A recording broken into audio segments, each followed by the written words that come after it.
After forming a bond with Tang Zichen, the leader of the secretive Tang sect, Wang Chao embarked on a martial arts journey through sheer willpower and insight. He fought against masters from various martial arts sects, joined and betrayed a mysterious organization, and navigated through different factions. Wang Chao's life will unfold as an epic tale of adventure. On a frigid December morning, the blustery north wind and falling snow awaken Wang Chao. As he steps out of his house after getting dressed, the park is shrouded in silence except for a solitary woman practicing her fists deep in the forest. The woman's movements are slow, but her eyes are focused. Her fingers extend gently but retract swiftly, as if she's feeling for fish. Her body rises and falls slightly with her movements, her entire form flowing with energy. Wang Chao is captivated, noticing that a thin, white line shoots out when the woman exhales. He approaches her and starts a conversation, learning that her name is Tang Zichen and the martial art she's practicing is guoshu. Tang Zichen explains that guoshu is meant for combat, not performance. She teaches Wang Chao the horse stance, emphasizing the importance of riding the horse's rhythm and generating power from the soles of his feet up through his knees and into his core. At first, Wang Chao struggles to comprehend, but Tang Zichen uses her foot as a guide, helping him to gradually grasp the concept.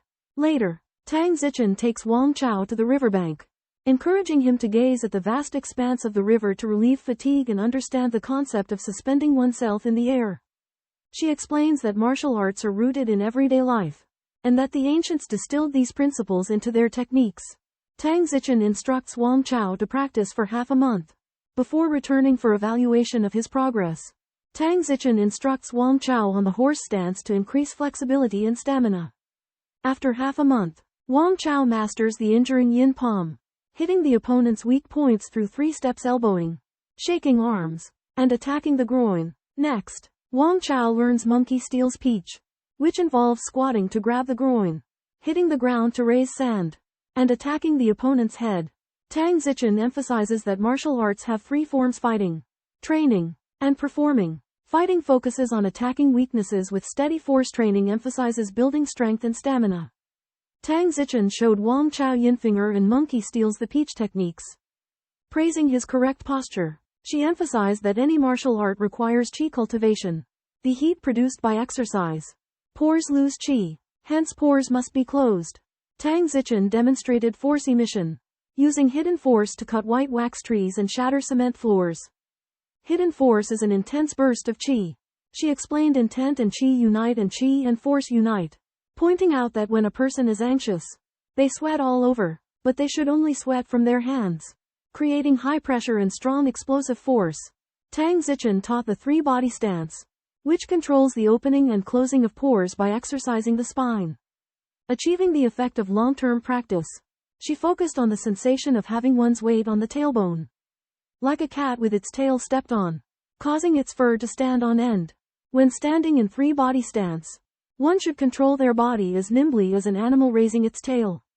Tang Zichen stressed that true masters do not sweat during practice, only when striking. She gave Wang Chao a card, asking him to visit her at Tianqing Lake during his vacation. If he could not achieve the effect of 3-body stance, he should not seek her out again.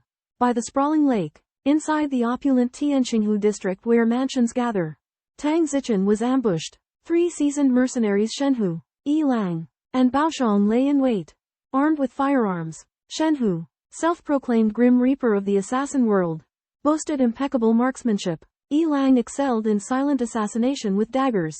Baoshong possessed immense strength, having wrestled a polar bear to death. Yet against Tang Zichen, their attacks proved futile. Tang Zichen's superior martial arts deflected Yilang's blade, and with a swift counter-strike, she sent him flying. Baoshong's bear hug was met with her Baguazhong evasion and counterpalm strike. Shenhu opened fire, but Tang Zichen maneuvered out of the way of 3 bullets. One grazed her shoulder, but it did not deter her retaliation. With a shrug, she expelled the bullet, and the bleeding ceased. Deploying her serpentine footwork, Tang Zichen moved with lightning speed, aiming a groin strike at Shenhu. Shenhu defended with Wing Chun's guarding hip technique, but ultimately Tang Zichen overpowered him. Using concealed force, she shattered the ground beneath him, sending a cloud of pebbles that blinded Shenhu's eyes, leading to his demise. Baoshong seized the opportunity to attack, But Tang Zichen dispatched him with a dodging punch and a groin strike. Despite being critically wounded, Yi Lang remained conscious. Tang Zichen applied concealed power to his nerves, coercing him to reveal his organization's information. However, Yi Lang sealed his lips, refusing to speak. With a sigh, Tang Zichen ended his life by crushing his windpipe. Wang Chao has been diligently practicing Professor Tang Zichen's three-body formula. However, he has been struggling to master the technique until he witnesses a stray cat's reaction to a stimulus. The cat's arched spine and fluffed fur provide Wang Chao with inspiration. Through repeated practice, he finally grasps the key of establishing a solid foundation. With his center of gravity accurately positioned on the coccyx, a surge of coldness rushes up. Goosebumps cover his body, and his pores seal shut. Wang Chao realizes that he has understood the principle of uniting mind and qi. He guides the qi to his forehead by raising his hands and applying pressure to his lower abdomen, releasing the accumulated heat in his body. A loud roar erupts from his mouth, accompanied by a surge of heat and the throbbing of his temples. Wang Chao is overjoyed that he has broken through the practice bottleneck. Although his final exam results are poor, his spirit and confidence have soared. He believes that the throbbing in his temples is a sign of his martial arts prowess and is eager to test it out. The Wang family is poor. The father works as a porter in a supermarket, and the mother once had a serious illness that used up all the savings. One evening, Wang Chao saw the gangster Liang Jie bullying a student at the South City Sports Center. Thinking of how he had been extorted by Liang Jie before, Wang Chao planned to take revenge. A group of gangsters were gambling, and Wang Chao took advantage of their carelessness to grab Guang Jia's hair and snatch the money on the table. Liang Jie fought back. Wang Chao dodged, turned around and used a groin kick on Liang Jie. Liang Jie lost his fighting ability. Wang Chao escaped, but the other gangsters chased after him. Wang Chao was fast and in good shape, and he got rid of them. At this time, the sound of police sirens sounded, and police cars drove into the sports center, quelling the riot. Police cars arrive and thugs chase Wang Chao. Someone warns them, and the thugs stop chasing him and turn to face the police instead. The police quickly get out of their cars and arrest the thugs, including Wang Chao. Captain Cao, the leader of the police, questions the thugs, accusing them of causing trouble during a sensitive period. Wang Chao is handcuffed, but then released and seated on a chair. Captain Cao investigates the situation, learns that Wang Chao is a student and not part of the thugs gang, and finds out the name of his school. Zhu Jia, a TV reporter, interviews the thugs, focusing on their extortion of students, and asks Wang Chao for his opinion. Wang Chao expresses his gratitude. Captain Cao's speech on maintaining order is recorded by the reporter. The thugs resent Wang Chao but dare not speak out. Wang Chao asks Captain Cao if he can leave. Captain Cao calls Mr. Chen to learn more about the thugs' background. Captain Cao arranges to detain the thugs and asks Wang Chao about his skills. Wang Chaos temples bulge, and he has exceptional hearing. So he learns about the thugs' background and Captain Cao's orders. After the interrogation, Captain Cao examines Wang Chaos temples and asks him where he learned his skills. Wang Chao became alert, as Captain Cao's words aroused his unease. Like a frightened beast ready to strike back, Captain Cao noticed with curiosity Wang Chaos' agility and his performance in the fight with the thugs. He asked Wang Chao if he had practiced martial arts, and Wang Chao admitted to having learned some basic internal techniques. Captain Cao was surprised to find that Wang Chao had no martial arts foundation, but was very agile. He proposed a contest, which Wang Chao accepted. However, he discovered that Captain Cao's fists were as hard as iron. Captain Cao deflected Wang Chaos' attacks, pointing out that his fists were too soft, and warned him not to be complacent about his talent. Wang Chao was in pain, but a strong desire for victory surged within him. Wang Chao turned to leave, but Captain Cao asked him about the loot he had stolen. Wang Chao was surprised that Captain Cao knew about it, and he handed over the stolen money. Captain Cao explained that, considering public opinion, he would not hold Wang Chao accountable for the robbery, but he warned him to stop criminal activities. Wang Chao realized that his skills were insufficient, and he decided to seek help from a more accomplished master. After leaving the police station, Wang Chao is depressed because he has lost all his fighting power, and he is even more distressed about the 2,100 yuan that was robbed. He finds that his arm is seriously swollen and unbearably painful. So he decides to go to the provincial capital to find Tang Zichen for hard training. On the way, he meets his classmate Cao Jingjing and learns that she is the daughter of Captain Cao. After arriving at Tang Zichen's community, Wang Chao hesitates for a moment, but eventually enters with a metal card. The community environment is elegant, and the villas are luxurious. He finds Tang Zichen in Villa 18 and is amazed by her Tang dynasty attire. Wang Chaos arm pain intensifies, and Tang Zichen discovers that his elbow joint and fist are badly bruised. Tang Zichen uses her finger techniques to numb Wang Chaos arm and relieve the pain. She points out that external martial arts focus on training muscles, bones, and skin, while internal martial arts emphasize cultivating qi. Captain Cao is good at external martial arts, while Wang Chao is unskilled in internal martial arts and has not trained his muscles, bones, and skin well. Tang Zichen decides to teach him national arts and plans to help Wang Chao regain his dignity. Tang Zichen treats Wang Chaos arm with a golden needle. The needle penetrates deeply into the flesh, yet Wang Chao feels comfortable. Tang Zichen uses internal force to rub Wang Chaos arm, permeating the bruises and dissipating the swelling. Wang Chao feels the sweat brought on by the internal force. Tang Zichen explains that internal force consumes stamina. Tang Zichen mentions bone marrow washing, the third realm of boxing skills. It uses sound to vibrate the bone marrow, resulting in a reborn effect. Tiger and leopard thunder sound is a part of this skill. Tang Zichen grabs Wang Chaos' hand and makes his body bones tremble slightly, simulating the tiger and leopard thunder sound. Tang Zichen uses Tai Chi push hands to help Wang Chao understand the principle of bone connection. Wang Chao jumps up under Tang Zichen's push and experiences the 4 ounces to move 1,000 pounds technique.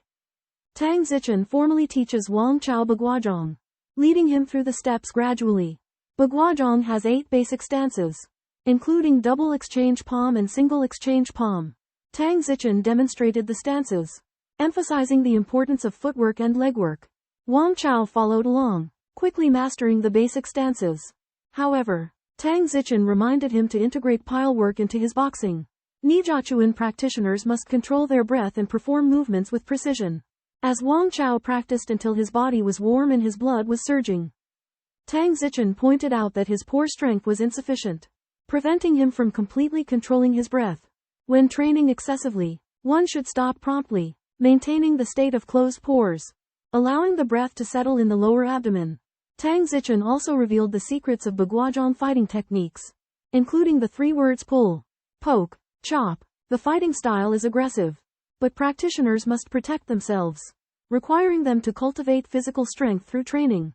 Finally, Tang Zichen displayed her advanced legwork, circling a basin, shaking the ground, and ultimately causing the water to whirl and splash out.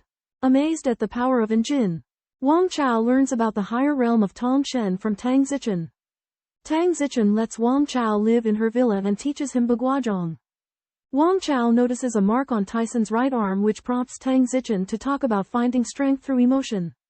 Tang Zichen takes Wang Chao to a large training ground, showing him taiji patterns, weapon racks, and sandbags. She teaches Wang Chao the forms and steps of Baguazhong. After 5 days of practice, Wang Chao learns the basics of Baguazhong. Tang Zichen makes Wang Chao train on top of a water vat, shifting his weight while dodging sandbags. Wang Chao falls multiple times, but Tang Zichen uses Anjin to help him recover. 10 days later, Wang Chao barely masters his balance on the water vat. Tang Zichen has him practice on lead mercury balls in a stone groove where sealed mercury makes the balls incredibly heavy. Tang Zichen acknowledges Wang Chaos' progress in Baguazhong and states that he has grasped its fundamental principles. However, she emphasizes that he must improve his strength, hardness, ligament flexibility, and muscle extensibility. Tang clarifies that martial arts training emphasizes physical conditioning while combat techniques are employed in actual fights. She stresses the power of thrusting over slashing and suggests that Wang utilize thrusting in Shizan actual combat. Curious about the profoundness of neutralizing force Hua Jin, Tang demonstrates its application using a lead mercury ball. She mentions that by rotating the ball, Wang can strengthen his palm strength and embrace a more yielding mindset. Tang assigns a more rigorous training regimen, requiring Wang to rotate the heavy ball daily and continue practicing pulling, slashing, and thrusting on sandbags in a water tank. Through training, Wang's mentality gradually matures, as he realizes the gap between himself and Captain Cao and gains confidence. Despite Wang's rapid progress, Tang reminds him of martial arts' long and arduous path, requiring patience and dedication. She warns that mastering the basics is only the initial step, and true proficiency demands much more time. As summer arrives, Tang decides to teach Wang Xingyaquan. Foreshadowing her departure post-summer, she expresses that she has laid a solid foundation for him, and his future development depends on his own efforts. Xingyaquan is divided into fighting techniques and training methods. Its characteristics include seizing the centerline and fiercely attacking the face and chest. Basic boxing stances include splitting fist force exerted as when splitting firewood, crushing fist thrusting like a spear, drilling fist swaying like a snake, cannon fist exploding like a cannonball, horizontal fist tossing force close to the body.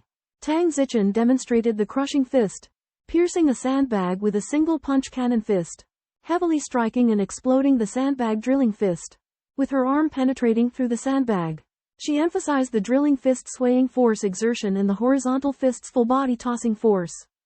Xingyaquan also incorporates 12 body techniques, imitating animal forms. Tang Zichen taught Wang Chao the body techniques for a month and advised him to practice on his own. Tang Zichen then taught him Taijiquan, believing that its essence lies in the union of dragon and snake. Taijiquan has only 2 techniques: dark force stance and borrowing force to strike. Tang Zichen's spearmanship combines the principles of Taiji, horse stance, explosive punches, cannon punches, and drilling punches. She demonstrates her mastery, piercing a lead mercury sphere with her spear and making it spin and bounce on the tip. Wang Chao observes intently, grasping that the essence of Taiji lies in channeling force into a circle and using the sticky character technique to borrow power. Tang Zichen displays another technique, lifting a silver sports car and flipping it in the air like a venomous snake. She explains that if this dragon serpent strike is perfected, it could rival the famous opera scene where Gao Chong thrusts his spear into the iron chariot. Wang Chao practices the dragon serpent strike diligently under Tang Zichen's guidance, but struggles to match her level.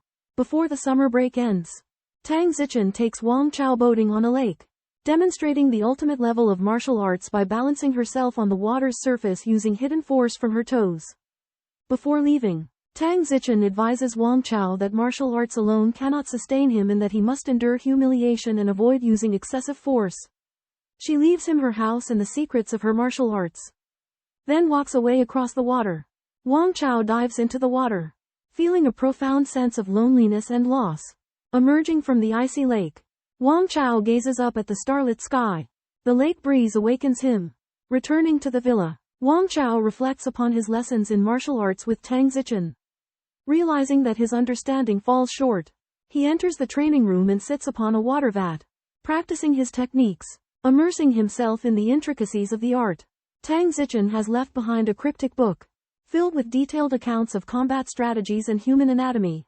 Lastly, she has left an unfinished orchid pavilion preface, as if waiting for someone to complete it. Wang Chao collects the book and returns home. He resolves to first seek revenge against Captain Cao for a previous offense. One day after school, Wang Chao follows Cao Jingjing. However, a van abruptly appears and kidnaps her. Wang Chao realizes that Captain Cao may become the target of revenge after witnessing Cao Jingjing's abduction and resolves to attempt a rescue. After following the van to the ring road, Wang Chao uses parkour due to his physical exhaustion when the van turns into a small rural road. He ascends a water pipe to reach the roof and discovers that the captors have taken up residence in a 2-story building. Inside the room, a burly man plots to extort Cao Jingjing's father, Cao Yi, for a ransom of 100,000 yuan, instructing him to appear alone. Wang Chao stealthily enters the second floor and finds Cao Jingjing tied up, with the abductors discussing their next move. Upon discovering their lack of firearms and plans to frisk Cao Yi, Wang Chao decides to intervene. Wang Chao hides in the shadows and overhears Cao Yi's conversation downstairs, leading him to suspect that Cao Yi may have a secret identity. A group of thugs led by a bald man kidnap Cao Yi and demand that he join their organization and reveal the whereabouts of his goods. Cao Yi agrees to a martial arts duel with the bald man, Chen Wuyang. Cao Yi and Chen Wuyang engage in an intense fight, with Cao Yi striking first and breaking Chen Wuyang's leg. Despite his injury, Chen Wuyong manages to seize Cao Yi's ankle and choke him. Witnessing this, Wang Chao intervenes and punches the long-haired man holding Cao Jingjing captive. Cao Yi arrives on the scene and orders Wang Chao to drop the briefcase containing 100,000 yuan. Wang Chao challenges Cao Yi to a fight, with the winner taking the money. Despite being exhausted, Cao Yi engages Wang Chao in combat. Using his agility and skilled boxing techniques, Wang Chao delivers a blow to Cao Yi's ribs, defeating him. When Wang Chao hits Cao Yi's ribcage, sending him crashing to the ground, Cao Jingjing kicked at the back of Wang Chao's head. Instinctively, Wang Chao blocked Cao Jingjing's kick, and then moved around her right side, swiftly striking her kidneys, causing her to almost collapse. Wang Chao held back in time, but Cao Yi, after witnessing this, cried out and fainted. However, his cry startled Wang Chao, preventing him from injuring Cao Jingjing further. After regaining consciousness, Cao Yi praised Wang Chao's skill, but Wang Chao only wanted to take the money and return home. Cao Yi realized Wang Chao's greed, indicating that he could take the money, but had to send Cao Jingjing home. Wang Chao agreed. As they went downstairs, he noticed that Chen Wuyong had died and alerted Cao Jingjing not to look.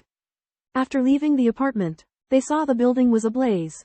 Wang Chao realized Cao Yi's ruthlessness, admiring his ability to be a police officer while also handling matters in the underworld. Sitting on his bed, Wang Chao stared at the neatly bound banknotes before him.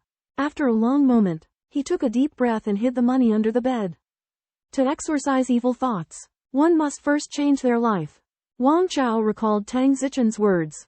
Determined to improve his strength and become an influential figure, he analyzed his martial skills and found that his Ming Jin was far from sufficient. And An Jin was even more difficult to master. Thus, he decided to focus on training his Ming Jin, choosing Master Guo Yunshan's Bengchuan to enhance his physical strength.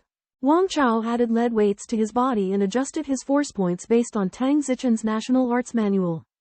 3 months later, he removed the lead weights and discovered that his joint strength had increased significantly. Simultaneously, Wang Chao persisted in practicing standing post and baguazhong. Every night, he held his breath and ran fiercely on the ground to improve his endurance. A year later, Wang Chao received an invitation from Cao Jingjing, asking him to visit her father. Wang Chao decided to use this opportunity to test Cao Yi's capabilities and seek a way to earn money. While walking along the path, Wang Chao discovers that Cao Jingjing's home is not on her usual route. Cao Jingjing explains that her father has bought a new house and they moved in recently. The two take a bus to a luxurious neighborhood. While waiting for the elevator, Cao Jingjing encounters a middle-aged man and a seductive woman, who claim to be her father's good friends. The woman tries to give Cao Jingjing a jewel ring, but she refuses, stating that her father is a good police officer and she doesn't want him to accept bribes. The elevator arrives at the 28th floor, and Cao Jingjing leads Wang Chao into a large apartment over 200 square meters. Cao Yi calls out to Wang Chao from the gym, while Cao Jingjing goes back to her room to study. Wang Chao opens the gym door, and Cao Yi suddenly attacks. Wang Chao reacts instinctively. Using monkey fist techniques, he leaps backward and closes the door, trapping Cao Yi inside the room. Utilizing the momentum from his leap, Wang Chao smashes the door open with a punch, injuring Cao Yi. Cao Jingjing rushes out, crying loudly. Cao Yi berates Wang Chao, accusing him of using excessive force. Cao Jingjing angrily shuts the door, and curses are heard from downstairs. Wang Chao explains that he was forced to fight back, and Cao Yi expresses admiration for his martial skills. He offers to introduce Wang Chao to a job that will allow him to earn money, practice his skills in real-world situations, and meet influential people. Cao Yi suggests that if Wang Chao has the ability, he could rise to prominence. The next day, Wang Chao arrived at the city police station, met with Cao Yi who had recently been promoted, and got into his car to the Asian Taekwondo Alliance building. Wang Chao learned that this place not only provided Taekwondo training but also incorporated elements of business and social networking, attracting people from the upper classes. Cao Yi told him that he was brought there to be a bouncer, responsible for dealing with martial arts masters who came to challenge the gym. Wang Chao was taken to President Li's office, where he was greeted by a cold and beautiful woman named Li Wanji. When she shook hands with him, Li Wanji suddenly kicked Wang Chao, who realized that he was about to face a real test of his skills. Wang Chao was taken aback when Li Wanji introduced herself. He had heard a joke about her being frequently used, but he kept it to himself. As Li Wanji shook his hand, she delivered a powerful kick. Wang Chao's mastery of Baguazhong and Taiji's listening skill allowed him to detect her attack. He dodged the kick with a monkey punching a honeycomb move and punched through the office door with the same motion. Li Wanji praised his response but informed him that he needed to pass further tests with various instructors before being formally hired. She then led him to the sparring room, where he was greeted by over 10 male and female instructors in martial arts attire. Wang Chao declined to change into a uniform and stepped into the arena. Wang Chao competes against Li Feng, a black belt instructor from Li Wanji's dojo. Li Feng uses a taekwondo front kick while Wang Chao counters with a Beng Quan punch. Li Feng attempts a takedown technique, but Wang Chao cleverly dodges it and uses a turnaround palm technique to take Li Feng down. This match catches the attention of Zhang Tong, a VIP guest in attendance. By sparring, Wang Chao grasped the essence of Tai Chi, listening to his opponent's strength and sensing their momentum. He discovered that his Baguazhong and Xingyaquan also contained wrestling techniques.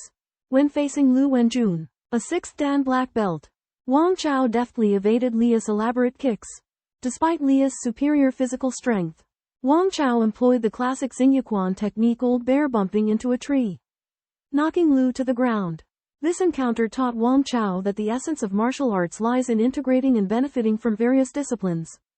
After Lu Wenjun's defeat, no other coaches dared to challenge. Wang Chao was disappointed, but Zhang Tong asked him his name and age. Zhang Tong was very satisfied with Wang Chao's performance. He passed the assessment, and Li Wanji hired him as a special coach. The contract required Wang Chao to uphold the reputation of the gym, and he would have to compensate if he damaged its reputation during exchanges. Wang Chao agreed to sign and had dinner with Zhang Tong. Zhang Tong asked Wang Chao where he learned his martial arts. Wang Chao said it was a national art, used only for killing enemies and not for performances. During the meal, Wang Chao responded cleverly, showing his intelligence.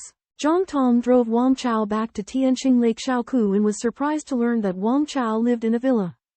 Wang Chao reflected that the principles of martial arts can also be applied to interpersonal relationships.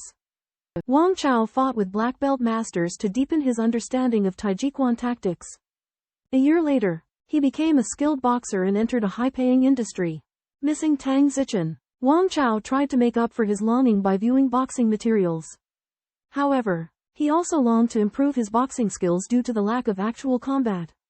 In order to practice his sense of balance, Wang Chao applied edible oil along the edge of a water tank and practiced Baguazhong, Xingyaquan, and dragon snake boxing barefoot. After more than a month of persistence, he mastered the strength in slipperiness and practiced the strength through and through. After a winter vacation, Wang Chao had trained in a water tank filled with oil for more than a month. And on the last day, he practiced his strength through and through, twisting the strength of his whole body into one. Just as Wang Chao was about to go home, Li Wanji called him, asking him to return to the dojo immediately, indicating that something was about to happen. Wang Chao arrives at the dojo to find an unusual atmosphere, with a group of college students occupying the hall. Upon inquiry, he learns that the students have come to challenge the dojo. College student Zhao Xinglong, a skilled fighter, knocks down 2 instructors upon entering the hall.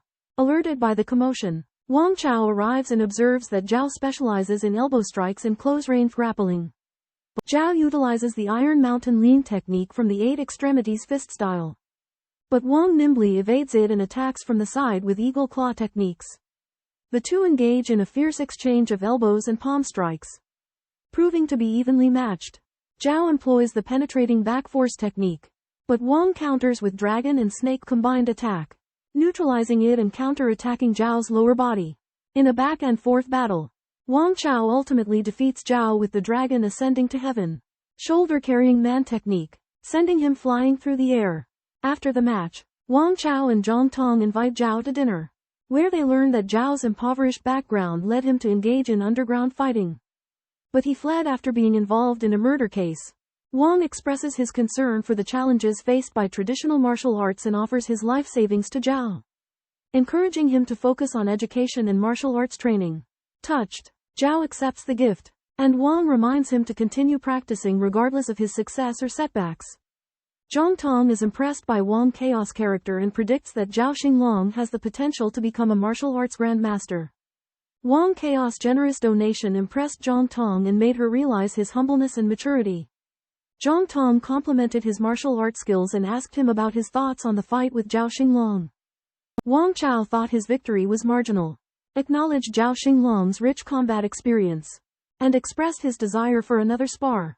Zhang Tong suggested a match between Wang Chao and her bodyguard, which Wang Chao accepted. Zhang Tong introduced her bodyguard as a retired mercenary with superb training and reduced emotional responses. Wang Chao realized that the mercenary's techniques were related to Li Chen. Wang Chao was unaware of the murderous tactics of mercenaries, but he knew that they would stop at nothing to eliminate their target, even if it meant their own demise. Unexpectedly, Zhang Tong's bodyguards were mercenaries, well-trained and ready to die. Wang Chao realized the gravity of the situation and engaged with the bodyguards.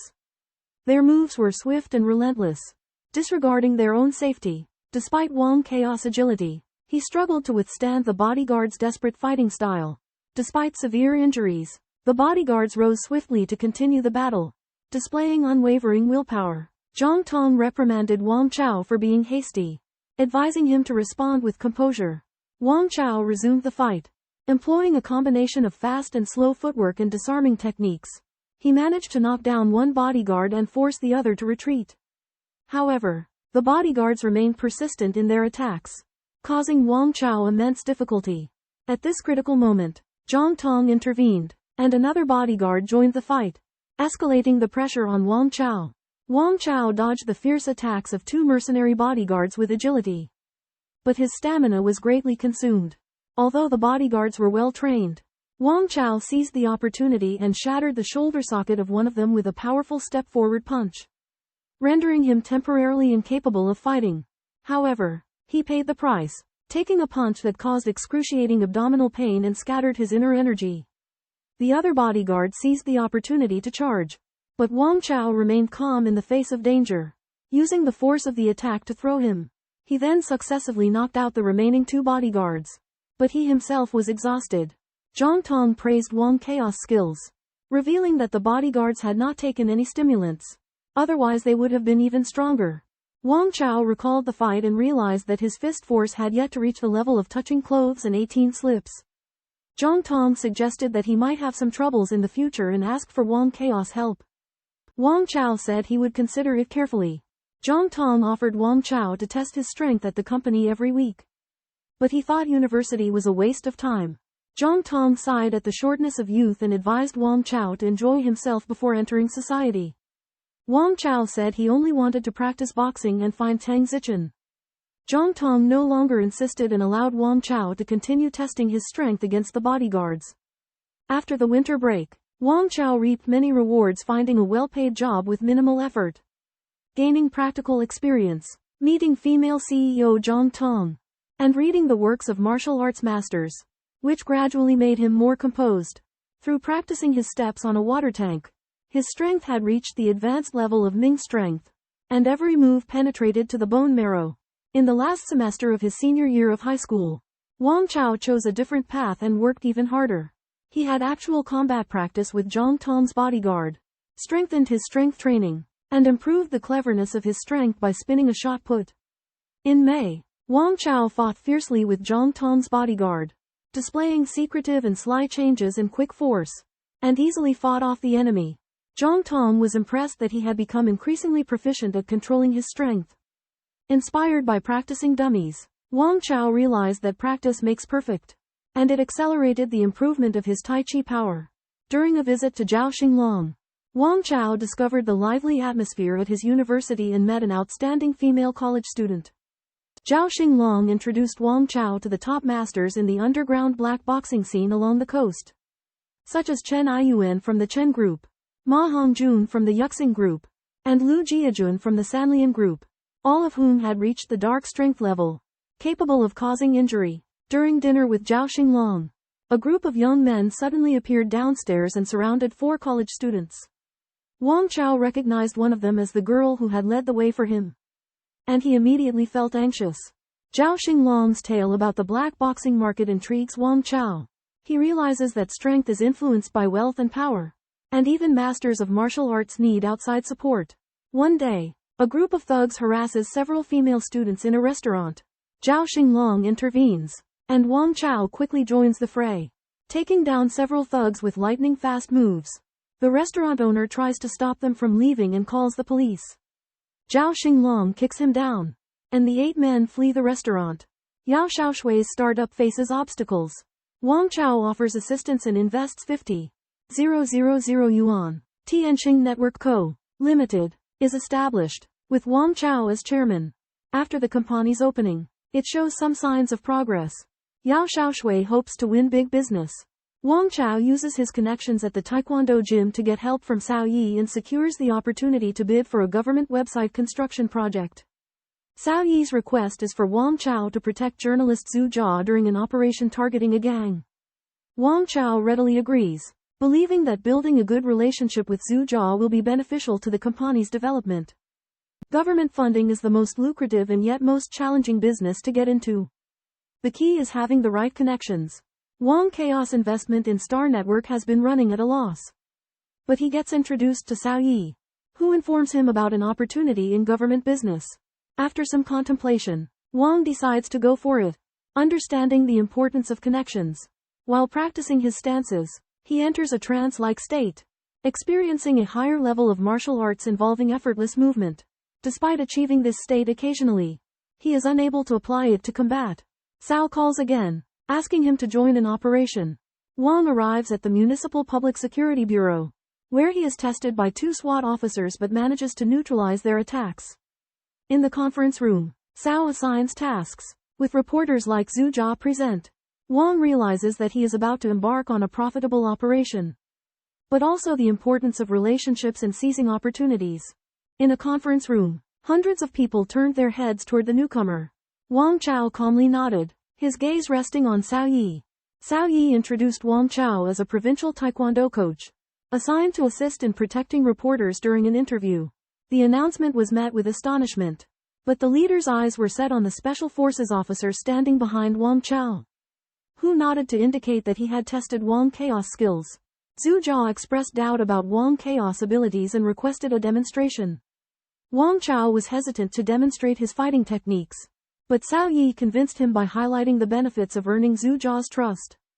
Realizing the significance of Zhu Jia's approval, Wang Chao agreed. With agile movements, Wang Chao leapt onto the desk, showcasing his baguazhong techniques and footwork, leaving Zhu Jia in awe. Assured of his abilities, Zhu Jia agreed to let Wang Chao provide protection, and Cao Yi breathed a sigh of relief. 2 hours later, over 20 police vehicles were ready to depart. Wang Chao was equipped with a bulletproof vest and helmet. He and Zhu Jia boarded the same police car, setting off on their mission. Upon receiving the signal to act, the convoy's headlights illuminated the darkened factory. Police officers rapidly entered the scene, dividing into teams to penetrate the darkness. A group of journalists were also escorted into the factory. Gunfire erupted as special forces engaged in intense combat with drug traffickers. Gaining the upper hand, Zhu Jia, attempting to report on the incident, was shot, causing shock among the journalists. Wang Chao, sensing a threat lurking in the shadows, swiftly pushed Zhu Jia to the ground. A gunshot rang out, striking Wang Chao, but he continued his pursuit. A body suddenly leapt up and fled through a window. Using his martial arts skills, Wang Chao gave chase but found his opponent to be equally skilled in Wing Chun and White Crane techniques. The 2 skilled fighters engaged in a fierce battle in a cornfield, with Wang Chao gradually losing ground. At a critical moment, Zhu Jia intervened by firing at the opponent, aiding Wang Chao in apprehending the criminal. The middle-aged man collapsed, and after calming down, Zhu Jia said indifferently, "It takes a long time to cultivate accurate gun skills." Wang Chao, such a pity. He sighed that the opponent's skills were superb, but it was a pity to die by gunshots. Wang Chao helped the middle-aged man close his eyes and calm down. Zhu Jia discovered the money box scattered on the ground and exclaimed he treated money like dirt. Wang Chao was not interested in money, and generously described the sadness of a hero dying by gunshots. Zhu Jia was touched by Wang Chao, and sighed that skilled martial artists should not die by gunshots. Zhu Jia twisted her ankle, and Wang Chao helped her back. Cao Yi and other SWAT officers arrived. and Zhu Jia told the SWAT that the middle-aged man was carrying a large sum of money. Zhu Jia asked Wang Chao to take her home and asked him about the reporter's situation. Cao Yi expressed satisfaction with Wang Chao and promised to help solve business problems. Shaken, Zhu Jia was absent-minded after the tense experience. Wang Chao drove her home to her tastefully furnished apartment, with a strong literary atmosphere. Concerned, Wang Chao asked if she was okay. Zhu Jia replied that she was fine, though she was still shaken by her encounter with the gunman. Wang Chao discovered that she had received firearm training. Zhu Jia tried to chat with her friends, but she wasn't successful. Wang Chao observed that she was frightened because it was her first time killing someone. Zhu Jia showed interest in Wang Chao and asked if she could do a martial arts interview with him. Wang Chao agreed. As they talked, Zhu Jia was astounded by Wang Chao's martial arts skills.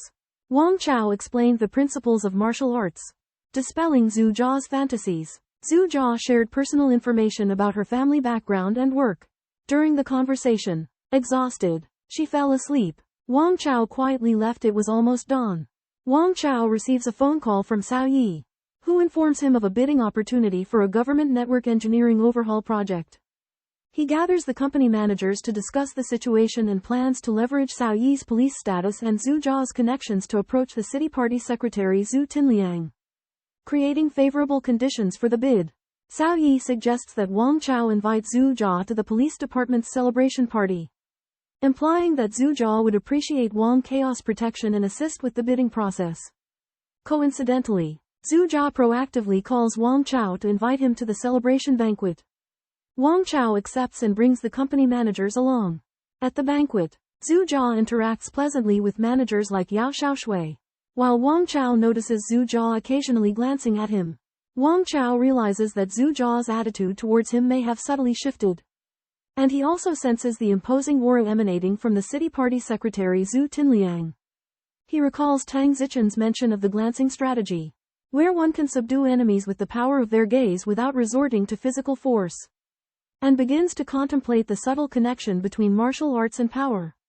Martial arts originate from life's experiences, and observing details when practicing horse stance training can inspire insights into incorporating them into martial arts techniques. At an award ceremony, Zhu Tinliang's official demeanor reminds Wang Chaolong of the Hua Jin fighting style in martial arts.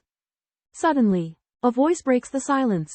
Zhao Jun, a young man who has been standing beside Zhu Jia, has a mysterious gaze, and Wang Chaolong instinctively feels his hostility. Zhu Jia claims that Zhao Jun is her friend and deliberately acts very close to him. Zhao Jun suppresses his anger and wonders about Wang Chaolong's identity. After Zhu Tinliang arrives, Zhao Jun learns that Zhu Jia encountered danger while doing an interview, and expresses his concern. Zhu Tinliang expresses his appreciation and encouragement for Wang Chaolong. At the banquet, Zhao Jun's entanglement with Zhu Jia makes Wang Chaolong feel hostile. Wang Chaolong learns that Zhao Jun is the provincial governor's son and is a narrow-minded person. When Yao Xiaoshui gets drunk, Wang Chaolong reminds her to watch her behavior. Yao Xiaoshui proposes expanding the company's business scope, and Wang Chaolong suggests setting up a security department. In the end, Zhu Jia gets angry and pulls Wang Chaolong away, asking him to take her home. Tianqing Company started its business with government projects and smoothly secured an engineering project under Wang Chaos connections. After completion, the company made a net profit of 500,000 and signed a maintenance contract, generating annual profits of 300,000. The company plans to expand its operations next year, and Wang Chaos stake will increase to 88%. The company's business has been booming, and it has recruited relationship-oriented sales representatives and expanded into the hardware business. Yao Xiaoshui has brought in business from over 10 government agencies through her connections. By December, the company had acquired nearly 100 major clients, with monthly net profits exceeding 200,000 and total assets reaching 2 million. Wang Chao also works part-time at a taekwondo gym and has personal savings of over 500,000. 6 months ago, Wang Chao started focusing on practicing martial arts, and his leg skills have made significant progress. But he has not broken through a bottleneck. One snowy night, Wang Chao was passing through an alley on his way home when dozens of people suddenly emerged from both ends of the alley, wielding machetes and blocking his path. They threw quicklime powder at him, Wang Chao nimbly dodged the pungent smell, grabbed clothes to wrap around his head, and rolled on the ground to remove the lime powder. He picked up a bamboo pole as a spear and stabbed 2 men in the throat. In the face of life and death, Wang Chao became fierce and decisive, stabbing 3 people in the eyes in succession. At this time, he saw that the people chasing him were a group of well-trained men in black. Although Wang Chao was armed, he was still in danger when facing the siege of more than 20 people. He assessed the situation and decided to fight his way out with all his might. He used the bamboo pole to attack the eyes and throats of the enemy. But the bamboo pole was too weak and eventually broke. The black-clad swordsmen swarmed forward and Wang Chao was in dire straits. Wang Chao fends off a knife-wielding man with his bamboo pole, but is apprehended by another man who grabs his foot. He breaks free and stabs 1 man to death. However, he receives 3 consecutive blows from behind and retaliates by stabbing 2 men to death. Exhausted, Wang Chao flees, causing the last man to retreat out of fear. He runs out of the alley but collapses to the ground with immense pain and blood loss. He asks a woman for her phone to call for help. Zhang Tong, upon learning of Wang Chao's predicament, rushes to the scene. Wang Chao faints, unable to withstand the pain. A red sports car pulled up in front of Wang Chao, and Zhang Tong got out, astounded to see Wang Chao covered in blood. Chao, suffering from excessive blood loss, managed to hand his phone to a girl before collapsing. Zhang Tong rushed Wang Chao to the hospital, where a group of people, including her bodyguard and lawyer, were waiting at the entrance. Medical staff quickly wheeled Wang Chao into the emergency room for treatment and a blood transfusion. Admitted to a private ward, Wang Chao realized the severity of his injuries. Suspecting foul play, he recalled a conflict with provincial governor's son, Zhao Jun. 6 months prior, Wang Chao contacted Zhu Jia, hinting at the possibility of Zhao Jun's involvement in the attack. He intended to investigate further, seeking to confirm Zhao Jun's identity and motive. Zhang Tong pushed the door open and brought in a bowl of steaming medicinal soup. Wang Chao's health had somewhat improved, and he sat up. Zhang Tong took out some chopsticks and explained, "Your body is strong, so you don't need to overnourish it. It'll help you train." Zhang Tong demonstrated the swordplay passed down from Li Jinglin, her movements quick and powerful. Wang Chao was greatly impressed. They used chopsticks to spar, and after a few moves, Wang Chao gradually gained the upper hand. Just then, Zhu Jia pushed the door open. Seeing this scene, he was stunned and accused them of inappropriate behavior in the hospital in broad daylight. Wang Chao accidentally gets involved in an ambiguous affair, which leads to Zhu Jia's misunderstanding. Zhang Tong appears to help clear the misunderstanding and invites Zhu Jia to participate in a fashion show. Wang Chao speculates that the mastermind behind the scenes is Zhao Jun, who is related to Zhu Jia.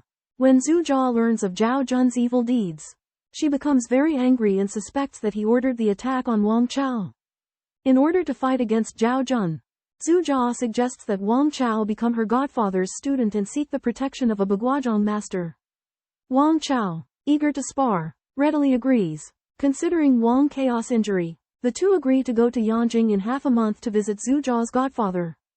After recovering from his injury and being discharged from the hospital, Wang Chao receives medicinal food from Zhang Tong. They use chopsticks as swords daily, which greatly increases the flexibility of Wang Chao's fingers. Influenced by Zhang Tong's swordsmanship, Wang Chao merges the 3 martial arts of Bagua, Xingyi, and Taiji. The elasticity of his fingers reaches the level of Ningjin, and he can crack a white porcelain cup with a flick of his finger. Zhu Jia visits and arranges for Wang Chao to visit Li Jinglin, an elder of the Bagua sect in Beijing. Li Jinglin sees that Wang Chao's boxing frame is mature and discovers through sparring that his martial arts have reached the realm of Anjin or higher. Li Jinglin inquires about Wang Chao's teacher, and Wang Chao replies that his master, who does not get his feet wet, has reached the peak of Hua Jin. Li Jinglin laments the decline of martial arts and praises Wang Chao for practicing to the height of Ning Jin in 2 years. He instructs Wang Chao that the tendons and bones should be relaxed. The flesh and skin should be trained. The joints should be connected. And the spirit should be empty within. Only after understanding these concepts can one react naturally and effortlessly in battle. Recalling Tang Zichen's words, Wang Chao comprehends the meaning of great softness, great relaxation. His dragon serpent attack stuns the old man. The old man explains that after attaining Hua Jin, martial arts ability will gradually decline with age. The two exchange blows. The old man displaying the 8 gates exquisite footwork and knife hand strike. Wang Chao responds with 8 trigrams palm, attacking the old man's weak points. The old man counters, throwing Wang Chao with a whirlwind palm. Zhu Jia witnesses the intense sparring but remains perplexed by the old man and Wang Chao's strange mannerisms. After sparring with Wang Chao, an old man acknowledges his 8-diagram palm technique. The old man states that Wang Chao has grasped the essence of 8-diagram boxing. But his technique is not yet refined. Wang Chao asks how to advance from manifest to latent force. The old man suggests that latent force takes time to develop, requiring a harmonious combination of mind, intention, energy, and strength. He emphasizes that mind and intention are the source of latent force, and one must first cultivate their will and clarity of mind.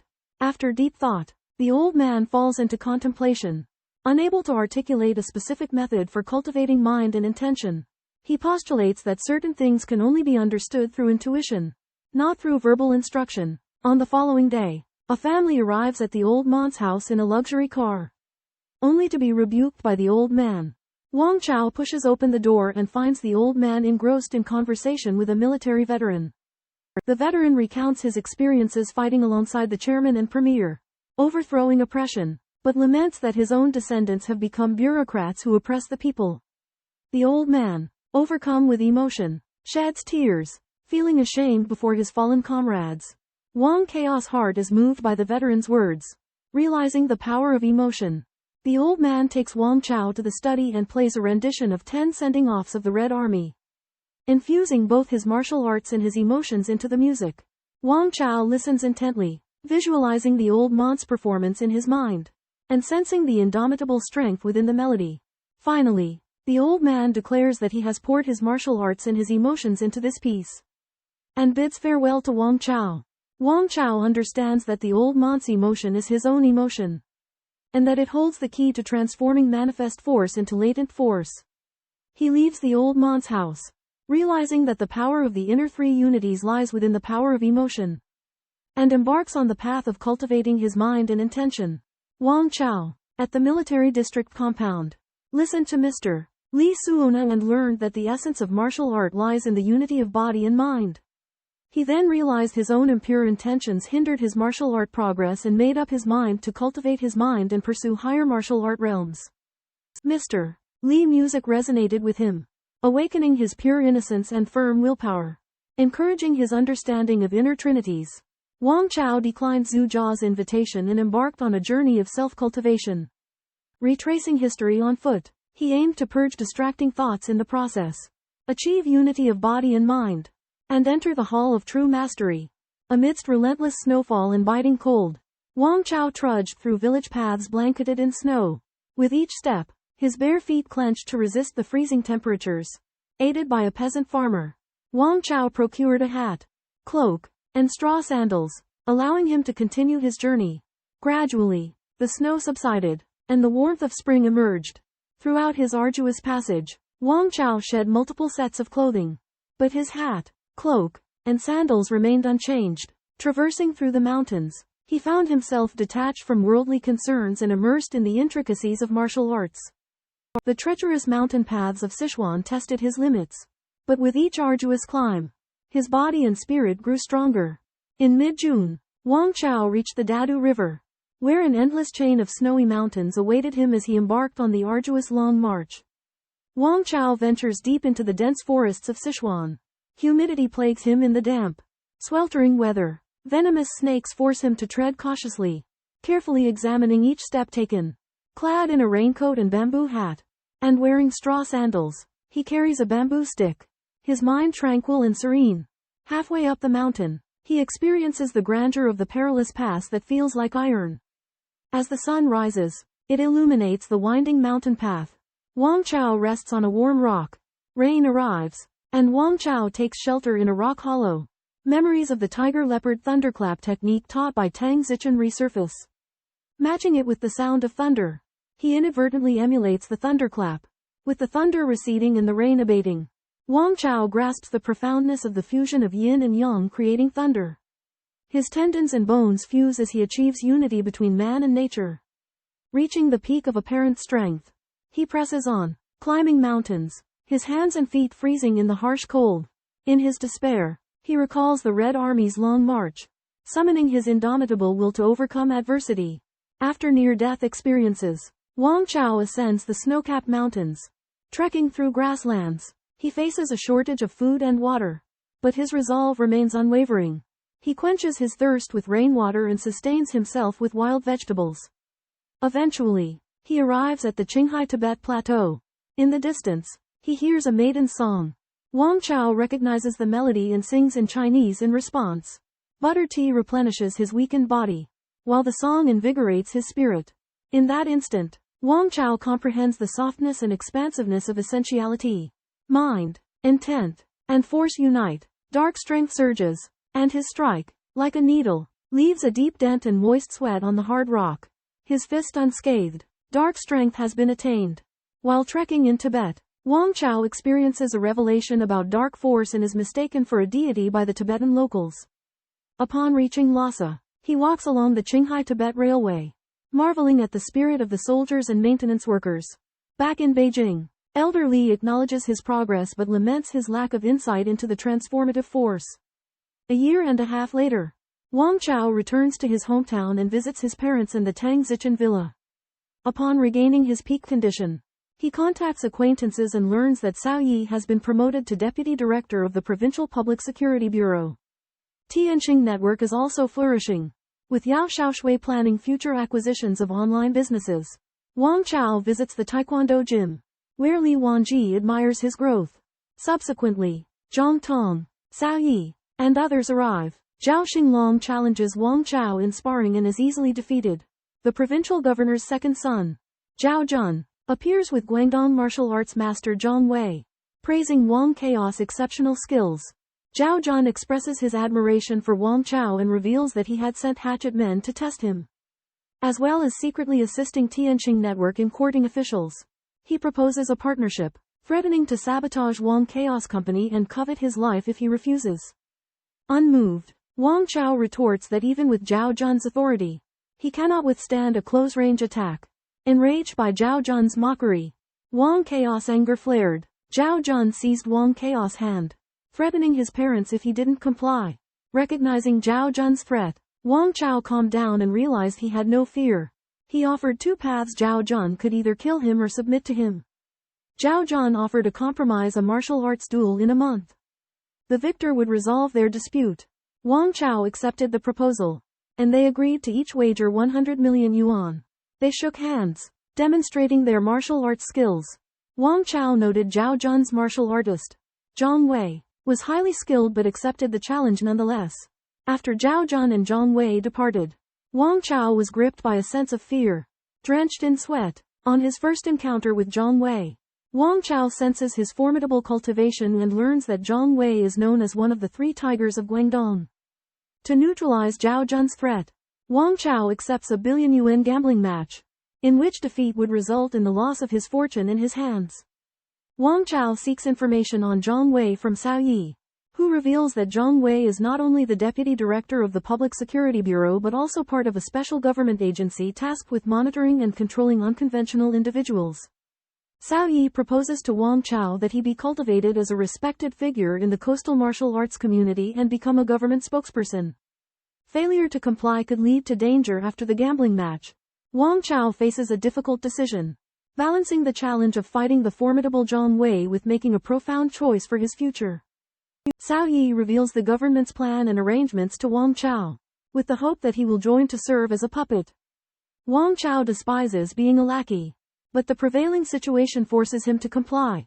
Cao Yi leads Wang Chao to the military district, where Major General Zhou welcomes them. Major General Zhou discloses that the organization has approved the plan and instructed exceptional but combative fighters to assist them. Cao Yi asks Wang Chao to restrain the fighters as a show of force. In the training ground, 5 robust fighters hit steel plates, producing astonishing test results. Wang Chao acknowledges their formidable strength, while Cao Yi points out that the organization sets quotas for injuries and deaths, leaving Wang Chao to consider his options. A group of over 20 soldiers disregarded Wang Chao and Cao Yi, paying respects only when Commander Zhou arrived. Commander Zhou introduced Cao Yi as the person in charge of the mission. And the soldiers exclaimed their compliance. Cao Yi requested the soldiers to cooperate with a civilian expert in the mission, which was met with doubt and mockery. He asked Wang Chao to step forward, and the soldiers erupted in laughter. Cao Yi seriously warned them to step back and presented the martial rules. The winner would execute the mission. But there was a risk of injury or death. The soldiers sent Da Tu to fight, who underestimated Wang Chao. Wang Chao punched swiftly, surprising Da Tu. Da Tu retreated and kicked heavily. But Wang Chao dodged the kick, causing Da Tu's leg to go numb. Wang Chao then executed a splitting fist strike, powerful and forceful, breaking both of Da Tu's arms. The soldiers were instantly impressed. Lan Mu suffers a broken arm and is sent to the infirmary for treatment. Warrior Sun Lei challenges Wang Chao, but Wang Chao refuses, citing his inability to control his hidden power to avoid injuring his comrade. Wang Chao demonstrates his extraordinary strength, leaving a visible fist imprint on an elastic steel plate. The warriors are impressed, convinced that Lan Mu did not lose undeservedly. Commander Zhou announces a celebration for the mission's success and presents Wang Chao with a secret military commission document. Cao Yi informs Wang Chao that his status is highly classified and allows him to recruit subordinates. Wang Chao pledges his allegiance. Zhang Wei, a 32-year-old famous martial artist from Guangdong, has been practicing Sanshou since childhood and studied under a Wing Chun master. He once swept through the Vietnamese gambling fight and killed 12 Thai boxers, making his name known far and wide. After retiring, he ran a sporting goods company. But due to poor management, he fell into trouble and received financing from the Yike Group. Zhang Wei has superb martial arts skills, not only in Wing Chun but also in other martial arts. Along with Xu Zhen and Dai Jun, he is known as the Three Tigers of Guangdong. But the three are not from the same school. Wang Chao learned about Zhang Wei's file and found out that he was bought by Yike Group to help Zhao Jun enter the Southeast Asian martial arts world. The organization's task is to investigate Yike Group's shareholders and prevent illegal activities. Cao Yi assigned Wang Chao to join the gambling fight organization under the cover of Tianqing Network Company and make a reputation for himself. Cao Yi provided contacts in the underworld to assist in arranging gambling fights.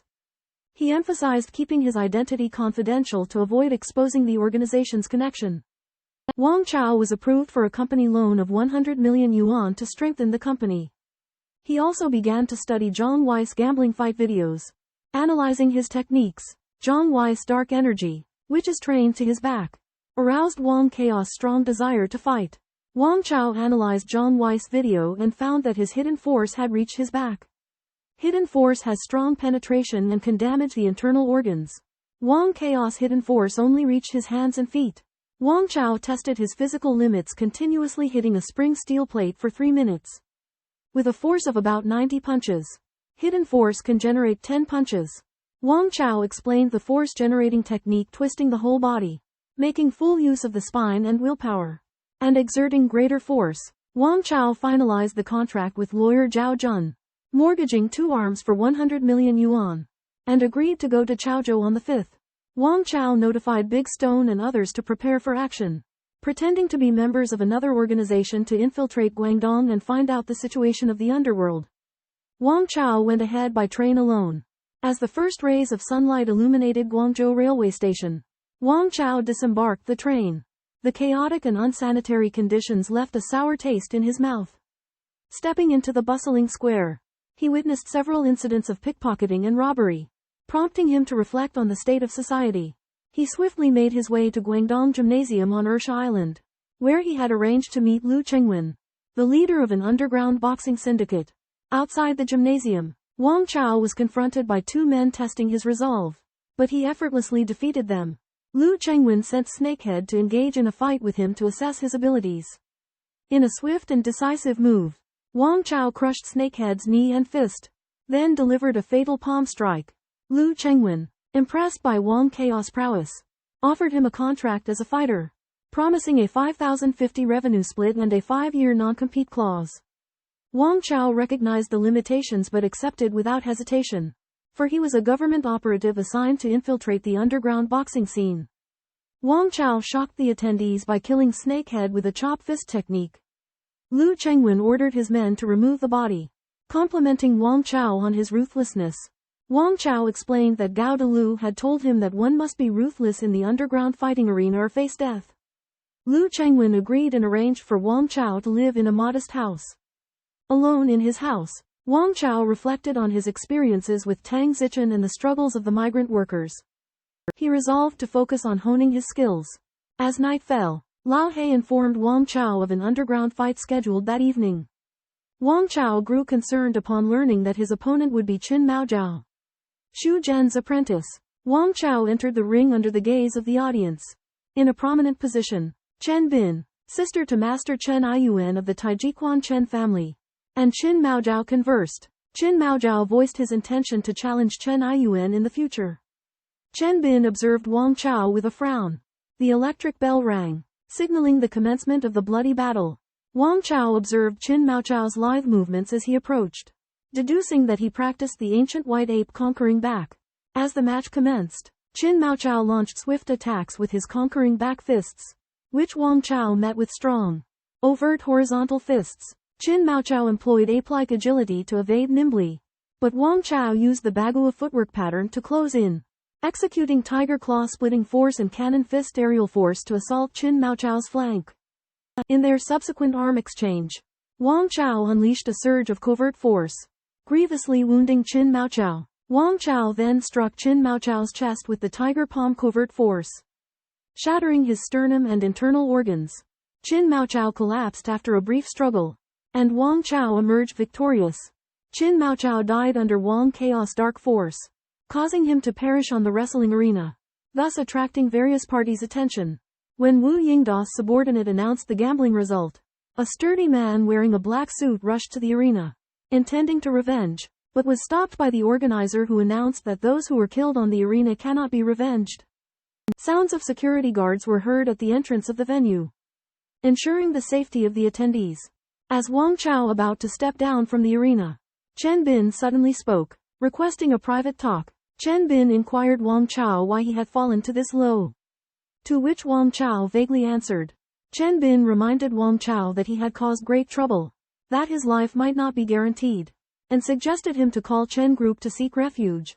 In the lounge, Chen Bin and Wang Chao exchanged martial skills, using Tai Chi hammer power against Wang Chaos fierce fists, where neither was inferior to the other. After testing their strength, Chen Bin handed Wang Chao a business card, indicating that Wang Chaos martial art was impressive, and that he could seek her help if he couldn't make ends meet. Wang Chao accepted the business card, thinking silently that he was a party member, and would not fear the triad.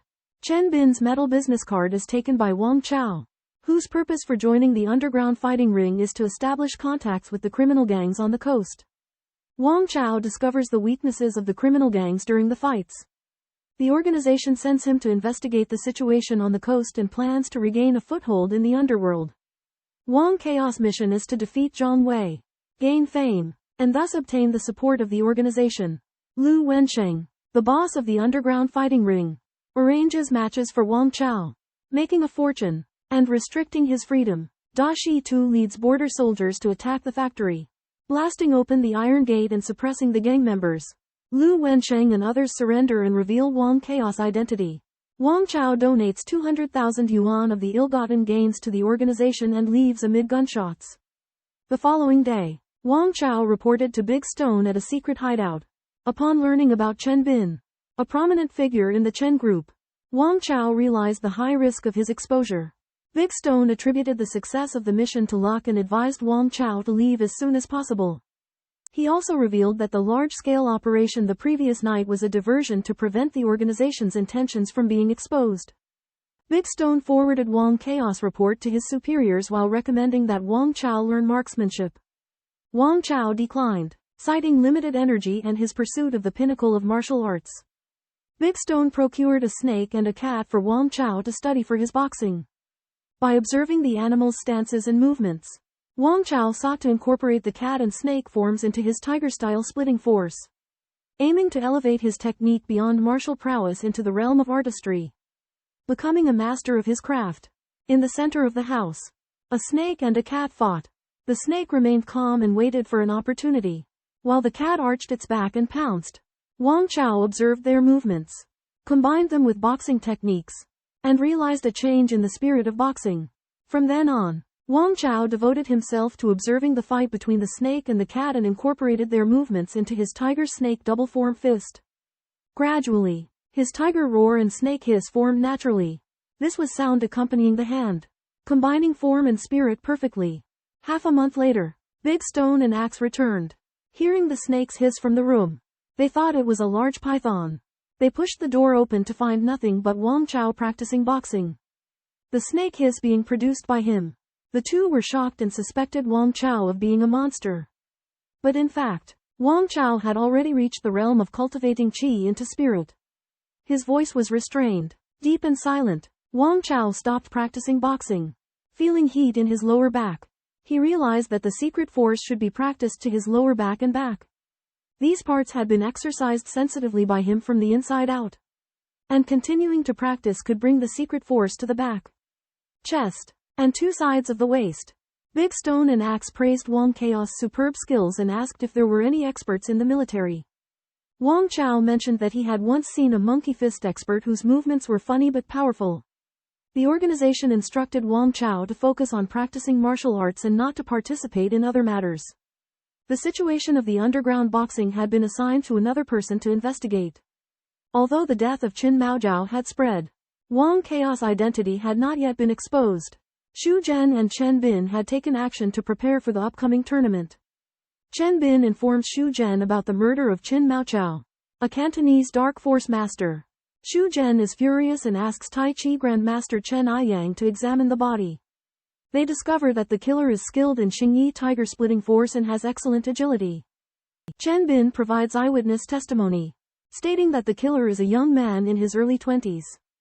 Xu Zhen suspects that the killer is from the mainland and requests Chen Aiyang to investigate the mercenary and the killer's identity. Chen Aiyang, commissioned by Xu Zhen, travels to Chaozhou to investigate. 3 days later, Wang Chao and his team have established their base in Chaozhou. Yike Group prepares for the showdown between Wang Chao and Zhang Wei. An investigation reveals that Wang Chao has a mysterious background and the ownership of his villa is unclear, which attracts the attention of Zhao Zhan and others. 3 wealthy and influential young men, Zhao Zhan, Wang Zhaolei, and Wu Yingde, establish the Yike Group, a powerful conglomerate with connections in both legal and illegal realms. Their backing comes from a network of military and political figures, ranking among the top 20 in the country. Zhao Zhan's father holds the position of provincial governor, but the most influential power in the region belongs to the connections of Zhu Jia and the rising star Cao Yi. To consolidate his father's position, Zhao Zhan attempts to align with Zhu Jia but is met with disdain. After investigating Wang Chao, they are shocked to discover that the foreign majority shareholder of Tianqinghu Villa Development Company, Smith Donkin, has close ties to the European Monetary Union (EMU). The EMU is a powerful political and economic alliance whose members include European national governments, families, businesses, and criminal organizations. Zhao Zhan realizes that Wang Chao could be connected to the EMU. But further investigation reveals that the EMU's intelligence apparatus is formidable. They dare not delve deeper, confining their investigation to the periphery. Wu Yingde speculates that Wang Chao might be an EMU agent, supported by the fact that the mercenary group involved in the murder of Xu Zhen's disciple is linked to the Daxing group, and Wang Chao is suspected of being a mercenary. The trio decides to hold back and observe Wang Chao's reactions, taking appropriate measures in response. Meanwhile, Wang Chao, oblivious to the EMU investigation, immerses himself in martial arts training. His skills have reached near mastery, and he is on the verge of mastering the esoteric force that connects to the waist and back. Wang Chao's Ming Jin force has broken through 1,500 pounds. His endurance has increased, and he can jump 5 meters away. Although his Jin is not yet fully developed, he is satisfied with his current state. He decides to only use Ming Jin tactics in his fight against Zhang Wei to avoid Jin being attacked. Although Jin can withstand ordinary attacks, the strength of a top fighter is too great for Jin to resist. Wang Chao receives a loan of 100 million yuan and is assisted by Zhang Tong's bodyguard and Yao Xiaoshui. Yao Xiaoshui is responsible for the financial accounts. Zhao Zhan invites Wang Chao to a martial arts competition on a cruise ship located near the Taiwan Strait. The ship's deck is set up with a ring, and martial arts masters from both sides of the strait are invited to witness the event. Among them are Taiwanese martial arts grandmasters Shui Lianqin and Chen Aiyuan.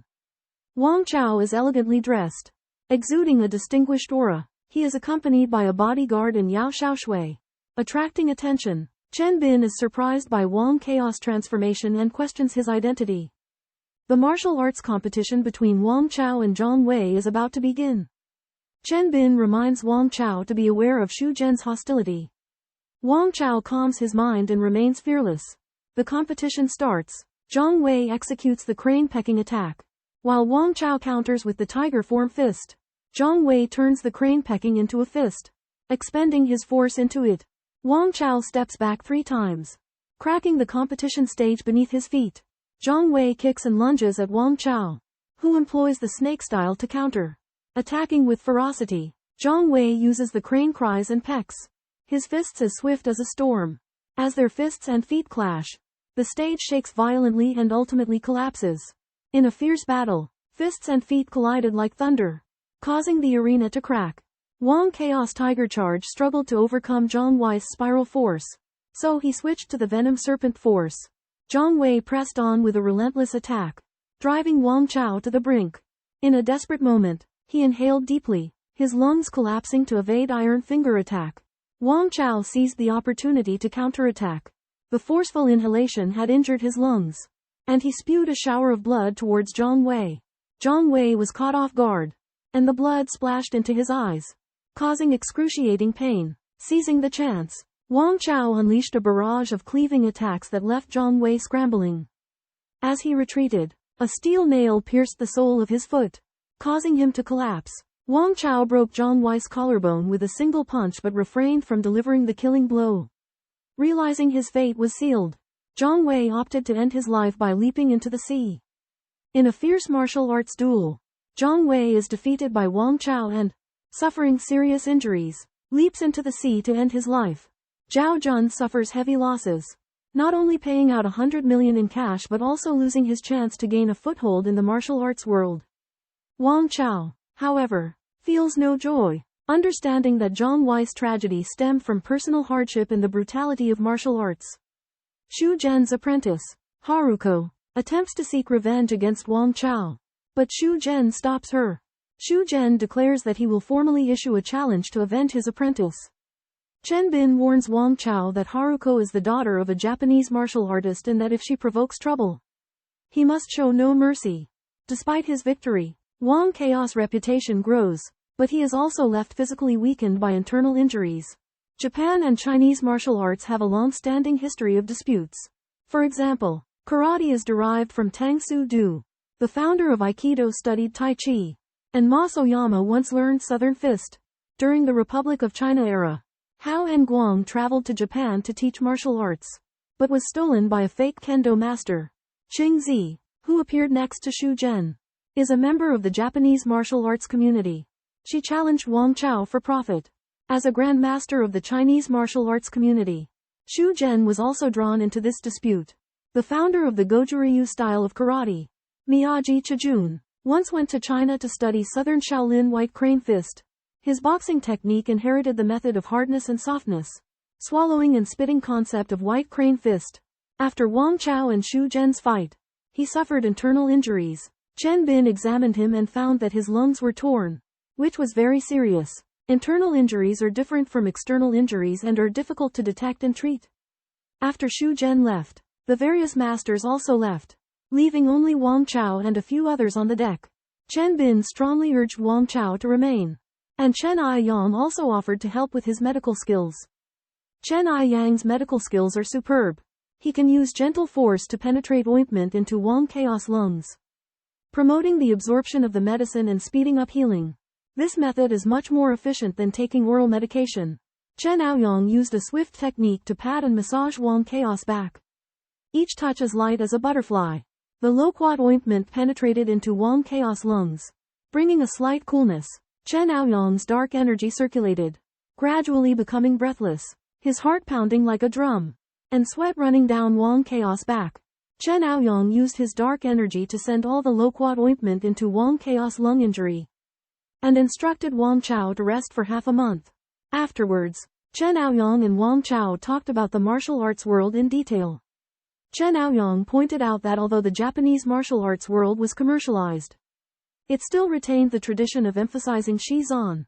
The Karate Union had a market all over the world, while Chinese martial arts had declined due to performance. Chen Aoyang revealed that there were many martial arts families in Japan, among which the Yagyu family was proficient in Xingyi swordsmanship. In addition, there were families such as the Miyamoto family and the Iga family that inherited the essence of traditional martial arts. There were about 34 top martial arts masters in Japan today, among which Iga Gen, who had won 100 battles, was famous for his Baji Quan. Chen Aoyang once fought against Funakoshi Gichin and crushed his skull within 10 minutes. Wang Chao and Chen Aoyang also discussed the method of refining marrow in martial arts. Chen Aoyang revealed that the Wudang Taoist Tai Chi had the toad hook skill, which was similar to the tiger leopard thunder sound of the Xingyi sect and the hum-ha of the Baji sect. Taoist health-preserving techniques are amazing, exclaimed Wang Chao, as he listened to Chen Aoyang's frog power, feeling vibrations like the croaking of frogs. Chen Aoyang explained that Taoist health-preserving techniques were passed down from ancient times, emphasizing overall health. Unlike martial arts intended solely for combat, he demonstrated Tai Chi's whip, cannon, and fist, showcasing incredible explosive power. Wang Chao learned immensely from the exchange and displayed his own Bagua boxing and Xingyi. In their sparring match, Chen Aoyang proved superior, but Wang Chao grasped the essence of Tai Chi. After 20 days, Chen Aoyang received an urgent call from her family, prompting Wang Chao to bid farewell to Chen Bin. Chen Bin revealed family turmoil, with her great-uncle in critical condition and succession rights fiercely contested. Wang Chao understood the strife of wealthy families and consoled Chen Bin. Chen Bin reminisced about her childhood, relying on her brother for survival, highlighting the hardship behind the strength of exceptional fighters. Chen Bin warned that Zhao Jun was vindictive and advised Wang Chao to be cautious. She suggested he reach out to the government to prevent retribution from Zhao Jun. Recognizing the importance of official connections, Wang Chao discovered Chen Bin's background as a Singaporean police officer and military personnel. After parting ways with Chen Bin, Wang Chao returned to Shenzhen, where military leaders Zhou Liang and Cao Yi analyzed his victorious martial arts report and decided to execute the second phase of their plan. The news of Wang Chaos' victory over Zhang Wei shocked the military district and made Cao Yi realize the extent of Wang Chaos' formidable growth. Considering the complicated coastal situation in Southeast Asia and the importance of martial arts masters, Cao Yi decided to place his bet on Wang Chao and provided him with a loan of 100 million. Hoping that Wang Chao could utilize his martial influence, Cao Yi discussed with Zhou Liang the plan to support Wang Chao in opening a martial arts school along the coast and expand his influence. However, this move came with risks, including conflicts with local authorities and the martial arts community. After reflecting on his fight with Zhang Wei, Wang Chao realized the inadequacy of his finger force and decided to enhance his finger-knuckle strength in splitting fist tiger shape and snake form. He understood that finger strength is crucial for boxing masters and allows for the conversion between forms and increased lethality. The days that followed were filled with challenges, and the pressure to survive forced Wang Chao to keep improving.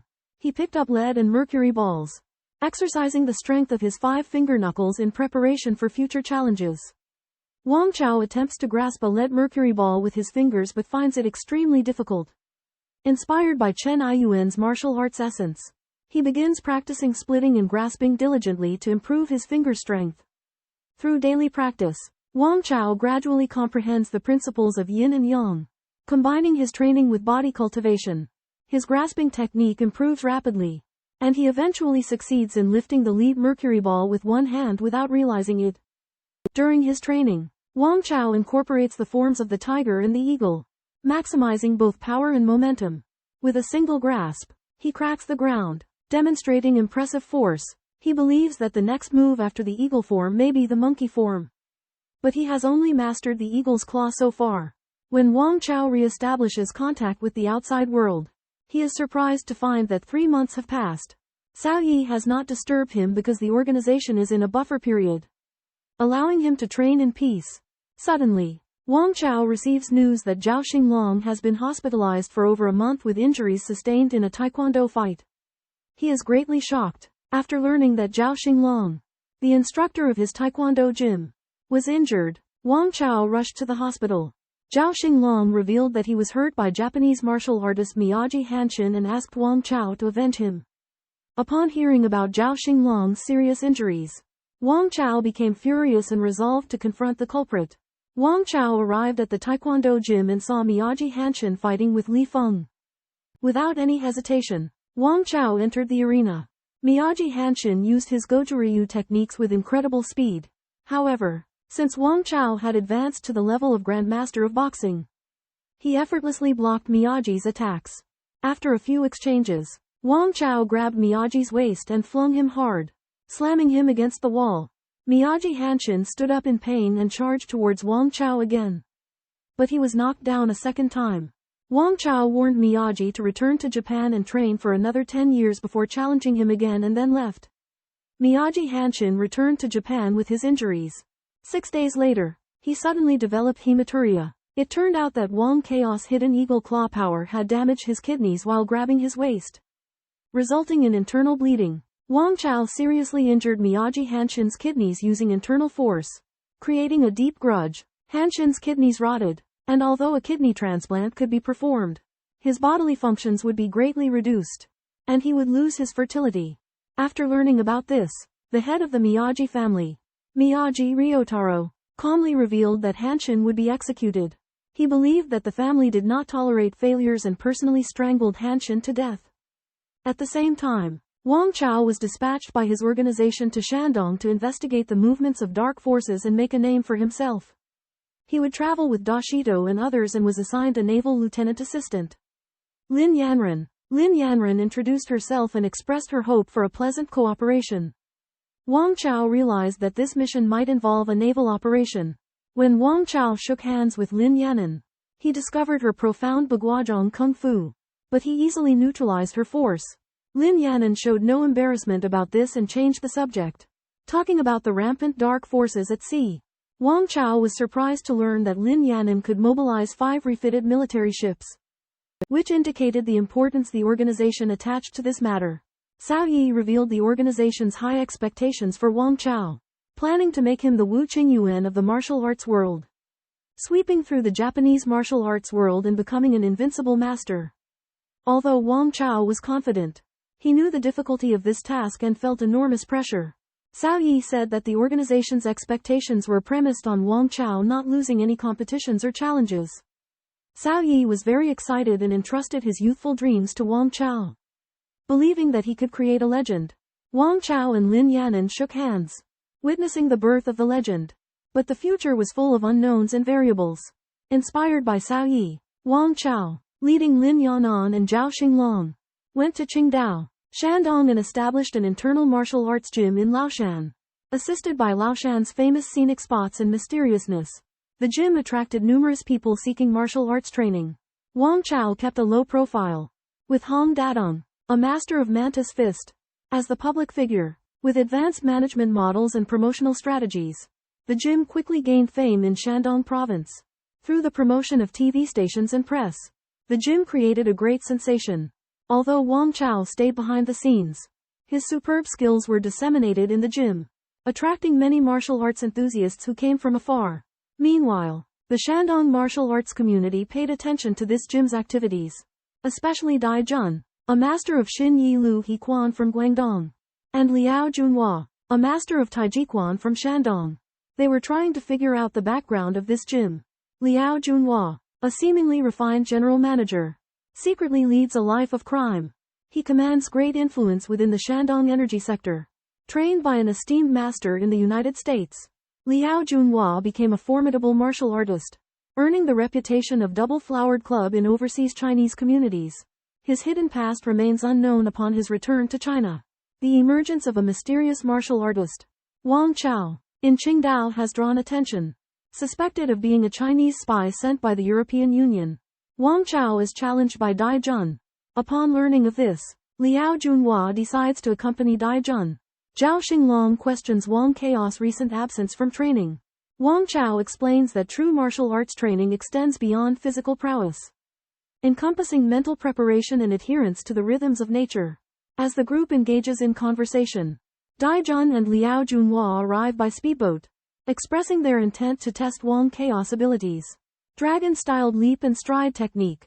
The two masters leapt from the inflatable boat, displaying the leaping style of a dragon.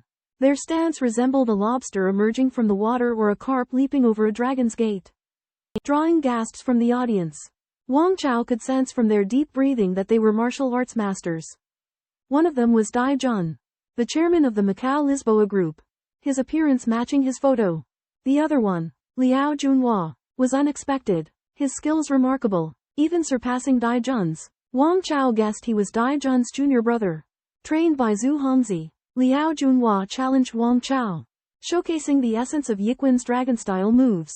Combining reality and illusion with hidden malevolence, Wang Chao countered with snake-like techniques, his hands like a menacing python, unleashing astonishing power. In an instant, the two clashed, the battle as swift as lightning.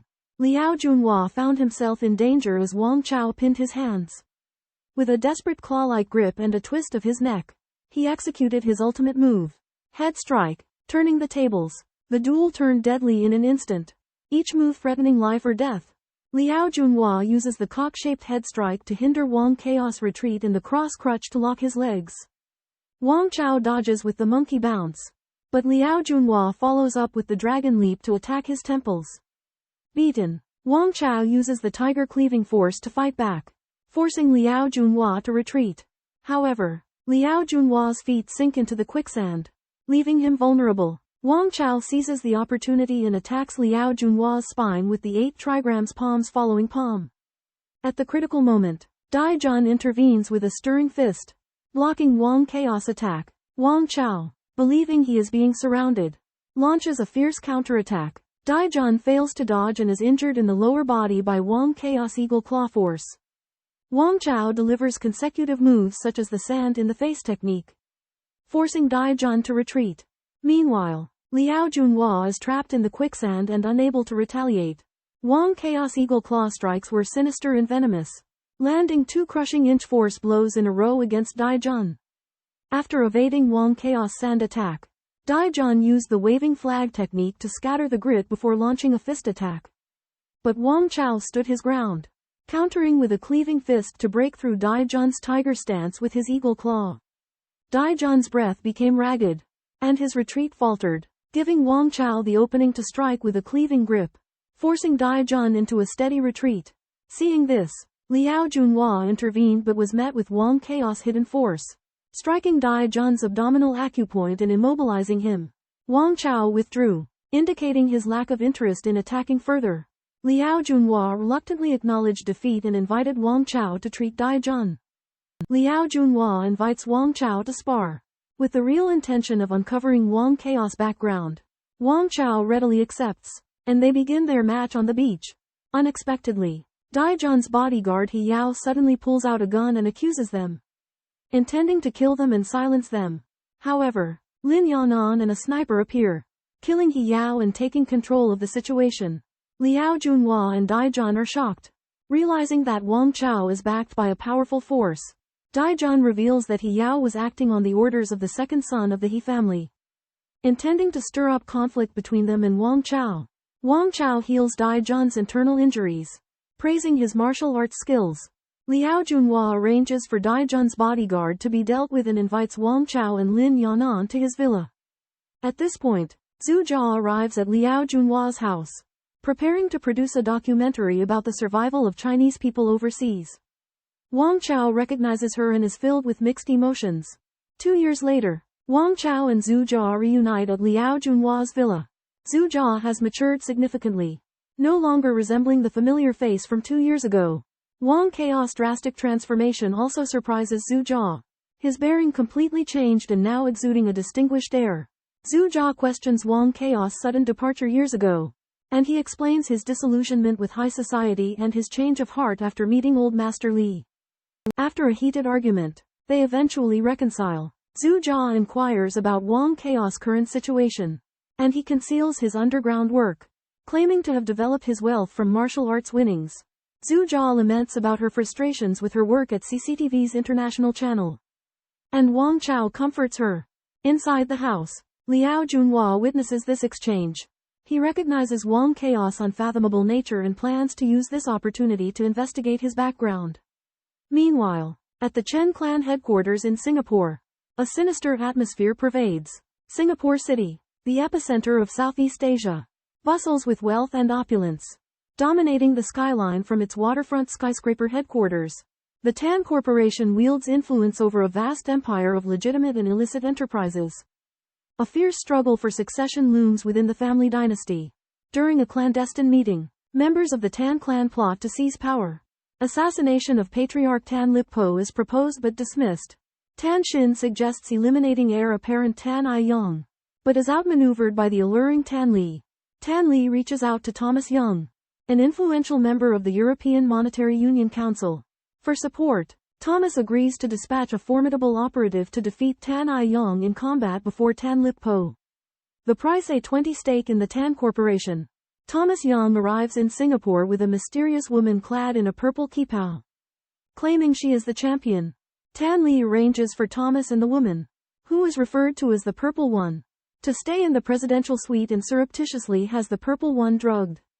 Meanwhile, the Purple One instructs Thomas to eliminate Tan Shin. Thomas, perplexed but obedient, complies. The true identity and motives of the Purple One remain shrouded in enigma. In the realm of martial arts, a practitioner develops their skills to the point of emptiness and integration, enabling them to foresee events before they happen, a state referred to by Sun Lu Tang as the way of complete sincerity. Only a select few martial arts masters have achieved this level of enlightenment, including Li Luo Neng, Dong Hai Chuan, Yang Lu Chan, and Wu Yu Shang. There is also a lower level of perception in martial arts known as the knowledge of seeing and hearing, which allows practitioners to sense danger through their senses of sight and hearing, but not to foresee it. In a villa, Liao Junhua and Wang Chao discuss martial arts. Liao mentions that Master Zhu had entered the empty realm but had not reached the void realm. Wang suggests that the Confucian concept of the way of complete sincerity also alludes to such realms. In a separate scene in Qingdao, Chen Aiyang practices Tai Chi under the shade of a tree. His movements light and graceful. He employs the toad hooking force, which makes his body resonate with a sound like that of a frog. Suddenly, he leaps onto the tree and catches a sparrow, using his internal energy to cancel out the bird's flying force. In the Chen Group headquarters, Chen Libo holds a family meeting. Suddenly, Thomas, an official from the European Union, arrives and invites the family patriarch, Chen Aiyang, to a martial arts exchange. A woman in purple, Tang Zichen, appears as Thomas' coach. When Chen Aiyang engages in combat with Tang Zichen, he realizes that her martial arts skills far exceed his imagination. Tang Zichen strikes him from the air, causing him to be wounded in the chest. She commends Chen Aiyang's natural talent but states that mastering internal energy is extremely difficult. Finally, Tang Zichen turns to leave, leaving Chen Aiyang contemplating his inadequacy.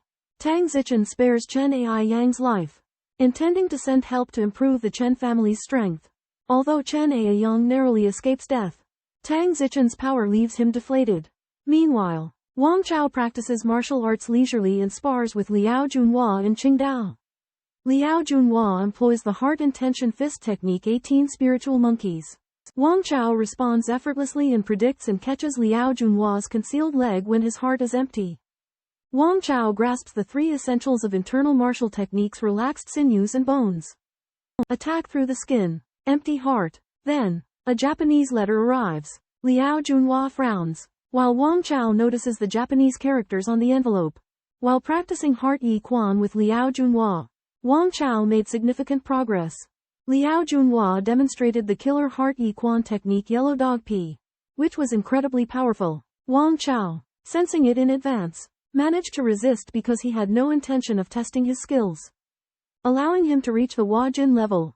After receiving a letter, Liao Junhua and Dai Jun learned that a talented young Japanese martial artist came to northeast China to hone his skills, winning every battle. Among them, Yi Zan, proficient in kendo and boxing, had been instructed by the royal coach and had reached the Dark Jin level at the age of 19. The organization ordered Wang Chao to kill Yi Zan in a martial arts match to stifle this talent. Wang Chao and Liao Junhua agreed to go to Jilin the next day to watch the fight. Wang Chao is commissioned to challenge Yi Zan, a Japanese martial arts prodigy, who has defeated Hokkaido Aikido Grand Master at age 18. Lin Yanran emphasizes the covert nature of this battle, where the Japanese martial arts world aims to probe China's, sending young talents to sweep through underground brawling rings and martial arts schools. Wang Chao finds Yi Zan to be genuinely strong but still decides to fight. Despite Lin Yanran's concerns, Wang Chao remains confident. That night, Yi Zan defeats several fighters at the Changchun Underground Arena, showcasing his formidable dark energy skills. After receiving news, Liao Junhua learns that Yi Zan is ruthless and his dark energy has reached a state of combining hardness and softness. At the suburban arena, the confrontation between Wang Chao and Yi Zan is about to begin. Yi Zan effortlessly defeats a Russian boxer, revealing his striking power. Liao Junhua orders the head honcho to give the Japanese association money, asking them to stop their rampage. However, Wang Chao volunteers to fight. Wang Chao fights against Yi Zan, and they engage in a fierce contest on the ring. Yi Zan is a formidable fighter with swift movements, and Wang Chao is briefly outmatched. At the crucial moment, Wang Chao musters his strength to execute Dragon Serpent Assault. He wields the returning spear to deflect Yi Zan's offensive. Yi Zan counters by using Windward Sword, but Wang Chao uses restraining force to drive him back. The atmosphere is charged as music plays. Wang Chao gains morale and attacks with renewed fervor. Yi Zan fights with all his might, but ultimately loses to Wang Chaos Eagle Tearing and Bear Impacting Tree. His right hand is crushed. Yi Zan manages to fight back, but Wang Chaos Monkey Form Stealth Leg defeats him. Finally, Wang Chao puts his foot on Yi Zan's chest, completely destroying his resistance. Yi Zan leaves a final message: I am not a genius after all. Wang Chaos duel with Yi Zan drained Wang of all his energy. And in the end, Wang defeated Yi with a backward thrust and a tiger-shaped split. Throughout the fight, the audience's excitement inspired Wang's potential and brought it to an extraordinary level. Yi Zan's death signified the end of a martial arts legend and the birth of a new legend in Wang Chao. The fighting ring erupted in thunderous applause, as if China had won an international gold medal. Liao Junhua represented the government, while Major General Xu represented the military district to congratulate Wang Chao. Wang's victory not only alleviated Liao's financial loss but also boosted the morale and patriotism of everyone present. Zhu Jia defended Wang, leading to a clash with Ryusei Haruko. Liao promptly intervened, severely injuring Ryusei. This deepened the animosity between Wang and the Japanese martial arts world. Liao Junhua shocked everyone by kicking Ryu Haruko away. He intervened to prevent Haruko from attacking Wang Chao because the latter was his friend Zhu Jia's relative. Liao Junhua's martial arts were superior, and he fought Haruko with all his might, causing her to be seriously injured. He realized that his actions were inappropriate and immediately arranged for medical treatment.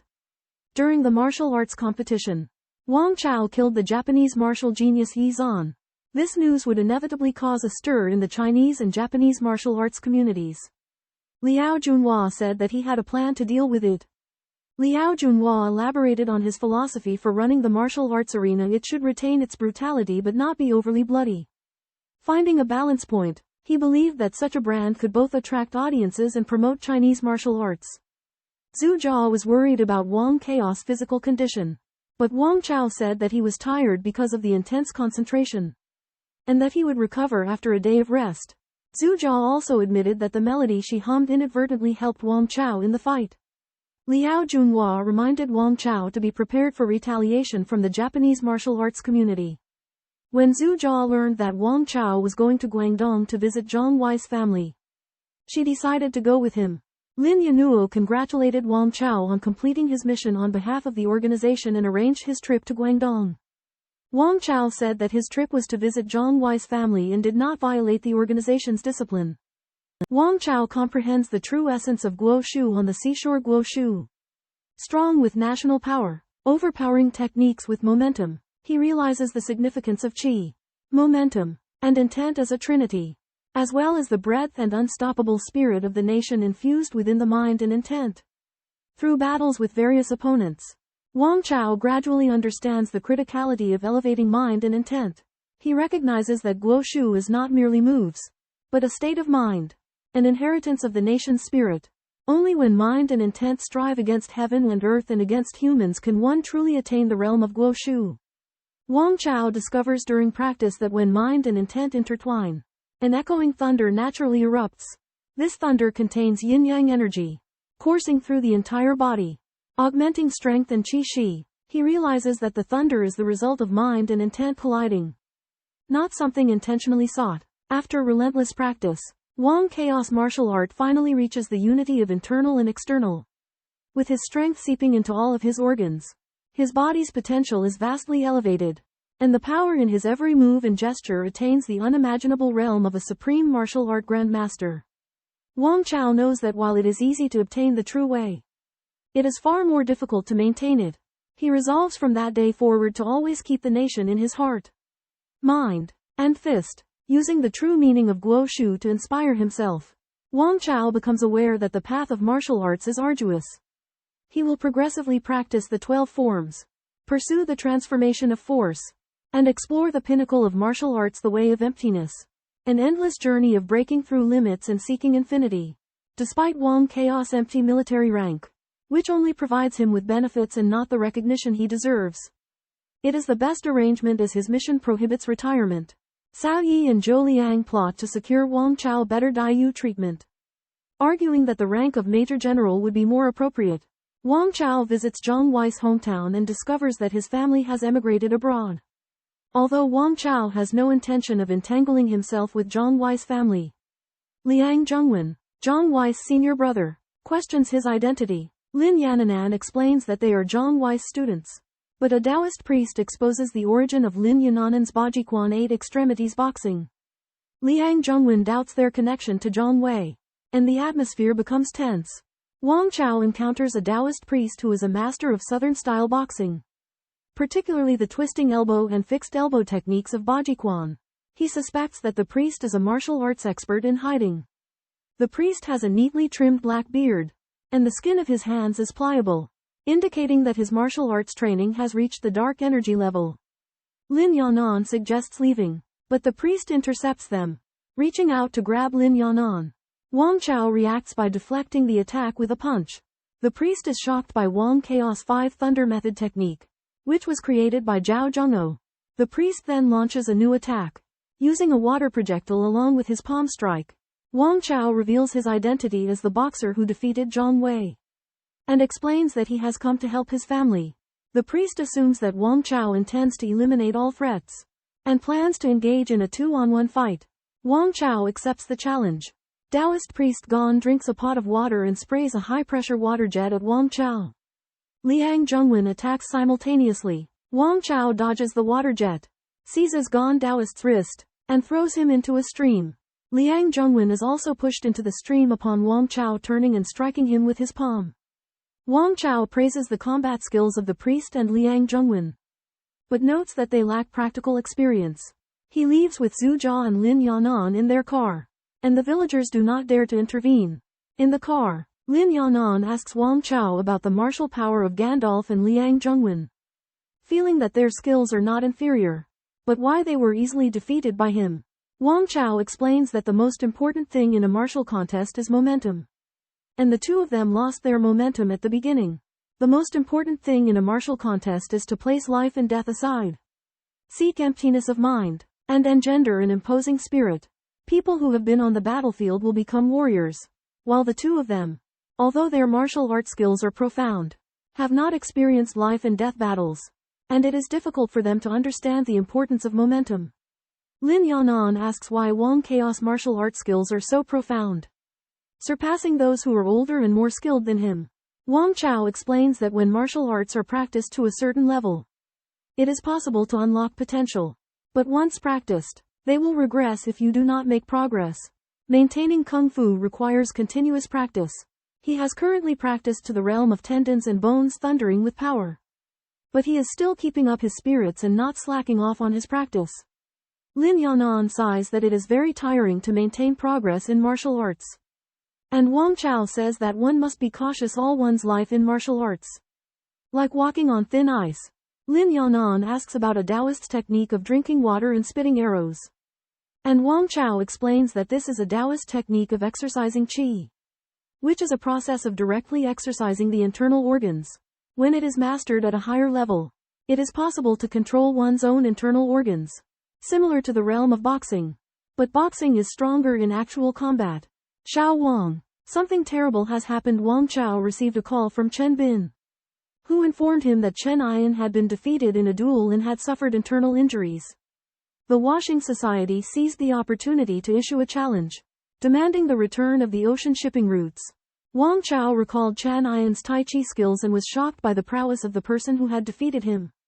Chen Bin asked Wang Chao to come to Singapore to assist in facing the Washing Society expert, Cheng Shanming, within a 7-day time frame. When Zhu Jia learned of this, he volunteered to go with him. Lin Yanan secretly arranged for Da Shi Tu to lead the Southern Fleet to provide support. Wang Chao arrived in Singapore and met with Chen Bin. She revealed that there had been an internal conflict in her family, that Chen Xin was missing, and that Chen Ayan had been placed under house arrest. Chen Bin wanted Wang Chao to guide her in preparing for the challenge, but Wang Chao noticed that she was hesitant to take risks. Ultimately, Wang Chao agreed to fight in place of Chen Ayan and resolve the crisis. Wang Chao agrees to help Chen Bin and prepares to meet his brother, Chen Ayong. After learning that Chen Ayong was under house arrest, Wang Chao deduced that he was being set up and wanted to find out from Ayong who had injured him. Chen Bin arranges for Wang Chao to stay in a hotel and warns him of the suspicion of the old man Chen Lip. He advises Wang Chao not to get involved in the internal feud of the Chen family. However, Wang Chao believes that he cannot repent of the promise he made to Chen Bin. The next day, Zhu Jia feels that Chen Lip is shrewd and suspicious and worries that he will suspect Wang Chao of planning to take over the family business. Wang Chao says he will be careful. Chen Bin calls Wang Chao for a meeting, and Chen Lip wants to see him. Wang Chao goes to the meeting and is arrogantly received by Uncle Ming. Chen Lip questioned Wang Chao's motives directly and believed that Wang Chao was not short of money and his participation in the martial arts competition must have other purposes. Wang Chao responds calmly, admitting that Chen Bin is a friend but not revealing other purposes. Wang Chao is accused by Chen Libo of colluding with the EU in an attempt to take over the Chen Group. Despite Wang Chao's denial, Chen Libo presents evidence of hiring African mercenaries. Wang Chao knows he is innocent, but he cannot refute the lies. He questions Chen Libo's motives, who admits to acting to protect the Chen family's assets. Both sides are at an impasse. Chen Libo suddenly changes his demeanor and proposes a deal. He realizes Wang Chao is composed, accomplished, and skilled, while Chen Aiyang is the only heir to the Chen family. To avoid infighting within the Chen Group, he suggests that Wang Chao break away from his secret backers and co-manage the group with Chen Aiyang. As a condition, Chen Libo promises to give Wang Chao a 30% stake in the group, on the condition that Wang Chao marries Chen Aiyang and has children to maintain the Chen family bloodline. Wang Chao is skeptical of Chen Libo's offer but realizes it is a chance to become part of the Chen family. An agreement is reached. Wang Chao calmly rejects Chen Libo's proposal, believing it to be a scheme to bind him to the Chen family's business. Chen Libo warns that Wang Chao could leak the news to the power behind him, but Wang Chao believes it's risky and decides to ignore it. Chen Libo laments that he is worried about his family's internal strife after his death and wants Wang Chao to marry Chen Bin and inherit the Chen Group shares. But Ming Shu reminds him that doing so may invite trouble. Chen Libo is determined to take a gamble on the Chen Group, making a bold and risky move. Wang Chao meets with Chen Aiyuan and finds that his injuries are not minor. Chen Aiyuan is surprised at Wang Chaos' improved martial arts, and Wang Chao demonstrates his new horse cannon technique. Chen Aiyuan admits that his toad-catching energy has reached a high level, giving him strong internal power, but his muscles and bones have not reached the level of thunderclap. Wang Chao is surprised that Chen Aiyuan's energy has permeated his entire body, and speculates that he may reach the realm of a grandmaster in the future. However, Chen Aiyuan reveals that he was once defeated by a woman surnamed Tang. When Chen Aiyang mentioned that the woman Wang Chao had a duel with had the surname Tang, Wang's heart was filled with excitement. He was eager to know the name of his opponent. Chen said that he only knew her surname during the duel and that he could not find her background information, speculating that she might have unfathomable martial arts skills. Wang asked about her age and appearance, and Chen estimated that she was around 30 years old, with her skin and appearance making it difficult to judge her actual age. He recalled the fragments of his fight with her and believed that her martial arts had reached the realm of perfection. Chen said that he had video footage, and Wang eagerly asked to see it.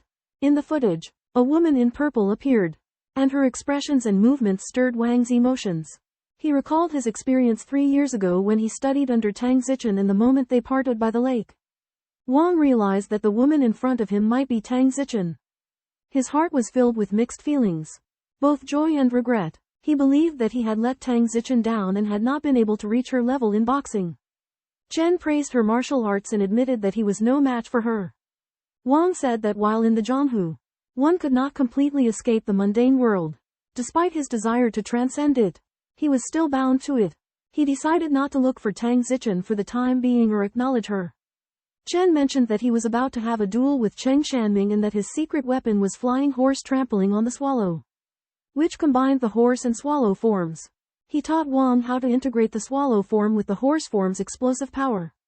Believing that Wang had a great chance of winning, the bronzeware flying horse treading on a swallow is vividly detailed, showcasing a balance of strength and finesse.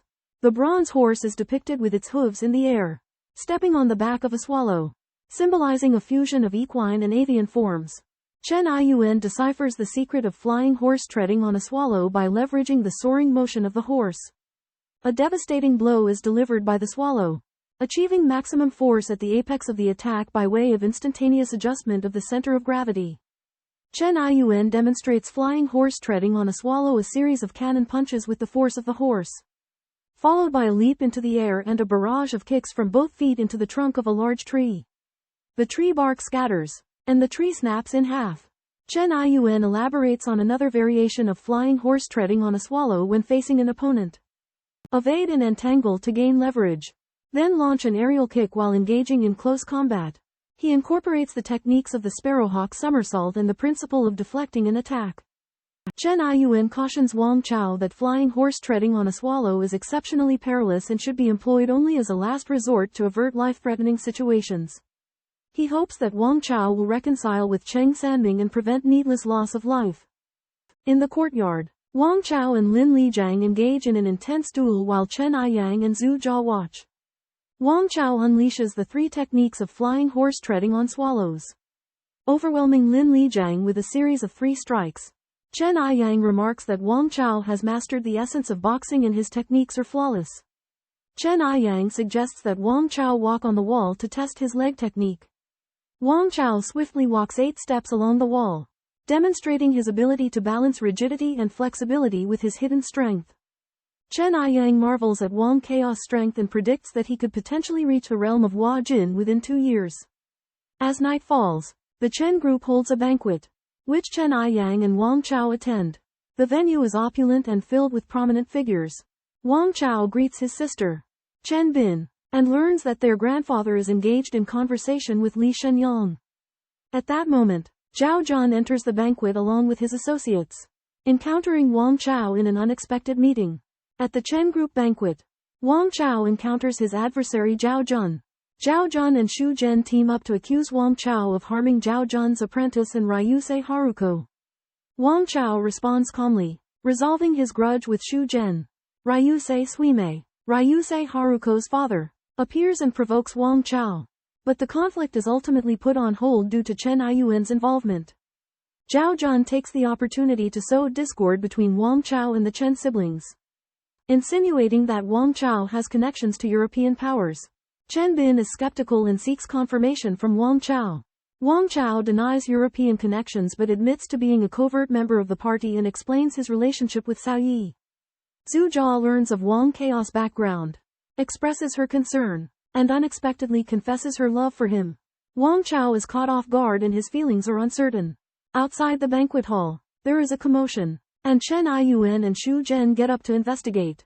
In the hall, Wang Chao's gaze was drawn to a burly, bearded man dressed in black robes and shoes, who moved with the grace of a feather despite his imposing build. Wang Chao recognized the man's exceptional martial arts skills, particularly his legwork. Chen Yang whispered that the man was Cheng Shanming, and Shen Hong challenged the Chen group, demanding the return of their international shipping routes. Chen Bin stated that he would need to consult with Chen Libao before making a decision. Shen Hong mocked the Chen group's internal divisions, while Cheng Shanming avowed his intention to seek revenge on Chen Yang, a disciple of the Listile Taijiquan.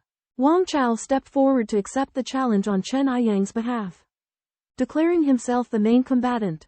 Amidst the tension, Chen Libao and Li Shenyang appeared. Li Shenyang proposed turning the hall into an arena to settle the feud between the Chen group and the Washing Society. At that moment, Ryusei Suimei emerged, seeking vengeance against Chen Aiyang. Wang Chao urged Chen Aiyang and Zhu Jia to leave, but Ryusei Suimei's challenge angered Cheng Shanming, who struck him away with a single palm strike. Cheng Shanming strikes down Ryusetsu Suimei with one palm, leaving the latter struggling to look at his opponent. Ryusetsu is severely injured, but Cheng Shanming's restraint allows him to survive.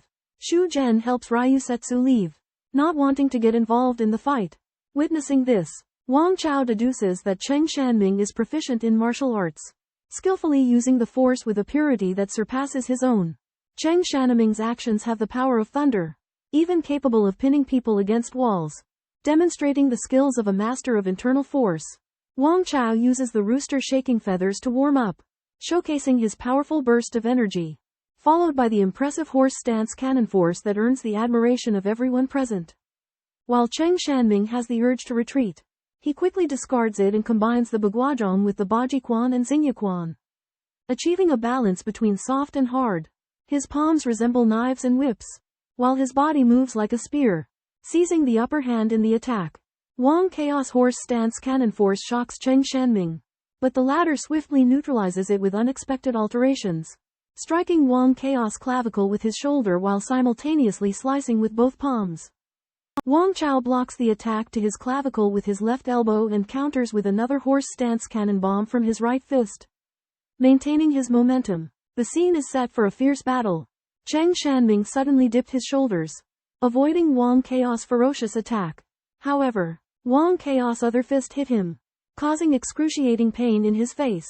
Cheng Shanming protected his face with his palms, resisting Wang Chaos' fist, but Wang Chaos' fists were relentless, shaking his palms away. Cheng Shanming changed tactics, stepping to Wang Chaos' left and slashing down with a palm strike.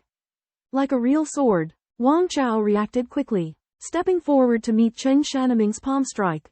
Cheng Shanming's palm pressed down and swept across, like a sharp butcher's knife. Wang Chao turned his arms inside and out, his sleeves becoming a large banner that wrapped around Cheng Shanming's hand blade. Cheng Shanming keenly sensed the danger and flicked his wrist, tearing Wang Chaos' sleeve. Wang Chao stretched his arms and aimed upward. Cheng Shanming retreated, then pressed against the wall and leapt into the air to evade Wang Chaos' attack. Wang Chao stepped back, gathering strength to deliver a thunderous blow when Cheng Shanming landed. Unexpectedly, Cheng Shanming gripped the wall and held on for a split second. Wang Chaos' calculations were off, and his energy was disrupted. Cheng Shanming seized the opportunity to slide down the wall and roll away. Wang Chao pursued again, sending a palm strike down. Cheng Shanming raised his hand and flicked at Wang Chaos' chin. Wang Chao grabbed Cheng Shanming's palms with both claws and executed flying horse trampling swallows. Cheng Shanming inverted his chest and unleashed a piercing force toward Wang Chaos' feet. Wang Chao narrowly avoided being severely injured by stepping back. Cheng Shanming didn't pursue, realizing that Wang Chao had shown mercy. Cheng Shanming counterattacks, stabbing Wang Chao in the sole of his foot. Wang Chaosheng withdraws his strength, sparing Cheng Shanming's life. Wang Chao judges that he is no match for Cheng Shanming, and takes the initiative to retreat. Displaying his heroic spirit, Cheng Shanming observes Wang Chaos' character and doesn't take advantage of the situation to attack. A fierce battle temporarily ceases. Cheng Shanming admits defeat and ends the duel. Chen Aiyuan also expresses his readiness to fight at any time. Shen Hong's plan is shattered, leaving him feeling helpless. Chen Libo proposes that the betting money be frozen for the time being and that the battle be fought again next month. Shen Hong, compelled by the situation, reluctantly agrees. Shen Hong secretly orders his men to keep a close watch on Cheng Shanming and to eliminate Wang Chao if necessary, in order to subdue Cheng Shanming. Late at night, after the Chen group banquet ended, Wang Chao left with a sense of disappointment. He believed that martial arts had become a form of entertainment, and the competition was nothing more than an opportunity for the powerful to make money. Arriving at the top of the skyscraper, Wang Chao was captivated by the serenity of the ocean view and immersed himself in his cultivation. However, Chen Aiyuan's concerns interrupted his thoughts. Chen Xiaoming was highly skilled in martial arts, and the Washing Society harbored murderous intentions. Wang Chao stated that he had extensive combat experience rather than just being a recluse. But Chen Yuyuan believed that the Washing Society was ruthless and adept at assassination. To eliminate the threat, Wang Chao decided to confront Chen Xiaoming alone in the hopes of persuading him to withdraw from the competition. Chen Yuyuan agreed but warned him about the Washing Society's influence. Wang Chao declared that his resolve was unwavering and that he could unleash his greatest power when facing overwhelming odds. Chen Yuyuan admired this, believing he was born for combat. For safety reasons, Wang Chao learned about the Washing Society's presence in Singapore. He contacted Lin Yanran and others to discuss raiding the Washing Society's stronghold and capturing Chen Xiaoming. Lin Yanran suggested directly bombing the Washing Society's villa as the most efficient method, which would also implicate the Chen group. Wang Chao, however, preferred to negotiate peacefully with Chen Xiaoming to avoid a mutually destructive outcome. Lin Yanran proposes that Shen Hong's villa be razed and Chen Xiaoming be taken away to serve the country. Wang Chao worries that this action will cause international disputes. But Lin Yanran explains that America's influence in Singapore is waning. Lin Yanran reveals that the plan is to frame the Chen conglomerate, accusing it of drug and weapons smuggling. After learning about the Chen conglomerate's illegal activities, Wang Chao separates them from his personal relationship with Chen Aiyang. When Lin Yanran and Wang Chao arrive at the villa, Chen Xiaoming has already escaped. Chen Xiaoming reveals Washing Society's surveillance and his secret plan to escape. He used sneak attacks and marksmanship to eliminate the sentries, preparing to flee amidst the chaos. After a gunshot, the shooter in the villa turned and shot at Chen Xiaoming. But Chen Xiaoming was faster and shot him in the head, then took cover behind a pillar to avoid the enemy's counterattack. The Washing Association gunmen were well trained, but Chen Xiaoming's marksmanship was superior, combining the footwork of Baguazhong, making every shot a hit. Just as Chen Xiaoming killed 4 people, there was a burst of gunfire from the main entrance, and a group of special forces in black uniforms rushed in. They quickly eliminated the resistance and found Shen Hong's body, but not Chen Xiaoming. Lin Yanran and Wang Chao also arrived at the scene. Chen Xiaoming took the opportunity to sneak attack, clawing at Lin Yanran, but Wang Chao blocked his attack, and the two sides engaged in combat. Wang Chao asked Chen Xiaoming to leave, explaining their purpose. Chen Xiaoming revealed that he had no intention of competing next month and had eliminated 4 sentries. Chen Xiaoming lamented the importance of keeping up with the times, practicing both gun skills and martial arts to survive in modern society. Wang Chao expressed his amazement at Chen Xiaoming's marksmanship. Chen Xiaoming elaborated on the vagueness of martial arts, believing that it is more practical to improve one's own strength than to pursue unattainable ideals. Wang Chao, on the other hand, believed that martial artists should have ideals and momentum.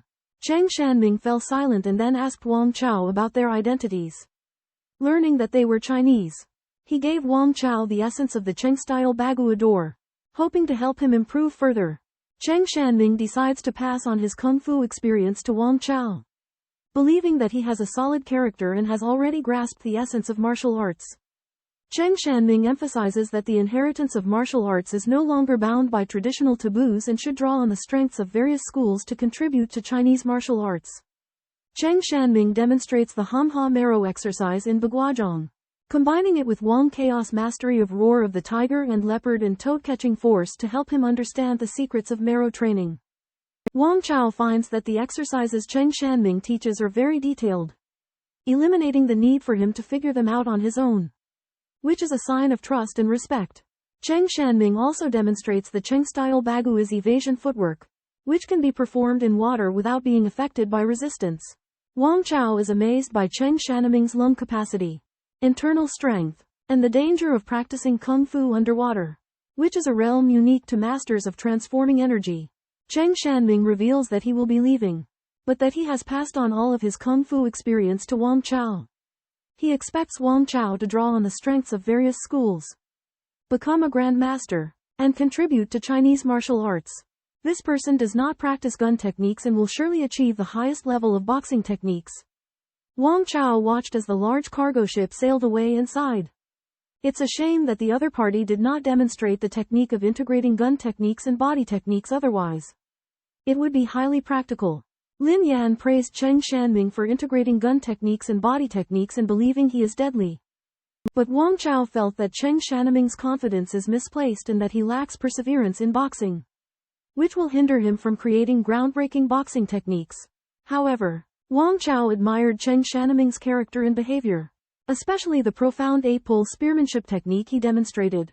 These valuable martial arts enlightened Wang Chao on the path of underwater training. Cheng Shanming suggested the method of underwater training, making Wang Chao realize that this is a shortcut to breaking through the bottleneck. Practicing boxing requires methods, and underwater training can achieve twice the result with half the effort. Wang Chao hopes to break through the bottleneck soon and share his achievements with Tang Zichen when he meets her, letting her witness his growth.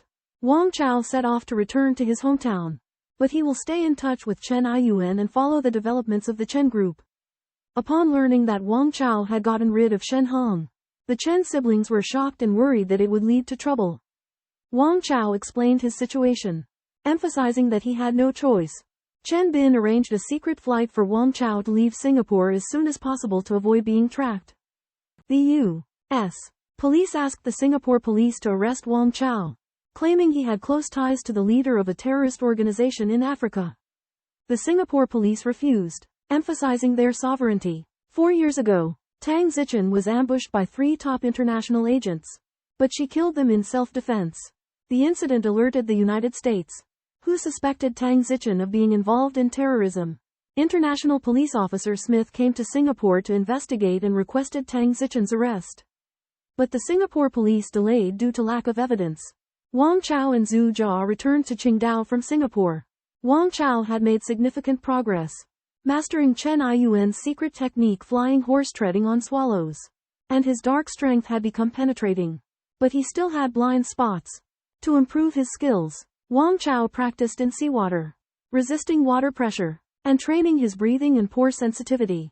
Through repeated exercises, he achieved introspection, indicating that his martial arts had reached the level of internal organs. Martial art masters can perceive the internal state of their bodies through introspection, gaining knowledge of the functions of their organs and timely detection of illnesses. When practitioners of martial arts channel their strength into their internal organs, they can develop a high sensitivity to their organs, gradually reaching a level of introspection that allows them to accurately identify illnesses. Wang Chao trains in the ocean with lead weights to familiarize himself with the structure of his lungs. But his other organs remain unclear. Zhao Xinglong, guided by Wang Chao, makes progress in Bajiquan, but he is still unable to perform introspection. During an unexpected storm, Zhao Xinglong is swept into the depths by a wave. But Wang Chao swiftly rescues him. With strong currents in the deep water, Wang Chao uses his strength to resist. Exercising his introspection abilities, Wang Chao practices Taijiquan 5 hammers, focusing on forceful energy without any deceptive techniques, with the aim of overwhelming the opponent's resolve. Zhao Xinglong attempts to engage with Wang Chao, experiencing Wang Chaos power of introspection and flying backward after a single strike. During the fight between Zhao Xinglong and Wang Chao, Wang Chaos move and block fist strike caused Zhao Xinglong's blood to surge and his internal organs to shift. Wang Chao explains that the essence of Tai Chi lies in vibration, like the beating of a drum that sends energy rippling through the entire body with every strike.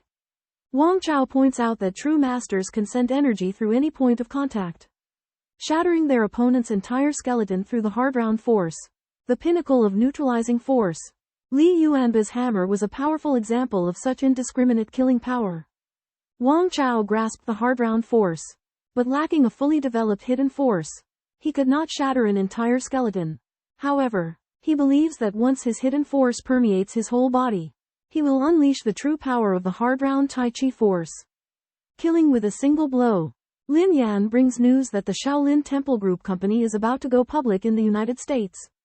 This raises Wang Chaos suspicions, as the Shaolin Temple's close ties with America seem worrisome. Lin Yan reveals that the move may have the support of higher authorities, but further investigation is needed. Before the Shaolin Temple goes public, Wang Chao and other famous martial artists are invited to a banquet to increase the temple's reputation. Wang Chaos' fame in the martial arts community has grown significantly, but he realizes that the invitation may have deeper implications. Before its IPO, The Shaolin Temple sent invitations to famous martial artists in the industry to attend an exchange conference in Hong Kong. Wang Chao found this suspicious. But Lin Yanren explained that the Shaolin Temple had disciples all over the world, many of whom were wealthy. So hosting an event in Hong Kong was not surprising. The conference aimed to invite well-known martial artists, not traditional martial arts masters. Lin Yanren pointed out that the Shaolin Temple had close ties with foreign forces, and that conglomerates such as Morgan and Dennis had members who practiced martial arts at Shaolin. She suspected the upcoming IPO was shady and needed to be investigated. They decided to go to Hong Kong for the conference and investigate discreetly. Liao Junhua revealed that while the Shaolin Temple's reputation was tarnished, its martial arts were still genuine. Taishi Mountain was where the monks trained, and Shaoxi Mountain was responsible for operations. He warned Wang Chao not to challenge the monks to avoid creating animosity. Upon arriving in Hong Kong, Wang Chao was greeted by two monks who had reached the Anjin level. Lin Yanren was puzzled by their nervousness. After getting in the car, Wang Chao and Lin Yanren realized something was amiss. Lin Yanren launched an attack, claiming that one of the monks' Dharma name was Yang, who was of the same generation as Abbot Yangxin. Lin Yanren ambushed the monk Yangbao, but found that his neck was as tough as elephant skin, and there was a hidden force that caused pain. Yangbao fought back. Wang Chao came to the rescue and used the elbow strike to knock Yangbao out of the car. Another monk, Yang, immediately attacked. Wang Chao and Lin Yanren got out of the car to evade the attack. Yangbao and Yang stated that they were commissioned by the International Criminal Police Organization to capture the terrorists Wang Chao and Lin Yanren. Lin Yanren suspected that Shaolin Temple had colluded with the United States and used this exchange meeting to help the United States capture Wang Chao. Wang Chao realized that there might be other secrets in his body that had attracted the attention of foreign forces. Yangbao and Yang launched another attack. Wang Chao and Lin Yanren fought back. Yang quietly sent a signal to notify reinforcements. Wang Chao was flabbergasted as he watched monk Yang calling for assistance on his cell phone, marveling at the transformation of the times. Yangbao's fist techniques were swift and fierce. His footwork similar to Xingyaquan, but his force was more vigorous, resembling the unique Shaolin rolling fist. Yangbao's iron treading skill was exceptional, his feet as hard as iron plates. Wang Chao stood his ground, utilizing his Taiji cannon blow to strike Yangbao head-on with unmatched force, causing the earth to tremble. Yangbao's acute reflexes enabled him to dodge the heart-piercing cannon, but he was unable to withstand the power of the forward-planting blow. Collapsing onto his knees, Wang Chao realized that Yangbao had incorporated yoga breathing techniques to augment his strength. Yang used his cell phone as a projectile weapon to attack Wang Chao, but his attempt was thwarted by Lin Yan'an.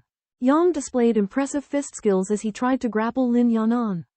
At that moment, a black sedan abruptly emerged on the road below. Wang Chao fought Yang Bao and Yang He with lightning speed. Yang He, a master of Shaolin crane fist, initially attacked Lin Yanren, but was countered by Wang Chao. With his proficiency in Xingyi martial arts, Wang Chao forced Yang He to retreat up a slope with a single splitting fist. Yang Bao, on the other hand, kicked the steering wheel, preventing Lin Yanren's escape. Yang He intercepted Lin Yanren, and Wang Chao immediately intervened, locking her throat with his eagle claw. Yang He countered with the lion's embrace. Preparing for a counterattack, Wang Chao released his eagle claw and changed tactics to smashing ground cannon. Breaking through Yang He's Mandarin duck consecutive kick, Yang He let out a scream as his right leg was shattered and he was sent flying. Suddenly, a black car sped towards them, and a man and woman inside opened fire on Wang Chao. With swift agility, Wang Chao dodged a bullet and used a serpentine evasion technique to approach Yang He, using him as a shield. After the gunfire ceased, he took solace in the fact that Lin Yanren had been shot but had rolled off the winding mountain road. The American woman, discovering Wang Chaos hiding place behind Yang He, teamed up with Amin to attack him. Wang Chao seized Yang He's monk's robe and used him as a human shield, crushing the American woman's wrist and disarming her. Yang Bao also attempted to approach, but was repelled by Wang Chao. Wang Chao successfully neutralized the enemy's combined attack, forcing them to retreat. Approximately 20 of original text. Wang Chaos turning palm dislocated the American female agent's elbow, shoulder, and leg joint, but she endured the severe pain and did not faint. Wang Chao spun her and wrapped her up tightly. Wang Chao leapt with the female agent in his arms, rushing towards Amin. Amin caught the female agent, but her injuries were severe and she could not speak. Amin fired, but Wang Chao quickly dodged and fought him in close combat. Yang Bao attacked stealthily from behind, but Wang Chao dodged using the monkey crouch and injured Amin's gun-holding wrist, causing him to drop the gun. Subsequently, Wang Chao used his eagle claw attack to crush Amin's windpipe, killing him. Wang Chao turned his gaze towards Yang Bao, threatening, "Do you want me to do it? Or will you end it yourself?" Wang Chaos' proposal did not anger Yang Bao, but ignited his fighting spirit. Yang Bao tore off his monk's robe, revealing his muscular body, and used martial arts to attack. Despite his fatigue, Wang Chao dodged with agile movements, waiting for an opportunity to attack. With a venomous fist strike, Wang Chao aimed for Yang Bao's groin, but Yang Bao reacted quickly, blocking the attack. Yang Bao then performed an elephant-shaped fist, swinging his arms like an elephant's trunk. Wang Chao dodged the attack and used his deadly move peeing yellow dog, kicking Yang Bao's right kneecap off. The battle ended, with Yang Bao on the ground, and the American female agent still trying to resist. Wang Chao shot her in the leg. At this time, the Hong Kong police arrived, cordoned off the scene, and arrested everyone. Soldiers suddenly appear and apprehend the injured monk Yang Bao and others.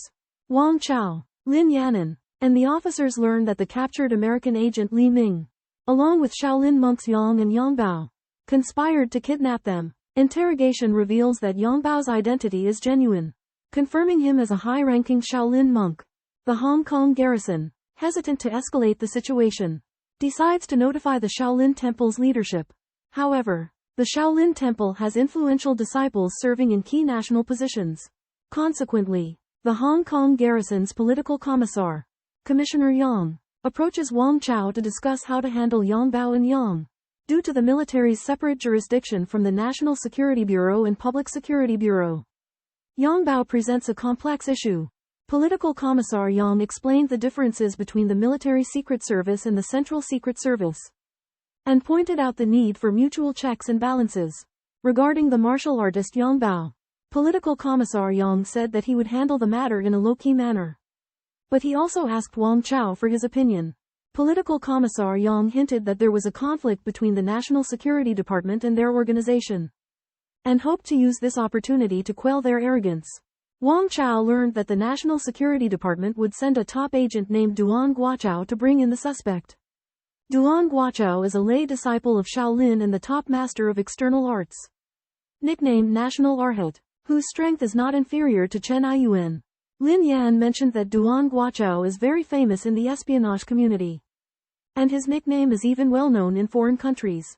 Wang Chao became curious and decided to face Duan Guochao, hoping to restore the reputation of their department. Political Commissar Yang asked Wang Chao to continue interrogating the American female spy in the hope of obtaining crucial information from her. To crush an enemy's will, one must first destroy their confidence. American agent Lisa faced Wang Chaos taunts with anger but also a glimmer of hope for escape. Wang Chao agreed to a gun duel with Lisa, confident in his ability to control her life or death. Lisa took her chance and fired, but Wang Chao dodged and disarmed her. Lisa used quick and continuous tactics, but Wang Chao countered with greater speed and strength, disarming her again. As Wang Chao continued to taunt her, Lisa retreated and attempted suicide. Wang Chao disarmed her and declared that he controlled her life or death. Humiliated, Lisa submitted and revealed her affiliation with the CIA's Southeast Asia Division, adding that Wang Chaos' double identity had been exposed. Wang Chao continued his interrogation about the mercenary group and Chinese secret society. Learning that Lisa had been a mercenary instructor and a leader of the Chinese society but was unaware of Wang Chaos' connection to the mainland government. Lisa's revelation leads Wang Chao to deduce her connection to foreign forces and American spies. Wang Chao breaks Lisa's confidence and hands her over to a skilled interrogator. Reflecting on his past experiences, Wang Chao realizes that worldly concerns have hindered his martial arts advancement. He meditates to clarify his thoughts, resolving to resolve his issues, cut off worldly ties, and elevate his realm. 3 members of the National Security Department, Duan Guochao, Chen Kai, and Dong Ling, arrive in Hong Kong to interrogate the case. Duan Guochao, a lay disciple of Shaolin, is arrogant and has previously confronted the Iga hero. He takes note of the emerging master in Hong Kong and intends to eliminate him as a potential threat to the Shaolin Temple. On the plane, Duan Guochao decides that if Wang Chao has potential, he will take the opportunity when they meet to harm him. Meanwhile, Wang Chao feels conflicted, contemplating his future. Duan Guochao underestimates Wang Chao, believing that he is of the same level as Yi Zan, a disciple of the Iga clan from the Northeast martial arts community, and therefore not a threat. However, Duan Guochao is internally conflicted, considering leaving his post due to disagreements with the national security leadership. Amidst his confusion, Wang Chao clarifies his principles: he will protect the interests of the nation and its people, even if his organization orders him to do otherwise. He uses the rooster shaking its feathers technique, gaining an understanding of the concept of power flowing throughout his body. A realization that comes after his training underwater and his subsequent openness. The next day, Duan Guochao and other national security personnel arrive at the headquarters.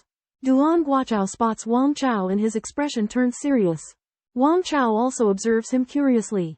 Wang Chao, tall and well-built in military uniform, did not possess the bulging muscles of a boxer.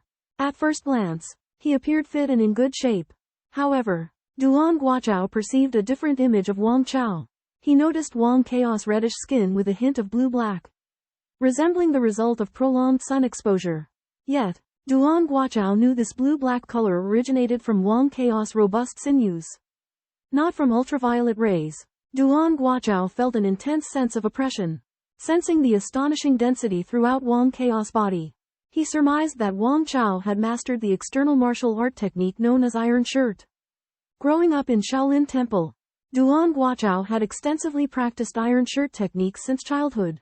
Under his master's guidance, he had undergone rigorous training, including bone-setting massages with special herbal solutions, allowing him to master advanced martial arts. Observing the blue-black hue beneath Wang Chao's skin, Duan Guochao recognized him as a fellow expert in Iron Shirt techniques. Although Wang Chao did not practice Iron Shirt per se, his powerful sinews and bones emitted a thundering resonance, augmented by his mastery of Chen Shanming's methods. By rotating underwater while holding large lead mercury spheres and enduring the force of strong currents, he had cultivated unparalleled flexibility and strength. Duan Guochao concluded that Wang Chao's martial arts prowess posed a significant threat to Shaolin Temple. Provoked by female agent Chen Kai, Wang Chao remained unwavering. Demonstrating his unwavering courage, Duan Guochao attacked Wang Chao. But Wang Chao deftly neutralized his strikes using Xingyaquan techniques and countered with monkey-like agility, deflecting Duan Guochao's cranebeak strikes. Duan Guochao realized that Wang Chao was proficient in both external and internal combat. Possessing exceptional skills, he unleashed his signature hook fist and sword finger techniques, which Wang Chao skillfully evaded by retreating. Duan Guochao relentlessly pursued, but Wang Chao employed Baguazhong footwork to elude his grasp, rendering Duan Guochao's attacks ineffective. Seizing an opening, Wang Chao unleashed Taijiquan's rising cannon technique. Duan Guochao countered with Yellow Dragon rolls over, followed by Cloud Dragon's grasp. However, Wang Chao's oblique fists and continuous cannon proved too formidable for Duan Guochao to handle. Summoning the full force of his Iron Shirt technique, Duan Guochao executed throat lock and groin grasp. But Wang Chao countered with the Taiji 5 hammers, followed by elbow bottom smash and groin thrust to protect his vital points. In their fierce exchange, Wang Chao employed the powerful flying horse kick sparrow, shattering Duan Guochao's Iron Shirt with a single kick and delivering a fatal blow to his throat. Swiftly dispatching Duan Guochao, Wang Chao then subdued the remaining agent, Chen Kai. As the third agent, Dong Ling, drew his gun, Lin Yanan shot him in the wrist, while Wang Chao swiftly disarmed him. Ultimately, Duan Guochao and his team were defeated by Wang Chao. Their mission thwarted. Martial arts emphasize kicking with the feet, usually not leaving the ground, and not kicking above the knees, in order to borrow strength. Wang Chao's flying horse trample on the swallow uses the trampling of a horse shape and the fierce power of the cannon fist to repeatedly bombard the opponent. At the critical moment, he leaps up, breaking through the opponent's defense with scissor legs, and killing him in one stroke. However, this move entails extremely high risk. If the 3 scissor kicks are not successful, there will be no leverage when in the air, and a deadly counterattack will ensue. The last time he fought with Cheng Shanming, Wang Chao did not kick the last kick, betting on the opponent's integrity to avoid casualties. This time, facing Duan Guchao's killing intent and a series of lethal moves like the Eagle Claw Iron Cloth Shirt, Wang Chao had to strike back with all his might. The second kick of the Flying Horse Trample on the Swallow shattered the Iron Cloth Shirt. But Duan Guachao hastily used his strength to recuperate. So Wang Chao kicked out a third time. This kick caused Duan Guchao's throat bone to shatter, his neck to break, and his head almost detached from his body, killing him on the spot. The medical team rushed to the scene and rescued Chen Kai and Dong Ling. Upon learning the outcome of the incident, Commissar Yang was shocked, and realized the seriousness of the gunfight. The superior asks Commissar Yang to report the situation. He then reports that Duan Guachao is dead. Chen Kai is seriously injured, and Dong Ling is slightly injured. Commissar Yang sighed at the wonderful duel between Wang Chao and Duan Guachao, but regretted Lin Yan's shooting, because it would have led to organizational disciplinary sanctions. Wang Chao claims that he was forced to fight back, and that he did nothing wrong. Commissar Yang emphasized the strictness of military discipline, and that using a gun constitutes mutiny. He claimed that he will report the video in the situation, and Wang Chao and Lin Yanan will need to await disciplinary measures. However, Wang Chao, as a talent, will be protected, and the disciplinary action will be a formality. Commissar Yang reminds Wang Chao not to consider issues from the perspective of the Zhonghu, and warns him that no matter what happens, he should not let himself die. Wang Chao and Lin Yanan decide to take a short break in Hong Kong before the investigation team arrives. "You've been so reckless lately. How dare you go shopping?" Lin Yanan said with concern. But she was slightly relieved when she learned that Wang Chao had considered the feud with the Shaolin Temple. She reminded Wang Chao that the Shaolin faction was powerful and would retaliate endlessly in the future. Wang Chao admitted that he planted a deep disaster and revealed that he would have a conflict with Shaolin in the future. He explained that the government arranged for him to open a martial arts school in Mount Lao to cultivate a reputation for fighting against Shaolin. Lin Yanan pointed out the influence of Shaolin, including the visits of boxing champions and celebrities sending their children to practice martial arts. She explained that Wudang Mountain was severely infighting and there was no hope for support, so she had to develop in Mount Lao. Wang Chao lamented that Shaolin martial arts had been lost during the Cultural Revolution and were later passed down by folk masters. He admired the economic and interpersonal skills of Yongxin, the leader of Shaolin. Lin Yanan said that the government was seeking the help of scattered masters from the Wudang sect. The two decided to go shopping, with Wang Chao paying the bill. Wang Chao changed into casual clothes and waited for Lin Yanan. He was amazed by her appearance after she had carefully dressed up. Lin Yanan was happy to try on clothes and jewelry, and Wang Chao generously swiped his card to buy them. They went to a high-end cosmetics store, and Wang Chao, like a nouveau riche, declared that he would only choose the expensive ones. At this time, a noble-looking young woman recognized Wang Chao and called out his name. In an upscale cosmetics store in Hong Kong, Wang Chao met his friend Zhang Tong. After learning that Wang Chao is the president of Tianqing Group and has a connection to the Shaolin Temple, the people present were astounded. This was especially true for Huo Linger, who was overjoyed after hearing that Wang Chao is the director of the Laoshan Ninja Martial Arts School that defeated Yi Zan and Zhang Wei. Huo Linger is the third daughter of the Huo Group, a master of karate. She deeply admires Wang Chaos martial arts and asks for him to take her as his disciple. Wang Chao initially declines, but after witnessing her determination, he imparts her with the essentials of Nija.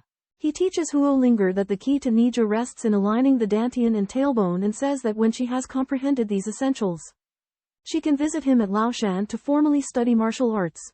Before leaving, Huo Linger inquires about the Shaolin Temple, Grandmaster Yongxin, and the warrior monks. Wang Chao informs her that he was invited by the Shaolin Temple to attend a seminar in Hong Kong for the listing of shares. After learning this, Huo Linger's admiration for Wang Chao increases and says she will see him again before he leaves. Sinking qi to the dantian is the basis of martial arts, but its exact meaning is rarely understood.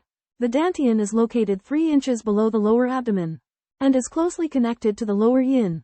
When defecating or urinating, it stimulates the qi to sink, thus achieving the effect of attacking from the outside. Huo Linger, a karate expert, was inspired by Wang Chao and understood the essence of internal family martial arts from her daily life. She realized that the dantian and tail vertebrae are connected to the ren and du meridians of the human body. Wang Chao didn't directly teach Huo Linger specific techniques but instead gave her a theoretical foundation, allowing her to understand it herself. Huo Linger was ecstatic and began to idolize Wang Chao. Wang Chao reminded Huo Linger to pay attention to certain martial arts techniques that only train the muscles and bones and do not nourish the body. Although such techniques are effective quickly, they can be extremely harmful to the body. Huo Linger expressed excitement about Wang Chao killing Yi Zan, implying that she had a conflict or grudge with Yi Zan.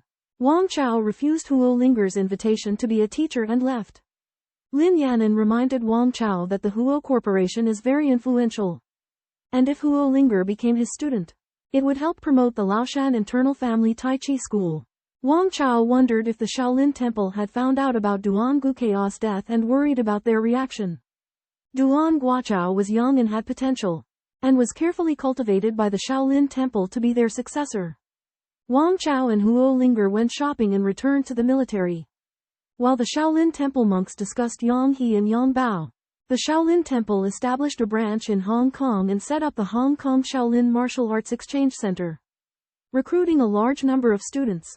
Abbot Yamshin stayed at the luxurious Peninsula Hotel and met with wealthy and famous celebrities in preparation for the Shaolin Temple's listing.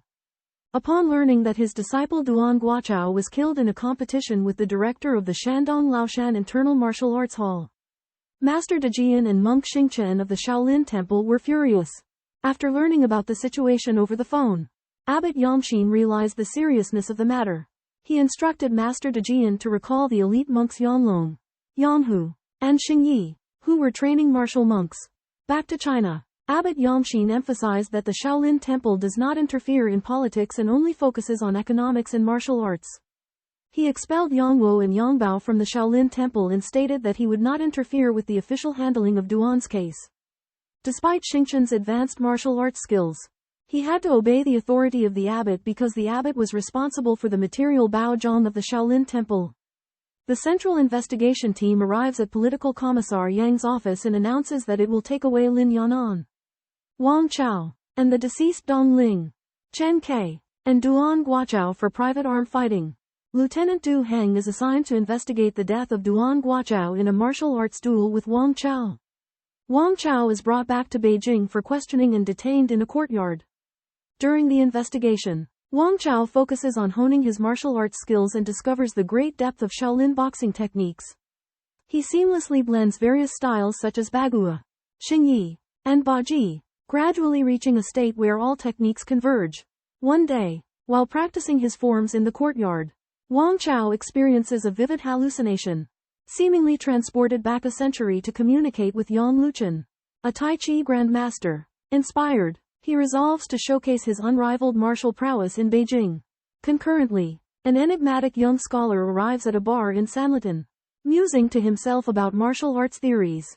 Suddenly, a man and a woman approach him, informing him of the murder of Duan Guachao, a high-ranking member of the National Security Agency. The young man's gaze intensifies, revealing an intimidating aura. Duan Guachao, a Shaolin master, was killed by an unidentified person. After hearing about it, Zhang Hai, a young man, stayed silent for a moment and then asked for details. Informant Yan Qing revealed that the man who killed Duan Guachao was an unknown master from the army, who had recently emerged. Zhang Hai was quite interested in this and learned that this person was even younger than Duan Guachao. Yan Qing relayed a request for help from Chen Kai, a member of national security, hoping that Zhang Hai would step forward to compete with the man and avenge Duan Guachao.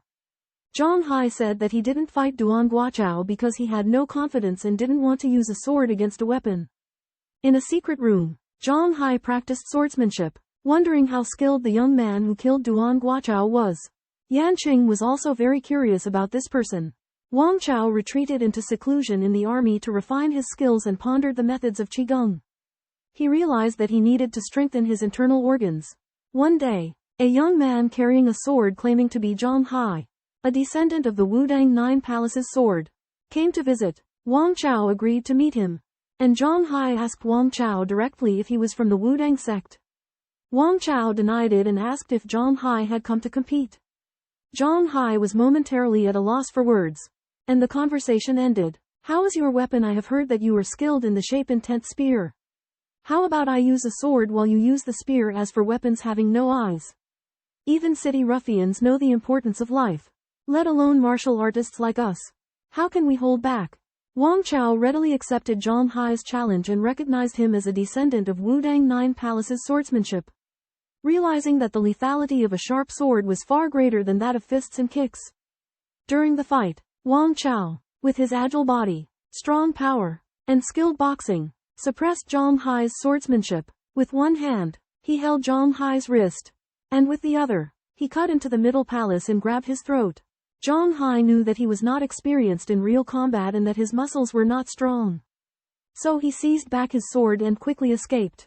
Wang Chao praised his good swordsmanship and said that they would definitely fight again in 3 years.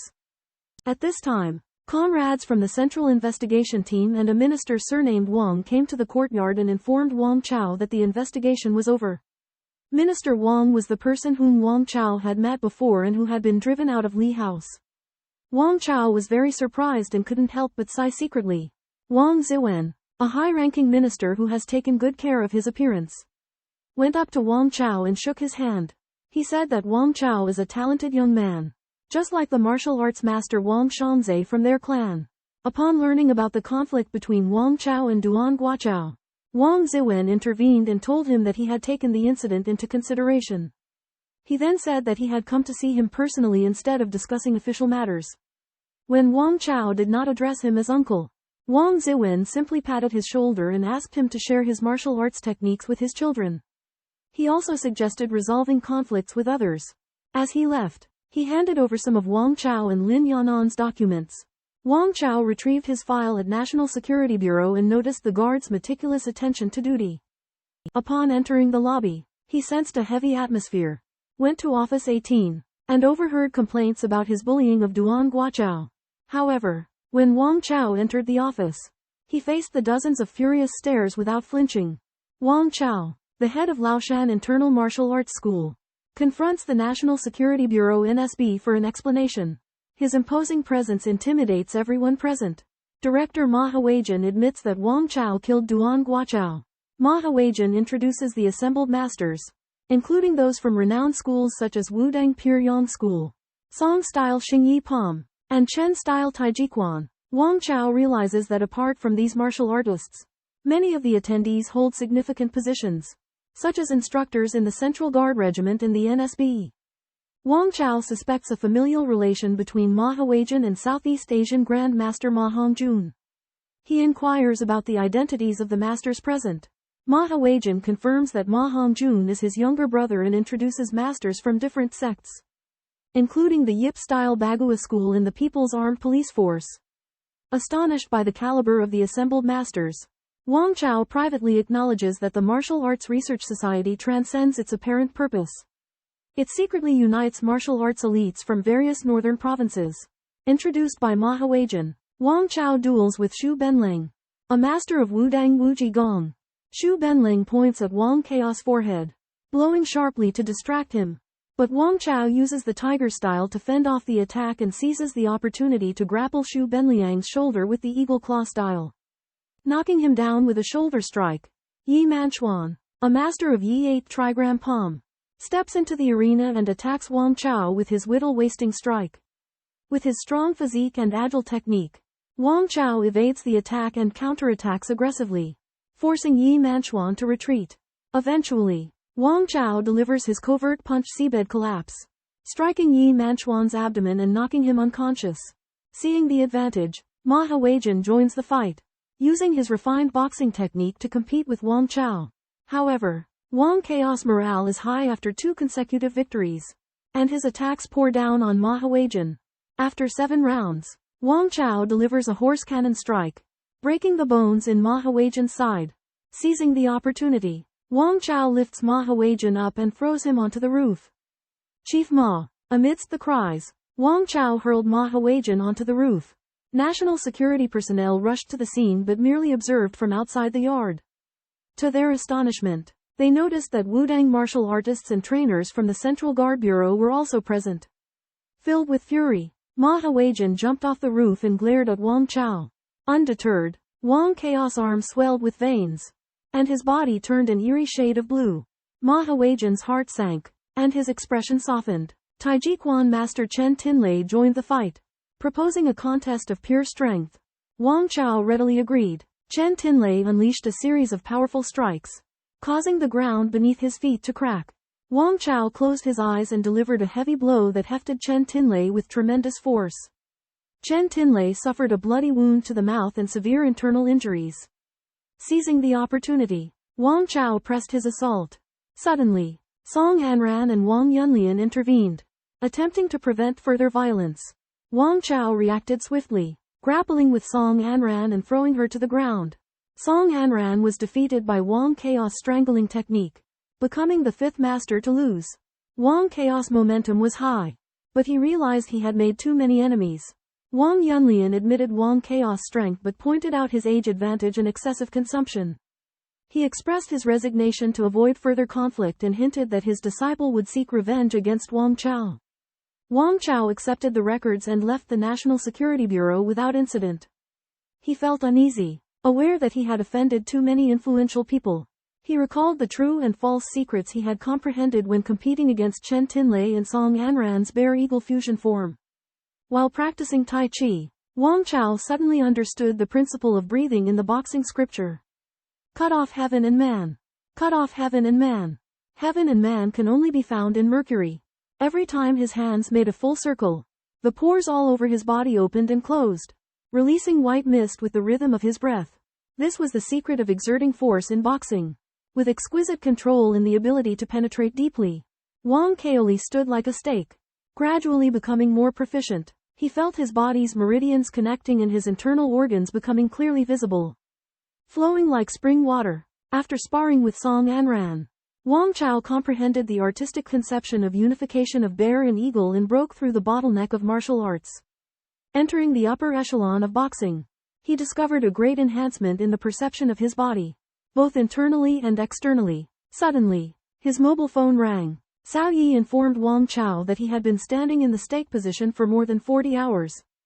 In his professional life, Wang Chao was awarded a special meritorious service for capturing a female spy, and was promoted to the rank of Major General. In his personal life, Cao Yi hoped that Wang Chao would guide his high school classmate Jingjing in Taekwondo during his studies at the party school. Cao Yi mentions that the class monitor in high school, Cao Jingjing, is now studying Taekwondo at Peking University, which reminds Wang Chao of the past. In high school, Wang Chao was taciturn but was familiar with Cao Jingjing.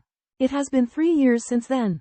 Wang Chao goes to Peking University, and in the Taekwondo gym, he sees Cao Jingjing skillfully kicking out a whirlwind kick, demonstrating her advanced skills. Although Wang Chao used to have a low opinion of Taekwondo, Cao Jingjing's skills make him look at it in a new light.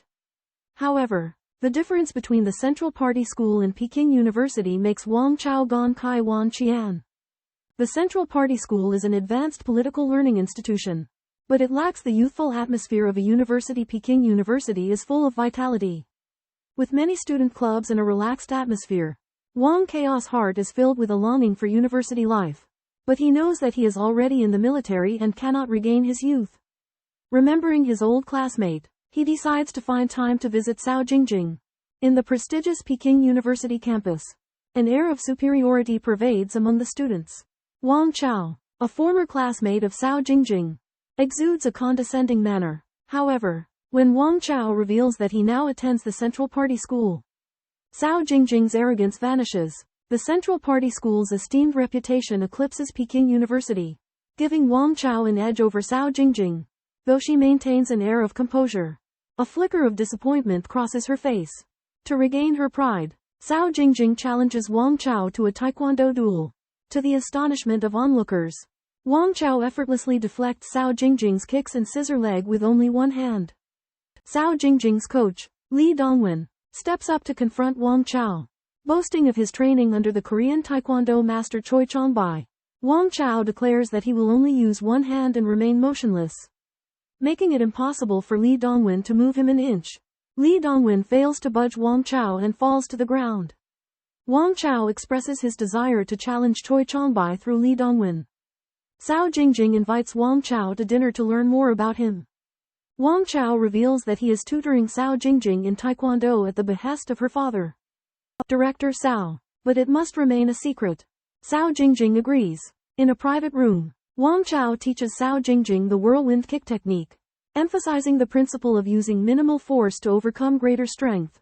He uses simple analogies to explain the significance of power. Wang Chao and Cao Jingjing reunite at a gathering. Cao Jingjing wants to improve her Taekwondo skills, and Wang Chao teaches her the secrets of practicing stance training. Stance training strengthens the strength of tendons and ligaments through delicate muscle movements. Wang Chao emphasizes using intent to control muscles, training sensitivity and avoiding injuries during force exertion. Wang Chao explains that the essence of martial arts lies in cultivating muscle sensitivity through slow movements, rather than through obscure concepts like channels and acupoints. He believes that stance training is the foundation for developing martial arts skills, and that Taekwondo kicks are just practice, not actual combat techniques. Wang Chao cautions Cao Jingjing that stance training takes time to accumulate, and that consistent practice is necessary to reach the peak of the Ming Jin level. He also implies that true martial arts masters are not necessarily those who are famous in the sports world, but those who understand how to apply their techniques effectively. Additionally, Wang Chao emphasizes that while external massage can help alleviate muscle injuries from training, it is less effective than internal mental control. During their conversation, Wang Chao senses someone eavesdropping in the nearby woods but doesn't pursue it.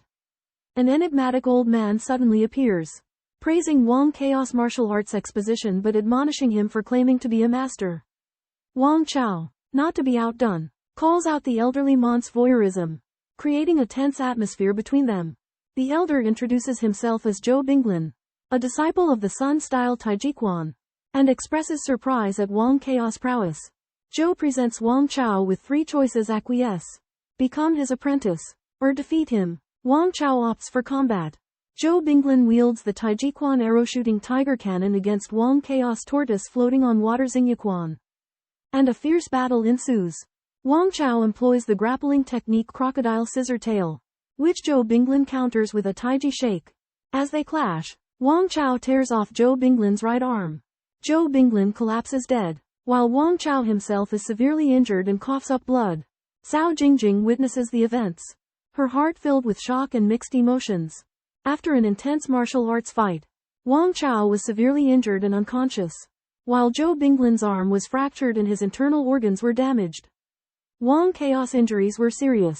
He controlled the bleeding vessels with his internal energy to prevent excessive bleeding. He contacted his friend Chen Aiyang for help. Despite his severe injuries, Zhou Binglin's breathing and heartbeat were weak, as if he had died. Due to his profound Tai Chi skills, Cao Jingjing gave him emergency treatment to stop the bleeding. When Chen Aiyang arrived at the hospital, he diagnosed that Wang Chao's internal injuries were extremely severe and required long-term recuperation. Wang Chao recalled his fight with Zhou Binglin, and realized that his recklessness had led to both of them being seriously injured. Chen Aiyang speculated that Zhou Binglin's arrogance from his early success had driven him to test Wang Chao's character. But their confrontation had inadvertently escalated into a life-or-death battle. Chen Aiyang reminded Wang Chao that he had become famous in Beijing and should consider taking on disciples for his own protection. This could help resolve the grudges he had accumulated in the past and prevent further harm from being caused by his impulsive actions. He pointed out that the Sun-style Tai Chi lineage was scarce, and although Zhou Binglin possessed the true teachings, he had no successor to pass them on to. Chen Aiyang performed acupuncture on Wang Chao and promised to protect him from challenges until he recovered from his injuries. Wang Chao's thoughts raced as he recalled Lin Chong's chivalrous spirit. He reflected on the helplessness he felt despite his own fame and reputation, and wondered who are the true masters and heroes. A young man attempts to visit his ailing master, Wang Chao, but is stopped by Chen Aiyang. Chen Aiyang is standing in for Wang Chao to prevent revenge attacks by martial artists. Wang Chao has defeated Zhou Binglin in a park fight, earning him notoriety. Chen Aiyang uses Taiji Ru Gong to help Wang Chao heal his internal injuries, with remarkable results. Wang Chao accepts Chen Aiyang's instruction in the Diaochan Jin method of wellness and exchanges boxing techniques with Chen Aiyang. Developing a sworn brotherhood, Huo Linger comes to tend to Wang Chao and is eager to learn martial arts as his disciple. Her exceptional aptitude for martial arts impresses Wang Chao. After observation, Wang Chao agrees to take Huo Linger as his disciple. While walking in the park with Huo Linger, Wang Chao notices a group of people practicing incorrect Zhuang Fa Zhuang Fa. Wang Chao cautions Huo Linger against criticizing them, as it could ruin their livelihood. A major taboo in the martial arts world. Huo Linger and Wang Chao discuss the rules of Zhonghu martial arts world. Learning that although the rules have been downplayed in modern Zhonghu, some basic principles still exist. Wang Chao asks Huo Linger why she wants to find a master. And she tells him that she once studied karate in the USA and Japan and now wants to improve her martial arts skills through apprenticeship. Wang Chao observes the hunting behavior of animals in the zoo.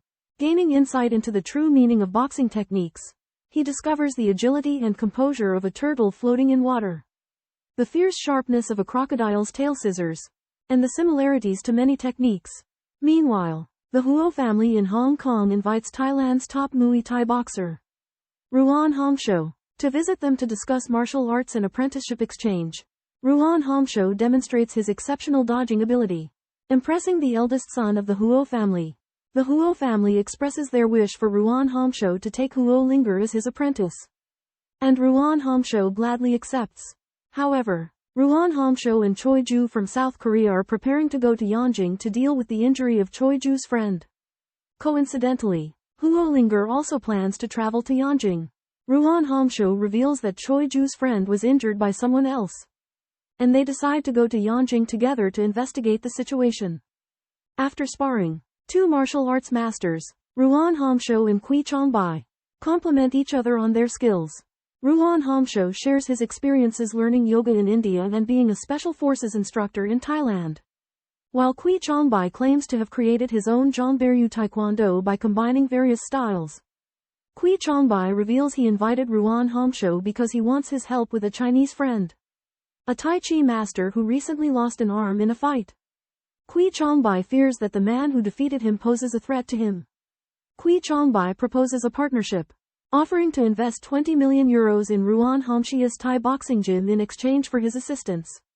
Ruan Hongshou readily agrees, seeing Kui Chongbai offer as an opportunity to advance his career. Kui Chongbai also refers to Ruan Hongshou, Huo Linger from the Huo family, as his disciple to help him establish a connection with the Huo family in Hong Kong. As Wang departs from the hospital, maple leaves fall outside the window. He inhales the autumn air, feeling a mixture of somberness and joy for the harvest. Wang Chao agreed to meet with Huo Linger's brother to discuss her martial arts arrangements. Huo Linger revealed that she had another master, but her brother had made arrangements for the famous Muay Thai fighter, Nguyen Hung Shu. Wang Chao speculated that Kui Judan's presence in Yanjing might be related to his own affairs. During his visit with Huo Qian, the Huo siblings were impressed by Wang Chao, believing that his charisma surpassed that of Nguyen Hung Shu. One of Huo Qian's friends mentioned Wang Chaos duel with Zhang Hai, which he calmly acknowledged. In the training room, Wang Chao accepted a shooting test at a woman's request. She fired several shots in succession, but Wang Chao dodged them with ease. Wang Chao then made a more rigorous request to simultaneously face shots from two marksmen without moving. Huo Qian and Han Zhaoqing fire at Wang Chao, but Wang Chao dodges all the bullets with his agile reflexes and superb martial arts. He used the turtle here's thunder shrinking technique to instantly retract his limbs. Dodging 4 bullets, Han Zhaoqing tries to shoot Wang Chao in the back, but Wang Chao bends his back, and the bullet grazes his clothes. Huo Qian and Han Zhaoqing are amazed by Wang Chaos martial arts, and Han Zhaoqing compliments him that his moves are faster than bullets. Wang Chao explains that he is just quick to react, not faster than bullets. He also emphasizes that if one practices gun skills diligently, no martial arts can resist. Wang Chao says he will compete with Muay Thai boxer Ruan Hongshou to prove his martial arts. The wealthy youths all express their willingness to sponsor Wang Chao and even want to apprentice with him to learn martial arts. Zhou Binglin, who was severely injured with his arm torn off, has recovered but lost his mobility, becoming gray-haired and listless. As requested by Zhou Binglin, Kui Chongbai and Ruan Hongshou plan to challenge Wang Chao in a public duel to seek justice. Zhou Binglin warns Kui and Ruan that Wang Chao is a powerful and ruthless martial artist, and they may face difficulties in defeating him. Wang Chao believes that martial arts are like governing a country. One should be gentle and reasonable in normal times, but leave no stone unturned during a battle. Huo Qian has delivered the challenge to Ruan Hongshou, who agrees to fight in Hong Kong in 2 months, possibly to raise funds. Wang decides to return to Laoshan to participate in a martial arts competition in 2 months. Despite the distance, he prepares to embark on the journey with Chen Aiyang and Huo Linger.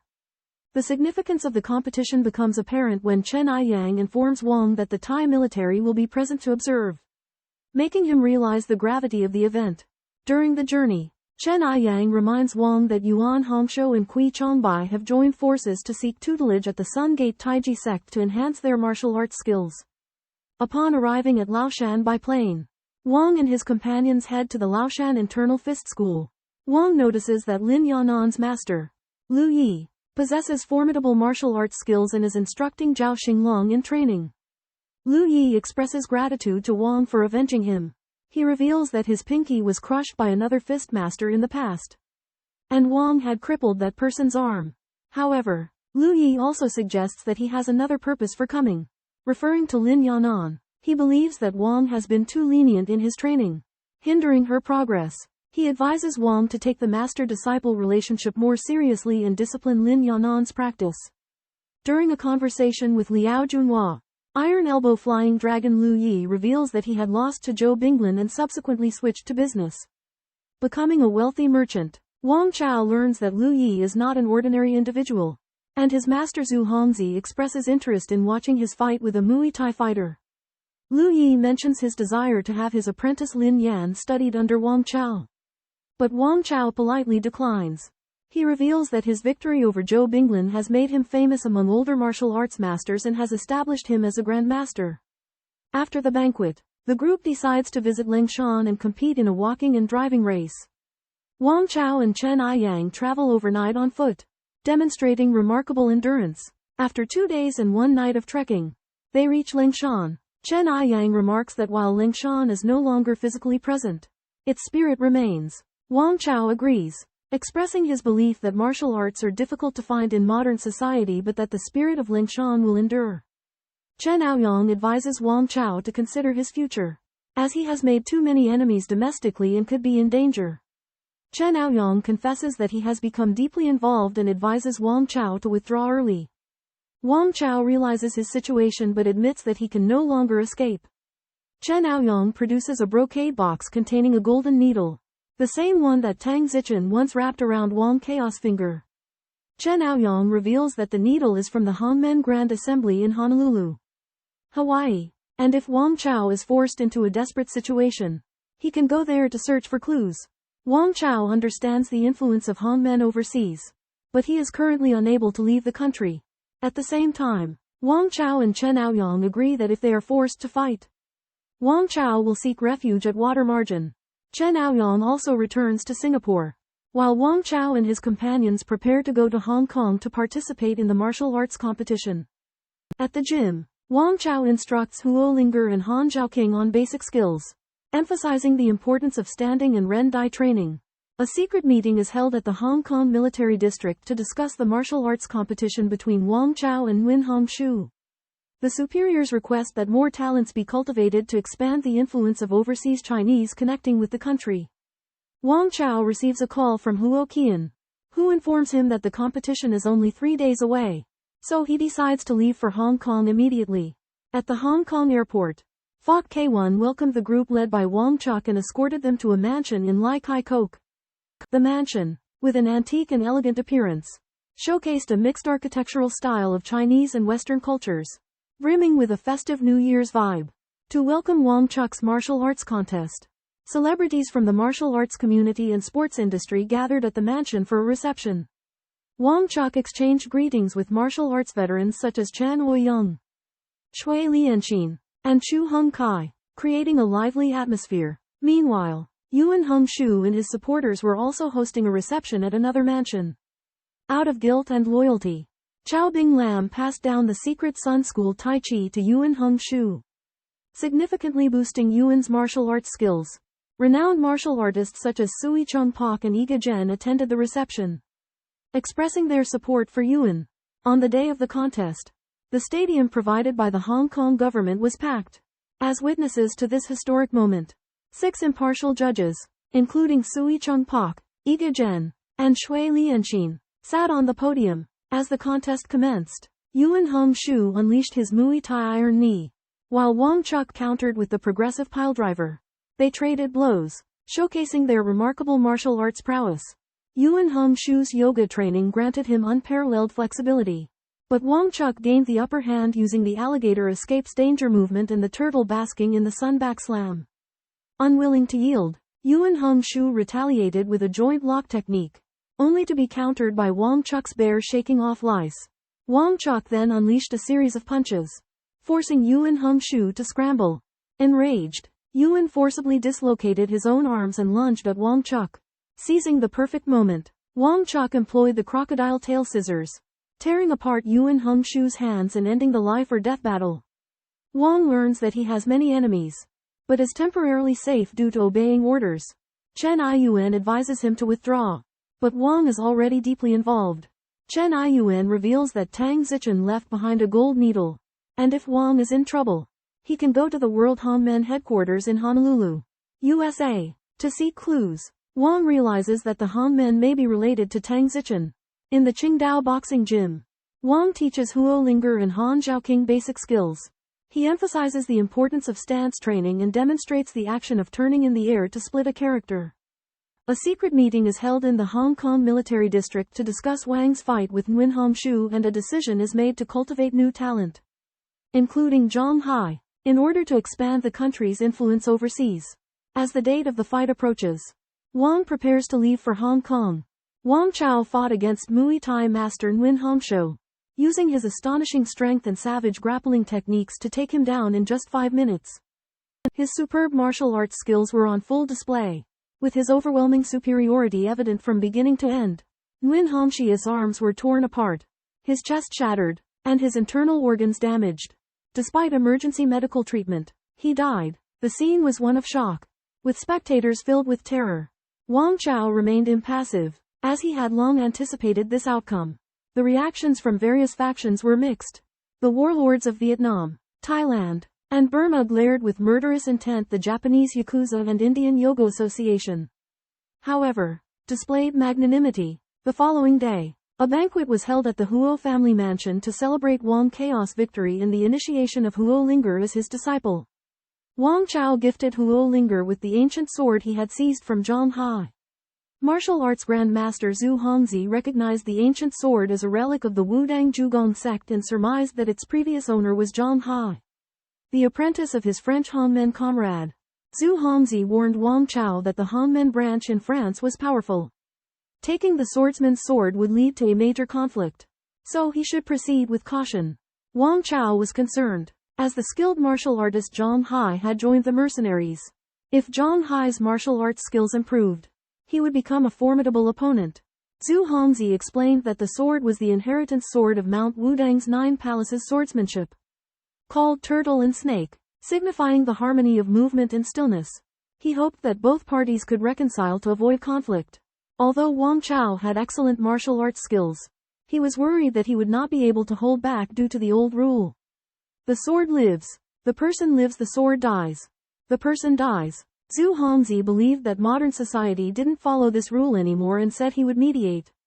Over 10 days later, Wang Chao returned home for the new year and visited Tang Zichen, reminiscing about their days in high school. One snowy day, his apprentices, Zhang Tong, Huo Linger, Cao Jingjing, and Han Zhaoqing, came to visit. Huo Linger had merged her training with karate principles and noticed that her skin was becoming tough. Wang Chao was surprised at Huo Linger's progress. Believing she was close to reaching the dark energy level, he guided her in deeper training and reflected that by focusing on one thing and practicing it for a year, one could become proficient. Those who failed to make progress after over 10 years didn't lack aptitude. Wang Chao subdued the sniper but found the gun barrel was broken. He captured the sniper, interrogated him to no avail, and knocked him out. Wang Chao inspected the overturned car and discovered a sniper rifle and a passcode briefcase. He lamented the broken gun barrel, recalling the wooden gun Tang Zichen had given him. Huo Linger inquired about the use of the iron spear. Wang Chao explained that it was a powerful weapon for skilled martial artists but should not be held for too long. And it should be used with the leverage of the ground. Wang Chao mentioned that the skill to dodge bullets could only be mastered through life and death battles. But it was still dangerous when the range was large. Huo Linger asked about the path of utmost sincerity. Wang Chao fell into deep thought, contemplating the Confucian concept of utmost sincerity, the premonitions in martial arts, and the cause and effect relationships in Taoism. Wang Chao realized the existence of a plateau in his martial arts. But he chose not to force it, believing that it would come naturally. Cao Yi finds out that the sniper who targeted Wang Chao is a super special soldier codenamed Jungle Python No.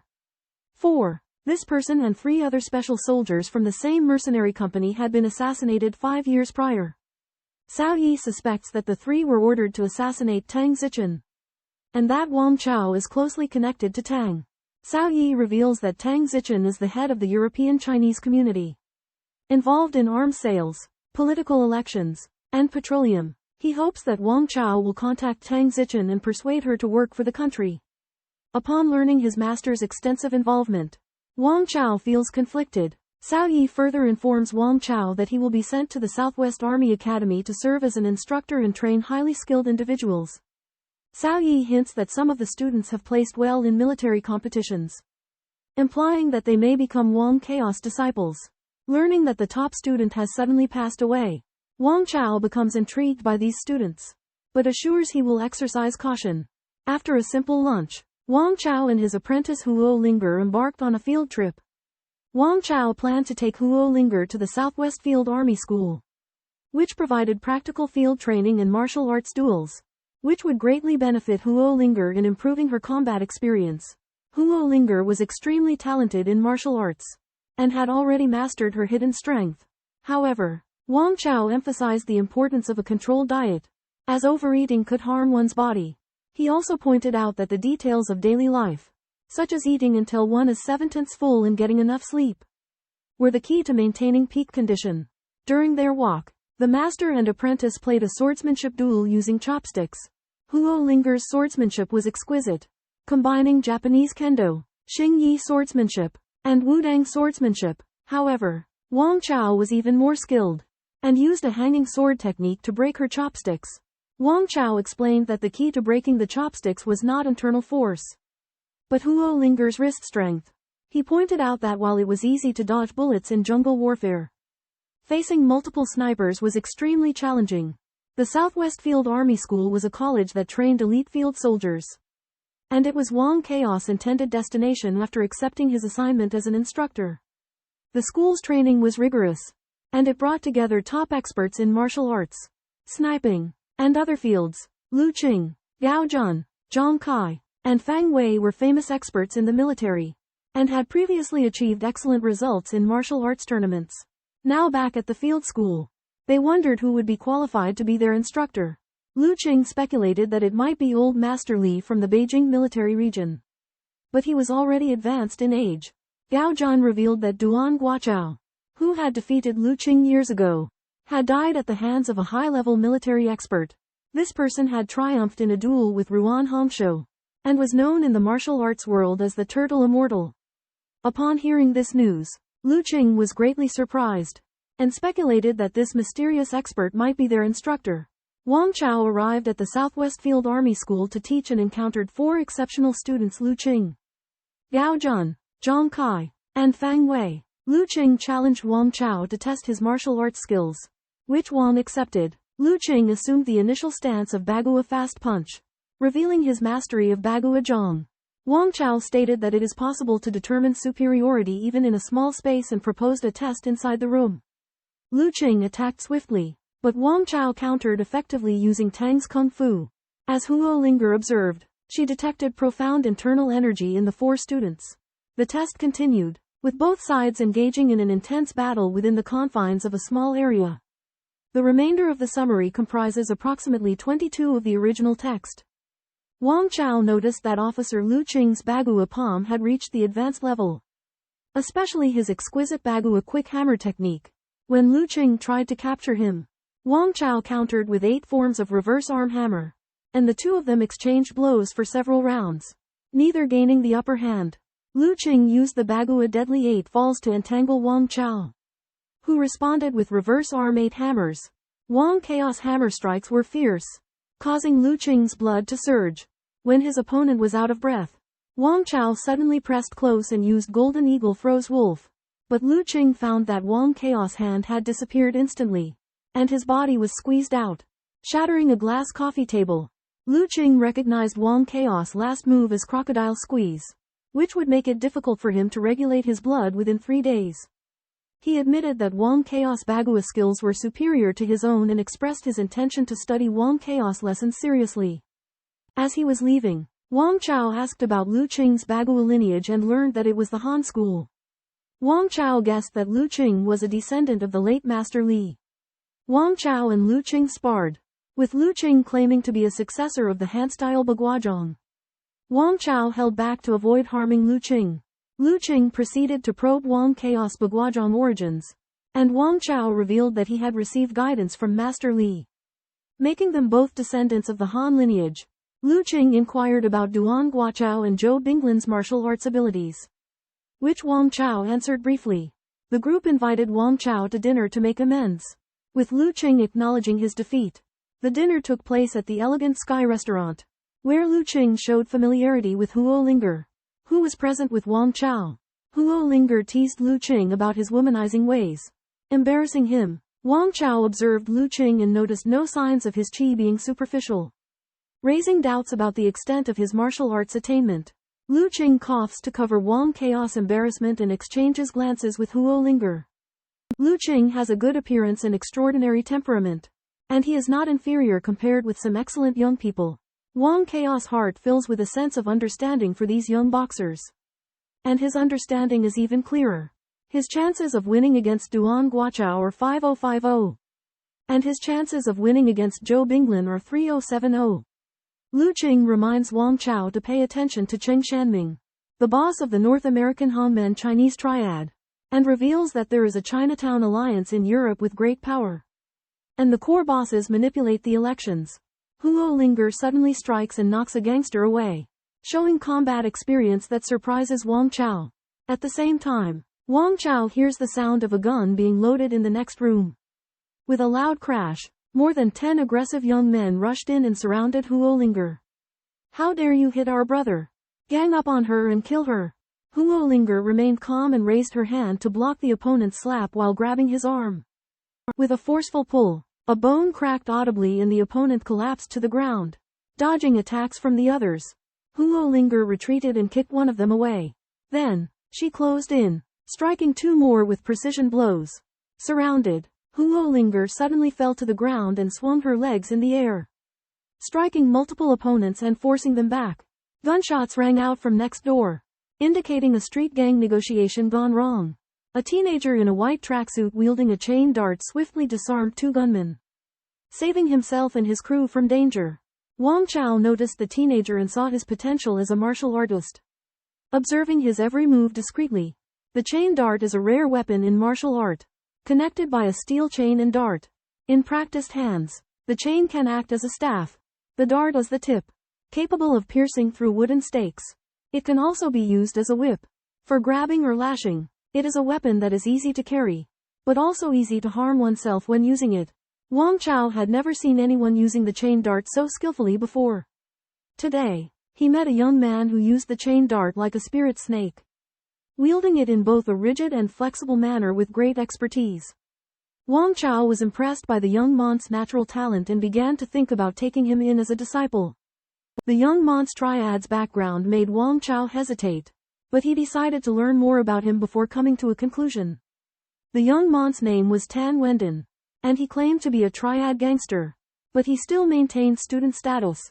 He had 4 capable subordinates nicknamed Wind, Rain, Thunder, and Fire. Tan Wendon's chain dart skills were remarkable, and his leg techniques were also very impressive. After a brief skirmish with Wang Chao discovered that the young mont's prowess was at least on par with Yi Zan's. Wang Chao snapped Tan Wendon's chain, and Tan Wendon was astonished by Wang Chaos' Iron Finger Dark Force. Tan Wendon reiterated that there was a clear boundary between the triads and the military, and Wang Chao also expressed that he had no intention of getting involved. However, Tan Wenden's considerable talent still left a deep impression on Wang Chao. Wang Chao possesses immense finger strength, capable of tearing cowhide with his bare hands.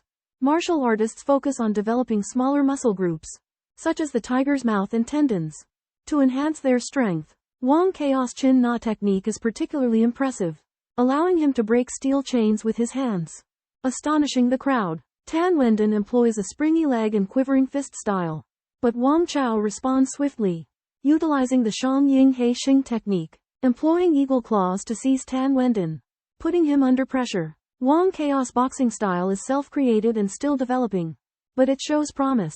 He repeatedly uses Lian Huan Chin Na to test Tan Wenden's limits. Tan Wenden claims to have inherited his martial arts from his family, with no formal training or lineage. Despite being younger than Wang Chao, he acknowledges Wang Chao's superior skills and suggests they spare each other in future encounters. Lu Qing expresses admiration for the younger generation's abilities and agrees to assist Wang Chao in investigating Tan Wenden. Wang Chao speculates that Tan Wenden's path may have been influenced by a lack of educational guidance and economic stability. On a verdant lawn, Tan Wendong, the formidable leader of the Wendong gang, performed Tai Chi exercises with a slow and graceful rhythm. Despite the languid pace, his muscles rippled with power, showcasing his formidable strength. Onlooking, Huo Linger marveled at Tan's martial prowess while acknowledging the dead-end fate awaiting him as a gangster. Tan imparted to Huo the true essence of Xingyaquan, forgetting oneself in pursuit of mastery, and instructed her in the lethal moves of eagle's flight and monkey's strike, enhancing her skills with the piercing ferocity of an eagle and the agile finesse of a monkey. Subsequently, Tan visited the university where Tan Wendong studied, encountering a chaotic environment and spirited reactions to Tan's name. Inquiries revealed that Tan was celebrating his girlfriend's birthday at the Jin D KTV. Upon arriving at the KTV, Tan found a private function in progress and was stopped by security. Observing the array of vehicles, including police cruisers, parked outside, Tan mused on the ostentation displayed by Tan Wendong despite his tender age. Wang Chao stealthily infiltrated the KTV that Tan Wendong had reserved. Tan Wendong was celebrating his girlfriend's birthday, surrounded by his 4 top lieutenants and 2 police officers. Wang Chao recognized Tan Wendong's voice, easily pushed the door open and entered. Wang Chao surprised everyone by presenting an exquisite ring as a birthday gift. Tan Wendong recognized Wang Chao as the expert who had crippled Boss Hong's tendons, and his expression became guarded. Wang Chao persuaded Tan Wendong to withdraw from the criminal underworld, arguing that he had a bright future given his martial arts skills. However, Tan Wendong was reluctant to give up his illegal business. Wang Chao revealed that he was the head of the Shandong Laoshan Internal Martial Arts School and wanted to take Tan Wendong as his disciple. Police officer Fang Bei confirmed Wang Chao's identity. Tan Wendong, upon learning that Wang Chao had killed Ruan Hongshou, became respectful. Wang Chao emphasized that Tan Wendong must leave the criminal underworld before he could become his disciple. After weighing the pros and cons, Tan Wendong decided to consider Wang Chao's proposal. After Wang Chao left, Fang Bei implored Wang Chao to help Tan Wendong break free from the criminal underworld. Wang Chao's martial arts reputation spreads to a small city in the southwest, where even gang leader Tan Wending and police officer Fang Bei have heard of him. Although Tan Wending did not pay much attention to Wang Chao at first, after learning of his identity, his attitude changed and he showed respect. Fang Bei actively invites Wang Chao to discuss in detail and inquires about his willingness to accept Tan Wending as a student. Wang Chao frankly appreciates Tan Wending's aptitude and points out his potential martial arts talent. Fang Bei believes that Tan Wending is not inherently bad, but that he has no way back on the path of crime, and hopes that Wang Chao can help him break free. Wang Chao sees through Tan Wending's character and predicts that he will take the initiative to ask to become his student after weighing the pros and cons. 3 days later, Tan Wending disbands the Wending Society, arranges all his affairs, and secretly becomes Wang Chao's student. Wang Chao promises to pass on all his martial arts skills and keep him safe. At the same time, news of Tan Wending's gang disbandment reaches the overseas gang organization, the Hanoi Gang, and Bao Yaming leads the crowd to seek trouble. The Hanoi Gang also invited a Korean Taekwondo expert, Lee Chol-han, to issue a martial arts challenge to Tan Wending with a meteor hammer weapon. The young teenager wields a pair of meteor hammers, appearing fierce and vigorous. This weapon is incredibly rare in the modern era where cold weapons are nearly extinct. Wang Chao observes that the teenager's limbs and neck muscles are relaxed yet powerful, indicating a solid foundation in martial arts. In contrast, his taekwondo technique seems to resonate with the essence of Chinese Tai Chi. Li Ziyan challenges Tan Wendong, only to be met with Huo Linger. She faces the teenager's meteor hammers with her bare hands, showcasing her formidable martial arts prowess. The teenager's taekwondo incorporates the power of Tai Chi. Li Ziyan unleashes a powerful high leg whip that appears unstoppable. However, Huo Linger maintains her composure and, with incredible reflexes and precise grappling techniques, turns the tables. Huo Linger's magpie stepping on a branch technique astonishes the onlookers, leaving them in awe of her martial arts talent. Wang Chao realizes that Huo Linger's potential may surpass his own. Meanwhile, far away in Europe, Tang Zichen takes measures to mitigate the situation caused by Wang Chao. She imports new handguns, purchases strategic weapons, and summons Lin Tingfeng. In this French manner, Tang Zichen's subordinates are all girls in camouflage uniforms, with good figures, firm eyes, and agile movements. Although 5 years have passed, Tang Zichen's appearance and figure are still like a fairy in a dream. And her martial arts have not regressed. Israel's Weapons Research Institute has improved a batch of firearms, which Tang Zichen praises, but believes that they are still not as advanced as her own Weapons Research Institute. Tang Zichen decides to give her subordinates a month off and arranges for them to carry out missions in the mainland. Lin Tingfeng, a middle-aged man, suddenly visits the manor. He has been acquainted with Tang Zichen for a long time, and this time he has come to reclaim his disciple's sword. Lin Tingfeng proposes to have a test of skill with Tang Zichen. If he fails to injure Tang Zichen, he will give up asking for the sword. Tang Zichen uses the Baguazhong skill to break Lin Tingfeng's turtle snake sword, which greatly frightens Lin Tingfeng. Lin Tingfeng admits that Tang Zichen's palm skill has reached the realm of perfection and promises to fairly reclaim the turtle snake sword from Wang Chao. A true sword master's swordsmanship flows like a dragon, keeping mosquitoes away, to say nothing of keeping enemies from drawing near. With Lin Tingfeng's swordsmanship, it was impossible for an unarmed opponent to get close. However, Tang Zichen's Baguazhong palm was superb. She forcefully resisted the edge of the sword, destroying Lin Tingfeng's sword. Faced with Tang Zichen's extreme skill, Lin Tingfeng had no choice but to bow down in defeat. Although Tang Zichen learned of her younger brother Wang's chaos growth, she worried that he would be drawn into the complexities of the domestic situation and hoped that he would be safe and sound.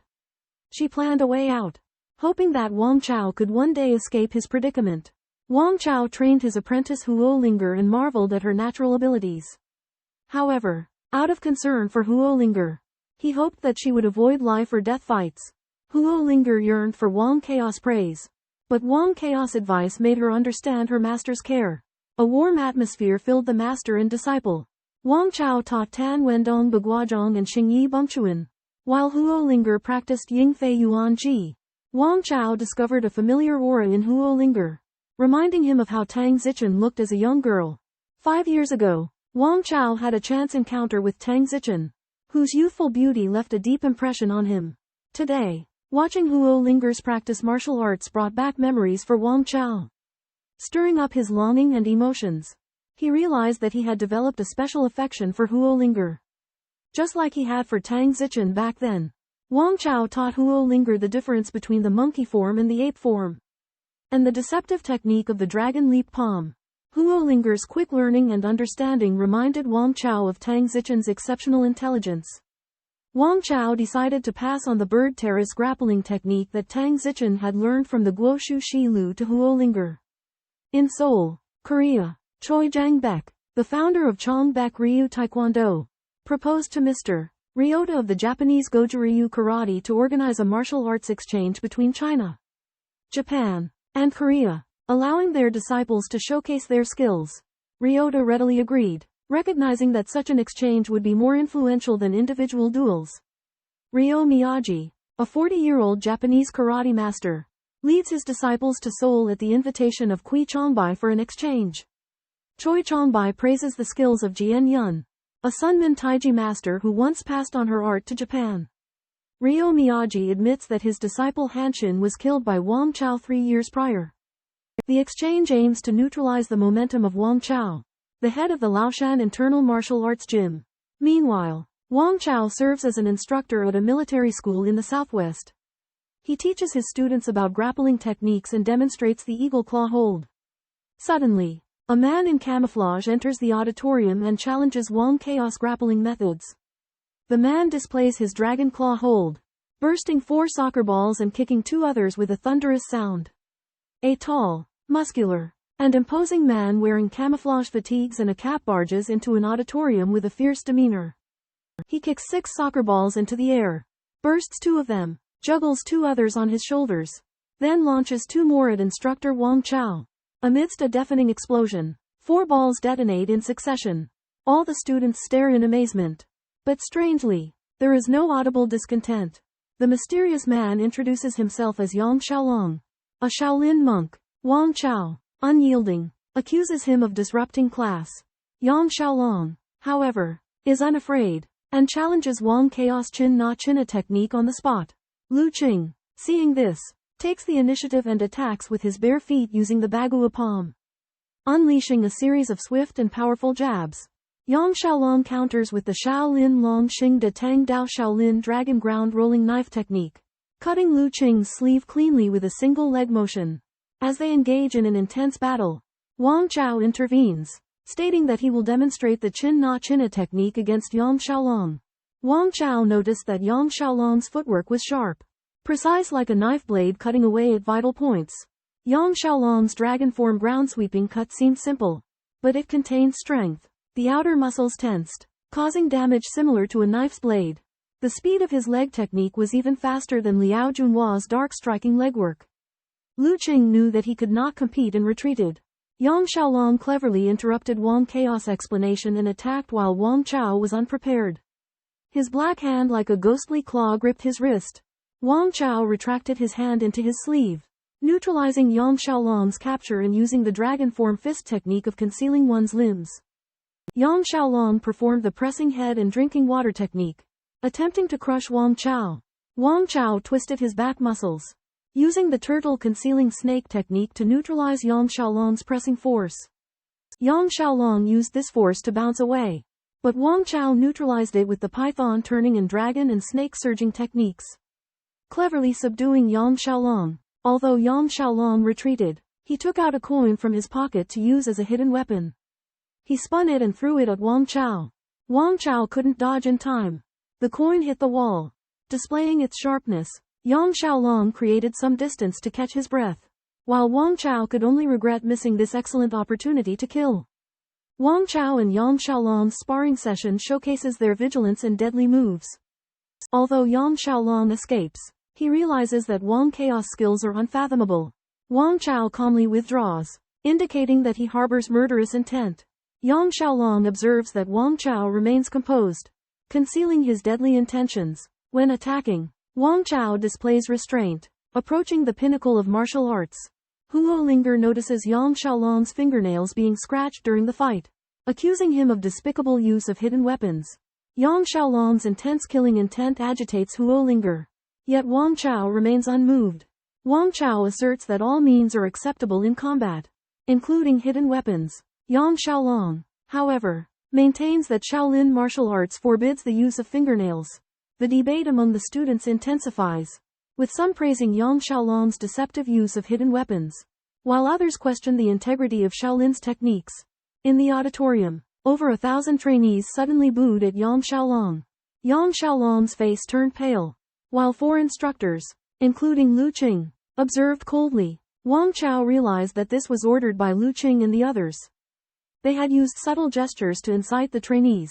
Yang Xiaolong let out a cold snort that reverberated like thunder, shaking the minds of everyone present. Taking advantage of this momentum, he calmed the scene and calmly left. Wang Chao praised Yang Xiaolong's Shaolin boxing technique, which emphasized the use of sound to support the force and could be used for unexpected sound attacks in actual combat, which could rupture eardrums or disperse the enemy's morale. After Yang Xiaolong's departure, Wang Chao announced the end of the lesson. Lu Qing reminded Wang Chao that Yang Xiaolong's strength was not to be underestimated. And his skill with hidden weapons was even more formidable. Wang Chao did not rely on hidden weapons. He believed that excessive reliance on external objects would lead to the decline of hand-to-hand combat skills. Lu Qing reflected on himself. In his pursuit of combat effectiveness, he had practiced with weapons but realized that it only increased his lethality and did not contribute to physical training. The phone rang, and Lin Yanren called to inform him of an incident at the Laoshan boxing gym. Wang Chao surmised that the Shaolin Temple had sent Yang Xiaolong to test the waters because the martial arts exchange conference would gather schools that had a vendetta against them. Meanwhile, Tang Zichen arrived in South Korea and learned of the whereabouts of Kui Chongbai and Miyagi Ryota. Tang Zichen arrives in Korea, aiming to thwart the conspiracy of Kui Chongbai and Miyagi Ryota as they pose a threat to Chinese martial arts gyms. In order to discredit Kui Chongbai, Tang Zichen will openly compete with him but will not reveal her true identity. Relatedly, Kui Chongbai and the Miyagi-ryu Karate Gym invite the Shaolin Temple and the Laoshan Internal Arts School to a friendly exchange. Wang Chao and Lu Qing believe that this invitation is clearly targeted at Wang Chao, aiming to suppress him and seek fame and fortune. Despite this, Wang Chao decides to go to Korea, accompanied by Huo Linger and Tan Wendong. Tang Zichen believes that Wang Chao's martial arts skills have reached great heights, sufficient to meet the challenge.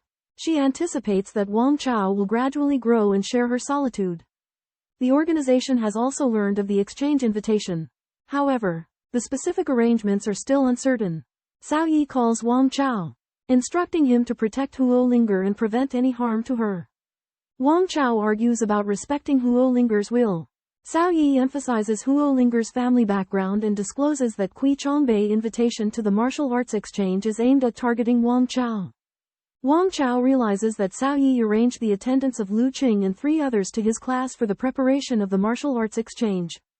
Cao Yi speculates that Chongbai Stream Dojo might conduct espionage activities, and cautions Wang Chao to prevent Huo Linger from performing in the public event.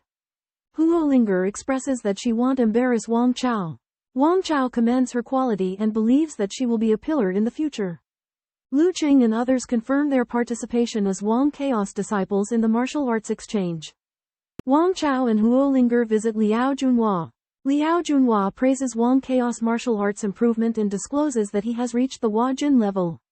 He advises Huo Linger to cherish this martial arts opportunity and gives her 2 Xin Yi Quan killing moves. After Liao Junhua leaves, Wang Chao stops Huo Linger from revealing the moves that Liao Junhua taught her. They plan to go to South Korea for the martial arts exchange. Kui Chongbai and Miyagi Ryota are attacked by a group of gangsters while strolling in the Han River. Tang Zichen intervenes, using her Code and Baguazhong techniques to defeat Kui Chongbai and Miyagi Ryota, and has reporters expose the incident, damaging their reputation. Wang Chao receives news on the plane to South Korea about Kui Chongbai and Miyagi Ryota being attacked by gangsters. Speculates that Tang Zichen is in South Korea, and realizes that this move will hurt the reputation of Taekwondo and Karate. During a street fight, Kui Chongbai and Gumchung Liangtian are injured by young delinquents. Wang Chao hears the news and suspects the incident was not an accident. Shaolin warrior monk Yang Xiaolong and Western elder Yang Xiaohu arrive in South Korea to participate in a conference. The Chinese military learns that Wang Chaos' former group has appeared in South Korea and plans to take action. Wang Chao releases his senses while walking and detects familiar energy signatures. By the Han River, Wang Chao reunites with Tang Zichen. Tang Zichen admits that Wang Chao has gained the ability to track her. Wang Chao looked infatuatedly at Tang Zichen. Her appearance had not changed at all, still as it had been before. He couldn't help but hold Tang Zichen's hand, feeling its familiar softness, with just her hand in his. At this moment, he thought, he would have no regrets even if he died. Tang Zichen gently pulled away. Little brother, I should be meeting you. It will make you face a difficult decision. Sister, without you, I would be nothing more than an ordinary person. Wang Chao grabbed her hand again. Tang Zichen fought back, trying to break free. As the two exchanged moves, Wang Chaos' hidden force erupted, and Tang Zichen, not wanting to be outdone, jabbed her fingers at Wang Chao like needles. Little brother, your martial arts have reached the peak of transformation. Tang Zichen smiled. Wang Chao recounted his experiences, and Tang Zichen offered to guide him, pointing out the deficiencies in his boxing technique. From the visible to the hidden. It is a threshold. How did you break through? Tang Zichen asked. Wang Chao recalled his year-long trek, mind and intention in harmony. Intention and energy in harmony. Energy and force in harmony. The descendants of the true dragon have lost their sharp claws and domineering aura. Tang Zichen lamented. Martial arts. Only when the species is strong can true strength be achieved. She continued. Suddenly, Wang Chaos acute hearing detected someone approaching. Sister Chen. They're here. Wang Chao tightened his ears to subtle noise. Realizing that night had already descended, he felt relaxed after the heart-to-heart talk with Tang Zichen. To make a clean break, Wang Chao crushed the positioning chip of the special force. He believed that a real dragon should soar in the sky, not be in cahoots with snakes. Lin Yanan and 5 others surrounded Wang Chao, wishing to negotiate with Tang Zichen.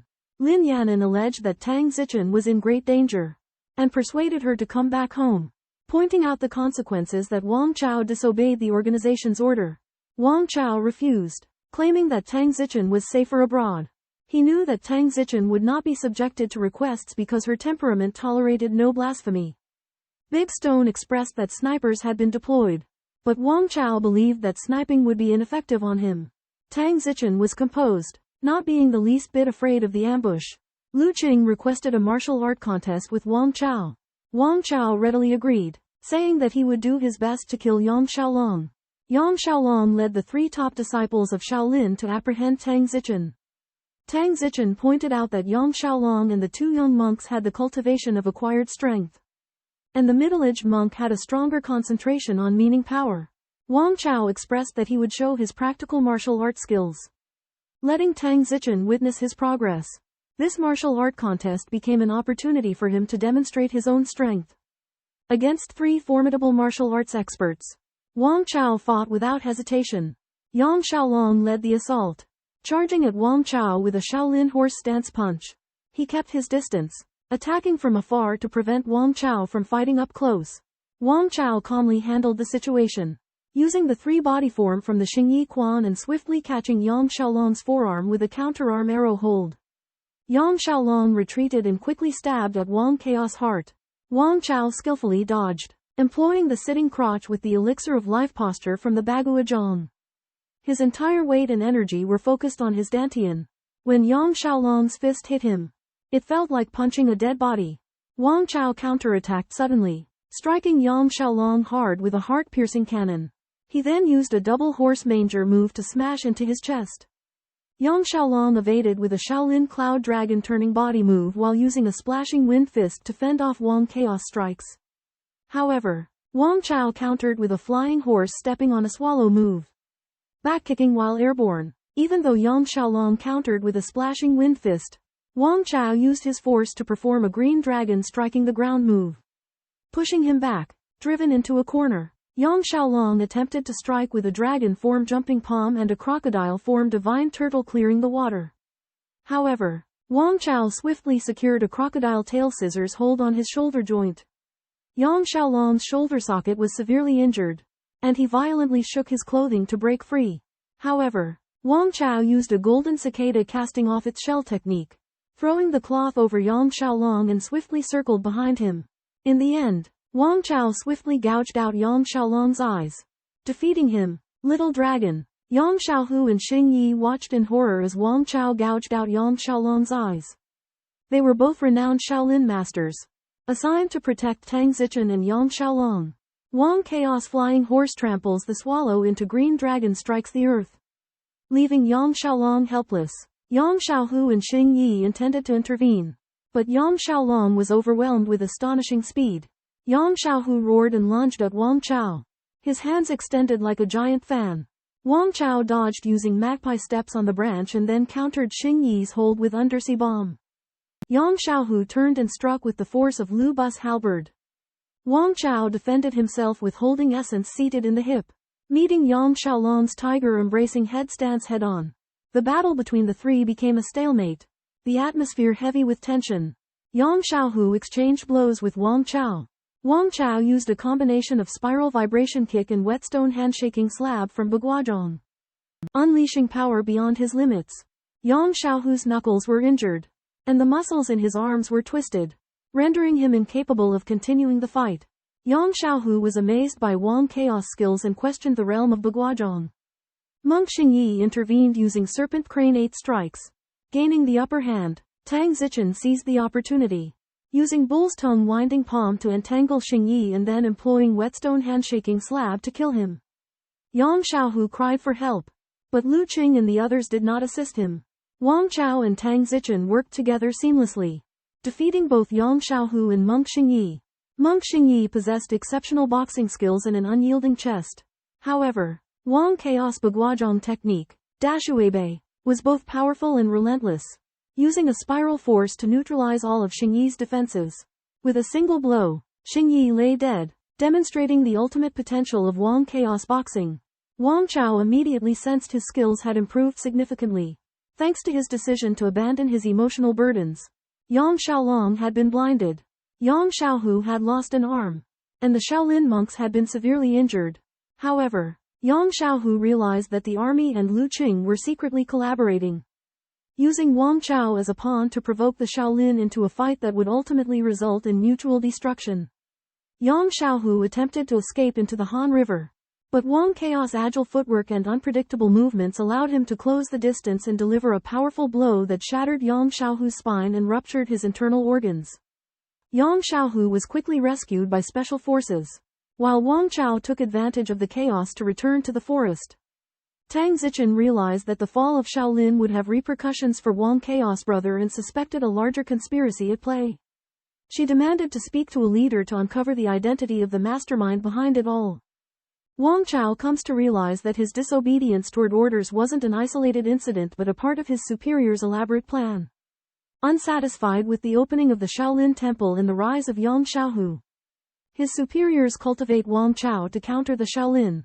Through Chen Aiyang's investment in the Laoshan boxing gym, they investigate Chen's corporation. Liao Junhua is also affected due to his close relationship with Wang Chao. Wang Chaos' betrayal alleviates his superiors' pressure. Completing their mission, the superiors will freeze his accounts for treason and secretly supervise his enterprises. Wu Wenwei orders Lin Yanren and the others to withdraw domestically while expanding the Laoshan martial arts gym. Lin Yanren orders the retreat, refusing to negotiate with Tang Zichen. They only pressured Wang Chao and never truly intended to dialogue with him. Tang Zichen likens Wang Chao to a Tang snake and male kui, praising his power and potential. Despite his impressive martial arts skills, Yang Xiaolong's abilities are greatly diminished after losing his eyesight. Discovering that he still has some life signs, Wang Chao and Tang Zichen decide to let him go. Tang Zichen points out that Liao Junhua's power is extensive and that Wang Chaos organization may have already branded him a traitor. Once fellow martial arts students with Liao Junhua, Tang Zichen knows him well. She believes that Wang Chaos organization is at a disadvantage in their battles against Liao Junhua's faction. She resolves to wait and collaborate with Liao Junhua after he assumes leadership. Wang Chao decides to leave South Korea, passing his boxing skills on to Huo Linger. He emphasizes that the essence of martial arts lies in constant training that becomes integrated with one's daily life. Huo Linger is heartbroken upon learning of Wang Chaos' imminent departure.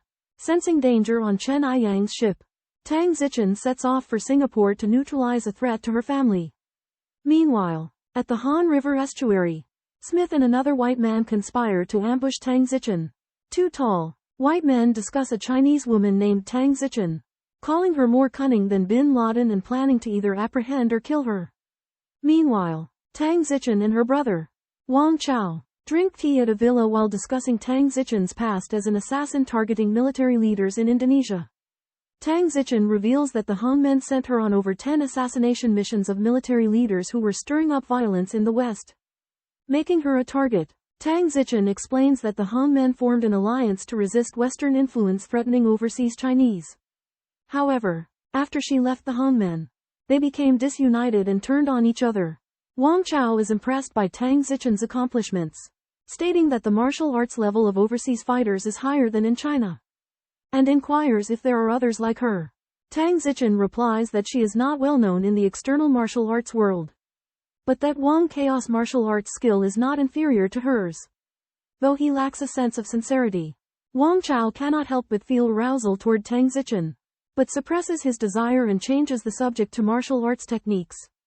Wang Chaos' agitated breathing caught Tang Zichen's attention. She sensed his inner turmoil, his yearning to kiss her, though she could not know his specific thoughts.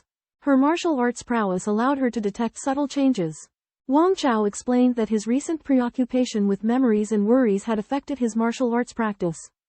Tang Zichen counseled him on staying mindful of the present, preventing obsessions from hindering his progress. Determined to change the subject, Wang Chao proposed a sparring match. With an effortless flick, Tang Zichen shattered a table with her soft strength technique. Wang Chao then used the golden serpent coiling the willow from Dragon Serpent Harmony. Approaching Tang Zichen's neck, in a swift counter, Tang Zichen struck at Wang Chaos' wrist, forcing him to retreat. As Wang Chao quickly executed the great tombstone smash, Tang Zichen responded with the OX tailing grass, capturing his hands. To her surprise, Tang Zichen was jolted back by Wang Chaos' raw strength, her chair collapsing from the impact. Seizing the moment, Wang Chao used the old bear bumping into a tree to close in on Tang Zichen, pressing a cheek kiss upon her with his chicken neck stance. When Wang Chao tried to kiss Tang Zichen, she quickly dodged and used the hugging the tiger and returning to the mountain move to throw him away. With his amazing physical qualities, Wang Chao clung to the wall and avoided serious injury. Tang Zichen bandaged Wang Chaos' wounds, and the relationship between the two became Wei Miao. Wang Chaos' mind was in a mess, and he couldn't focus on boxing. He realized that emotions would affect martial arts, so he calmed down and adjusted his breathing, regaining the essence of the Dan sitting crotch holding technique. Tang Zichen looked at the bright moon and understood Wang Chaos' intentions. But she didn't want this feeling to change. She sighed deeply, and at this moment, the hearts of the brother and sister seemed to be truly connected. In the Beijing military region, Old Li was furious when he learned that Wang Chao had defected and decided to meet with Liao Junhua. 2 days later, a business jet carrying Tang Zichen and Wang Chao arrived in Singapore. At the airport, Cao Yi and Zhou Liang appeared and demanded that Wang Chao issue a statement against Liao Junhua, and he could return to China after a few years. Tang Zichen was worried about this arrangement, but Wang Chao chose to go with the flow. Cao Yi and his men arrive, and Tang Zichen and Wang Chao get into the car. There are 2 elite warriors in the car, with extraordinary skills. Cao Yi informs Wang Chao that Chief Wu Wenwei has come in person. Wu Wenwei accuses Wang Chao of treason, but expresses his willingness to give him a chance. Wu Wenwei proposes that Wang Chao make a statement pleading guilty to treason, in order to bring down Tai Zidin and Zhao Jun and others. Wang Chao refutes this, claiming that he only wants to be a boxer. Wang Chao suddenly attacks, dodging bullets, knocking down the 2 warriors, and subduing Wu Wenwei. Cao Yi and the others are shocked, realizing that they have underestimated Wang Chaos' strength. Wang Chao states that he does not want to be used, and warns them not to act rashly. Tang Zichen reminds Cao Yi that Wang Chao always keeps his word. Wang Chaos' sudden attack on high-ranking General Wu Wenwei shocks Cao Yi and Zhou Liang. Wu Wenwei attempts to subdue Wang Chao with his authoritative presence. However, Wang Chao remains unaffected and takes him hostage. Wu Wenwei maintains his tough stance, accusing Wang Chao of disobeying orders and betraying the organization. Wang Chao becomes agitated and is ready to attack when Tang Zichen intervenes. She suggests a misunderstanding and proposes a later meeting. Cao Yi insists on eliminating Wang Chao, but Zhou Liang advises against it. Wu Wenwei agrees, acknowledging their helplessness against external forces pursuing Tang Zichen. Tang Zichen warns Wang Chao about Wu Weihao's past threats against his parents, suggesting he may cause future trouble. Wang Chao decides to deal with Wu Wenwei but is persuaded by Tang Zichen to infiltrate the hospital and target Chen Libo instead. She also suggests that he travel to Indonesia to train a reliable team. Under the cover of darkness, Wang Chao, disguised as the Nightwalker, silently infiltrates the Ixin Tang hospital. His agile movements allow him to move like a cat, landing without a sound, inside the hospital room of Chen Libao, CEO of the Chen Corporation. Tensions run high. General Wharton is in a secret conversation with Chen Libao when Wang Chao unexpectedly strikes. General Wharton, a skilled combatant, speaks fluent Chinese. With lightning speed, Wang Chao effortlessly subdues 4 bodyguards. Wharton, however, remains composed and even deduces Wang Chaos' identity. He eloquently explains the profound nature of Chinese martial arts, comparing them to a dragon hidden in clouds. While Japanese martial arts are likened to snakes slithering everywhere, Wang Chao is impressed by Wharton's vast knowledge and demeanor. In the presence of this Caucasian general, he senses an unfathomable power. General Wharton invites Wang Chao to a conversation. Knowing Chen Lippo's indoor situation, Wang Chao is in no rush to act. Wharton introduces himself as Wharton Bridges, with a Chinese name of Tang Lianxi. He is a martial artist since childhood, integrating the essence of various schools. He believes that all beings are equal, regardless of race, and can comprehend the great truth. Upon learning that Wharton is proficient in Tai Chi, Wang Chao launches an attack. Wharton responds calmly, using Tai Chi techniques to block Wang Chaos attacks. However, Wang Chao avoids Wharton and knocks Chen Lippo unconscious. Wharton observes Wang Chaos' extraordinary skills and realizes that protecting Chen Lippo will be extremely difficult. The atmosphere between the two becomes tense, with neither willing to make a reckless move. After Wang Chao knocked out Chen Lippo, Wharton decided to face him with full force. The two engaged in a fight, with Wharton's Tai Chi skills being excellent. But Wang Chaos' martial arts were also extraordinary. Wharton used the swallow's tail force, almost injuring Wang Chaos' arm. But Wang Chao countered with a yellow dog peeing concealed kick. Wharton lowered his hips and performed the hug knee step twist, neutralizing the concealed kick and using the deep sea needle to counterattack Wang Chaos' weak point. Wang Chao used the spiral big fall monument force to counter, while Wharton used the cloud hands to deflect the force. The swallow's tail and big fall monument clashed head-on, resulting in a stalemate. At this moment, both of them sensed someone approaching outside the door. Wharton felt danger and jumped to the windowsill. A tall figure flashed through the door. It was Cheng Shanming, the leader of the Bagua Palm. Cheng Shanming pulled out a gun at lightning speed and fired 5 bullets at Wharton in a plum blossom formation. Wharton couldn't dodge and fell to the ground dead. Cheng Shanming revealed that they had been planning for revenge for a long time. And Wang Chaos' restraint was also crucial. Foreign martial arts master Wharton was killed by Chinese gunman Cheng Shanming. Showcasing Wharton's amazing Tai Chi techniques, Wang Chao battled Wharton and would have likely lost without Cheng Shanming's help. Cheng Shanming's marksmanship is unparalleled, making him nearly invincible in close combat and giving him a 60% chance of winning in long-range battles. After the death of General Tang Lianxi, his daughter Cheng Shalwi assisted in the aftermath, arranging for a fake assassination scene and other precautions.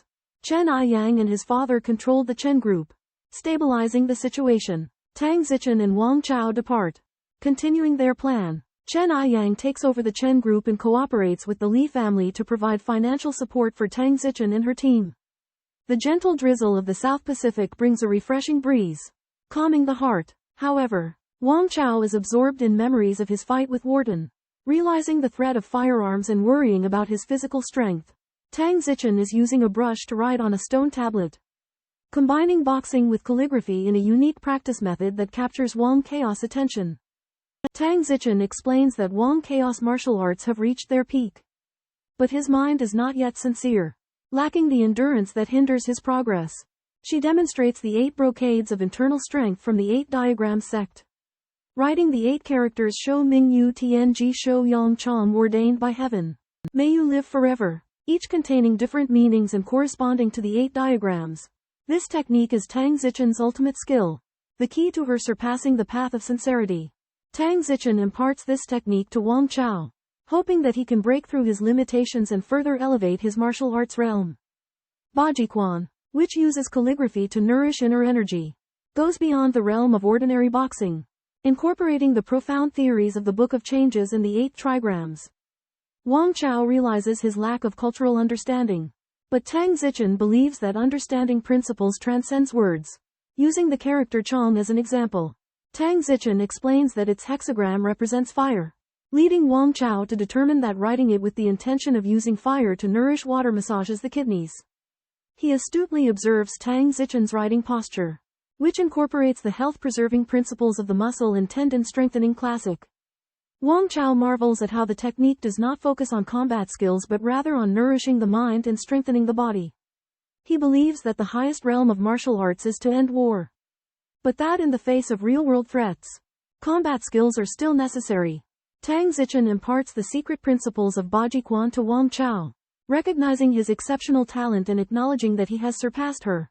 Meanwhile, News of General Wharton's assassination reverberates throughout the world. Upon hearing of the incident, a general from the military region concludes that Wang Chao's actions have dealt a severe blow to U.S. intelligence. He highly regards Wang Chao, recognizing him as a formidable adversary. Wu Weihao's troops are very strong and have trained a number of elite special forces that have won several martial arts competitions. However, they are too stubborn and have a strong desire for revenge. The political department attempts to collect negative information about Liao Junhua to prevent his promotion. Liao Lei speculates that the martial arts skills of the three Shaolin masters are similar to those of Liao Junhua. But Wang Chao and Tang Zichen are far superior.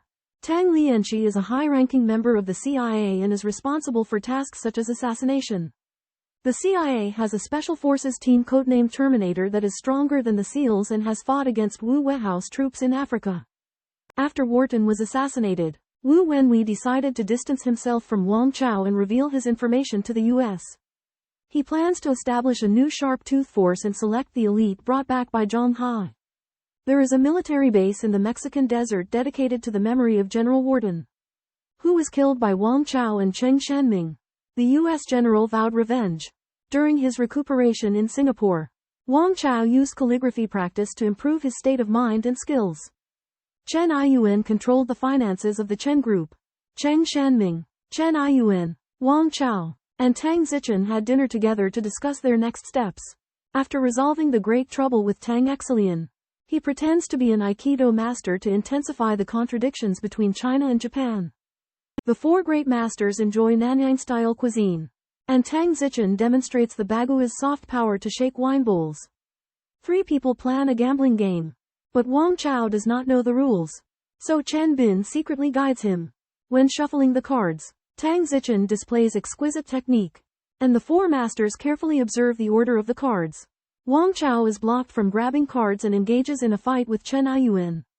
Using artillery fist explosive force to break the tiger stance, Cheng Shanming seizes the opportunity to grab cards, but is defeated by Wang Chao's palm thrust, smashing the four aces. Tang Zichen acts to take the wind card, and Wang Chao silently captures it in a bird platform formation, competing with Tang Zichen for the Grand Slam. Wang Chao's grappling technique shocked all, leaving Cheng Shanming and Chen Aoyang in awe. This innate internal energy shook the air, silent and invisible, representing the highest realm of martial arts. Cheng Shanming realized that this was the realm described in the Fist Classic, corresponding to Taoist terminology. However, in reality, innate internal energy was merely the skill of striking acupoints with internal force. Martial arts are divided into three levels: superficial strength, internal force, and transformative force. Internal force involves connecting the muscles and bones throughout the body, generating internal force. Transformative force involves conditioning the internal organs, spreading force throughout the body. Wang Chao had mastered the middle level of transformative force, known as embracing the elixir and sitting the hips, concentrating force in the dantian and releasing it suddenly. This technique gave him superhuman strength, reaching the realm of innate internal energy. Tang Zichen was also awestruck by Wang Chao's innate internal energy. She marveled at her brother's rapid progress, comprehending this martial arts pinnacle in just half a month. Tang Zichen used the Bagua cow tongue cotton palm, neutralizing Wang Chao's grappling with softness against hardness.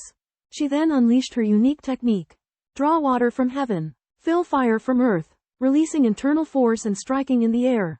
Wang Chao secretly gathered force and unleashed the move melt lead, condense mercury to counter Tang Zichen. However, their duel remained undecided until Tang Zichen suddenly flipped Cheng Shanming's hand, disrupting the card game. Seizing the opportunity, Wang Chao grabbed a mahjong tile, forming a grand quadruple happiness, winning the round and leaving everyone astonished. Huo Linger easily defeated Tan Wendong, demonstrating her shoulder carry technique in judo. Tan Wendong admitted that he was no match for Huo Linger in martial arts. Huo Linger was furious that Wang Chao had abandoned her, but Tan Wendong believed that Wang Chao might have his reasons. She learned from Liao Junhua that Wang Chao was possibly in Nanyang and prepared to find him. Tan Wendong planned to advance into the Nanyang underworld, and Huo Linger said that she could help. He thought the martial arts atmosphere in Nanyang was prosperous, making it suitable for developing martial arts. Wang Chao arrived in Jakarta, Indonesia, and encountered a skilled female fighter with a ponytail. The girl revealed that Nanyang had many martial arts masters. But the greatest Grand Master of Southeast Asia was on the mainland. Wang Chao was surprised to discover his great reputation in the South Seas of Indonesia. After arriving at Minglan Tang School, he learned that Dust Sister was wary of the school's head and asked Wang Chao to help investigate their clandestine activities. With Shelley's help, Wang Chao changed his appearance and learned that Minglan Tang's purpose was to cultivate Chinese students' self-defense abilities in order to respond to crises. Wang Chao realized that this action could not only boost the Chinese people's courage but also form an armed force in case of necessity. Shelley took Wang Chao to the basement to conduct an ability test. At the end of a dimly lit underground air raid shelter, a metal door slowly creaked open, revealing a vast and brightly lit space. This was an underground mall with reinforced glass, green carpets, training rooms, and even a convenience store. Hundreds of men and women armed with assault rifles were training and living here. Wang Chao was surprised to discover that although their demeanor lacked the sharpness of soldiers, their skills were extraordinary and they had clearly faced life and death challenges. Xie Li led Wang Chao to the shooting range, where 4 well-trained female soldiers were practicing. Wang Chao instinctively sensed the aura of warriors in them. Suddenly, one of the female soldiers attacked Wang Chao, but he easily neutralized her, displaying his profound martial arts skills. Xie Li explained, "Dusty arranged for you to train us." The female soldiers questioned Wang Chao's abilities and decided to test his marksmanship. Wang Chao admitted his lack of expertise in firearms and proposed a training goal to develop the world's most elite force. The female soldiers were moved when they learned of Wang Chao's identity as a major general in the People's Liberation Army. And the training officially began. Wang Chao believes that Tang Zichen's force is his own, and he'll need to subdue the unruly female soldiers to ensure obedience. However, he lacks conventional leadership skills, and neither wealth nor force can convince them. Faced with a challenge of marksmanship, Wang Chao openly admits he cannot use modern firearms. This enrages the quintet, and they exude a cold and sinister killing intent. Wang Chao senses a profound animosity, and realizes they've either been rigorously trained or experienced something brutal. Wang Chao deftly evades the girl's attacks and uses taiji to strike a girl's dantian, rendering her powerless. In an instant, he dodges the knives and gun from 4 women, and pins Shelley against the wall with his body. Within seconds, he has subdued the 5 monstrous women, proving that even without a gun, their physical strength is no match for him. Wang Chao declares he will personally train them, but gives them permission to ambush him at any time, in any way. However, he sets rules, prohibiting the use of weapons of mass destruction. Faced with Wang Chao's incredible boxing skills, the 5 fierce women were horrified and incredulous, but eventually showed admiration. Wang Chao learned that the 5 women were in charge of the training ground and were responsible for protecting the Chinese in Indonesia. The training ground originated from the 1998 massacre and was established jointly by the Chinese Chamber of Commerce and local Chinese businessmen. With hundreds of elite fighters, there were similar training grounds in Java and Kalimantan, but the command was taken away by the wealthy of the Chinese Chamber of Commerce, making it difficult for Tongzichen to control. After learning about the tragic experiences of these women, Wang Chao decided to help Tang Zichen regain control and take revenge on Indonesian military commander Suharni, who killed their loved ones. Wang Chao stunned everyone by counter-attacking with a reverse elbow strike, killing a black man. After regaining his composure, Japanese youth Ogawa Asayoshi sneaked up on him with a double-edged dagger aimed at his throat. Wang countered with a concealed kick. Ogawa performed Aikido, sensing the airflow from his enemy and blocking Wang's concealed kick in advance. Wang speculated that Ogawa was skilled at listening to energy. Faced with 4 enemies simultaneously, Wang employed the backturn dragon capture hold, seizing the wrist of one of them and throwing him to the ground. Wang used the Tai Chi hand technique called waving the pippa, striking, tapping, and separating to break the tendons of his opponent's hands and legs. This helped Huo Linger grasp the essence of Tai Chi. Ogawa and the 3 others retreated, then drew their swords and surrounded Wang. They used the Yu and Ta Do walking techniques to occupy Wang's exits, making it impossible for him to evade. Yubu is an ancient and mystical footwork technique, said to have been used by Taoist priests for spellcasting and commanding the elements. It incorporates elements from the river chart, the Luo diagram, and the Big Dipper constellation, and uses breathing, incantations, and body movements to strengthen the body and communicate with the divine. In addition to its life-prolonging benefits, true mastery of Yubu is said to cause the body to surge like a river and shimmer like starlight. According to legend, when Taoist priests in the Song dynasty performed Yubu in the palace, its movements would agitate the air and produce deafening blasts, as if surrounded by protective energies. Although Wang Chao had not learned Yubu, he had a thorough understanding of its techniques. His expertise in Baguazhong, a martial art with similarities to Yubu, gave him an advantage. Indonesian youths Agawa Asayoshi, Wadi, and Lal were Yubu practitioners, but they had not yet reached the level of spreading gang. They attempted to overwhelm Wang Chao with a combination of Yubu and samurai swords. Protected by a bulletproof vest, Wang Chao was not afraid of their blades. Seizing an opportunity, he used a Tai Chi technique to parry Wadi's attack, as Wadi spun around to counterattack, aiming to expose the stitching on Wang's chaos vest. Wang extended his range with an exceptional horse stance and seized both of Wadi's legs, then twisted them in a technique known as the crocodile's tail twist, tearing them apart. Taking advantage of the opening, Wang swept his leg to force back Agawa and Lal. Using grappling techniques from Baguazhong, he seized their sword-wielding wrists and used Tai Chi's tendon-snapping skill to incapacitate them. Finally, he used the Cloud Dragon strikes and Caesar's point striking technique to render Agawa and Lal unconscious. In the mountains, the battle was intense. Wang Chao killed 6 leaders of the government forces, which greatly reduced the pressure. He used Tai Chi long hammer and killed several government soldiers with lightning speed. Wang Chaos Baguazhong threw a big monument. It was sharp and powerful. He killed several people with each move. After a fierce battle, the remaining government troops were unable to resist and fled with howls. Wang Chao and others pursued relentlessly, and killed many more. In the end, less than 10 of the 200 elite government troops escaped. Wang Chao found 3 suspicious people among the dead, who were not government troops. Shelley regretted the heavy loss of soldiers and was worried about the upcoming battles. Wang Chao was concerned about the larger-scale battle led by Tang Zichen. Norman Lee used satellite cloud maps to show that 2 government fighter jets had been shot down, and air supremacy had been lost. When Liao Junhua learned of this news, he sighed that Tang Zichen was spending a lot of money, burning nearly $100 million to shoot down fighter jets. During a military exercise in Surabaya, a fire and an explosion at a munitions depot caused severe casualties. An Indonesian warship accidentally fires on a Singaporean container ship, killing 13 and sinking the vessel. In a military drill in Surabaya, Indonesia, Tang Zichen leads the Chinese militia in an attack on the Indonesian military headquarters, resulting in a fierce battle. A container ship from Singapore's Tan Corporation uses anti-aircraft missiles to shoot down 2 Indonesian fighter jets.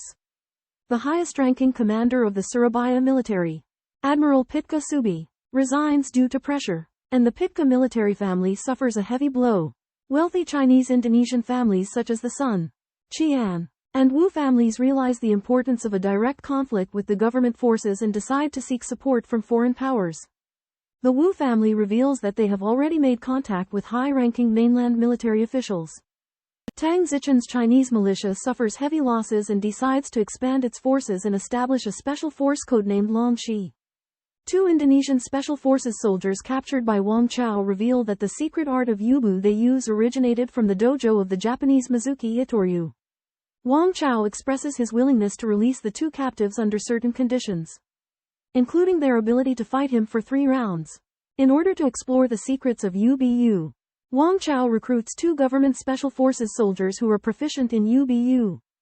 The Chinese armed forces led by Tang Zichen successfully defeat the government forces, but at great cost. In order to help Tang Zichen, Chen Yun sacrifices an ocean-going transport ship worth $50 million, incurring the wrath of his family.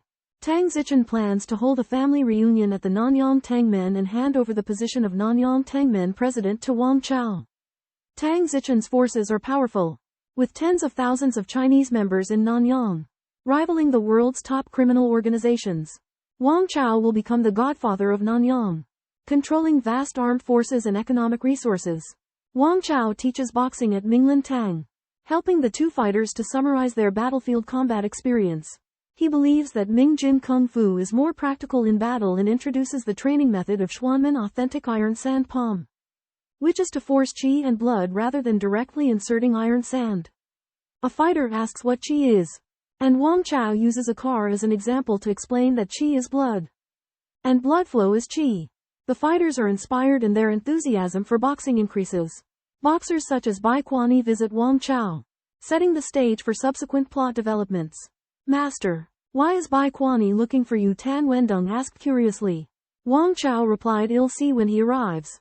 Bai Kuani came with 2 grand masters, the tall Yi Hong drunken monk and the short and agile Sha Liang Cha fist. Yi Hong introduced his Luohan protective hammer and sparred with Wang Chao. Wang Chao cleverly neutralized Yi Hong's attacks with his seal-like closure, forcing him back with the closed form. Unconvinced, Yi Hong unleashed his Buddha tossing an elephant, which boasted astonishing power. However, Wang Chao used catching the sparrow's tail to hold Yi Hong's arm. Standing firm as a mountain, Yi Hong admitted defeat. Impressed, Sha Liang marveled at Wang Chao's profound skills. Bai Kuani sincerely asked for guidance in Taoism, wishing to become his disciple. Wang Chao pointed out that Bai Kuani's lower abdomen was not sufficiently burning, indicating that he needed to truly condense his qi and blood. He explained the principle of forming a golden pill, emphasizing that it can only be maintained for a moment. Prolonged formation could lead to self-dissolution. The most sensitive parts of the human body are the face and the lower body. The face is prone to blushing, while the lower body is prone to arousal. The nerves in these 2 areas are the most sensitive, but they are also the most fragile.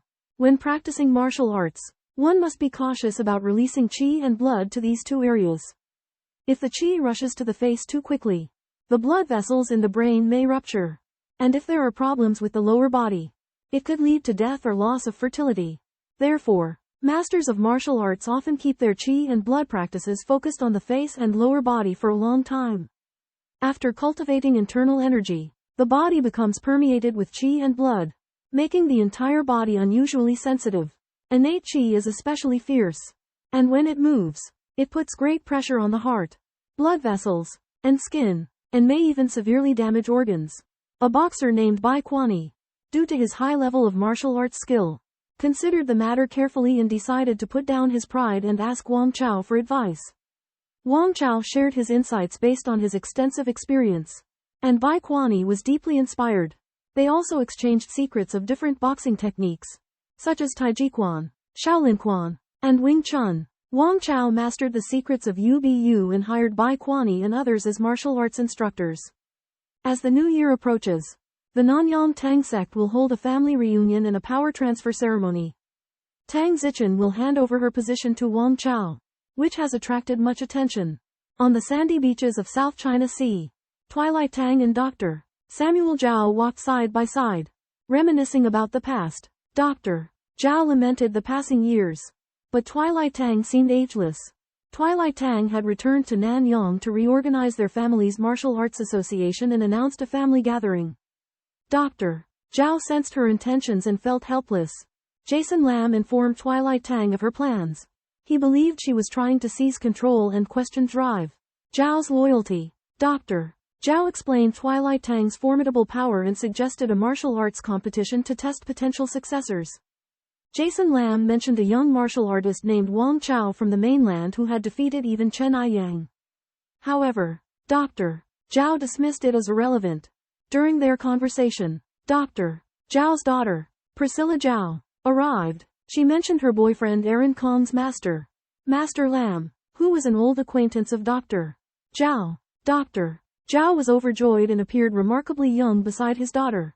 The profound art of fist fighting holds vast techniques and styles, deeply impressing Wang Chao. Communicating with Indonesian master boxers Bai Kuani, Shaliang, and Yi Hong, Wang Chao acquired quintessence of various martial arts, encompassing internal strength of Shaolin Bai Bao Quan, inch power and spiral unleashing of Wing Chun, footwork of Za Quan, and the throat exercises of Luohan protective posture pugilism. Notably, Yi Hong's Vajra Arhat choke hold internal hard Qigong highly intrigued Wang Chao. He noticed that this technique considerably enhanced the throat's resistance in vocal cord exercises. Thus, Wang Chao studied this internal hard Qigong from Yi Hong and modified it based on his perspectives, noticeably improving the technique through integration and exertion of internal and external heat. Simultaneously, Recognizing the importance of the body's 8 gates, Wang Chao proposed a complete system for cultivating, practicing, and employing the 8 trigrams boxing. He believed that by integrating internal and external improvements, the resistance of these 8 gates could be enhanced, ultimately achieving the realm of non-perishability. Grandmasters like Bai Kuani were awestruck, applauding Wang Chao for his potential to establish a new school, surpassing notables like Yang Luqian and Dong Haichuan. Humbly, Wang Chao named his new fist style Tang's 8 trigrams. Tang's 8 trigrams seamlessly combined health cultivation, medicinal techniques, meridian acupoint theories, incorporated the secrets of Yus steps, and blended the experience of Indonesian grandmasters, gradually taking shape in Wang Chaos' mind. During months of miraculous cultivation, Wang Chao, his disciples, and the soldiers of his Special Forces unit experienced remarkable enhancements in their physical abilities, establishing a solid foundation for them to become the world's top special forces. Wang Chao also gained a new understanding of his body's potential, believing that he might not decay after a century, achieving an imperishable state akin to that of eminent monks. Wang Chao is entrusted by Tang Zichen to greet Zhao Guangrong instead of her. Zhao Guangrong is accompanied by Zhang Hai, so Wang Chao can't help but be vigilant. Wang Chao notices that the entourage brought by Zhao Guangrong is robust, but their temperament is different from that of the PLA. While there are no domestic soldiers around Zhang Hai, Zhao Guangrong is upset that Tang Zichen didn't show up in person. So Wang Chao greets him and apologizes. Zhao Guangrong examines Wang Chao with sharp eyes, and Wang Chao responds calmly without losing his momentum. Lin Shifeng raises questions, believing that Wang Chaos' title is inappropriate. Wang Chao easily neutralizes Lin Shifeng's challenge with the Tai Chi technique of reversing the monkey grip, demonstrating his impressive kung fu skills. Zhao Guangrong steps in to help Lin Shifeng, steadying him to avoid embarrassment. After the confrontation with Lin Shifeng, Zhao Guangrong realizes Wang Chaos' superior martial arts and speculates about his extraordinary background. Wang Chao remains composed, stating that he and both Lin and Zhao are of equal status and should not address each other as brothers. Zhao Guangrong drops his pretense and acknowledges Wang Chaos' skills, while cautioning Lin Shifeng not to underestimate him. He suspects that Wang Chao may be proficient in Tai Chi. Lin Shifeng, however, doubts that Wang Chao is Tang Zichen's successor. During the lion dance and vegetable picking ceremony, Wang Chao observes the white lion's movements. The disciples of Baiquan Martial Arts Academy gain an advantage with their Shaolin leopard fist and acquire the colorful ball. Unexpectedly, Tang Zichen requests Wang Chao to dot the lion's eyes in her place and offers him a massive check as a prize. The entire crowd falls silent, realizing that Tang Zichen intends to pass the leadership of the Southeast Asian Tang sect to Wang Chao. Zhao Guangrong protests, questioning Wang Chaos' qualifications and abilities. Zhang Hai intervenes and reveals that Wang Chao is the #1 martial arts master of East Asia and is worthy of dotting the lion's eyes. As Zhang Hai spoke, the Southern Seas Tang sect was astonished. After all, Wang Chao was a world-renowned fighter. So Zhao Guangrong proposed a friendly match. If Wang Chao won, he would take control of the Tang sect. If he lost, he would have to leave. After Tang Zichen agreed, Wang Chao accepted the challenge unhesitatingly.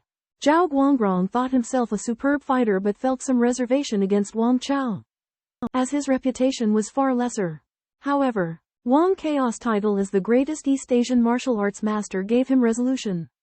As the fight began, Zhao Guangrong used King Kong's wrathful gaze, his gaze blazing like a torch that stung Wang Chaos' eyes. Then he used 7-star steps to appear before Wang Chao instantly and unleashed a godlike fist to pierce his heart. His speed astounding, Zhao Guangrong's eyes are as bright as the sun, exuding a strong sense of oppression that makes Wang Chaos' eyes soar. Zhao Guangrong possesses the Taoist secret technique Giant Spirit God's Eye technique, making his eyes extremely strong and almost indestructible. He can look directly at the sun without being harmed. When Wang Chao makes eye contact with Zhao Guangrong, he is at a disadvantage at first, but he quickly uses the Tai Chi technique move obstruct posture to wajia Zhao Guangrong's sneak attack. Zhao Guangrong uses the Teizu long fist technique hill stream posture to wajia Wang Chaos embrace. Wang Chao then uses the handstand steel posture, sending a strong wind into Zhao Guangrong's clothes and causing his buttons to pop. Zhao Guangrong uses the beast head posture to counter the handstand steel. his 10 fingers like fangs. Attempting to capture Wang Chao. Wang Chao uses the Bagua snake form. Water snake enters ravine, drilling into Zhao Guangrong's arms and attacking his tailbone with the rear seabed collapsing fist. Zhao Guangrong swiftly dodges and uses the Teizu long fist technique ambush posture, attempting to turn defeat into victory. Zhao Guangrong's blood-red eyes locked onto Wang Chaos, his body contorting grotesquely as he clapped his arms together with a crash. Weight shifted to one side. He resembled a tree bent by a gale. Wang Chaos post-ocean floor crushing fist aimed for Zhao Guangrong's tailbone, but was cleverly deflected and countered. Zhao Guangrong stabbed at Wang Chaos' throat like a charging horse, but Wang Chao nimbly dodged, retreating more than 20 meters away. Zhao Guangrong was furious, but he realized Wang Chao seemed intent on victory, not a mutual defeat. He calmed down, deciding to seize the initiative. Wang Chao stomped his feet, the force shattering the concrete. Zhao Guangrong was lifted into the air, and Wang Chao aimed a willow leaf palm at his temple. Zhao Guangrong reacted quickly, rolling away. Wang Chao employed his spider treads on water footwork, closing in with mysterious speed. Zhao Guangrong flipped over to block, but Wang Chaos Cloud Dragon Claw struck his mute point. Realizing he had lost his voice, Zhao Guangrong was shocked. Zhao Guangrong's mute acupoint was broken by Wang Chao, damaging his throat and making him unable to speak. However, his fighting ability was not lost, as Wang Chaos attacks were not very powerful. The result of the fight was very obvious. Zhao Guangrong's clothes were completely destroyed, while Wang Chaos' clothes were intact. Wang Chao admitted that Zhao Guangrong's martial arts were superb, and his vitality was astonishing, making it difficult to kill or injure him with a single blow. Wang Chao stopped proactively, believing that it was unnecessary to continue the fight because he was confident that he could win within half an hour. But it would also consume a lot of his physical strength. Zhao Guangrong also understood that his skills were inferior, and if he continued to fight, he would definitely lose even worse. He acknowledged Wang Chaos' martial arts and realm, and believed that his title of first was well deserved. Tang Zichen's intervention gave Zhao Guangrong an opportunity to step down. She lamented that the Tang sect had lost its original heart and advocated restoring its blood and passion. Believing that Wang Chaos' leadership could preserve the Tang sect spirit, Wang Chao apologized to Zhao Guangrong and applied medicine to his mute acupoint, helping him regain his voice. Wang Chao proposed to collaborate with the Nanyang boxers to jointly create the Tang sect's superior boxing technique, and Zhao Guangrong expressed his willingness to participate. The reason was that the boxing technique proposed by Wang Chao combined health preservation exercises, qi training techniques, military strategy and combat skills, while the Teizu long fist passed down in Zhao Guangrong's family included secret techniques such as the immortal sleep qi training method, which was of great value to the new boxing technique. Wang Chao invited Zhao Guangrong to jointly edit the Tang Men Fist Manual, but Zhao Guangrong refused flatly. Wang Chao demonstrated a unique skill called spider treading on water, which made Zhao Guangrong hesitate. Tang Zichen proposed to integrate the Tang Men armed forces in Nanyang and establish a military committee, with Wang Chao serving as a core member. Zhao Guangrong and Lin Shifeng agreed. Tang Zichen also set up a large team of lawyers to solve legal problems for Tang Men. Wang Chao hoped that Zhao Guangrong would participate in the compilation of the boxing manual, but Zhao Guangrong only agreed to share the sleeping method of the Teizu Chongchen. In the end, the Tang Men Reform Conference completed multiple reforms within 3 days, and Wang Chao was deeply impressed by his sister's ability. Zhao Guangrong reveals that his ancestor's long fist contains 10 sleeping pill techniques that were passed down from Taoist priest Chen Shiyi during the Song dynasty. These techniques can be practiced to the point of fetal breathing. Wang Chao demonstrates the spider stepping on water technique, astonishing and intimidating Zhao Guangrong. Zhao Guangrong realizes that Wang Chaos' potential has exceeded human limits and changes his attitude towards him. Wang Chao proposes to include the ancestor's long fist into the Tangmen Fist book. Zhao Guangrong agrees to help with the revision but temporarily refuses. Zhang Hai reveals that he will take over the Fang's special forces and expresses his intention to cooperate with Wang Chao. Huo Linger informs that her father has arrived in Indonesia to meet with Wang Chao to discuss military matters. Wang Chao discovers that Tang Zichen is meeting with the chairman of the Japanese Imperial Martial Association. The area is heavily guarded, and a dark figure prevents him from entering. Approaching two female Japanese bodyguards dressed in Chi-Hei Ru Dao Fu, Wang Chao exhibited his movements without hesitation, easily bypassing them and ascending the stairs to the room. Inside the room, Tang Zichen, wearing a cherry red dress, and a woman with Qiansei Sha Yi sat on a tatami mat. The woman was Ueshiba Komaruko, the president of the Imperial Martial Arts Association. Wang Chao observed that Ueshiba Komaruko had superb sitting technique, able to apply force with her toes to press down on the floor. Similar to the footwork he had seen in the Yanjing building, Ueshiba Komaruko blamed the bodyguards for failing to hold back Wang Chao, who responded calmly and then took a seat next to Tang Zichen. Ueshiba Komaruko sized up Wang Chao, finding him to have an unassuming disposition yet an elegant and noble bearing. Quite different from Tang Zichen, she revealed that the martial arts community in South Korea and Japan had suffered significant damage due to the incidents involving Kui Chongbai and Miyagi Ryota. Ueshiba Komaruko announced that the two countries had decided to hold a World Unlimited Fighting Exchange in 2 months, to be led by Master Iga Gen, with invitations extended to martial artists from different countries, with the aim of restoring the reputation of the Korean and Japanese martial arts communities. During negotiations regarding their partnership, Xiaowanzi and Tang Zichen disagree about profit sharing. Zichen insists on maintaining the original allocation, while Xiaowanzi demands a 10 increase. She explains that the Tang sect's inclusion on the U.S. terrorist watch list has hindered resource sales, affecting its profits. Zichen offers to increase the profit share by 5. Xiaowanzi proposes that if they cannot reach an agreement, they resolve their differences through a contest. She suggests that Wang Chao guide her with his bound right hand, similar to how Yi General had instructed her. Wang Chao considers her request for a moment, acknowledging the difficulty of fighting with only one hand. He questions Xiaowanzi's motives for making such a demand, suspecting that she is intentionally playing down her abilities. Hor Linger is feeling anxious after her father asks Wang Chao to borrow troops from the Tang sect. She is aware that the Tang sect has always distanced itself from domestic affairs, particularly in refraining from sending troops to Hong Kong. Hor Linger worries that her master, Tang Zichen, will refuse, affecting her relationship with Wang Chao. Troubled, Hor Linger practices Wang Chaos' unique knot-tying seal. After completing the routine, her body feels relaxed, and her qi and blood are invigorated.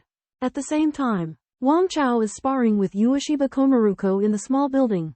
When Komaruko provokes him, Wang Chao dismisses it with a smirk and suggests they duel using only one hand. Komaruko confidently accepts. They both assume stances, ready to engage. Ueshiba Komaruko harbors sinister intentions, planning to defeat Wang Chao and discredit Chinese martial arts. However, Wang Chaos' overwhelming skill makes the outcome uncertain. Despite teaming up with the Tang clan, Ueshiba Komaru still yearns to defeat the East Asian martial arts masters. She takes on Wang Chao with Aikido's Neko Ashi Dachi stance. Wang Chaos' seemingly simple treading and double thrust contains the inward yang fire and outward yin talisman hand seal technique, which unleashes formidable power. Komaru employs Aikido's ki flow perception, but she ends up kneeling before Wang Chaos' momentum. Wang Chao then retracts his attack. Komaru concedes defeat, saying that Aikido excels at redirecting force, but she lost the bout because of her inferior skill. Wang Chao admits Komaru's expertise, but he won by taking advantage of the situation. Komaru admires Wang Chaos' reputation as the #1 master of Great Eastern Asia martial arts. But Wang Chao modestly says that martial arts are just knowledge and techniques, not worthy of being compared to the way. Ueshiba Komaru takes her leave, while Wang Chao and Tang Zichen discuss an upcoming meeting with Huo Linger's father. Tang Zichen thinks Wang Chaos' newly created Baguazhong inward yang fire and outward yin talisman hand seals are formidable. Wang Chao combined Baguazhong with Zhao Guangrong's Teizu Chongchen to create 3 fist forms flipping seal, coiling silk, and drawing silk, representing a major breakthrough in reforming Baguazhong. Tang Zichen believes that Wang Chao has reached the realm of unity between heaven and man and can coordinate his qi and blood flow with the earth's rotation, achieving control as he wishes. Wang Chao explores training methods that integrate the external and internal, using hand seals for massage and medicated ointments to replenish qi and blood. He believes that while achieving an indestructible body is a physical consummation, he still needs to focus on spiritual consummation. Tang Zichen reminds Wang Chao not to become too absorbed in physical cultivation. emphasizing the importance of spiritual consummation in the transition between life and death. Wang Chao says that he will accompany Tang Zichen through life and death to verify the mystery of life and death. Wang Chao is deeply worried about his sister, Tang Zichen's divergence in martial arts philosophy, as he fears that her pursuit of the transformation between life and death will lead her into danger. Despite Wang Chao's superior martial arts skills, he cannot sway Tang Zichen from her determination. He realizes that if she insists on experiencing death, he will accompany her in taking this step. The highest realm of martial arts cultivation cannot be tested through actual combat, and there is only one chance to achieve it.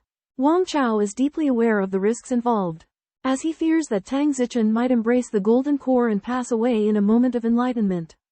In order to meet Huo Linger's father, Wang Chao leads a grand convoy escorted by special forces, demonstrating the unparalleled authority of the helmsman of the Southern Seas Tang clan.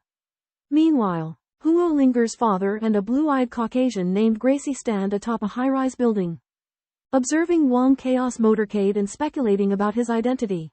Wang Chao encounters Huo Linger's father again, who now exudes a different aura from before. Instead of being affable and composed, he has become cheerful, decisive, and ambitious.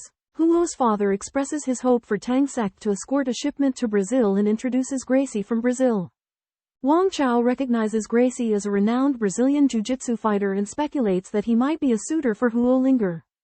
Huo's father expresses concerns about Huo Linger's romantic life and implies that he perceives a close relationship between Wang Chao and Huo Linger.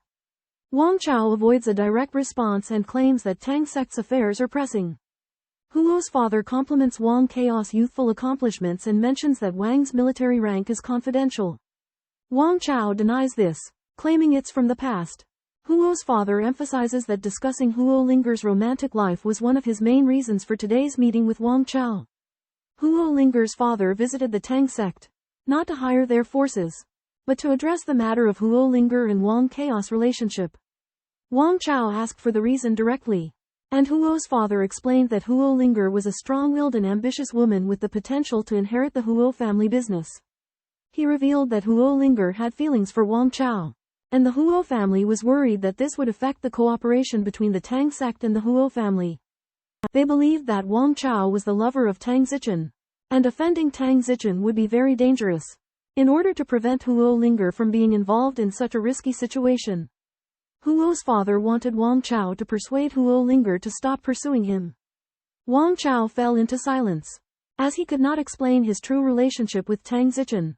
His silence led Huo's father to misunderstand that he was intentionally playing both sides, and he became unhappy. Wang Chao talks to Huo Linger's father about her. Upon learning that Wang is the head of the Nanyang Tang sect and an assassin, Huo's father feels threatened and asks Wang to step out of the love triangle. Wang hesitates, so Huo's father asks for an answer in 10 minutes. Despairing, Wang decides to ask Tang Zichen to handle it. Huo's father agrees to meet Tang the next day. Huo Linger practices jiu-jitsu with Gracie, using Liao Junhua's Yaiquan technique to win. Meanwhile, Wang and Tang discuss Huo's father's misunderstanding. Tang jokes that Huo's father is worried that her brother will steal his daughter away from him. Wang asks Tang about her feelings for him, but Tang smiles and doesn't answer. Wang Chao asked Tang Zichen if she was jealous, and Tang Zichen expressed her anticipation. Tang Zichen removed her makeup, put on a light purple dress, revealing her pure legs, exuding a different kind of feminine charm. Wang Chaos martial arts had already reached the realm of perfection, on par with Tang Zichen. Tang Zichen admitted that she did not value wealth or power but longed to transcend life and death. Wang Chao was willing to accompany Tang Zichen on her final journey. But Tang Zichen hesitated. On the one hand, she wanted him to be with her, while on the other hand, she felt selfish. Tang Zichen confided in Wang Chao about her inner conflicts and fears, hoping for his company but not wanting him to give up his life. Wang Chao insisted that everything he had was given to him by Tang Zichen, and he was willing to face any hardship with her. Tang Zichen fell asleep, her heartbeat weakening. Wang Chao respected her choice and did not stop her. After dawn, Tang Zichen woke up, and Wang Chao was always by her side. Tang Zichen asked Wang Chao to dress her up and prepare to meet Huo Linger's father to resolve her entanglement with Huo Linger. Wang Chao was pleasantly surprised to learn that Tang Zichen was willing to accept him. He helped her with her makeup and his skilled techniques left her in awe. During their conversation, they discovered their mutual admiration for each other's martial arts and smiled at each other. During their meeting with Mr. Huo, Tang Zichen displayed an overwhelming aura that intimidated him. To his proposal of collaboration, leveraging the Tang clan's power and establishing a school with them to train combatants, she agreed. Learning of the close relationship between Wang Chao and Tang Zichen, Mr. Huo decided to take Huo Linger away. Linger confronted Wang Chao, questioning if he wanted her to leave, to which he remained silent. Wang Chao decided to be with Tang Zichen, forcing himself to leave Huo Linger in pain. Upon learning Wang Chaos' decision, Huo Linger was heartbroken and begged him to reconsider. She expressed her willingness to accept both Wang Chao and Tang Zichen. But Wang Chao remained determined to leave. Huo Linger declared war on Tang Zichen, resolving to surpass her one day. Mr. Huo witnessed everything but did not stop Huo Linger, allowing events to take their course. Wang Chao arrived at the coast, engaging in a water dash to test the limits of his stamina. He eventually exploded with power, sprinting 2 kilometers over the water's surface before feeling his strength deplete. As he floated on the sea, Wang Chaos' heart suddenly calmed down. He reflected on his 6 years of martial arts training and fighting experience. Concentrating on his heart, Wang Chao discovered that he could distinctly feel every blood vessel in his heart and the sound of his blood flowing. He also realized that there were many acupoints hidden within his body, the most sensitive and vital being the temples. Abruptly, Wang Chao understood the meaning of breaking through the void. One can see the divine. In boxing, Shen refers to acupoints that dominate the body's operation. After reaching the introspection realm, one can clearly perceive the body's subtle acupoints and their functions, just like noticing spirits. After practicing Bao Dan sitting hip, Wang Chao can now introspect the Shui Men Shang Ku acupoint, mastering its role in the blood circulation and detoxification. Moreover, he can perceive finer acupoints and injuries. Imperishable not only means a hard body, but also the ability to sense and repair subtle injuries in time. Wang Chao realized that the subtle injuries caused by practice would accumulate internal injuries, while breaking the void can repair the injuries in time, maintaining physical strength and combat effectiveness. Tang Zichen was amazed by Wang Chaos' boxing realm, calling it imperishable, and that he could maintain his combat effectiveness for decades to come. Although Huo Linger was special, she was not as good as Tang Zichen. Wang Chao decided to propose to Tang Zichen to resolve his heart knot and express his love for her. Tang Zichen was a perfect woman, but her elegant and refined temperament seemed difficult to approach. Wang Chaos' proposal broke this sense of distance, showing his determination. Amidst the azure sea and sky, a man and a woman stroll along the beach. Tang Zichen, a woman of remarkable beauty, carries herself with the warmth of the sun, while the well-proportioned Wang Chao possesses a gaze as deep and resolute as the ocean. Wang Chao formally proposes to Tang Zichen, his voice gentle yet unwavering, taking her slightly by surprise. Sensing that Tang Zichen's feelings for him are not entirely absent, he relentlessly pursues her. Tang Zichen eventually accepts Wang Chaos' proposal but requests a year to adjust her mindset. The couple becomes engaged, and Wang Chao decides to return to his hometown to visit his parents. Concerned about the dangers Wang Chao may face upon his return, Tang Zichen suggests that he reach out to Liao Junhua for assistance. She also expresses her worries about the upcoming no-holds-barred fighting tournament to be held in the Korean and Japanese martial arts communities. Upon returning to her home country, Ueshiba Komaruko visits Tamura Naoyoshi, a retired master of the Japanese Suigetsuryu style living in the countryside, to seek his guidance on the essence of martial arts. Despite his unassuming appearance, Tamura Naoyoshi possesses profound insights into the way of the warrior. Maruko Ueshiba visits Japanese peasant martial artist Tamura Naoyoshi and demonstrates her skills against an opponent. Tamura Naoyoshi discerns that her opponent's martial arts are profound, possibly approaching the pinnacle of martial arts. Tamura Naoyoshi shares his martial arts insights, attributing profound martial arts to comprehension gained from mundane labor. He demonstrates the harvesting stance of Shaolin boxing, pointing out that the intent of harvesting complements the killing intent in martial arts. And with sufficient training, one's body becomes death's scythe. Tamura Naoyoshi also discusses the vertical power of Tai Chi, emphasizing the synchronization of mind and body. He notes that the pinnacle of martial arts lies in personal immortality and invincibility to outside forces. The ultimate realm of martial arts in the way. Tamura Naoyoshi admits his inability to reach this realm but believes its existence. He postulates that Wang Chao, with whom Maruko sparred, may be close to it. Tamura Naoyoshi needs to recuperate for a month due to excessive exertion but passes on to Maruko the movement patterns of the UBU. Wang Chao and Tang Zichen learn that the Korea-Japan Martial Arts Association has submitted an official request for exchange with China, which the Chinese Sports Committee welcomes. Tang Zichen reminds Wang Chao to exercise caution when returning to China and be wary of treachery.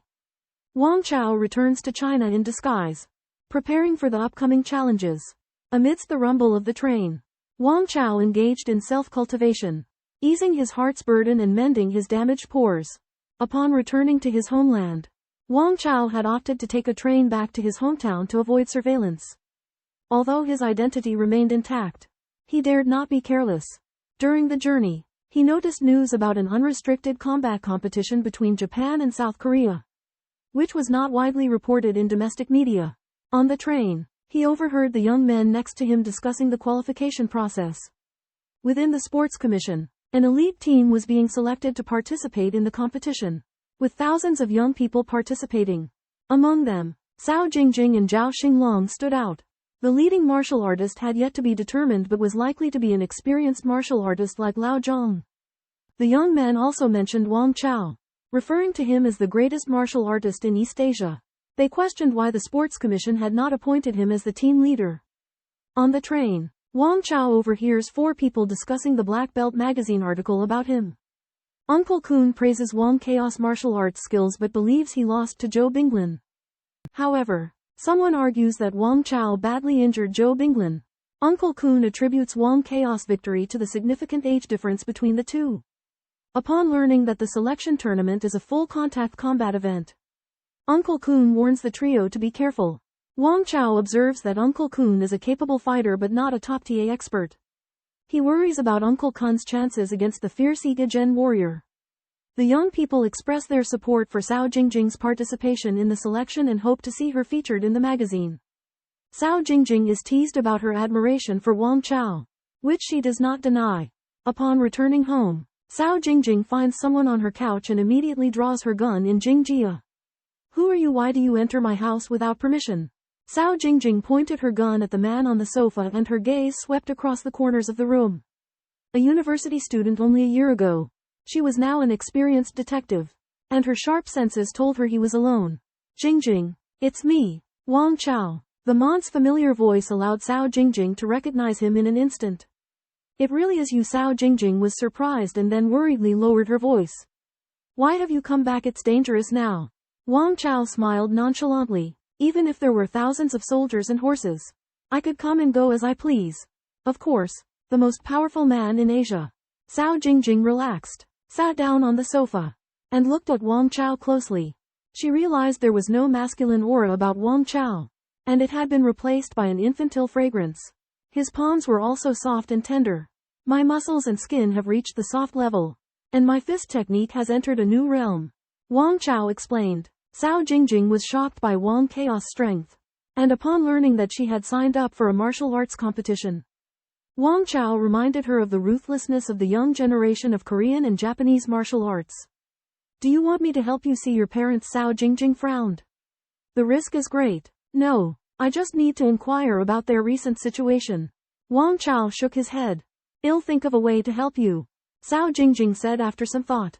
Finally, Wang Chao proposed to accompany Cao Jingjing to sign up and secretly meet Liao Junhua. In order to help Cao Jingjing comprehend the killing intent, he took her to practice martial arts on the cement railing on the roof, thereby stealing the secrets of heaven. Training on the edge of a building's roof, putting oneself on the line between life and death, can stimulate one's full potential, a method known as stealing heavenly secrets or catching the skill. However, this approach comes with risks, as the faint of heart can easily be overcome by terror or even fall and die. Cao Jingjing attempts to steal heavenly secrets on a roof but nearly falls. In the aftermath, she feels lazy and slack. Wang Chao encourages her not to give up, indicating that stealing heavenly secrets is a way to break conventions and secure victory. After some practice, Cao Jingjing overcomes her fears and adapts to the intense feeling of practicing boxing on a high-rise. Wang Chao asks her to spar. And when Cao Jingjing is distracted, he intentionally trips, knocking her over the edge. However, he also catches her just in time. This near-death experience allows Cao Jingjing to truly confront life and death, freeing her mind and spirit. When she spars with Wang Chao, she lets loose and performs with greater range of motion, as if she has experienced real combat. 2 days later, Wang Chao follows Cao Jingjing to Yanjing. The State General Administration of Sports selects members for the national team and invites veteran boxers and young masters as team leaders, including Kun Shu and Lu Qing. Minister Liao Junhua serves as the overall leader. With the impending martial arts exchange between Korea, Japan, and China, the assembled martial artists had their own thoughts. Lu Qing believed that despite the numerous renowned martial artists, they lacked practical experience, with only Wu Quanan being an exception. However, Dai Hong, the heir to the Dai family's Six Harmonies boxing, was also a force to be reckoned with. The sports committee had selected 3,000 participants for the exchange competition, with only the top 10 receiving substantial prize money. Liao Junhua emphasized that beyond the competition among the younger generation, the post-match exchange between martial artists from all 3 countries was of utmost importance. Dai Hong inquired with Lu Qing about foreign jiu-jitsu practitioner Morgan Tang Suiyin and Wang Chao, the head of the Laoshan Internal Martial Arts Academy. Lu Qing had a negative impression of Dai Hong, accusing him of having powerful connections that prevented him from investigating a minor matter. Dai Hong revealed that a British princess had asked him to leave her sister alone and proposed a test of strength with Lu Qing. Shaanxi was once famous for its martial arts, and Dai Hong was a master in the boxing community. At this martial arts exchange meeting, he initiated a challenge to Lu Qing. Lu Qing fought back with the 8 trigram palm. He adroitly dodged Dai Hong's fierce Xin Yi 12 series while facing a life-threatening situation. At the critical moment, Wu Quanan stepped in to help, forcing Dai Hong to retreat with the Taihe gentle palm. Dai Hong, dissatisfied, left with the Shaanxi martial artists. Lu Qing worried about Tang Suiyin, the American jiu-jitsu practitioner who appeared at the exchange meeting. He was actually a brigadier general in the Military Intelligence Agency Special Forces, and very strong. He reminded Wu Quanan to be careful. Lu Qing himself went undercover in disguise, contemplating how to meet with Liao Junhua. Martial arts training is divided into the 3 stages of Ning Jin, En Jin, and Hua Jin. Above Hua Jin, there are 3 steps to reach the peak of Hua Jin. Tiger crosses buttocks, dragon wags tail, embryonic elixir, and celestial qi. Above the embryonic elixir realm is the imperishable realm, which requires both internal and external cultivation. After reaching this realm, the physical capabilities can reach their limits. Wang Chao explained the realms after Hua Jin to Cao Jingjing, and Cao Jingjing raised the question of tiger crosses buttocks, dragon wags tail. Wang Chao explained the role of lower body training in the waist. Cao Jingjing teased Wang Chao, and Wang Chao advised her to focus on the competition to improve her combat skills. Suddenly, Cao Jingjing received a call from her father, who had arranged an apprenticeship dinner for her. They went to the apprenticeship dinner and met Dai Hong, a famous Yi Quan master, and his apprentice Zhou Yuxin. Zhou Yuxin tested Cao Jingjing with a grappling technique. Seeing this, Wang Chao intervened and fought back, which led to a conflict between the two. Wang Chao effortlessly defeats Zhou Yuxin, revealing his advanced cultivation level, which astounds everyone present. Filled with rage, Zhou Yuxin counterattacks with archery stance from the mind-bending fist method. But Wang Chao neutralizes her assault with Vajra Arhat necklock iron body technique. Simultaneously, he shakes his arms, making her body numb and weak. When Wang Chao fights Zhou Yuxin's master, Dai Hong, Dai recognizes Wang Chao's formidable iron body technique and deduces that he possesses exceptional internal power, which he used during his surprise attack on Dai. Dai proposes a public combat challenge, but Wang Chao declines, believing that times have changed. However, Zhou Yuxin vehemently declares that Wang cannot leave. Abruptly, a group of young men wielding Remington shotguns encircles Wang Chao and Cao Jingjing, leaving onlookers stunned. Zhou Yuxin, armed with wealth and power, threatens Wang Chao with a shotgun. Wang Chao remains fearless, stating that a shotgun poses no threat to him.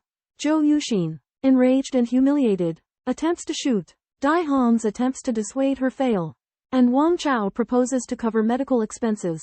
The onlookers find it absurd, but Wang Chao calmly writes a check for $2 million. Dai Hong is astonished upon verifying it. Seizing the moment while Dai Hong is distracted, Wang Chao disarms him swiftly and incapacitates the bodyguards with his Jade Maiden shuttle technique. Dai Hong counters with his opening gambit, but Wang Chao nullifies it with his rolling thunder strike, causing internal damage to Dai Hong.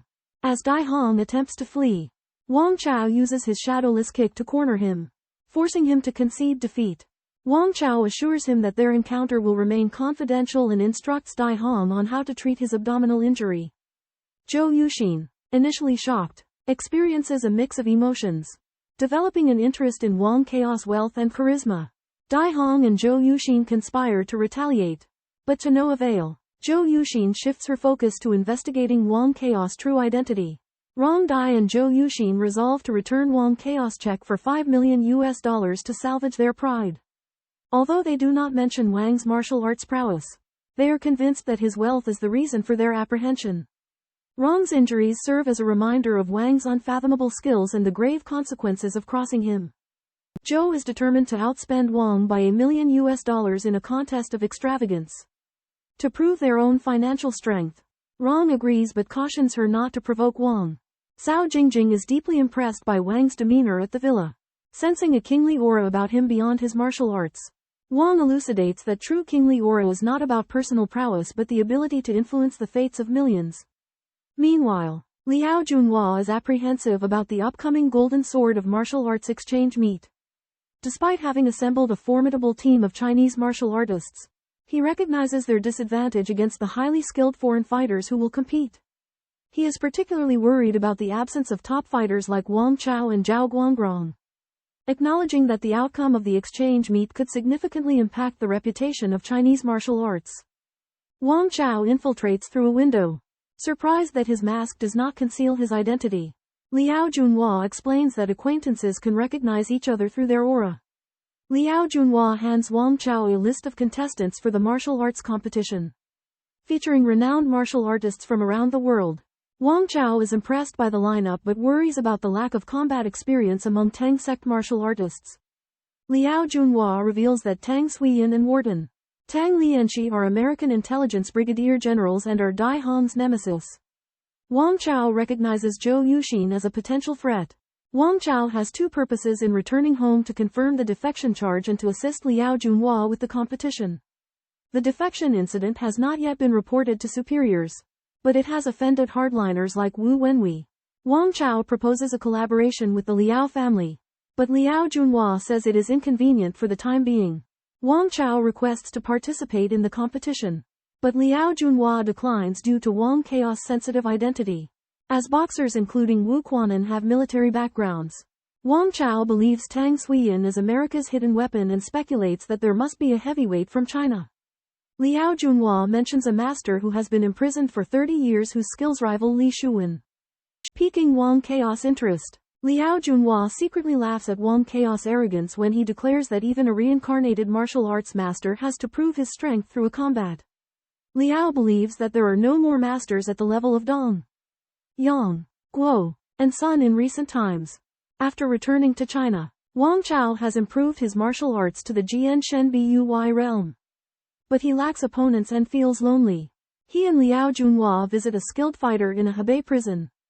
Wu Quanan, having heard of Liao Junhua's name, notices that Wang Chaos' temperament and skin are different from ordinary people and suggests a sparring session. Wang Chaos' strength is like a steamroller. Wu Quanan bursts with his full power but is still no match for him. Wang Chao steps on the top of a car, bursting the tires and severely damaging it. Wu Quanan is blown out of the car. Liao Junhua is shocked by Wang Chaos' strength and secretly covers up the incident. Wu Quanan, having witnessed Wang Chaos' uncanny abilities, is overwhelmed and decides to apply for a job as a coach in Wang Chaos' overseas boxing gym for an exchange of boxing techniques. The three arrive at the prison and hear the thunderous sound of the old man practicing martial arts. Wang Chao can acutely sense the force and speed of his punches and kicks in a confined space, generating a gust of wind and shaking the walls. Wang Chao deduces that the sonic booms and stomps emanating from the prison indicate a highly skilled martial artist. Wu Quanan is awed by the Mon's prowess and predicts a boundless future for Liao Junhua. Within the prison cell, Wang Chao and Wu Quanan encounter Ba Liming, the so-called martial fighting king. He has jet black, bristly hair and a thick beard, and is bound by massive shackles and a heavy ball. Ba Liming challenges Liao Junhua to defeat 10 opponents within 10 strikes to earn his release. After sizing up Wang Chao, he identifies him as his opponent. Ba Liming unleashes his great thrusting spear and close-quarters grappling techniques with ferocious momentum. In a moment of desperation, Wang Chao retaliates with the overturning seal, a move that shatters Ba Liming's iron shackles. Ba Liming heavily attacked Wang Chao, who did not retreat and broke the iron chain and shattered the ground with overturning seal before throwing a punch at Ba Liming's face. Ba Liming forcibly took the punch with a large lead ball. Wang Chao did not dodge but flattened the lead ball with a punch, and then crushed it into a pancake with both palms and threw it at Ba Liming. Forcing him to dodge, Ba Liming unleashed the flying horse treads the swallow, which Wang Chao met with cross hands and turtle listens to the thunder. Stabilizing the situation, seizing his chance, he struck Ba Liming's abdomen with vigorous strike, sending him flying. Ba Liming remained unscathed thanks to his hardened body and counterattacked again, while Wang Chao used the overturning seal and groin strike to fight. They traded several fierce moves before each had to give way. Impressed by Wang Chaos' strength, Ba Liming consumed snake wine and tiger bone wine to bolster his might. Determined to match him, Wang Chaos' palms transformed into the massive paws of a crocodile as he prepared to unleash his ultimate technique, the Great Steel Felling Hand, to confront Ba Liming. In the prison, Wang Chao and Ba Liming, the top martial artists, engaged in a fierce battle. Ba Liming's martial arts were extraordinary and had once made Liao Junhua submit. Liao Junhua believed that Wang Chao was no match for Ba Liming. But Wang Chaos' performance was unexpected. In the confrontation, Wang Chao managed to hold his own. Ba Liming used all his might and displayed martial arts such as Xingyi, Bagua, and Shaolin, but they were all neutralized by Wang Chao. Wang Chao even severely injured Ba Liming with an explosive python spitting pills, causing him to vomit blood. Seeing that the situation was turning against him, Ba Liming used Wudang Cotton Palm and Sun Wheel Fist, but he was still no match for Wang Chao, with blood flowing from his gums. In the end, Wang Chao used the half-step collapsing fist, causing the ground to shatter. Ba Liming took the hit but remained unwavering. In the end, Ba Liming admitted that Wang Chaos' boxing skills had reached the unyielding realm and voluntarily hung up a no-fight sign. Liao Junhua was amazed by Wang Chaos' martial arts, believing that he had reached the pinnacle of his time. During a martial arts tournament, Ba Liming is defeated by Wang Chaos' overwhelming power. Realizing that his martial arts skills are no match for Wang Chao, he accepts the defeat and acknowledges that Wang Chao has reached the realm of breaking the void. Ba Liming hands over his martial arts manuals to Wang Chao, including the precious Shaolin Washing Marrow Scripture original, and expresses his willingness to join Wang Chaos' martial arts dojo. Wang Chao is delighted, recognizing Ba Liming's talent as invaluable. Wang Chao inquires about the realm of unseen and unheard perception, to which Ba Liming explains it is a realm of Tao, unrelated to combat skills. Wang Chao proposes forming an elite force of martial arts masters, but realizes its impracticality due to the masters' high status and unwillingness to become special forces soldiers. At the Sports Commission's tournament, Wang Chao observes Zhou Yuxin, Huo Linger, and Lin Yanan attending Cao Jingjing's match, each with their own thoughts and attitudes. The Grand Athletic Committee selection competition attracted a lot of viewers and media. Wang Chao observed the contestants and found that although there were many experts, there were very few outstanding ones. In the women's group, seeded contestant Cao Jingjing competed against Zhang Yu from Shaanxi. Cao Jingjing took the lead with the Tiger Whip Bear Hammer, but Zhang Yu calmly responded, suppressing Cao Jingjing's offensive and making a swift assault. Wang Chao saw that although Cao Jingjing had a solid foundation, Zhang Yu's skills were more exquisite. However, Cao Jingjing applied the monkey movement evasion technique that Wang Chao had taught her, avoiding Zhang Yu's rush and kicking Zhang Yu in the head with a taekwondo grand split. Zhang Yu was defeated and fell to the ground. Losing the match, Lin Yanren and Yao Xiaoshui appeared and informed Huo Linger that she would face Luo Xiaomeng, the apprentice of Lin Tingfeng. The highest-ranked male contestant, Zhao Xinglong, also started his match, and the atmosphere on the scene was intense. Wang Chao was surprised to discover that his friend, Zhao Xinglong, was making a name for himself in the martial arts exchange tournament. Dressed in a black robe, Zhao Xinglong had a sharp gaze and used his unique shock step technique to swiftly defeat his opponents. Meanwhile, a young man named Tan Song, skilled in leg techniques, caught Wang Chao's attention. His stance eerily resembled Tan Wending's spring leg. It was estimated that Tan Song ranked higher than Zhao Xinglong on the list of seeded candidates selected by the Physical Education Committee. The preliminary rounds continued, with Zhao Xinglong and Cao Jingjing both winning 5 matches in a row. Huo Linger curiously inquired about Cao Jingjing's sudden improvement in her martial arts skills. But Cao Jingjing hesitated to provide a detailed explanation. Near the end of the tournament, Zhou Yuxin approached Cao Jingjing, expressing her desire to have a conversation. Wang Chao followed Cao Jingjing to Zhou Yuxin's luxurious apartment, where Zhou Yuxin revealed Wang Chao's identity as a coal baron and hinted at potential opportunities for collaboration. Zhou Yuxin drugged the wine, and both Wang Chao and Cao Jingjing became compromised. Finding themselves in a difficult situation, Cao Jingjing and Wang Chao's drinks were laced with potent aphrodisiacs, causing their bodies to burn with desire. Zhou Yuxin gleefully revealed her plan to drug and violate them. Wang Chao, maintaining his composure, deduced that Zhou Yuxin had used a drug specifically designed for spies. Despite Cao Jingjing's embrace, he controlled his body and pinched her Renzong acupoint, rendering her unconscious. Realizing his martial arts were not enough to combat the drug's effects, Wang Chao induced vomiting to expel the remaining liquid. He controlled his blood flow, suppressing his bodily responses and maintaining around 70 to 80% of his combat strength. Zhou Yuxin, astonished by Wang Chao's resilience, demanded he surrender his tranquilizers. Sensing her underlying pain, Wang Chao inquired about the identity of the perpetrator. Zhou Yuxin, consumed by rage, recounted her own experience of being drugged by a high-ranking military officer but refused to divulge further information. Considering Zhou Yuxin was also a victim and that he could not reveal his identity, Wang Chao accepted her tranquilizers. Upon Cao Jingjing's awakening, Wang Chao promised Zhou Yuxin he would avenge her if she provided the perpetrator's information. Zhou Yuxin expressed doubt but eventually agreed. Guided by the belief that evil must be punished, Wang Chao resolved to trace the identity of the perpetrator and bring them to justice. Wang Chao condemns Zhou Yuxin for practicing martial arts yet being cowardly, accusing her of only daring to retaliate against the weak.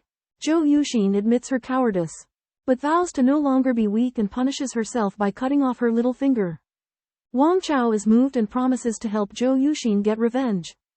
Zhou Yuxin kisses Wang Chao's hand, expressing her gratitude. Cao Jingjing is upset when she learns that Wang Chao is engaged and demands an explanation.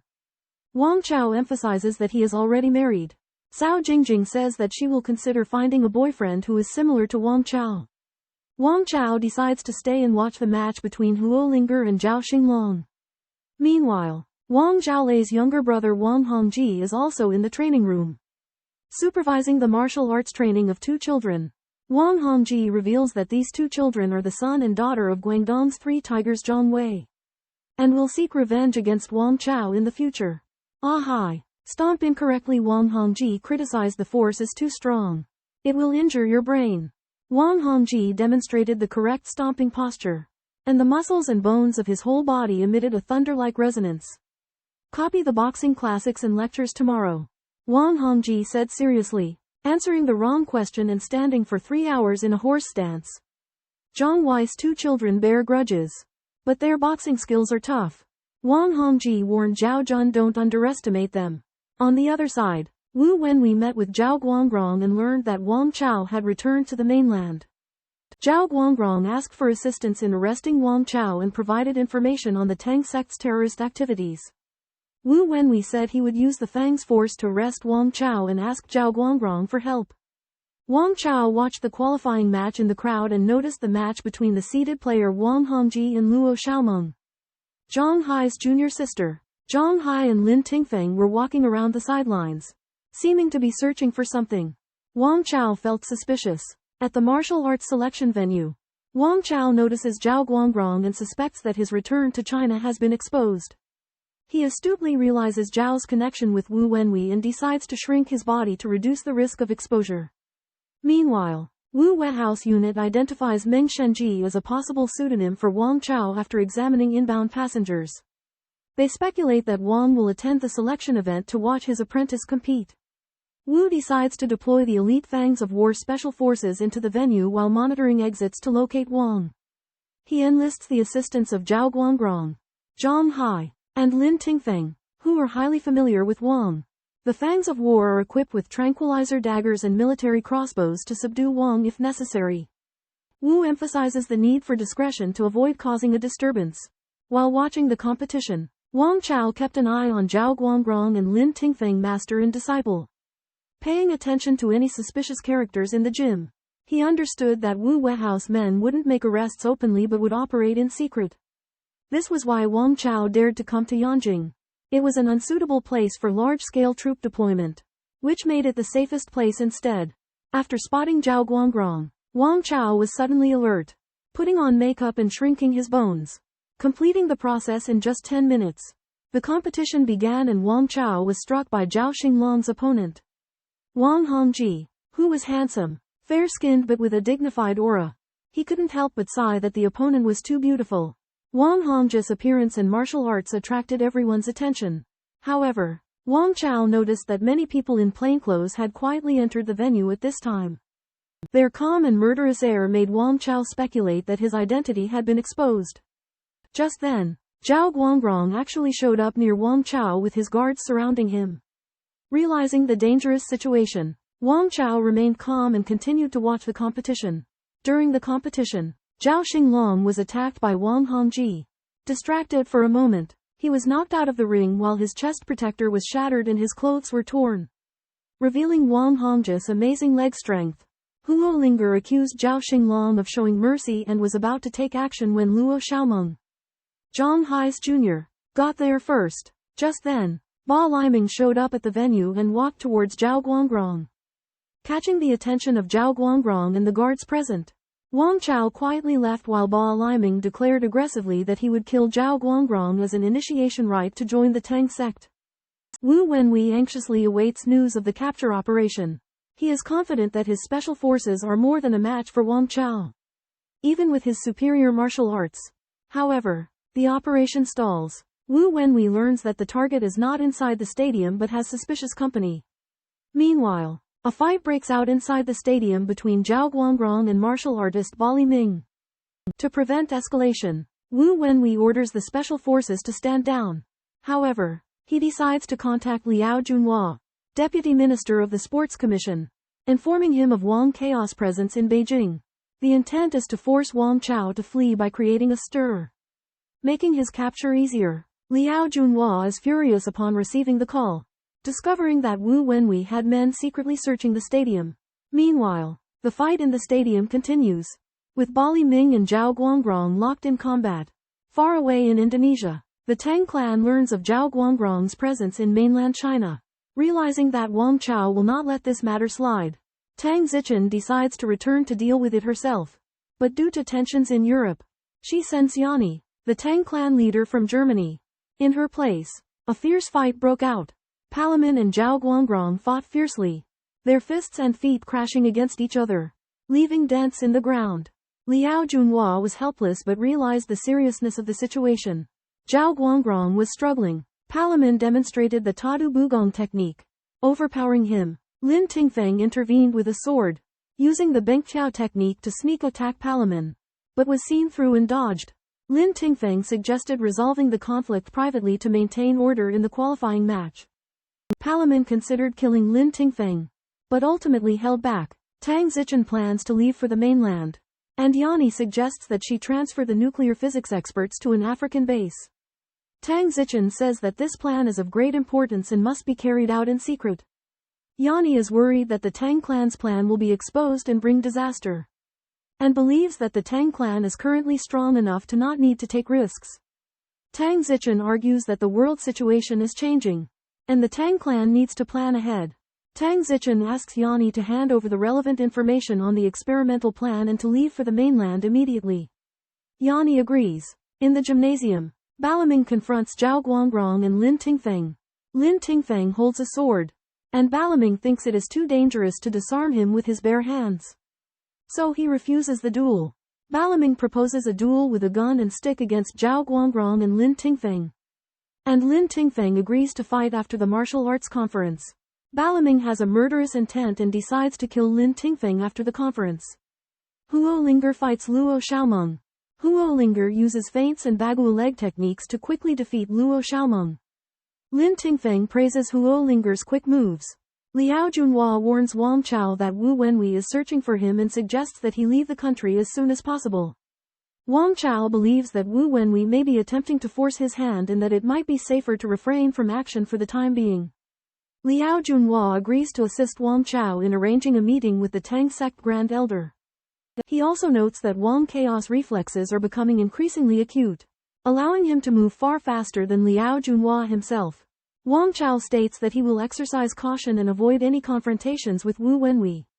Liao Junhua worries that Wang Chaos' impulsive nature may lead him into danger.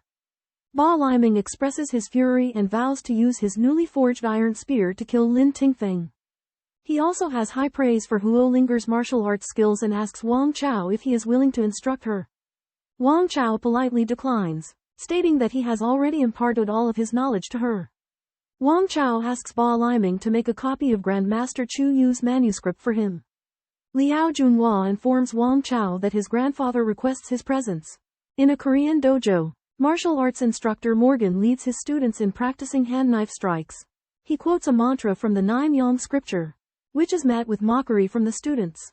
Morgan insists that the mantra comes from a secret manual of Chinese wuxi taijikuan rather than a wuxia novel. Martial arts enthusiasts promote cultural exchange, and karate practitioners often have a basic understanding of profound Chinese fist techniques.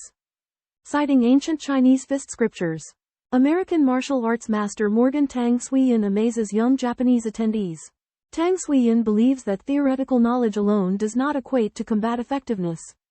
But martial arts masters must understand advanced fist principles. Tang Suiyin inquires about the presence of a centenarian Japanese martial arts master. Learning that they have sent a disciple in their place, Tang Suiyin shares news of the current whereabouts of Korean masters Kui Chongbai and Miyagi Ryota, who joined the secret service but were discredited due to Tang Zichen's machinations. Tang Suiyin teams up with Wharton Tang Lianchi to form the Great Tang Dual Dragons, uniting against a common enemy. Meanwhile, Wang Chao remains unaware of the Korean developments and coincidentally encounters Zhu Jia. Discovering Wang Chaos' arrival, Zhu Jia feigns indifference, but her demeanor betrays her inner frustration.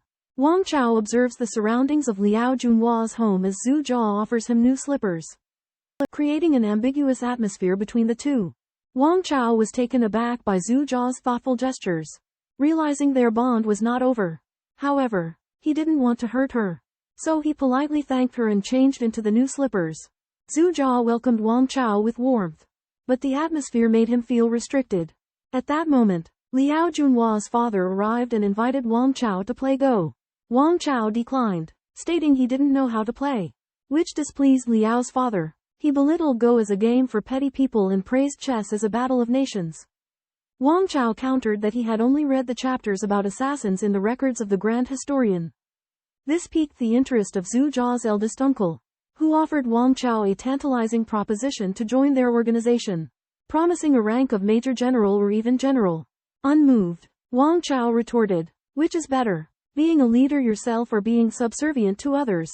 Surprised by Wang Chaos' identity, Liao Junhua's father and Zhu Jia's uncle, both generals, learn that he is not an average youth, but a high-ranking leader in the Tang sect. Wang declines their invitation to join the army due to the Tang sect's significant power and global intelligence network. The generals perceive the Tang sect as a terrorist organization, posing a considerable threat. However, Wang counters that the Tang sect possesses valuable military intelligence and international arms channels, making them an asset to the army. As a token of appreciation, he offers to pay 100 million euros into each of their Swiss bank accounts. Stunned by the proposal, the generals ask for a verbal promise of future cooperation. However, they decline to accept the substantial gifts, deeming them inappropriate. Wang Chao, a martial artist, was still very inexperienced when it came to negotiations. Liao Junhua and Zhu Jia's uncle were both initially shocked by Wang Chaos' generous gift of 100 million euros upon their first meeting. They realized the vast wealth of the Tang sect. Wang Chao believed that even a high-ranking official like Liao Junhua would not be able to resist the allure of money. Despite his apparent wealth, Liao Junhua did not have much disposable income. Wang Chao's gift was equivalent to all the cash that the Liao family could spare. The two leaders were tempted by the offer. Although Liao's grandfather did not need money, he needed a lot of funds to attract subordinates and establish relationships with influential people. Tang Zichen had told Wang Chao to use money to win favors. Zhu Jia's uncle readily accepted Wang Chao's gift and promised to transfer Wang Chao's personnel file to the Third Army. Wang Chao was impressed by the power of money and believed that the combination of martial arts and wealth made him invincible. Dinner was simple and unadorned, with stir-fried green peppers with pork, cabbage, pan-fried tofu, and shredded radishes, as well as plump dumplings.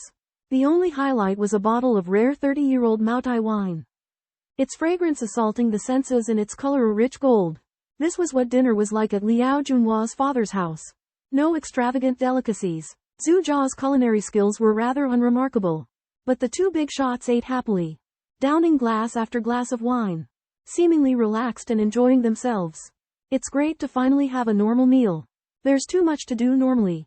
And those fancy dishes are hard to stomach.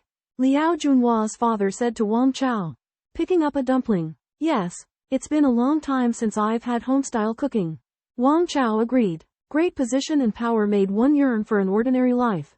Wang Chao was surprised by Liao Junhua and Zhu Jia's humble lifestyle. They lived in an apartment allocated by the military, drove a military vehicle, and dressed simply. No one would have guessed that they held such lofty positions. Zhu Jia watched Wang Chao eat with a smile, bringing him plate after plate of dumplings and a pot of rice. And finally preparing some steamed buns. The two big shots didn't eat much, but Wang Chao ate as much as dozens of people combined. Young man, slow down. Your appetite is too big. Liao Junhua's father couldn't help but frown. It's nothing. Fighters have good teeth, so they chew faster. Others may chew a dozen times. But I only need one. Wang Chao said with a smile. The appetites of martial arts masters were astonishing. In the Republic of China, martial artists could eat a whole sheep in one meal. Wang Chao's martial arts prowess was even more astounding. Wang Chao ate happily, unaware of the joy in Zhu Jia's heart. She had never imagined that her cooking could be so to his liking. After the meal, Wang Chao didn't even belch. The guard Xiao Zhang arrived and was to take Wang Chao to visit the sword unit. Wang Chao readily agreed. He had never seen the three major special forces and was filled with anticipation. Zhu Jia also asked to go, curious about what Wang Chao had talked about with Liao Junhua and his father. Wang Chao sat in the back of Liao Junhua's father's car, pondering the military martial art. The Tang clan practiced the deadly 8 falls, known for its practicality and lethality, while military martial art was more suitable for battlefield combat. As a grandmaster in martial arts, Wang Chao yearned to systematically learn the military's Xingyi, Taiji, and Bagua techniques, as they were distinct from those passed down in society and were more applicable to combat. Wang Chao inquires about the physical training instructor for the sharp sword unit in the popular game of the Brave. The guard reveals the instructor's name as Lu Mobai, and the game of the Brave involves a gun duel, testing the participants' psychological resilience and courage. Wang Chao speculates that Lu Mobai may be a skilled fighter, as the martial arts world historically had traditions of dueling with firearms. Although such instructors are rare in modern military units, inside the sharp sword unit's dormitory, Lu Mobai is polishing a 4-meter-long steel spear as the soldiers ask if he will participate in the upcoming combat selection tournament. Lu Mobai believes they are a secretive unit who should avoid the limelight and emphasizes that their training focuses on practical combat techniques. Lu Mobai reveals that the final 4 sets in the sharp sword unit's military martial arts are called Yin Fu Spear, originating from an ancient method of secret communication within the military and representing battlefield spear fighting techniques. He explains that he has integrated the Yin Fu Spear into the military martial arts. He contends that ancient battlefield spear techniques are more suited to the grand scale and confrontations with formidable enemies than the techniques used in ring fights. The dormitory building of the sword unit was deathly silent, with only the occasional footsteps of a soldier.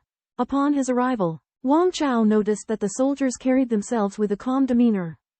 Unlike the atmosphere of other units, instructor Lu Mobai was practicing his marksmanship on the rooftop terrace. Wang Chao caught a heavy iron spear with one hand, maintaining a stance as steady as Mount Tai. Lu Mubai marveled at his arm and leg strength, calling it the power of 5 horses. Wang Chao suggested a marksmanship duel, which Lu Mubai readily accepted. He shook his spear, producing a sound that resembled the ringing of a bell. The two stood on the top of the building, preparing for the showdown. Zhu Jia was worried for Wang Chao's safety, but the soldiers present remained unfazed, accustomed to the possibility of death in a military duel. Wang Chao confronts Lu Mubai on a platform with over 30 steps. Lu Mubai is known for his marksmanship, and Wang Chao acutely senses the blow directed at his heart. Wang deflects this with blocking the spear, and counterattacks with high scout, aiming for Lu Mubai's head. Lu responds by using sprinkling gun tactics to knock Wang's spear away, and employs U-step tactics to dodge high scout. Unfazed, Wang lunges at Lia's back using dragon strikes the ground. Just then, Lu unleashes his ultimate technique. Peacock spreads its tail, which sends a barrage of spears towards Wang. Wang enters a state of inner and outer clarity and counters with the technique dragon and snake intertwined, causing the spears to collide. Lian Ke Wei originates from the mother boxing form of Yang-style Tai Chi. In the Qianlong era, Wang Zongyue had an exchange of boxing techniques with the 3 masters of Cheniagu village and performed the peacock spreads its tail technique from the Yin Fu Gun Ju. Yang Luchen secretly observed and pondered how to counter this technique. He observed the tail of a K-bird and understood the circular hand movement, which he incorporated into his boxing techniques, thus creating Lian Ke Wei. Lian Ke Wei has profound meanings, signifying that even when facing a deity, Yang-style Tai Chi can dominate and control their opponent. It's similar to dragon and snake intertwining from the dragon and snake attack technique, both using circular movements to restrict the opponent's actions. Special Forces instructor Lu Mubai performed the peacock spreads its tail spearmanship, but Wang Chao skillfully used Lian Ke Wei as a circular spear to neutralize it. This move was incredibly powerful and managed to contain the force of 10 horses unleashed by Lu Mubai within the circular spear. Recognizing the unfavorable situation, Lu Mubai feinted a spear thrust and leapt off the platform. Wang Chao saw through his intentions and used the concealing spear position to counter. However, Lu Mubai did not return with a spear thrust but chose to retreat. Wang Chao praised Lu Mubai's spearmanship but invited him to exchange ideas about the peacock stance. However, Lu Mubai refused, stating that each martial arts style has its secrets that are not suitable for sharing with outsiders. Zhu Jia judged Lu Mubai to be narrow-minded, but Wang Chao pointed out that there is no necessary correlation between being a skilled martial artist and having good character. While a chivalrous act elevates one's martial skills, this was not the case with wandering swordsmen and assassins in history. During the competition with Wang Chao, Lu Mubai refused to exchange boxing techniques, leaving Wang Chao puzzled but understanding. Despite Wang Chao's intention to make friends, the other party clearly was not interested in the same. Wang Chao admitted his slight superiority in gunmanship, and if they continued the contest, Lu Mubai would soon be defeated. However, he did not want to damage Lu Mubai's pride and suggested a draw. Lu Mubai had a reserved personality, and Wang Chao guessed that he would work hard on his kung fu in the future and find an opportunity for revenge. Wang Chao did not mind this, believing that character and martial arts skills were unrelated. Wang Chao showed little interest in the 3 aces king card Chong Feng and prepared to leave the country to avoid the limelight. He noticed that being too close to Zhu Jia would cause trouble. Zhu Jia asked Wang Chao where he was staying, hinting at spending a night together, but Wang Chao politely declined. Zhu Jia persisted, thinking Wang Chao had found someone new. Meanwhile, Huo Linger and Cao Jingjing were talking about Wang Chao. Cao Jingjing shared that she had learned a lot from Wang Chao's martial arts teachings. Han Zhaoqing teased Huo Linger for failing to catch Wang Chao's attention and suggested she find another target. Han Zhaoqing believes that Wang Chao is a responsible person and recommends that Huo Linger use the done deal method. This method involves creating a romantic atmosphere and using aphrodisiac tricks. Cao Jingjing reveals that she heard that Liao Junhua was tricked into taking aphrodisiacs and wonders if Wang Chao has been similarly affected. Huo Linger explains the principle of thunder sound using force to power through the spine, causing the body to vibrate and produce sound. Cao Jingjing believes that Wang Chao should practice tiger and leopard thunder sound to enhance his fitness. Han Zhaoqing praises Huo Linger's martial arts and expresses that she wants to practice thunder sound to defend herself against perverts. Wang Chao visits Zhu Jia and finds her room cozy and comfortable. Zhu Jia asks Wang Chao to take a bath, but he does not have any clothes with him. Zhu Jia gives Wang Chao new clothes and lets him sleep on the sofa in the living room. When Wang Chao finishes bathing, Zhu Jia appears refreshed and looks forward to his bath. Zhu Jia, a news reporter yearning to uncover the truth, stumbles upon a curious case regarding Wang Chaos' enigmatic background. Recalling their initial encounter and Wang Chaos' extraordinary abilities, Zhu Jia suspects that there's more to him than meets the eye. Relaxing in his bathroom, Wang Chao senses fatigue and damage within his body.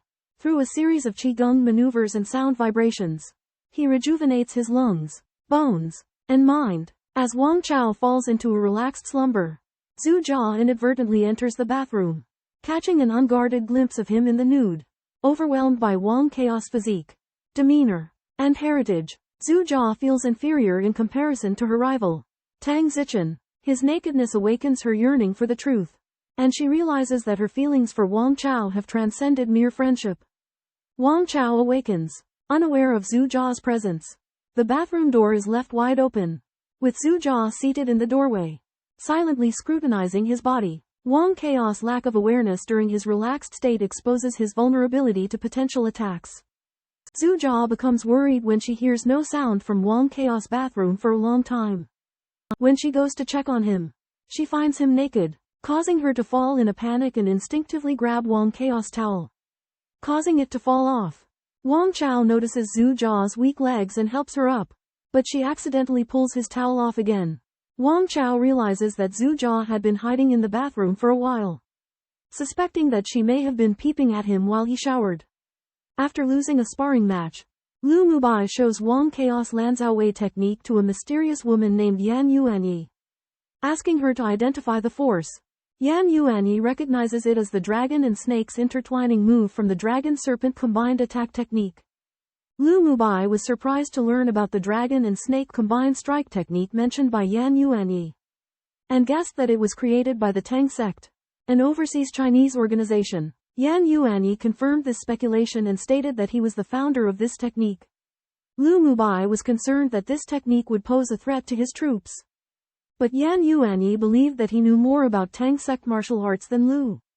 The two discussed Zhao Guangrong of the Tang sect, speculating that his purpose for coming to Beijing might be related to internal Tang sect disputes or seeking a domestic backer. The next day, while practicing the self-created Xin Yin Shi in his neighborhood, Wang Chao encountered a man of extraordinary demeanor. The elderly man greatly admired Wang Chaos' stance and mentioned his acquaintance with Li Jinshu, who practiced Baguazhong. Wang Chao was curious but did not pursue the matter. Wang Chao watched as a distant red flag car drove away with the elderly man inside. Learning that the license plate was Jing AG6, he guessed that the elderly man's background was extraordinary. In the meantime, Zhao Guangrong anxiously awaited news of Wang Chaos' arrest in Beijing, while feeling dispirited due to his previous encounter with Palaming. Suddenly, Yan Yuanyi appeared and exchanged several blows with Zhao Guangrong. Zhao Guangrong realized that Yan Yuanyi's martial arts were unfathomable, and thus became even more dispirited. Lin Tingfeng and Zhang Hai are surprised to discover that a mysterious woman is a martial arts expert. Zhao Guangrong is an exceptional fighter masters who have surpassed the Hua Jin level or rare, and he belongs to the top tier, comparable to the legendary land-bound immortal from ancient times. To Zhang Hai's surprise, he recognizes the woman as Yan Yuanyi, the former supporter of Liao Junhua. Wang Chao has discovered a collection of secret martial arts manuals and is organizing them into a book. Yan Yuanyi visits Wang Chaos' temporary residence and is astonished by the manuals. Wang Chao senses her profound skill in her gaze and suspects she is also an expert. Yan Yuanyi reveals that she will send a group, including Zhao Guangrong, to raid the house. They are amazed by the extent of Yan Yuanyi's power and connections. Wang Chao and Yan Yuanyi met and discussed martial arts. Wang Chao discovered that Yan Yuanyi was a powerful female martial artist and speculated that she was a member of the Princess Party. Yan Yuanyi admitted that she mastered martial arts such as Ma chasing, wind short hitting and spring and autumn broadsword and dabbled in various boxing techniques. She pointed out that martial arts are not divided into internal and external, and exemplified with Santishi that if practiced well it can emit thunder, while if practiced poorly it can lead to injuries and deformities. Wang Chao also shared his martial arts experience, believing that practicing Xingyaquan first by learning horse riding and archery can lay a good foundation, while practicing spring and autumn broadsword can improve hand-knife cutting and slashing skills. He noted that Mr. Tang Hao advocated the practicality of martial arts, breaking the myth-making tendency in the martial arts world. Subsequently, Yan Yuanyi analyzed the actual combat differences between Japanese samurai swords and Chinese debei chopping swords, believing that samurai swords are suitable for single duels, while debei chopping swords are suitable for group warfare. Wang Chao suddenly realized that Yan Yuanyi did not come to see Zhu Jia, but to see himself. He guessed that Yan Yuanyi was the leader of the First Army Chongfeng and might have come to investigate him. Wang Chao's sudden interrogation was imposing, but Yan Yuanyi remained calm and unhurried. She recognized that Wang Chao came from the army and had a close relationship with Tang Zichen. Wang Chao wondered why Yan Yuanyi had arrested him, and she replied that it involved Tang Zichen. Wang Chao learned that Yan Yuanyi was the political commissar of the 1st Special Forces Regiment and a martial arts instructor. 35 masters had sealed off the scene, forcing Wang Chao to deal with them. Wang Chao understood that if he engaged in battle, he would be dead no matter what. Wang Chao tried to provoke Yan Yuanyi, using words and gestures to molest her. As expected, Yan Yuanyi was provoked to kill and dodged using the 5-star pearl movement. Wang Chao also used the 5-star pearl movement to chase her, again using the base move snake exploring the hole in the hope of completely provoking Yan Yuanyi. Wang Chao launched a barrage of vulgar and shameless attacks on Yan Yuanyi's lower body. Yan Yuanyi was enraged and unleashed the Ma wind-chasing burst and copper man bone striking techniques, displaying astonishing speed and power. Wang Chao remained unmoved, evading her blows with ethereal steps before resorting to the Lu Mountain Claw aimed at Yan Yuanyi's pert backside.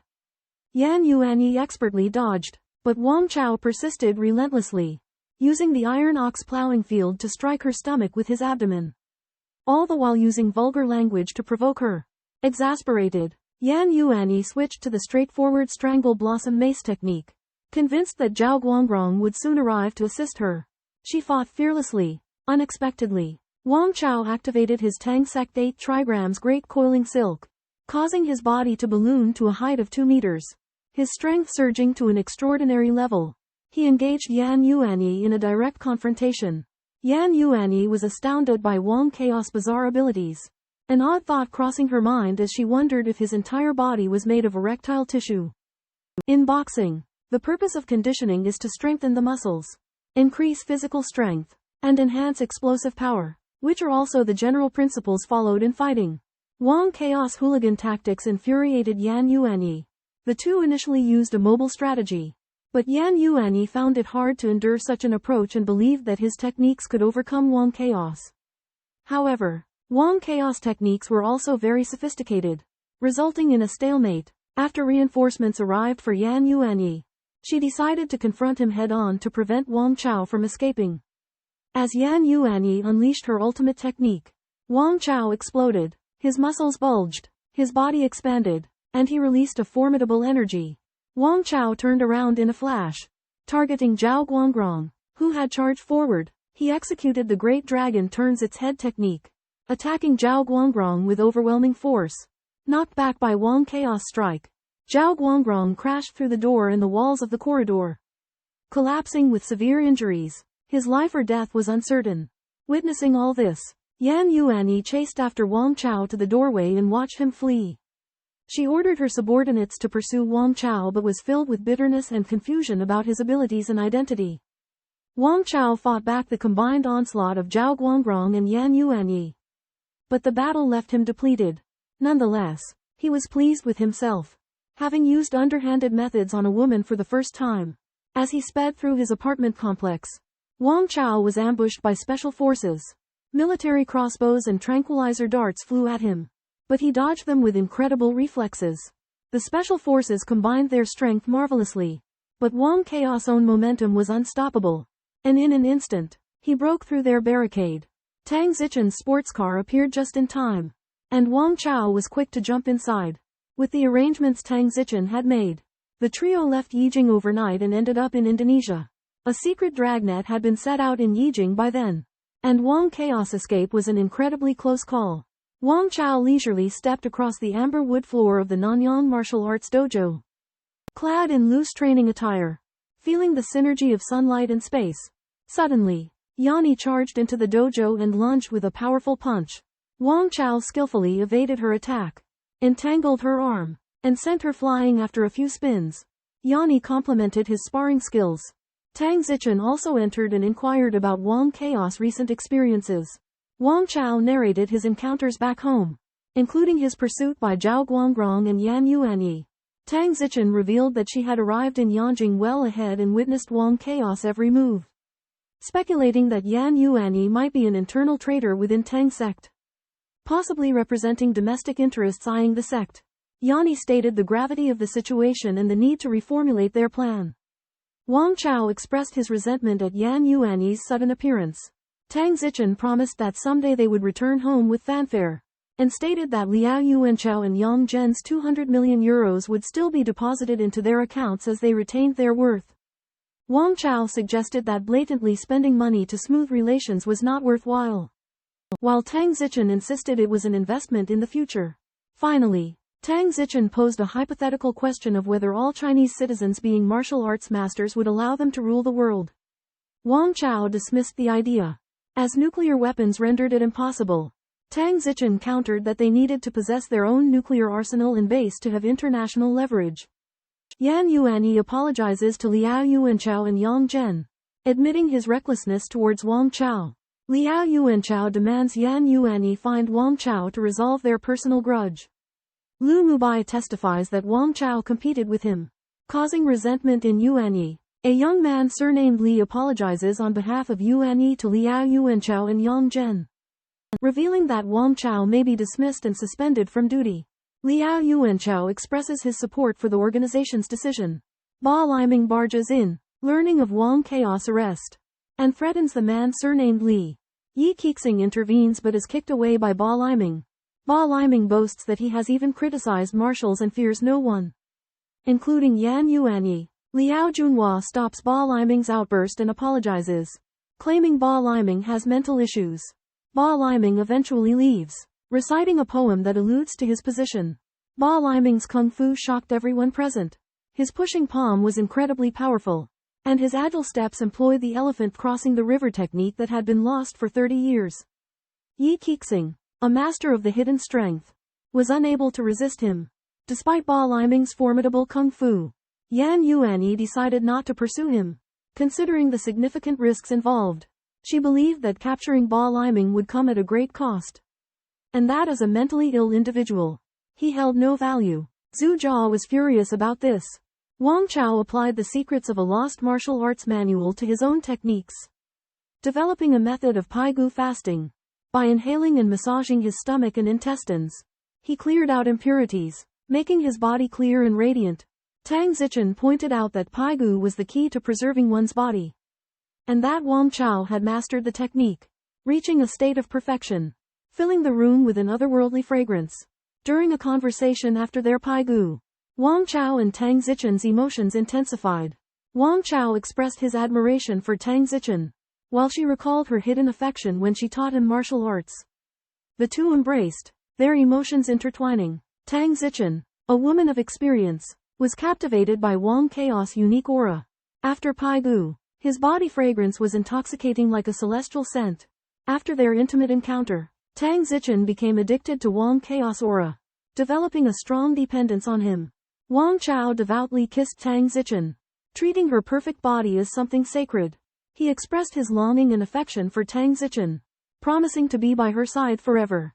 They succumbed to their desires and spent a night together. The next day, Tang sect leader Yan Ni arrived with an invitation to the martial arts tournament hosted by the Nanyang Chinese Martial Arts Association. Tang Zichen suspected a conspiracy but dismissed the prize money. She instructed Wang Chao to eliminate Tang Suiyan, a potential threat as a top martial artist in Nanyang, in order to participate in the upcoming martial arts competition. Wang Chao decided to organize a selection competition for the Chinese martial artists from Nanyang. He asked for Tang Zichen's opinion. And she reminded him that the Guoshu Association of Hung Moon would also participate in the competition. And they should not interfere to avoid any conflict. After some consideration, Wang Chao thought that it was necessary to participate in the competition. Otherwise it would cause a conflict within the Chinese martial arts community. Tang Zichen agreed to organize the martial artists and entrusted Yanni to take care of the wedding preparations. Wang Chao and Tang Zichen held a grand selection competition, gathering martial artists from different countries in Nanyang. On the competition ground, Wang Chaos apprentice Tan Wenzhong performed exceptionally well, winning 5 matches in a row. Suddenly, a group of black cars drove into the venue. The 3 people who got out of the car attracted much attention. C2 Yu, the eldest young master of the C2 family, C2 Han Shang, C2 Yu's sister, and Hu Yao Guang, the master of the Hongmen Zhigung Hall. Representatives from the American Hongmen Ji Kung Tong C2 family arrive with the intention of discussing the martial arts tournament. Wang Chao is alerted by the C2 family's impressive delegation, which includes 6 grandmasters.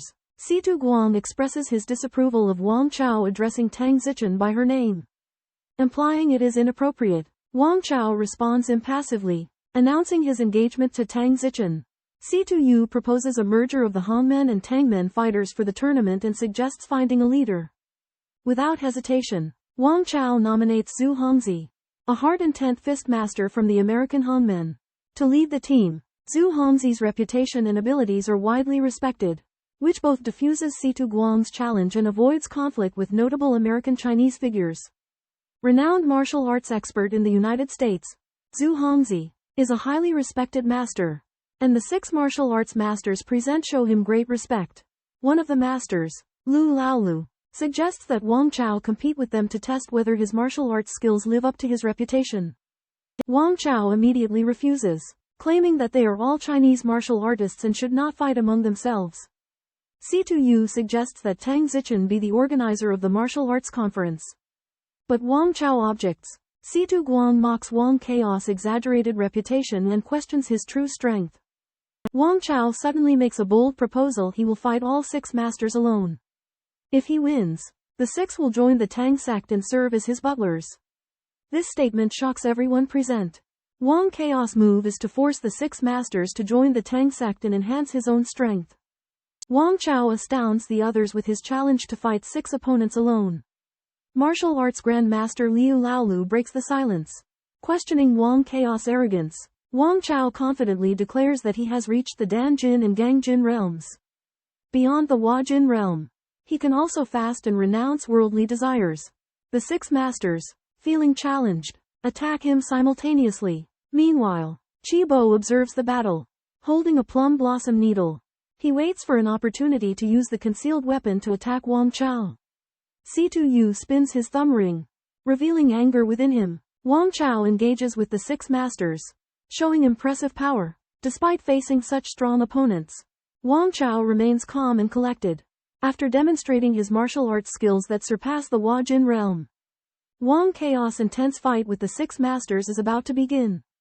The Shaolin Mei Blossom Needle is a hidden weapon that, when used as a concealed weapon, kills silently and invisibly, making it extremely deadly. Wang Chao possesses supreme martial arts skills and can clearly discern the simultaneous attacks of 6 martial artists with his naked eye. LV Lao Lu attacks Wang Chao with his Phoenix Eye spiky fist.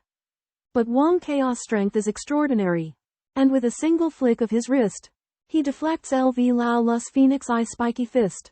Wang Chao casually grabs at the air, and his enormous palm engulfs LV Lao Lu's head, who narrowly dodges it with his shrimp arch retreat. Wang Chao crushes the air, and the aftershock damages LV Lao Lu's eardrums and eyes, forcing him to flee in disarray. Tu Shang, Luo Ba, Miao Kong Shi, Hu Yan Liang, and Lin Hong Yun join forces to attack Wang Chao, who is forced to use the spider treads water technique to evade their attacks. After gathering his strength, Wang Chao unleashes the night fight in all directions, his hand knife slashing the air like a frenzied sword. Chi Boss back arches severely, and sweat trickles down his face. While C2 Yu's expression remains cold and detached, LV Lao Lu hesitates as he attempts to strike again. Faced with the combined attacks of the 6 grandmasters, Wang Chao shocks everyone with his formidable power by repelling them with a single move.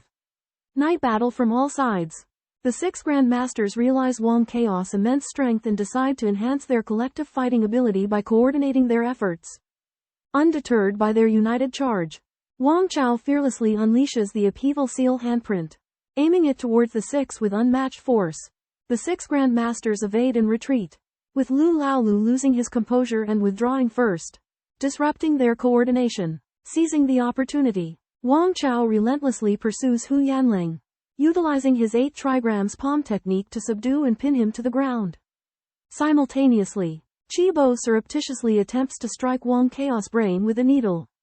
Sensing the danger, Wang Chao swiftly retracts his neck, dodging the hidden needle. The 5 remaining Grandmasters once again surround Wang Chao, who employs the turtle listening to thunder technique, enduring their strikes while neutralizing their attacks through his rotation. Breaking free from the encirclement, he furiously charges towards Qi Bo, aiming an upheaval seal directly at his head. Qi Bo attempts to block with the needle but is severely injured by Wang Chaos' roar. Wang Chao seizes the chance to overpower Qi Bo, crushing his skull with an unrelenting grip and slamming him into the wall. In the Grand Hall, 2 deafening bangs echoed, leaving a body embedded in the dented wall, its head severed. Wang Chaos' fist technique was exquisite, defeating the C2 clan's assassin, Qi Bo, with a single blow. Qi Bo, a renowned assassin, could not escape Wang Chaos' relentless attacks. Wang Chao used sonic kung fu to rupture Qi Bo's eardrums and then killed him with an elbow strike. After killing Qi Bo, Wang Chao turned to the 5 surviving famous masters, his hands covered in blood. They had witnessed Qi Bo's Can Shuang and were horrified. Wang Chao asked Shelley to summon the army to surround the scene. With over 30 guns aimed at the masters, he accused them of launching a secret attack and showed them the plum blossom needles left by Qi Bo. The masters were shocked and denied any knowledge of the attack. Lin Hongyun surrendered first, acknowledging Wang Chaos' power. C2 Guang and C2 Yu pretended to be calm, claiming that Qi Bo was a traitor who had defected from the C2 clan. However, Wang Chao remained unyielding and ordered C2 Guang to be fed to sharks. Faced with Wang Chaos' threats, C2 Yu confidently stated that she had a powerful backing and that Wang Chaos' actions would bring him disaster. Wang Chao sneered, unfazed by her threats, and vowed to continue testing C2 Yu's limits. Wang Chaos' so-called shark feeding is not simply throwing them into the sea, but into a group of sharks in the deep sea, where they will be torn into pieces. Feeding sharks is a real practice of the underworld in the South Pacific, not just an empty threat. Wang Chao ordered his men to drag C2 Guang away and feed him to the sharks. C2 Yu's reaction showed that she was no longer calm, and there was a flash of anger in her eyes. Wang Chao said that when he says something, he means it. If he feeds people to sharks, he will feed them to sharks. Otherwise he will have no authority in Tang sect. C2 Yu suggested contacting Tang Zichen to seek her opinion. Wang Chao insisted that he had the authority to make the decision and waved his hand to let his subordinates carry out the order. Lu Laolu and the others hesitated, wanting to dissuade him, but without Tang Zichen's order, they would not obey. Wang Chao offered to arrange for them to be butlers, responsible for Tang sect's business and family in the United States, and promised to bring their families over within 2 days.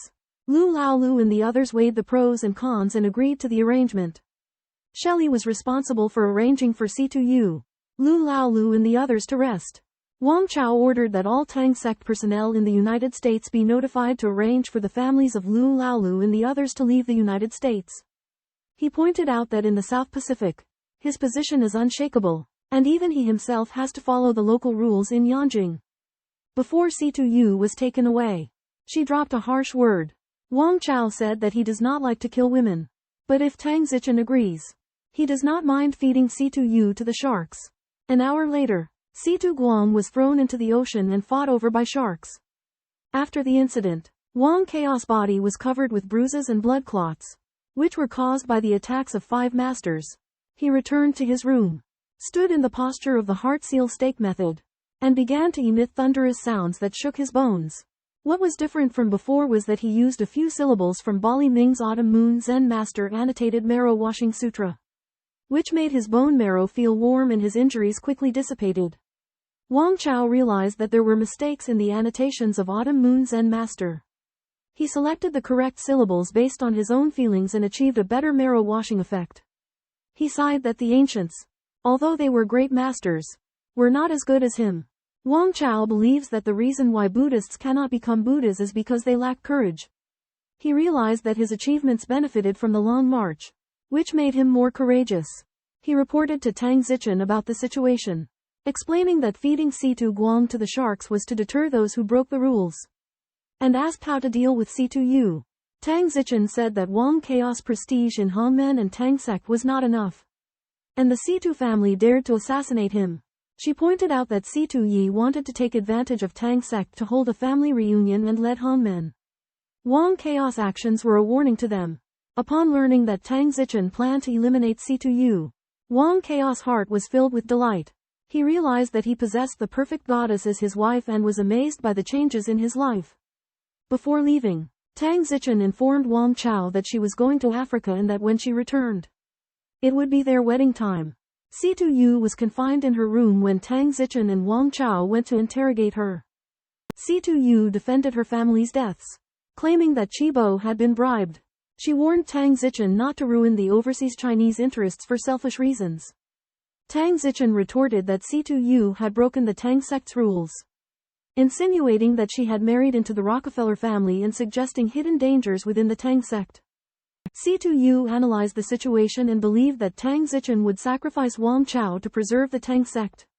However, Tang Zichen unexpectedly flicked Situ Yu's forehead, releasing a killing force that instantly ended her life. In a luxurious mansion in San Francisco, the Situ family holds a meeting to discuss retaliatory actions against the Tang clan of Southeast Asia for the assassination of Situ Guang and Situ Yu. Patriarch Situ Yi is furious and vows to engage in a life-or-death battle with the Tang clan at any cost. Situ Xin, Situ Yi's younger brother, opposes the retaliation plan, recognizing the formidable strength of the Tang clan. The family is divided in their opinions, but the authority of the patriarch remains supreme. Matriarch Hong Shoulian, the family elder, joins the meeting and strongly advocates for retribution. She believes that the Tang clan has challenged the Situ family's honor and must be severely punished.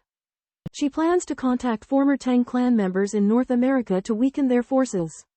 Furthermore, Hong Shoulian decides to have her granddaughter, Situ Yu, marry into the Rockefeller family to solidify the family's status, replacing the deceased Situ Yu.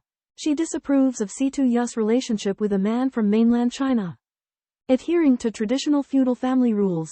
In Indonesia, Tang Zichen prepares to return to Africa. She instructs her younger brother, Wang Chao, to maintain a low profile and await her return. Wang Chao is determined to overcome all obstacles and prove his worth to Tang Zichen. Meanwhile, a Chinese martial artist named Ba Ming arrives at the martial arts school where Wang Chao trains and issues a challenge.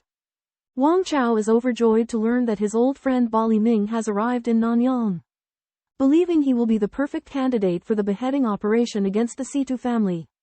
Ba Ming demonstrates astonishing martial arts skills, reminiscent of two legendary techniques from the Shaolin sect.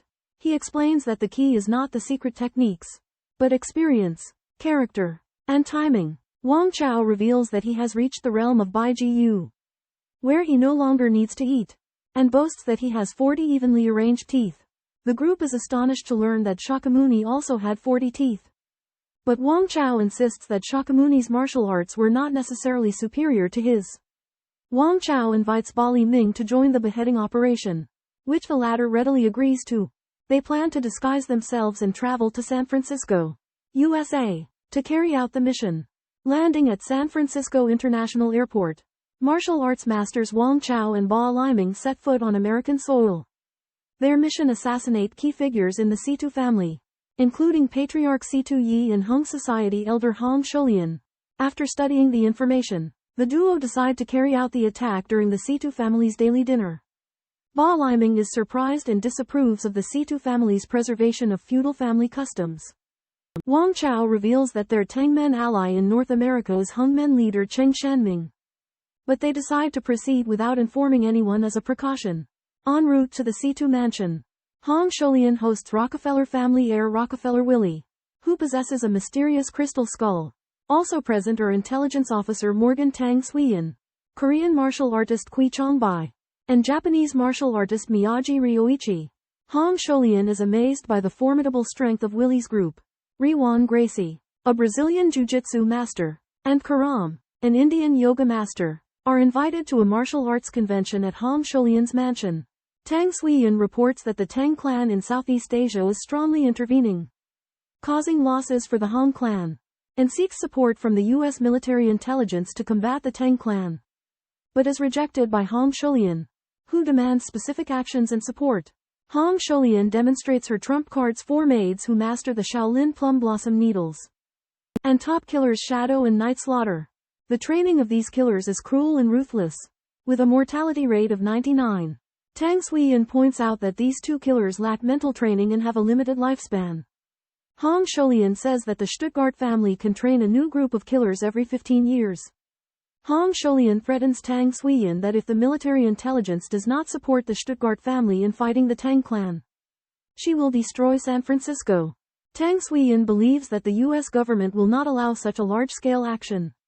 At this time, Wang Chao and Ba Ming appear, claiming to have come to assassinate everyone in the hall. Ba Ming confidently declares that they cannot escape the hall. Ba Ming and Wang Chao penetrate the heavily fortified seaside mansion of the Situ family, whose defenses include high walls, electronic gates, and patrolling guards, but prove no match for Wang Chaos' martial prowess. Silently eliminating the patrolling guards, they approach the main building. Wang Chaos' acute senses detect a conversation within. Ba Ming bursts in with imposing stature and leg strikes, blocking the entrance path. Wang Chao follows, displaying equal imposing aura. Inside are formidable fighters including Hong Sholian, Tang Suiyan, Kui Chongbai, Gongcheng Liangtian, and Lei Wang Jirexi. Yet Wang Chaos' almost godly powers command their awe. Hong Sholian curses Wang Chao with profanities, but Wang Chao only laughs in response. With incredible speed, he launches Great Dragon Form Strike at Hong Sholian, killing 2 assassins who jump in the way. Hong Sholian attacks with Leopard Head Strike using her long Tu Guizhong Dragon's Head cane, but Wang Chao blocks with the Heart Protective Chest Strike and seizes the cane. With a backhanded throw, Wang Chao pins Hong Sholian against the wall with the cane. Leng Wuchuan was ruthless as he pinned Hong Sholian against the wall with a piercing gaze. 4 maids charged at him, but Wei Chao swiftly swept them away, knocking them to the ground. Choi Jiangbek, Mia Shiro Ryota, and Rei Weng Gracie seized the chance to ambush Wei Chao, but Wei Chao dodged their full force with his Divine Dragon crouching back technique. Wei Chao turned and retaliated, aiming at their 3 arms and forcing them to retreat. Ba Ming faced off against Tang Suiyan, employing the Celestial Maiden Arrangement needling technique. Tang Suiyan narrowly dodged the needle barrage. Ba Ming twisted his waist to avoid Tang Suiyan's powerful punch, and the 2 engaged in a fierce battle. Tang Suiyan employed Wei Chaos' signature move, the turtle listening to the thunder. He avoided Ba Ming's neck grab, but Ba Ming used his muscular elasticity to unleash the tiger's roar golden bell cover, causing the hall to tremble. Ba Ming used the elephant crossing the river leg technique to sandwich Tang Suiyan and Wei Chao. Choi Jiangbek and Mia Shiro Ryota nimbly dodged their attacks. Rei Weng Gracie was knocked aside by Wei Chao. Tang Suiyan fought back with all his might but was ultimately killed by the combined force of Wei Chao and Ba Ming. Tang Suiyan was severely injured by Wang Chao and Ba Ming, leaving Ba Ming weak. Wang Chao used brutal force to successively defeat a killer and a master, killing Lei Weng Gracie. Tang Suiyan was defeated, triggering fear in Hong Sholian.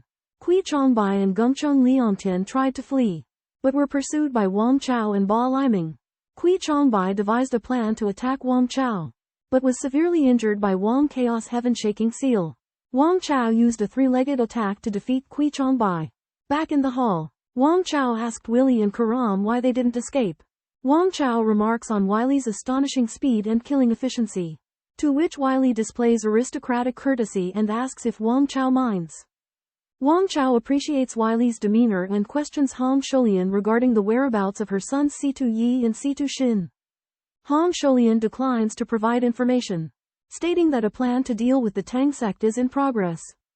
Wang Chao declares his intention to kill those who obstruct him, including thousand-faced Golden Fox of the North American Tang sect. Wiley proactively seeks cooperation, offering to exchange information and the location of the Situ brothers in return for his freedom. Wang Chao agrees, to which Wiley responds by offering to pay a ransom of $30 billion United States dollars. Ba Ming suggests confiscating Wiley's capital first, and Wang Chao inquires about the time it would take to receive the funds. To which Wiley replies with an estimate of 8 hours or more.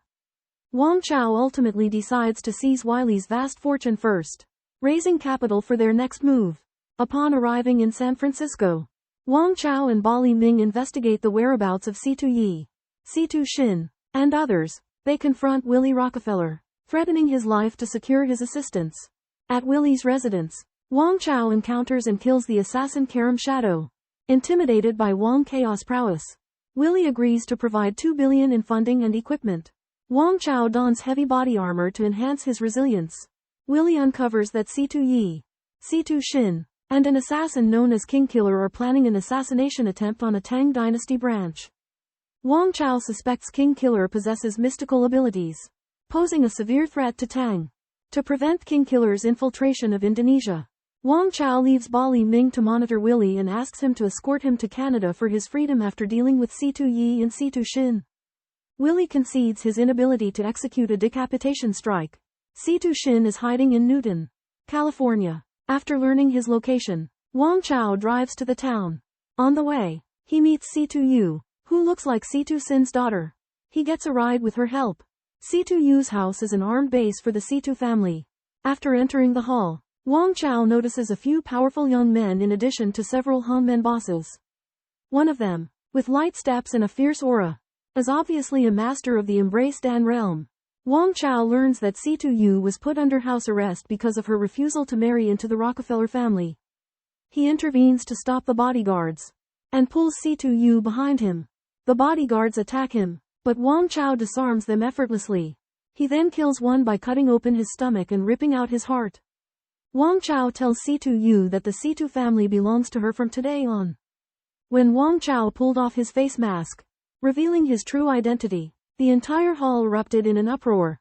Wang Chao of the Tang sect. Everyone exclaimed in shock. As Wang Chao's name was already well known in the martial world, Situ Yi was horrified. You dare to intrude into my Hongmen headquarters alone. I have come to resolve the grudge between the Tang sect and the Situ family. Wang Chao said calmly. After Wang Chao revealed his identity, the powerful figures present all looked at each other in dismay. While they were shocked by Wang Chao's audacity, they were also wary of his strength. Wang Chao twisted Situ Yi's neck and declared that Situ Yu would take over the Hongmen. Intimidated by Wang Chao's power, the powerful figures all expressed their support for Situ Yu's succession. However, Situ Yu shook her head and said, "First, you must release my father. As for the power, I don't want it." Wang Chao laughed heartily and said, "You must take it, whether you want it or not." Situ Yu was shocked by Wang Chao's amazing strength and aura. To stay alive, she had no choice but to agree to Wang Chao's request. Situ Shin admitted his defeat and stated that he would no longer compete with the Tang sect. Under Wang Chao's coercion, the mob bosses present reached a consensus and recognized Situ Yu as the new leader. Afterwards, Wang Chao led everyone to the villa by the sea to demonstrate the consequences of the beheading operation, further intimidating the crowd. With Willie's cooperation, Wang Chao took control of the Hongmen, setting the tiger on the wolf and smuggling goods under the cover of war. After several days of travel, Willie and the others arrived in Vancouver, Canada. Willie agreed to let Wang Chao free him but expressed that he would seek revenge. Wang Chao promised that as long as Willie behaved, he would be safe. Meanwhile, news of the destruction of the Situ family spread throughout North America, attracting widespread attention. In Ottawa, the thousand-faced Golden Fox plotted a strategy, believing that Tang Zichun had found a powerful ally. In Saudi Arabia, another Chinese man lamented Tang Zichun's methods and researched Wang Chao's name. In Japan, the master of the Imperial Martial Aikido, Iga Gen, was inspired by Chinese Dan Dao knowledge and realized the embryo-nourishing realm. Imbuing oneself with the Baodan formula can greatly increase one's strength, and Higagen is brimming with confidence. He introduced a dual cultivation Baodan method for men and women while also warning Xiaomaru to practice with caution. Xiaomaru discovers the muddy water harvesting battle pill cultivation method in the book and, thinking of Wang Chao, believes that he is a dual cultivation master with the potential to assist her in cultivating Baodan. Wang Chao and Bali Ming head to Cheng Shanaming's Bagua Cheng Company. The company's security guards are all adept at Bagua Zhong. Cheng Shalwi greets Wang Chao, puzzlingly calling him Uncle Wang. The two wait in Cheng Shanming's study, where they discover a plethora of books on dual cultivation. Wang Chao believes that the dual cultivation method is inferior to diligently practicing boxing techniques. However, upon meeting the Supreme Master Ba Li Ming in the study, he realizes how wrong he was. Cheng Shanming notices the book in Wang Chao's hands and explains that it is the hobby of his nephew, Lu Qing. Wang Chao speculates that Lu Qing's martial arts skills are approaching the realm of internal force. Cheng Shanming is concerned about Wang Chao's beheading operation in the United States, believing that it could trigger contradictions and enemies. Wang Chao confidently states that he has numerous enemies and has taken precautions. Even if someone tries to poison him, his body will recognize and vomit it out. Cheng Shanming asks Wang Chao about the purpose of his trip. Wang Chao reveals that he came to North America to deal with the Situ family incident, and to understand the situation of the North American Tangmen and other forces. He discovers that the Nanyang Tangmen's business in North America is not going well, and suspects that former senior officials Zhao Guangrong and Lin Shifeng embezzled a huge amount of money. Cheng Shanming reveals the content of the North American Hongmen meeting. Some gang organizations have joined forces to put pressure on the Nanyang Tangmen to cancel the ocean route rights. Cheng Shanming worries that this situation is not in the best interests of the Nanyang Tangmen. Wang Chao says he will not act on impulse, and asks if there are any neutral parties in the North American gangs. Cheng Shanming mentions the leader of the Big Circle gang, Mo Yuyan, who is Chen Aiyang's fiancé and also the successor of the Southern Mo family fist. Her martial arts are known for her leg techniques, and she is nicknamed Divine Legs. Despite the controversy surrounding the Mo family's martial art, Wang Chao was intrigued by Aiyang's fiancé. As the leader of the Big Circle gang, Mo Yuyan enforced strict discipline, ensuring retaliation against any external threat. As the head of the Tang sect, Wang Chao was well aware of the Big Circle gang's ruthlessness, but he was not intimidated. Cheng Shanming arranged a meeting between Wang Chao, Chen Bin, and Mo Yuyan. As night fell, Vancouver was illuminated by countless lights. At an estate adorned with roses, Wang Chao encountered Chen Bin and Mo Yuyan. Mo Yuyan, clad in green, possessed a graceful figure and a beautiful face, exuding an air of indifference. Wang Chao recognized at a glance that her martial arts skills were formidable.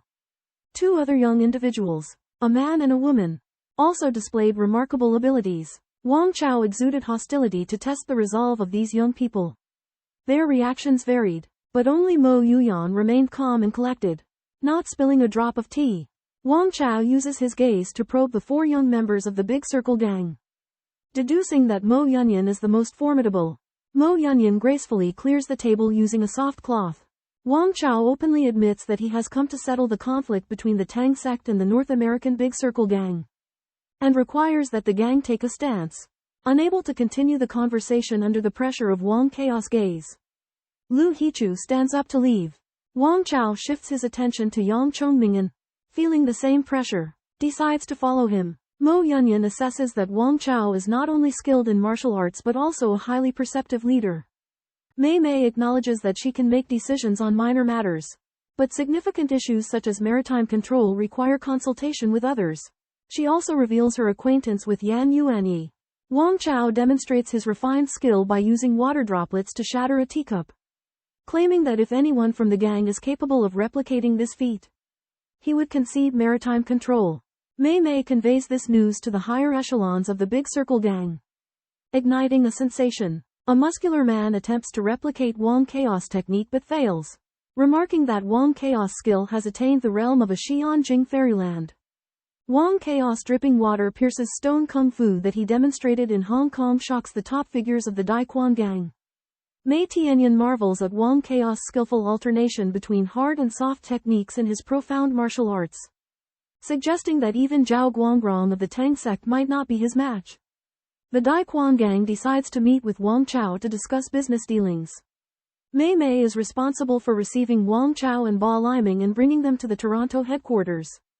Unlike the Hongmen Situ family's patrolling method, the headquarters is heavily guarded with hidden sentries. Upon entering the headquarters, Wang Chao meets with 9 bosses. One of the bosses offers him tea to test his skills. Wang Chao calmly drinks the piping hot water, displaying his deep inner strength. The bosses present are skilled fighters, especially the one who offered the tea, who has attained a high level of kung fu. Wang Chao is surprised and realizes the formidable power of the Dai Quan gang, which has lost most of its unskilled members.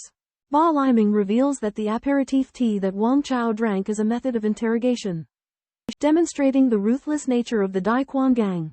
Wang Chao is invited by the Big Circle gang for a meeting, where he learns that their intention is to test his martial arts prowess. Wang Chao demonstrates his water drip technique to astound them. The Big Circle gang responds with flying heavenly ape Lu Yuanfei, expressing admiration for Wang Chaos skills but implying that they are mere theatrics. Assessing the Big Circle gang's overall strength based on the members present, Wang Chao deduces that they are comparable to the combined force he encountered during his beheading operation in the United States. Lu Yuanfei is a top TA expert, followed by 3 others, including Mo Yunyan. Wang Chao directly inquires about the Big Circle gang's stance regarding the Tang clan's internal conflict. Discovering that they intend to participate, Wang Chao demonstrates his abilities once more, catching and crumpling an iron ball thrown by Kai Dongyang, astounding those present. Wang Chao claims it was a joke and urges the Big Circle gang to clarify their position. The Big Circle gang remains non-committal. Wang Chao believes that even if they maintain neutrality, he is confident in resolving the Tang clan's internal conflict. Wang Chao amazed the experts of Big Circle gang with his dripping water penetrates stone and grasping iron turns into mud techniques, displaying godlike power. Big Circle gang leader Lu Yuanfei stated that as long as Wang Chao was present, Big Circle gang would not interfere with the Tang clan's internal strife, but would not give up its stake in the Tang clan. Lu Yuanfei revealed that Yan Yuanyi, Zhao Guangrong, and others planned to target Wang Chao at the martial arts conference and might ally with the Middle Eastern Tang clan. Wang Chao found Big Circle gang's stance in line with the current situation and acknowledged their promise. In Yanjing, Yan Yuanyi, Zhao Guangrong, Lu Mubai, and others secretly convened a meeting, plotting to join forces against Wang Chao. Memory lapse. Jin Lu and Wen Yaochen exchange glances, then notice that Zhao Guangrong's gaze is vacant, as if he is unaware of his surroundings. They tentatively call out to him, but Zhao Guangrong does not respond. When Wen Yaochen cautiously probes, Zhao Guangrong suddenly explodes with astonishing momentum, unleashing a fierce God's fist stance. Wen Yaochen is caught off guard and nearly gets hit. At that moment, an Arab man intervenes to block Zhao Guangrong, displaying exquisite and deadly legwork. The two engage in a brief exchange, Zhao Guangrong thrusting and the man parrying. Yan Yuanyi intervenes to halt the fight, and Zhao Guangrong withdraws. He looks at the man and stiffly praises his legwork as Teach-gate spring legs executed well. Zhao Guangrong no longer recognizes Wen Yaochen, but his martial skills remain intact. Suddenly, Wu Yunlong, dressed as a military officer, arrives and identifies the man as Muhammad bin Abdullah al-Baiti. Wu Yunlong reveals that al-Baiti had renounced his princely status to pursue martial arts and had once collaborated to take on the CIA. Despite his arrogance, Wu Yunlong acknowledges the necessity of the alliance of 7 against Wang Chao. Upon hearing of Wang's prowess, Lu Mubai proposes luring Wang Chao by capturing his ally, Chen Aiyang. Yan Yuanyi weighs the risks and benefits and, reluctantly, agrees that Wang Chao is invincible under the heavens. After the myth of invincibility is shattered, Wang Chao becomes a formidable force. Strict Yuan Yi has no choice but to face Wang Chaos power. Despite her reluctance to acknowledge it, after being injured by Wang Chao in a joint attack with Zhao Guangrong, Strict Yuan Yi decided to join forces with Jin Lu and Wen Yaoqian to regain control of the Tang sect. Lu Mubai suggests dealing with Chen Aiyang first to bait Wang Chao into showing himself. Strict Yuan Yi hesitates but ultimately agrees to Leah's proposal for the sake of her interests. Meanwhile, the Rockefeller Foundation sets its sights on Wang Chao. Willie and Kobe seek out a Chinese monk with magical powers, Shi Yongse. Shi Yongse demonstrates his extraordinary abilities, leaving Willie and Kobe in awe. The Rockefeller Foundation wants to hire Shi Yongse as a bodyguard to deal with Wang Chao. When Shi Yongse hears Wang Chaos' name, his expression changes. Under Willie's threat, Shi Yongse has no choice but to comply and travels to Indonesia with his fellow monks. While instructing his apprentice Tan Wendong, Wang Chao learns that the Shaolin sect will send 5 martial monks known as the Dragon, Tiger, Leopard, Crane, and Serpent to the martial arts tournament. Wang Chao has crossed paths with one of them, Yang Shi, but does not think much of him. News of the martial arts tournament spreads, attracting attention from various forces. Russian Prime Minister Putin announces his intention to send his strongest fighters. And an American foundation invests in expanding the tournament's scale. Wang Chao decides to visit Singapore to congratulate Chen Ai-yang on his engagement and get his thoughts on the martial arts tournament. Upon returning from negotiations with the American Hongmen and the Big Circle Gang, Wang Chao met with 6 renowned Chinese martial arts masters, including Lu Laolu, to seek their input. The 6 masters expressed significant growth from their exchanges at the Tang sect. Wang Chao revealed his plan to train them as an organized martial arts special forces unit, maximizing their combined potential. After deliberation, the masters agreed to Wang Chao's proposal. To alleviate their concerns, Wang Chao promised generous retirement compensation from the Tang sect. Wang Chao emphasized the necessity of collaborative training to enhance their combat effectiveness. Subsequently, he traveled to Singapore to meet with Chen Ai-yang. Chen praised Wang Chao's advancements and disclosed his knowledge of Wang's actions in the United States. Wang Chao secretly arrives in Singapore and meets with Chen Ai-yuan. Ai-yuan is astounded to learn that he has a 200 million bounty on his head from an international black market organization. Wang Chao demonstrates a special flying horse treading the swallow technique that embodies the flamboyant concept, allowing Chen Ai-yuan to grasp the principles behind breaking through the barrier of Hua Jin's strength. Wang Chao explains the subtle art of subduing qi in blood to attain the Dan Dao state. As night falls, Chen Ai-yuan ponders the imprints left by Wang Chao's feet in the courtyard, gaining insights into the circulation of Dan Jing energy. Suddenly, Wang Chao detects 3 unusual heartbeats and breathing patterns. Heavy footsteps, like the beating of drums, shattered the silence. Wang Chao, with his exceptional hearing, could clearly hear the strong beating of 3 hearts. Slow but unusually powerful, like high-pressure water pumps pumping blood. 3 such powerful people approached Chen Ai-yang's courtyard. They were dressed in plain clothes, but they had a dignified air and an extraordinary demeanor. One of them was the martial arts Grand Master Wu Yunlong. Another was the famous Baguazhong master Lu Mubai. And the third was an Arab man named Muhammad. The trio, with their imposing aura, barged into Chen Ai-yang's courtyard and confronted him about his crimes. Chen Ai-yang remained calm and composed, sensing the formidable power of these 3 men who far surpassed his own martial arts cultivation. Wu Yunlong, with an air of superiority, ordered Muhammad to apprehend Chen Ai-yang. Muhammad launched his attack, employing a standard Zaba posture that seamlessly blended Muslim martial arts with Bajiquan. Chen Ai-yang met the attack head-on with his powerful Ma Xing stance. But Muhammad's high level of Neijing cultivation made him incredibly agile, making it difficult for Chen Ai-yang to avoid his attacks, even with his evasive Yan Xing spinning technique. With a flash of inspiration, Chen Ai-yang deployed a Taijiquan push against Muhammad's killing move, using the momentum to spin away and deftly neutralize the attack with a spring swallow takes mud maneuver. During the fight, Yim Ati had the upper hand with his fierce tiger technique, but Chen Ai-yuan cleverly countered with his swift swallow technique. Chen Ai-yuan used his swallow beak technique to attack Yimitis carotid artery, but Yim Ati deftly countered with his python strangling the neck technique from Chiquan.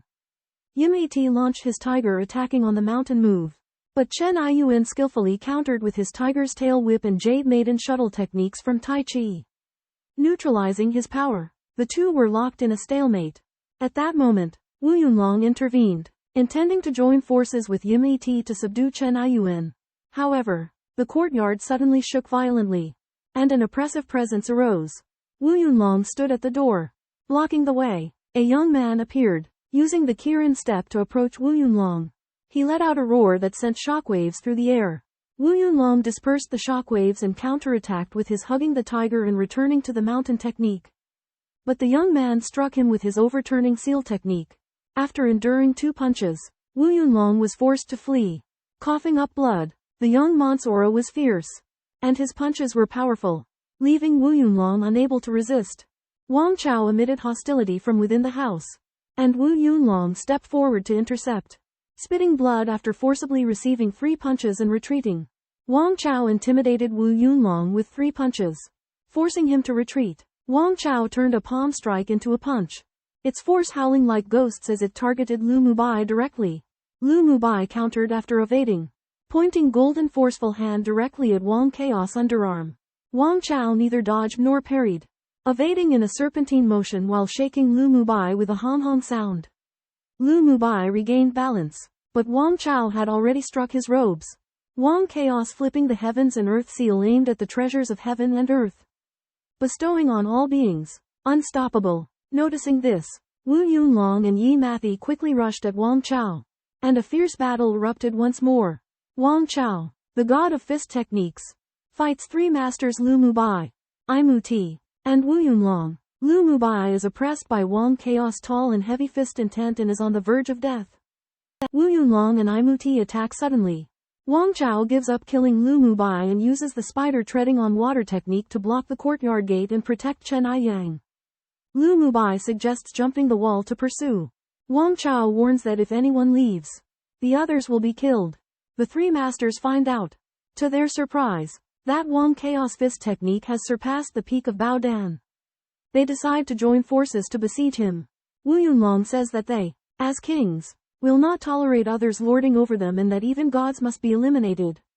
Wang Chao, as the god of martial arts, faces a battle of god slayers by kings, able to practice fist techniques to the realm of holding an energy sphere.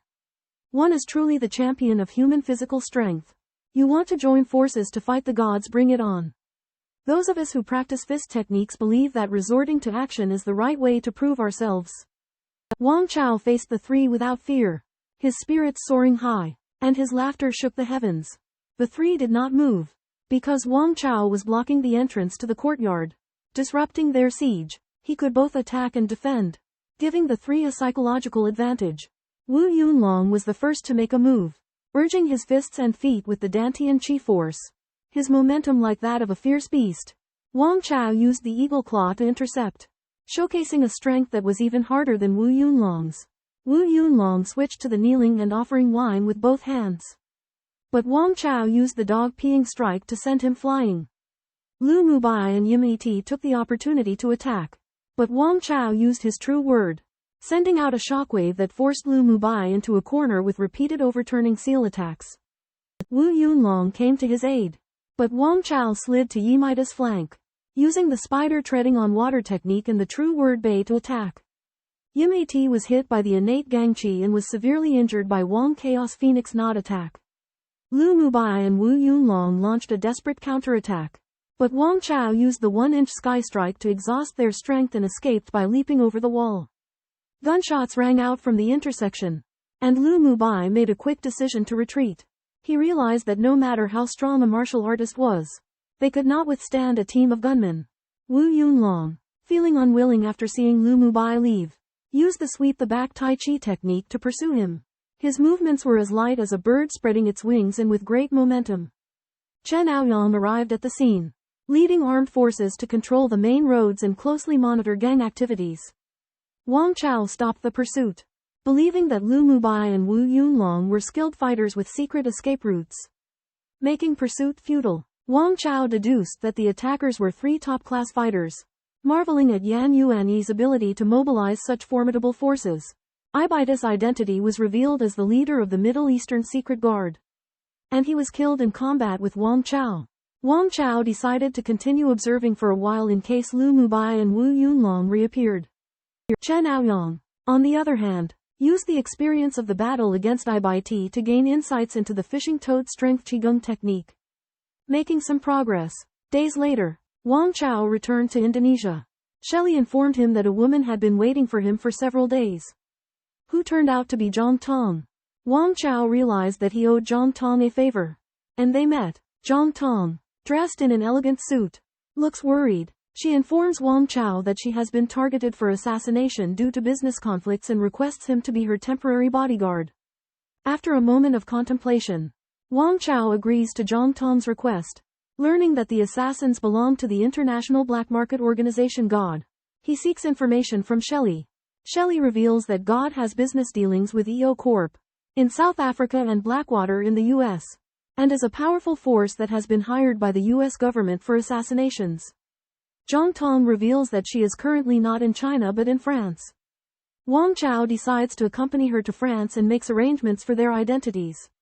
Meanwhile, At the Nanyang Martial Arts Dojo, Bali Ming expresses dissatisfaction with Tan Wenden's training. Upon Wang Chaos' arrival, he demonstrates the pronunciation exercise and offers to perform a spiritual transmission on Tan Wenden to help him comprehend its secrets. In Yanjing, Yan Yuanyi meets with Lu Mubai and Wu Yulong, and learns that the assassin Yimiti has been killed. Yan Yuanyi looks grave and monitors updates on relevant news websites abroad. Yan Yuanyi's slender fingers dance lightly on the keyboard. Yet these hands can pierce gold and stone, and crush strong men. Zhao Guanggrong, beside her, stares intently into the void. The plan to divide the Tang sect falters due to Wang Chaos' intervention. Yan Yuanyi realizes that Wang Chaos' strength far exceeds her imagination. He seems an insurmountable mountain, resisting any action against Tang Zichen.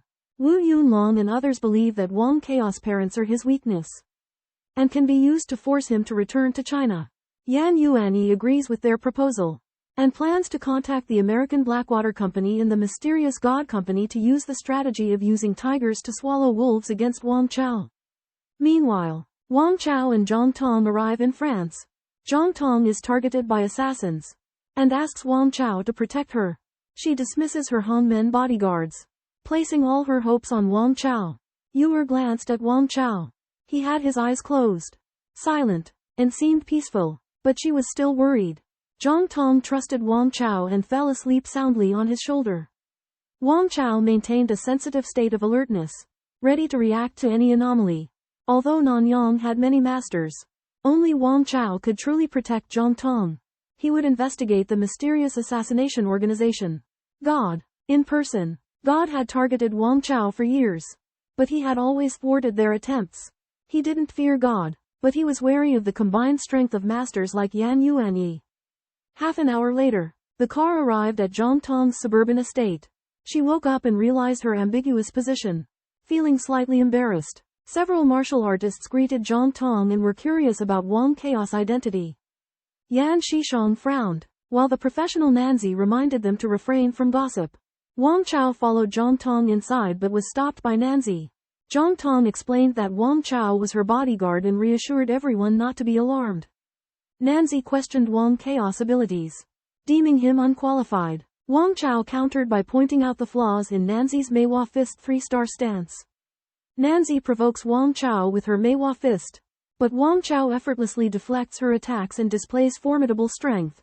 Nanzi is impressed by Wang Chaos' prowess, yet remains defiant. Yuer questions Wang Chaos' attitude towards Nanzi. Zhang Tong explains that Wang Chao is her trusted friend, and her safety depends on his protection. As night falls, Zhang Tong and Yuer share a bed while Wang Chao keeps watch on the couch. Sha Yu grows curious about Wang Chaos' identity. Suddenly, a mysterious figure infiltrates Zhang Tong's residence, but is detected by Wang Chao, hinting at the arrival of adversaries. A faint noise alerts Wang Chao to intruders lurking nearby.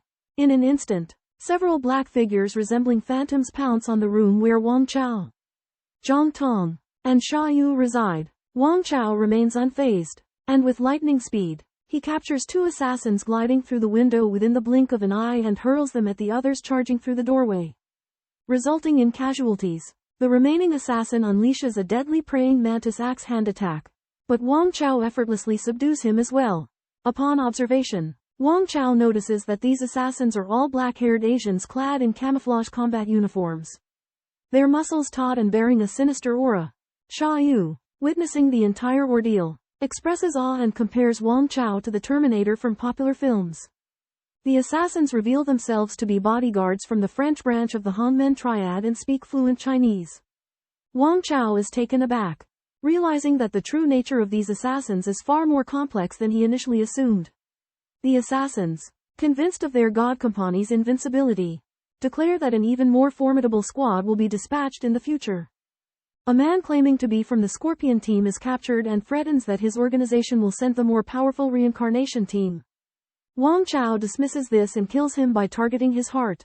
Sha Yu, witnessing Wang Chaos' effortless killing and body disposal, praises his composure. Wang Chao reveals he has killed members of the organization before. The Hongmen bodyguards discover and move the body bag, and are shocked to learn of the failed assassination. A tall Russian man appears, identifying himself as a member of the reincarnation team and revealing that the Scorpion team has been destroyed. He effortlessly kills several Han-men bodyguards and disappears with the body bag. Zhang Tong and Wang Chao encounter a foreign woman riding a horse and shooting arrows at a horse track. Wang Chao catches the horse, leaving her in shock. Wang Chao effortlessly catches a runaway stallion, showcasing his formidable martial prowess. While Princess Zara is startled, she quickly regains her composure and levels her bow at Wang Chao. Zhang Tong explains that Wang Chao is a bodyguard, but the princess remains skeptical. Just then, several British noble knights arrive, and one named Kane, a fair-skinned youth, challenges Wang Chao. Yan Shaoling, a young, fair-skinned man with a background in Wudang swordplay, intervenes to mediate. He expertly defeats Kane with his MA sprinting short staff. The princess invites Zhang Tong and Yan Shaoling for tea, and she mentions a previous Chinese equestrian instructor, hinting that it was possibly Lu Qing, Wang Chaos' junior brother. Yan Shaoling is surprised to learn that Wang Chao knows his sister, Yan Yuanyi. Wang Chao asks Yan Shaoling to convey his regards to Yan Yuanyi, leaving a hint of suspense. Wang Chao expresses concern for Yan Yuanyi to Yan Shaoling, who doubts Wang Chaos' motives. Shocked by a phone call from Wang Chao, Yan Yuanyi agrees to a non-aggression pact, while warning Wang Chao not to fall into her hands. Wang Chao believes Yan Yuanyi is plotting against him and resolves to counterattack, but she insists she is prepared for battle. Wang Chao mentions the assassination group God, which Yan Yuanyi dismisses as a bluff. Meanwhile, the French-Chinese community approaches Zhang Tong's home after their bodyguard is killed. Wang Chao reveals his identity and suppresses the community's hostile attempts, suggesting the mastermind is God. Separately, Yan Yuanyi and some Danjin experts meet the leader of God in a cornfield. The leader claims to possess superhuman abilities, considers countries and nations as tribes, and views mankind as inferior beings. Yan Yuanyi and her group are shocked and concerned by this revelation. Facing a stranger in a raincoat and conical hat, Wu Yunlong challenges his divine theory. The enigmatic figure claims to be a god and considers himself different from Wang Chao, who, despite possessing divine powers, does not claim divinity. He believes that while they each have their strengths, he is confident in his abilities. The enigmatic figure demonstrates his water-repellent skill, leaving Wu Yunlong puzzled. He acknowledges the stranger's strength but remains skeptical of him being superior to Wang Chao.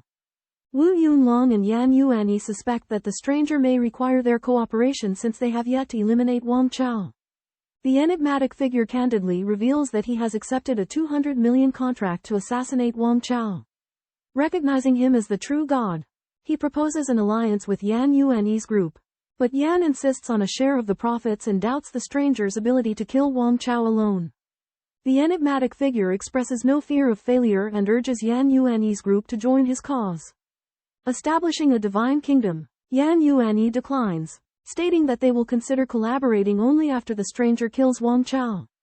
The enigmatic figure ultimately vanishes into the rain. Wu Yunlong dismisses the stranger as a lunatic, while Lu Mubai recognizes the potential threat he poses. Yan Yuanyi believes that the stranger will not succeed in killing Wang Chao but insists on being prepared for an opportune moment to collaborate with him. Wang Chao proposes that Chinese organizations such as the Han-men, Tang-men, and Daquan collaborate to address the threat. A young leader from the Watching Gang, an organization that has allied with the mafia and engaged in drug trafficking and assassinations, expresses interest in joining the coalition. Wang Chao acknowledges that the Watching Gang possesses valuable information on maritime shipping and would consider their participation if they provide assistance. A youth representative from Watching Gang agrees to report back to their headquarters. Zhang Tingyun, a veteran member of the Han-men, also supports the joint action and proposes dispatching a crack team of subordinates. Other gang leaders follow suit and express their agreement. Wang Chao goes on to suggest establishing an organization modeled after Interpol to coordinate Chinese gang conflicts and protect their interests. Zhang Tong cautions Wang Chao about potential resistance from unruly gangs. Wang Chao declares his intent to transform the martial arts tournament into a gathering of Chinese martial artists and organizations, where a new leader will be elected. At this point, Interpol arrives at Wang Chaos' estate, identifies themselves, and reveals their role. As the police car pulled up outside the residence, Zhang Tong's face turned pale, for the arrival of Interpol was always unsettling. However, Wang Chao remained calm and nonchalant, acknowledging that it was not unusual for Interpol to seek him. 3 Interpol agents entered the room. A Caucasian, an African American, and an Asian female, all wearing stoic expressions. The Caucasian warned Wang Chao in fluent Mandarin that they had the authority to arrest him. But Wang Chao remained unfazed, retorting whether they were more formidable than Walton and Morgan, the 2 Interpol agents he had previously killed. The African American agent replied in eloquent Mandarin, stating that Paris, France, was a civilized place and that Wang Chao should exercise restraint. The Asian female agent gave Wang Chao 10 seconds to cooperate with the investigation, or he would be taken into custody immediately. As the words left her mouth, Wang Chao rose from his seat, triggering a swift response from the accompanying Interpol agents. They formed a net of knives to intercept Wang Chao, while the Caucasian and African American agents provided cover with their guns. With lightning-fast speed, Wang Chao shook his clothes, sending the knife-wielding agents flying, and disarmed all 3 of their weapons. Just as the Interpol agents were about to pull the trigger, Wang Chao's fingernails clawed at their clothes, before returning to the sofa, their uniforms now torn to shreds. Wang Chao asked them point-blank why they had come to see him. The Caucasian agent conceded that in Wang Chao's presence, their lives were no longer in their own hands, and that the initiative would always belong to him. Several Interpol agents show up and threaten Wang Chao to cooperate with their investigation or risk detention and expulsion. Wang Chao remains calm and intimidates them with cracking his nails. The female agent admits to being a top TA agent and reveals that Interpol has received intelligence that Wang Chao plans to unite the French-Chinese community to fight against the God Assassination Organization. They hope Wang Chao will abandon the plan, provide all information on God, and even offer to let him participate in the operation in exchange.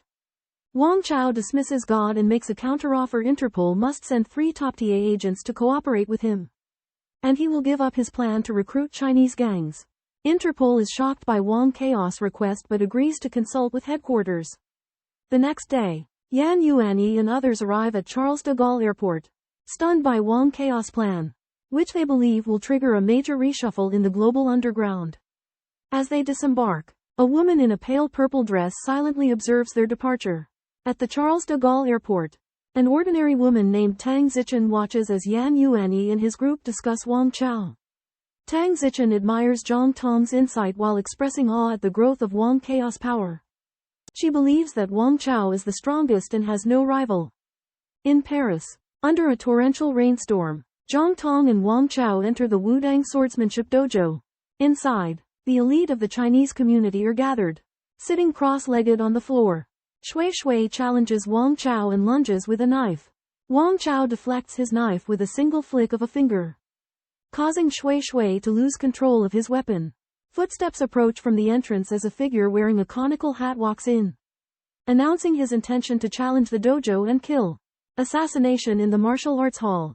A man wearing a Doli conical hat breaks into a gathering of Chinese community leaders, threatening to kill. Wang Chao, a renowned martial arts master from the Tang sect, senses that the Doli man's skills are extraordinary and believes he is not a genuine martial arts challenger. The Doli man confesses to being a member of the God Assassination Group and has been hired to kill the director of the Chanel Women's Division. Despite Wang Chao having a larger force, the Doli man claims that having more people will hinder their ability to fight. The Doli man remains silent, creating a tense atmosphere. Wang Chao steps forward and instantly appears in front of the Doli man, his large frame enveloping him. Wang Chao unleashed a formidable attack with the 8th trigram palm stamp of the heavens, coupled with the fierce footwork Dirdo. His lower limbs exuded immense power, his inner force surging like a roaring bear as his abdomen swelled like a thundering drum. His waist twisted violently, his spine protruding like incipient wings. The stamp of the heavens embodied the might of 9 oxen and 2 tigers, dragons, cranes, bears, and horses, along with the formidable force of the thunder god. Its impact dispersed the whirlwinds around the Straw Hat Man, shattering his mental state. The Straw Hat Man calmly countered, with a sudden lift of his head. His blood and energy coursed through his body, forcing his straw hat off and sending it spinning towards Wang Chao's face. Simultaneously, he swung his elbow, intercepting Wang Chao's strike. Wang Chao's stamp of the heavens was astonishingly halted by the Straw Hat Man's elbow. The Man's arm, devoid of hair, shimmered with a bluish hue, as if it were not made of flesh.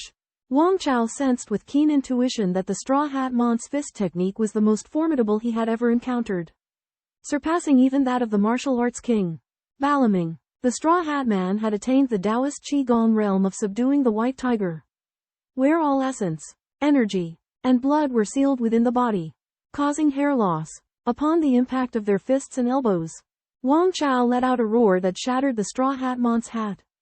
With a horizontal palm strike, he aimed for the Straw Hat Man's wrist, forcing his fist open. Wang Chao realized the Straw Hat Man's incredible speed, but he was more agile, swiftly dodging to the left with a cat-like motion. The Straw Hat Man's movements resembled the single whip and coiling silk techniques from Tai Chi, coupled with the Taoist fist technique through the back coiling fist. Wang Chao employed the great silk drawing technique to counter, engaging the Straw Hat Man in a fierce struggle with no clear victor emerging in a short time.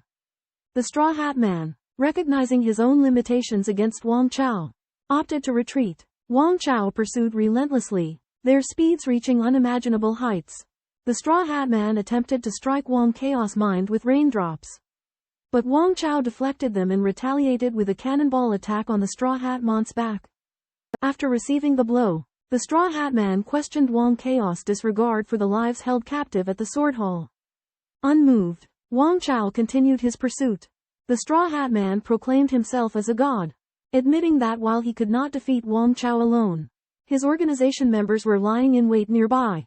Wang Chao, however, determined that the Straw Hat Man's stamina was inferior, predicting that he could achieve victory within 300 miles.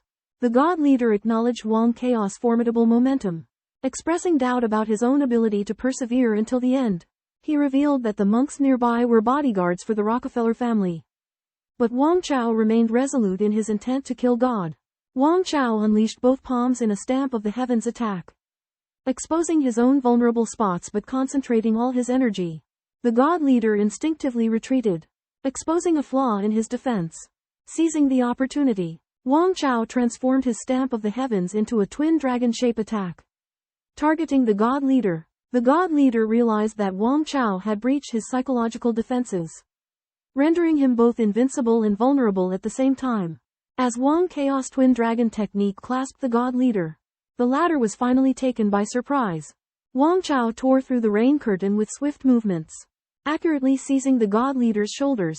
The god leader sighed, realizing his flaw, and suddenly lowered his shoulders, dodging Wang Chaos' grasp. Then, he made a lotus-shaped gesture with his hands, unleashing a powerful force that flung Wang Chao away.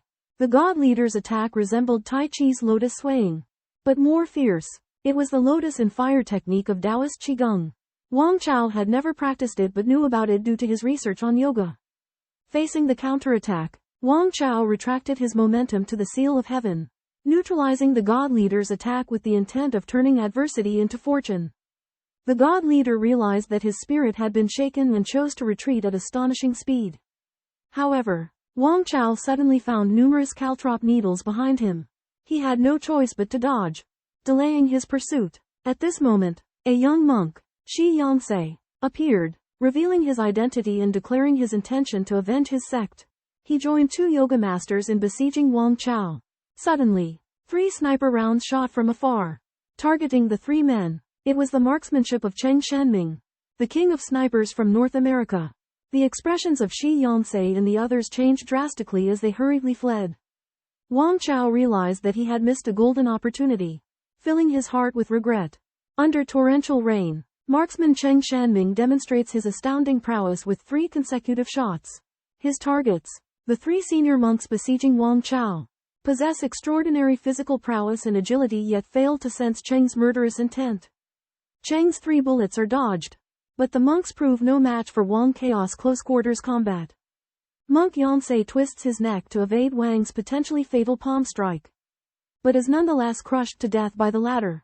Balma steps in to engage Wang, but has his sinews severed by Wang. Wang's mantra interrupts Balma's own attempted mantra, sending him flying. Cheng's shot strikes Balma in the head, inflicting a concussion. Wang follows up with a palm strike, leaving Balma badly injured. As Balma struggles to rise, a bullet pierces his heart. He collapses, his remarkable resilience evident in his death throes. Wang marvels at his tenacity. Wang Chao was surprised by Palma's strong vitality. 3 gunshots and a palm strike failed to kill him. Shi Yonsei seized the opportunity and fled, using the crutch horse with crossed feet to run at high speed. Wang Chao pursued relentlessly with his spider-treading water technique. Facing Wang Chaos approach, Shi Yonsei changed direction and counterattacked with Wild Horse Lies Down. Wang Chao received it with a heart-protecting fist and tried to twist Shi Yonsei's arm. Shi Yonsei used the Jade Ring Yuan Yang step to kick Wang Chaos' lower body, but was immediately knocked down by Wang Chaos' serial killer. Unable to get up, with a clap of his sky-turning seal, Wang Chao followed up with a kick. This kick seemed effortless, but it was mysteriously profound. Like a crane retracting its legs, his 5 toes gripped meridians, his knees slightly raised, and the tips of his feet twisted low. Shi Yonsei could not help but be astounded, praising Wang Chaos' leg techniques as a fusion of several profound skills, including the crane's grip force, the yellow dog's urination, and the flying horse trampling the swallow. However, what surprised him most was that Wang Chao had also mastered the lost Shaolin techniques antelope hanging horn and fragrant elephant crossing the river. Shi Yonsei asked Wang Chao how he had learned these lost arts. Wang Chao explained that he applied the principles of yoga's Maha Mudra to his toes, making them agile and powerful, capable of forming various mudras, which enabled him to execute the multi-legged technique of the lotus blooming with each step. Shi Yonsei was severely injured and on the verge of death, but he remained engrossed in martial arts discussions. Wang Chao admired his martial spirit and decided to spare his life. Shi Yonsei did not believe it, thinking that Wang Chao underestimated his combat power. Wang Chao pointed out that his strength was far beyond Shi Yonsei's, and even if he did not kill him, Shi Yonsei would not be able to seek revenge. Wang Chao advised Shi Yonsei to return to the Shaolin Temple to pass on his martial arts legacy, emphasizing that martial artists must first understand principles and gain enlightenment before they could attain true mastery. Wang Chao turned and left, leaving Shi Yonsei to live or die in the rain. As Shi Yonsei listened to the Zen poems recited by Wang Chao, he came to understand the true meaning of fragrant elephant crossing the river. At this time, Tang Zichen appeared, wielding the Bagua Gate's unique weapon, the Ziwu halberd, and intercepted Qi Luoya, who was preparing to attack. She was unwilling to fight against a cultivator who lacked combat instincts and informed Wang Chao that the Interpol had blocked the streets.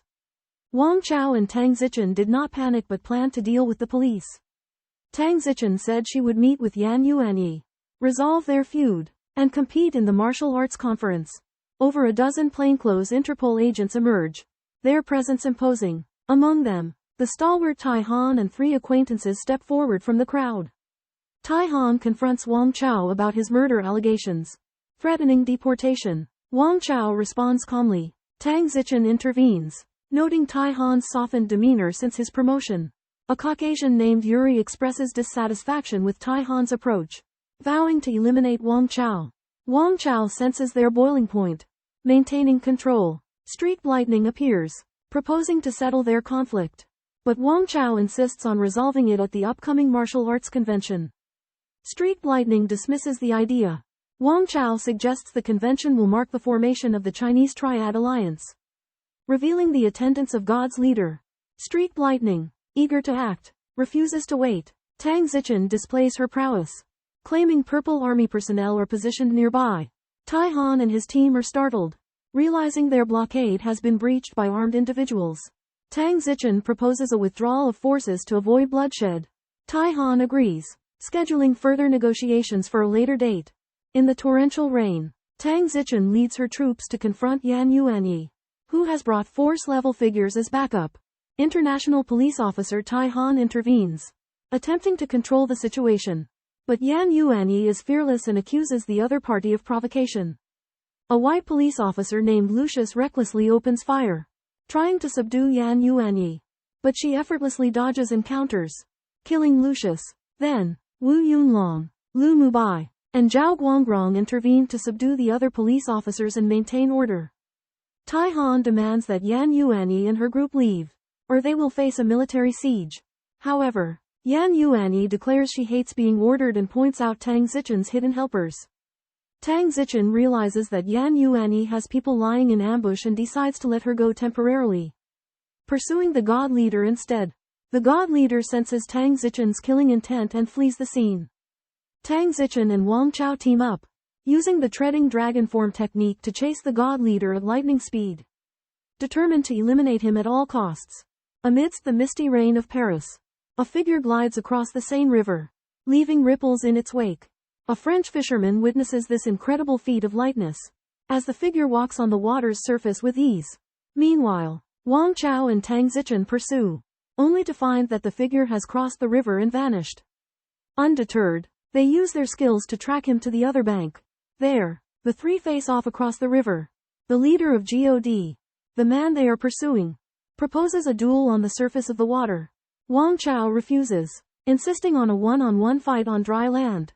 The god leader warns of the danger, but Wang Chao remains fearless, understanding the deadly nature of the conflict. As Wang Chao steps into the river, a tense confrontation unfolds on the water's surface. In an intense battle on the water's surface, one must remain light on their feet in order to stand firm. The god leader leapt into the water first, using the spider-treading water technique to quickly charge towards the center. He suddenly stood tall and struck at Wang Chao's chest with his palm. Wang Chao was not surprised and used his fist techniques to comprehend the myriad of techniques. Instantly seeing through his opponent's moves, he clenched his toes into fists and exploded with force underwater, sliding away rapidly to avoid the enemy's sharp edge. The god leader followed closely behind and charged again, swiping his hand towards Wang Chao's face. Wang Chao grabbed the other party's wrist and counterattacked his thigh. The god leader moved his wrist mysteriously to avoid Wang Chao's strike and used the secret technique Silkworm's Pull, his fingertips like sword points piercing Wang Chao's arm. After a brief exchange of blows, both sides were injured. The intense battle on the water's surface had put them both in great danger.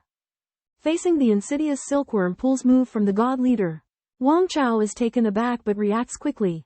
Despite being struck by two nails, he cleverly uses the cannon hammer technique to shatter them and exerts immense control to staunch the bleeding.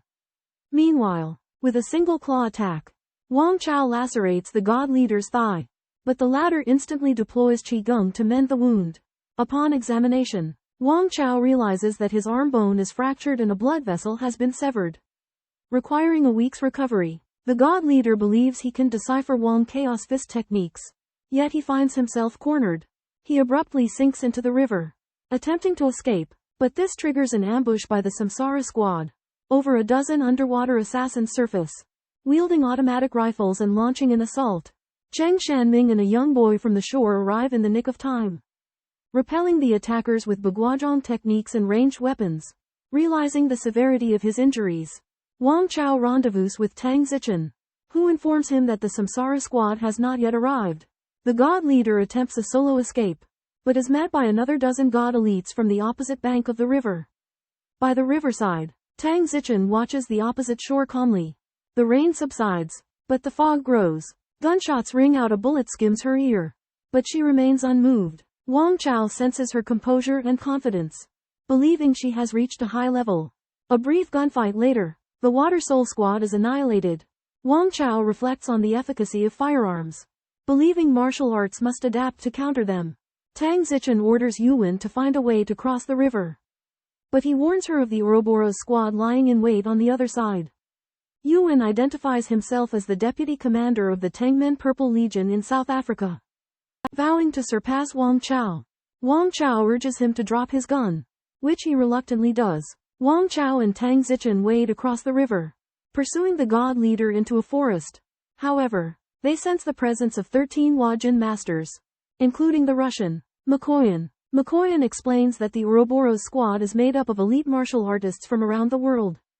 Tang Zichen surmises that they serve their leader to break human limits.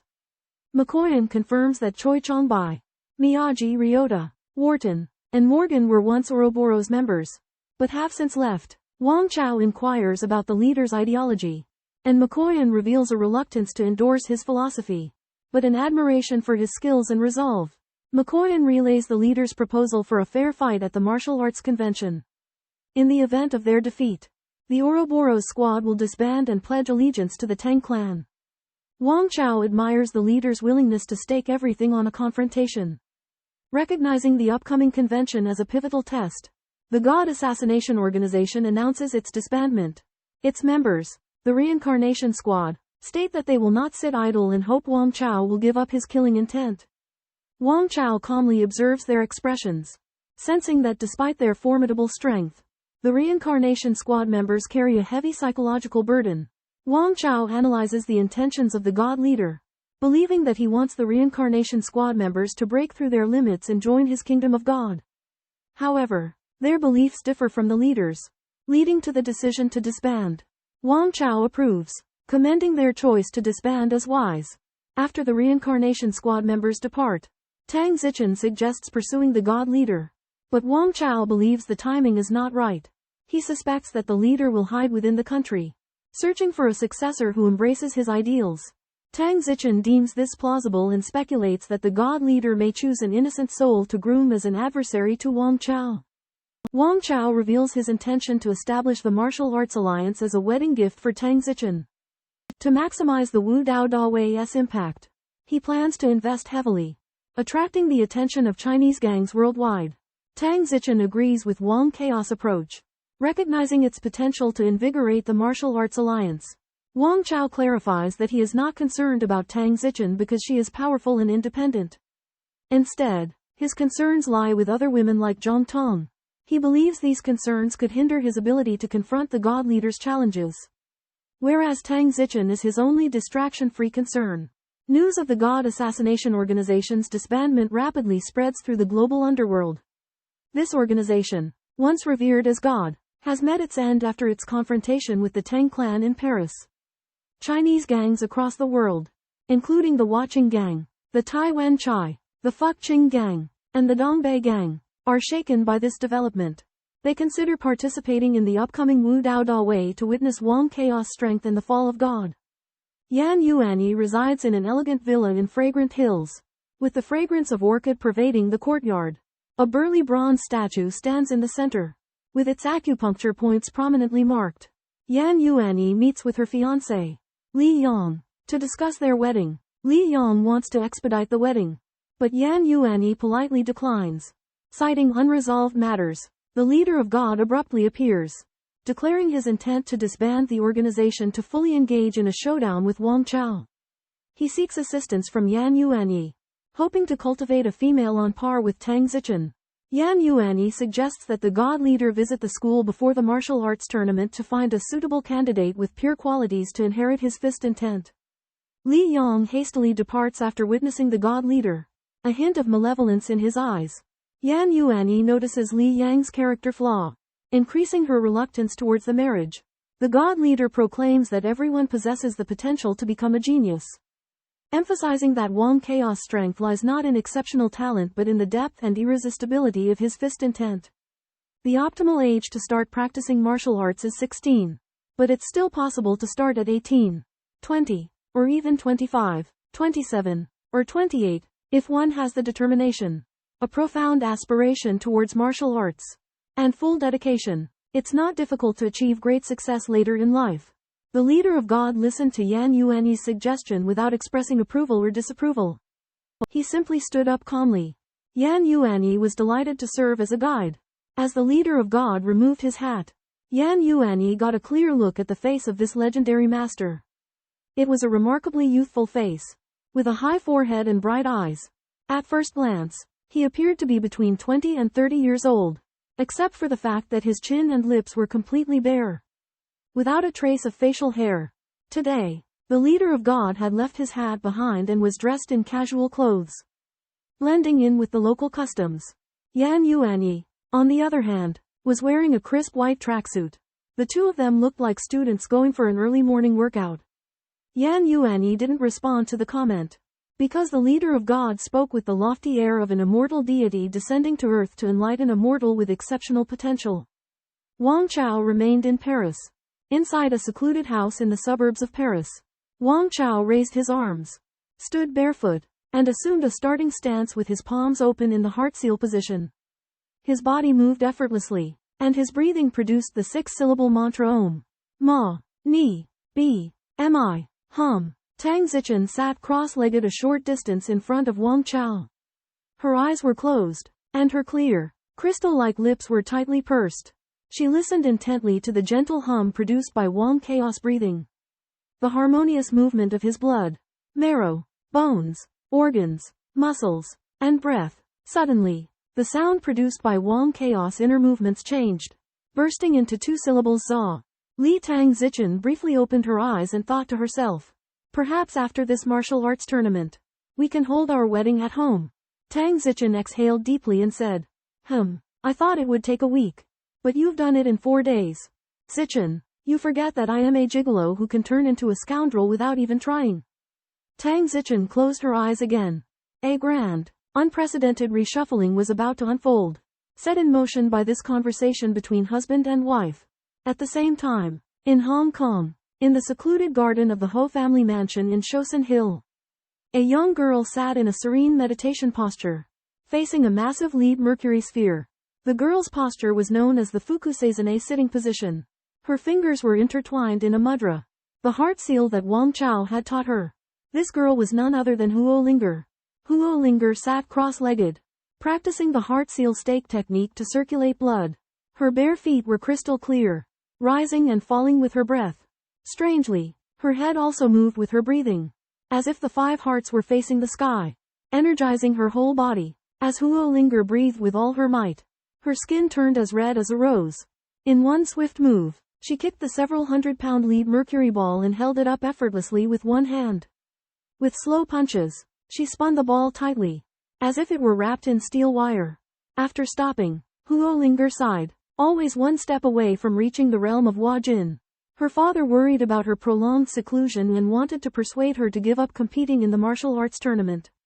However, when Huo Linger learned of the intervention of the underworld, she decided to go, just to catch a glimpse of her master, Wang Chao. Huo Linger packed her belongings, her eyes distant, imagining herself like Ah Ching from the Sword of the Yu Maiden, a bamboo stick in her hand, looking down at thousands of troops. She called her junior and learned that Wang Chao was in Paris, France. In the Paris Chinatown, Wang Chao was meeting with the leaders of the Chinese community. The venue was filled with elites of various associations, mostly in their 20s and 30s. Among them were Shui Shui, a master of the watching gang, Nanzi, a disciple of Zhang Tingyun, and Scar 6, a double-flowered red stick with a scarred face. Cheng Shanming praised the Zaichong Quan Fa, which was superb and murderous. However, Yuan, the deputy commander of the Purple Legion brought by Tang Zichen, scoffed, saying that there were thousands of such characters in Africa. Upon hearing this, Wang Chao frowned slightly. Yuan mocks the strength of the Tang army from Nanyang. Infuriating Shui Shui, the two sides engage in a fight, and Yuan's snake-shaped dagger knocks Shui Shui's butcher knife away.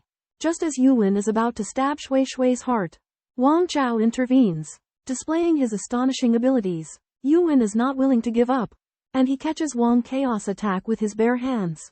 But his dagger is shattered by Wang Chaos' power. Yuan, who has calmed down, realizes Wang Chaos' strength and gives up the confrontation. Huo Linger suddenly appears, questioning Yuan's dissatisfaction with Wang Chao. Yuan denies that Wang Chao instigated him and states that he will personally confront Wang Chao. Huo Linger responds calmly, saying that she did not come to pass on a message, but to kill Yuan. When Huo Linger provoked Yuan, instead of being furious, he smiled playfully. He claimed to be the leader of the Tang Sect Legion, a level higher than Wang Chaos' Nanyang Tang Sect. He believed that Huo Linger, a little girl who didn't understand Shizan actual combat, was not worthy of his attention.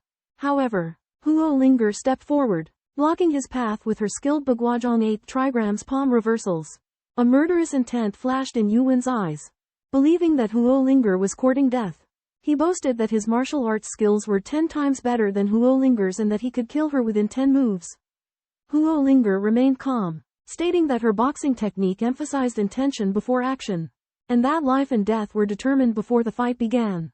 She invited Yuan to witness the true strength of the Tang Sect Legion's commander, and that life and death would be decided by fate.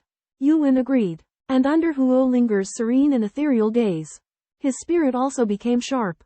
Huo Linger's Fantian seal overturning heaven seal was incredibly powerful, like a huge steel plate. Yuan raised his arms and struck. using the Tang sect Bagua technique called Great Falling Monument Palm to expertly target Huo Linger's meridians. However, just as the Fantian seal was about to hit Yuan, Huo Linger felt a sharp pain in her wrist. Realizing that her strength was slightly inferior, without hesitation, Huo Linger transformed into a bear stance, sacrificing one hand to take Yuan's life. Yuan dodged the attack and pressed forward, using the monkey grabbing a branch bone-breaking technique to try to break Huo Linger's bones. Huo Linger retaliated with a kick, using the hidden leg technique from the Xinyichuan Heart-Will Fist, forcing Yuan to retreat. Yuan kicked back, its explosive force terrifying. Huo Linger took the opportunity to retreat, while Yuan intertwined his arms into a double snake form, aiming to kill Huo Linger with one blow. Huo Linger used the concubine's drunken walk maneuver to cleverly dodge the double snake form's continuous attacks. Just when Huo Linger was in danger, she suddenly burst out with astonishing radiance, using the kneeling and offering wine stance to evade Yuan's killer move. Although Yuan had superior martial arts techniques, Huo Linger's series of deceptive moves allowed her to eventually strike Yuan's lower abdomen with the slaying the red dragon technique. Yuan shifted his abdomen, narrowly avoiding a fatal injury, but his intestines were still ruptured, causing excruciating pain. Huo Linger shattered Yuan's spine with a palm strike, completely severing his mobility. Before his death, Yuan stabbed himself in the temple, filled with hatred. After the incident, Wang Chao learned of the matter and expressed his understanding of Huo Linger's actions. He believed that competition was about victory or defeat, and that life and death were determined by fate. He informed Tang Zichen about the incident, leaving it to her to decide the consequences. Tang Zichen traveled to Japan in order to meet with Ueshiba Maruko to discuss the upcoming martial arts tournament. Ueshiba Maruko revealed that Japan's martial arts community was secretly plotting to counter the invasion of Chinese boxers. The 3 members of the Purple Legion led by Tang Zichen displayed a powerful presence that overwhelmed the Imperial Warrior Society's bodyguards. Upon learning that Yu Yoshiga would be participating in the tournament in Korea, Tang Zichen advised Maruko to proceed with caution. The Tang family suddenly received a telegram informing them that the Purple Legion member Yuan had been killed in Paris. Everyone suspected that Wang Chao was responsible, but Tang Zichen did not reveal her emotions. Huo Linger requested guidance from Wang Chao on boxing techniques. Wang Chao emphasized the concept behind the Sever the Red Dragon move and praised Huo Linger's understanding of Sushis poetry. Huo Linger was worried about retaliation from Tang Zichen, but Tang Zichen remained unexpectedly calm. Tang Zichen declared that she would hold a life or death duel with Huo Linger in 3 years' time in order to avenge Yuan's death. Huo Linger and Tang Zichen agreed to fight in 3 years after their sparring match, with Tang Zichen believing that Huo Linger is not yet strong enough. Huo Linger accepts and says that she will challenge her in 3 years. Wang Chao is helpless to prevent the contest between his master and disciple but suggests to Huo Linger that she travel to Nanyang to learn boxing from Bali Ming, hoping to improve her strength. After Huo Linger leaves, Tang Zichen's 3 deputy commanders stop her, indicating that they want to challenge Wang Chao. But Tang Zichen stops them and says that the fight in 3 years has nothing to do with them. Tang Zichen and Wang Chao discuss the recent situation, especially their fight with the god leader.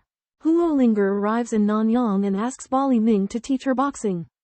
Bali Ming states that her main focus should be on cultivating boxing intent, using the Big Dipper as the core of her thoughts to develop a vast and lasting spirit.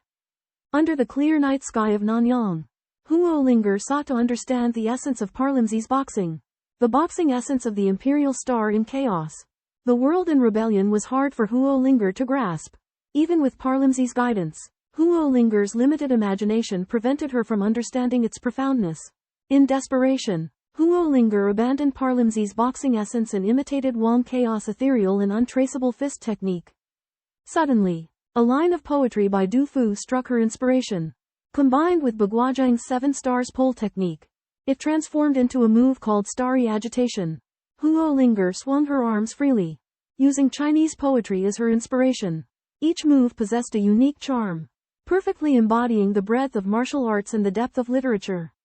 Stars twinkling, nodding their heads became pushing the window to gaze at the moon, presenting the vastness and clarity of the starry night.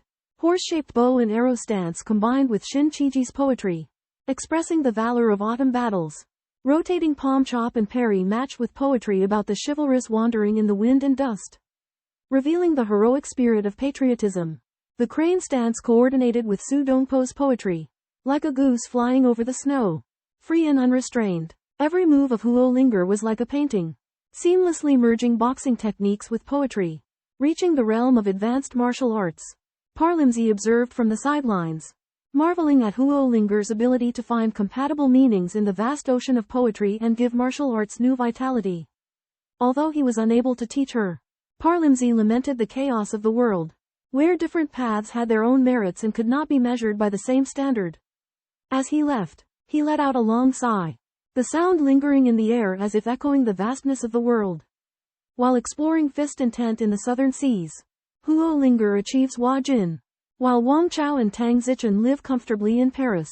After Interpol relaxes surveillance on Wang Chao, the couple enjoys a period of tranquility.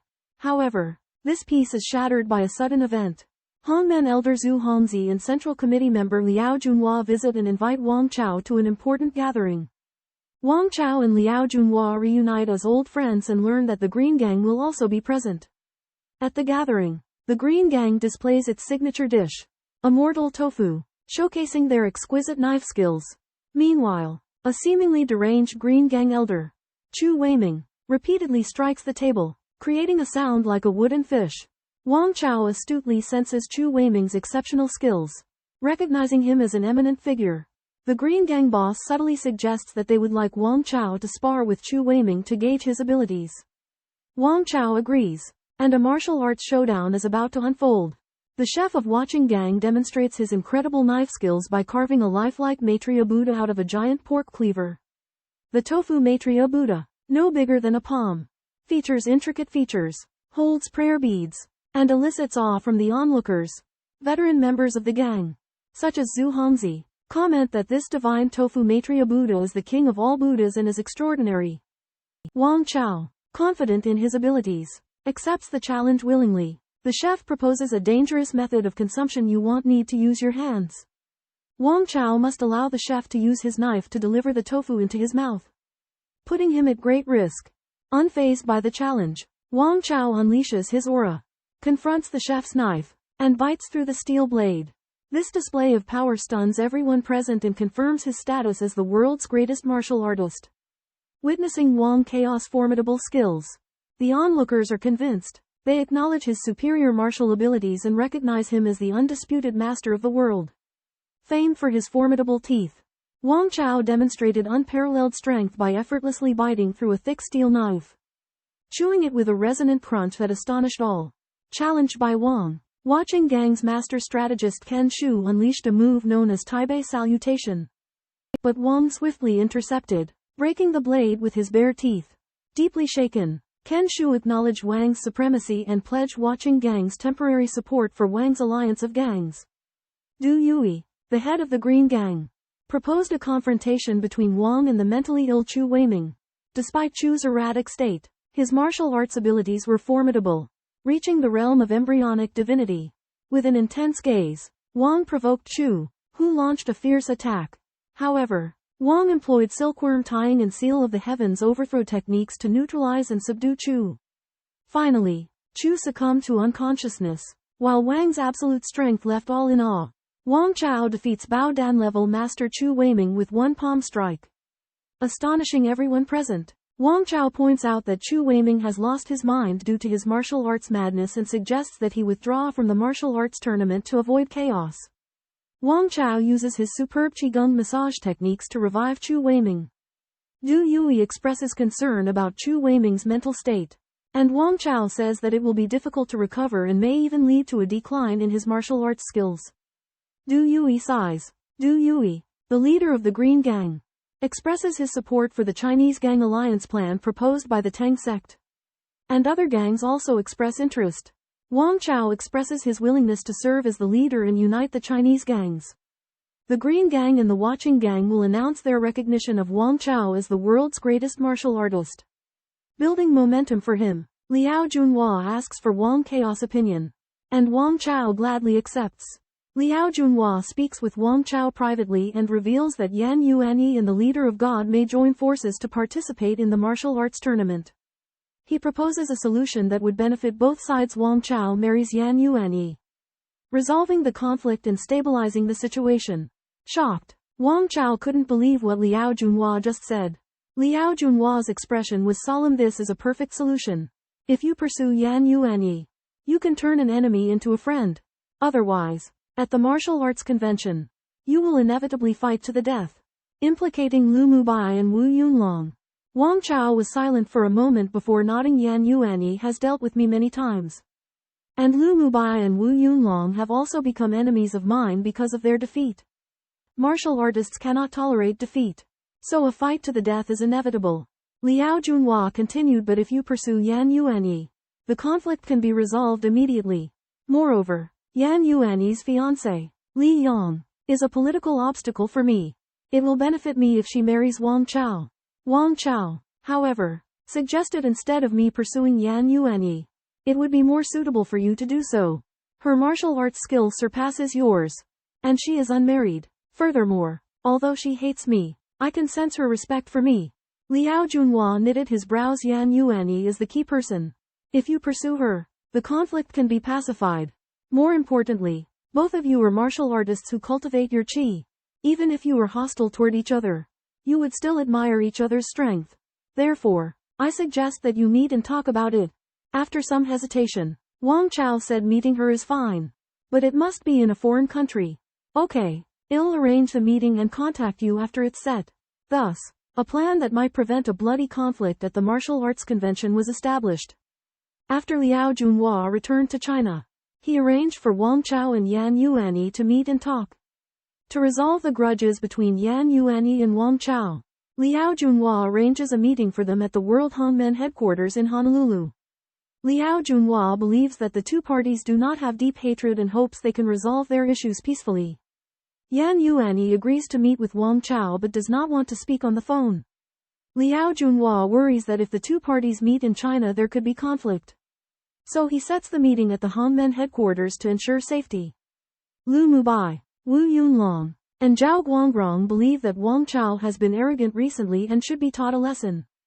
They analyze the situation, believing that Wang Chao needs to rest and recuperate for his decisive battle with the god leader, and that if they can damage his morale, it will affect the battle.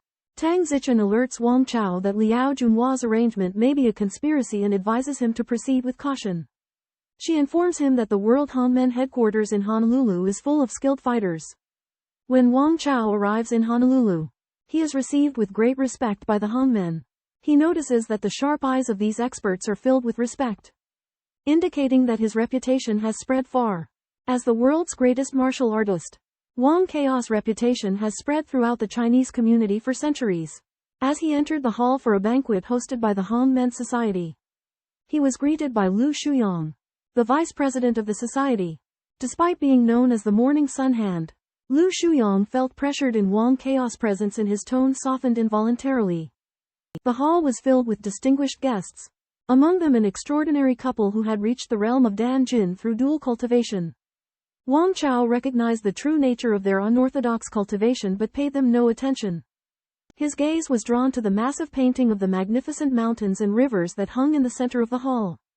The painting exuded grandeur and was worthy of being called the #1 painting in the world. Wang Chao walked up to the painting and murmured to himself, immersing himself in its scenery. As Wang Chao became one with the painting, everyone in the hall turned their attention to him. His perfect harmony with the artwork filled the Hongmen members with immense pressure. Yan Yuanyi and his companions, who had planned to humiliate Wang Chao by ignoring him, were now speechless. Wang Chaos' imposing aura overwhelmed their own, leaving them feeling more disheartened than ever before. Yuanyi, you have lost. Wang Chao turned to Yan Yuanyi and uttered nonchalantly. Yan Yuanyi meets Wang Chao, and Wang Chaos' imposing manner leaves Yan Yuanyi flustered. Wang Chao discusses his insights from the beautiful mountains and rivers, sparking the irresistible allure of Wang Chao in Yan Yuanyi's mind. Yan Yuanyi abruptly develops murderous intent, deciding to kill Wang Chao to quell the turmoil in her heart. Wang Chao notices Yan Yuanyi's internal struggle and changes his tone. recalling their first meeting and their casual conversation in an attempt to ease the tension.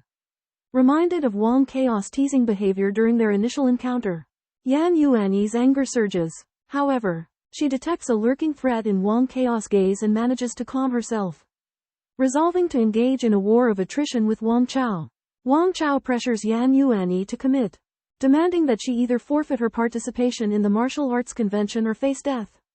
Yan Yuanyi finds herself cornered as Wang Chao relentlessly attacks her, forcing her to make a decision. With tension in the air, Wang Chao demands Yan Yuanyi to declare his stance. Yan Yuanyi hesitates, not wanting to give in but also wary of falling out with the Hongmen. Members of the Hongmen bow in a gesture of reconciliation, and Ji Fucheng again urges the two to reach a truce. Recalling events of the past, Yan Yuanyi's resolve solidifies, and he resolutely declares, Wang Chao, if you live, my heart cannot rest. Wang Chao opens his eyes, his gaze conveying admiration and a touch of affection, and says, Yuanyi, you are remarkable. If you survive today, I shall wait for you, until you truly face me in combat. With those words, Wang Chao attacks, his claws aiming swift and lethal at Yan Yuanyi's throat. Wang Chao lunged at Yan Yuanyi, his arm extending unusually long, exceeding the usual striking distance.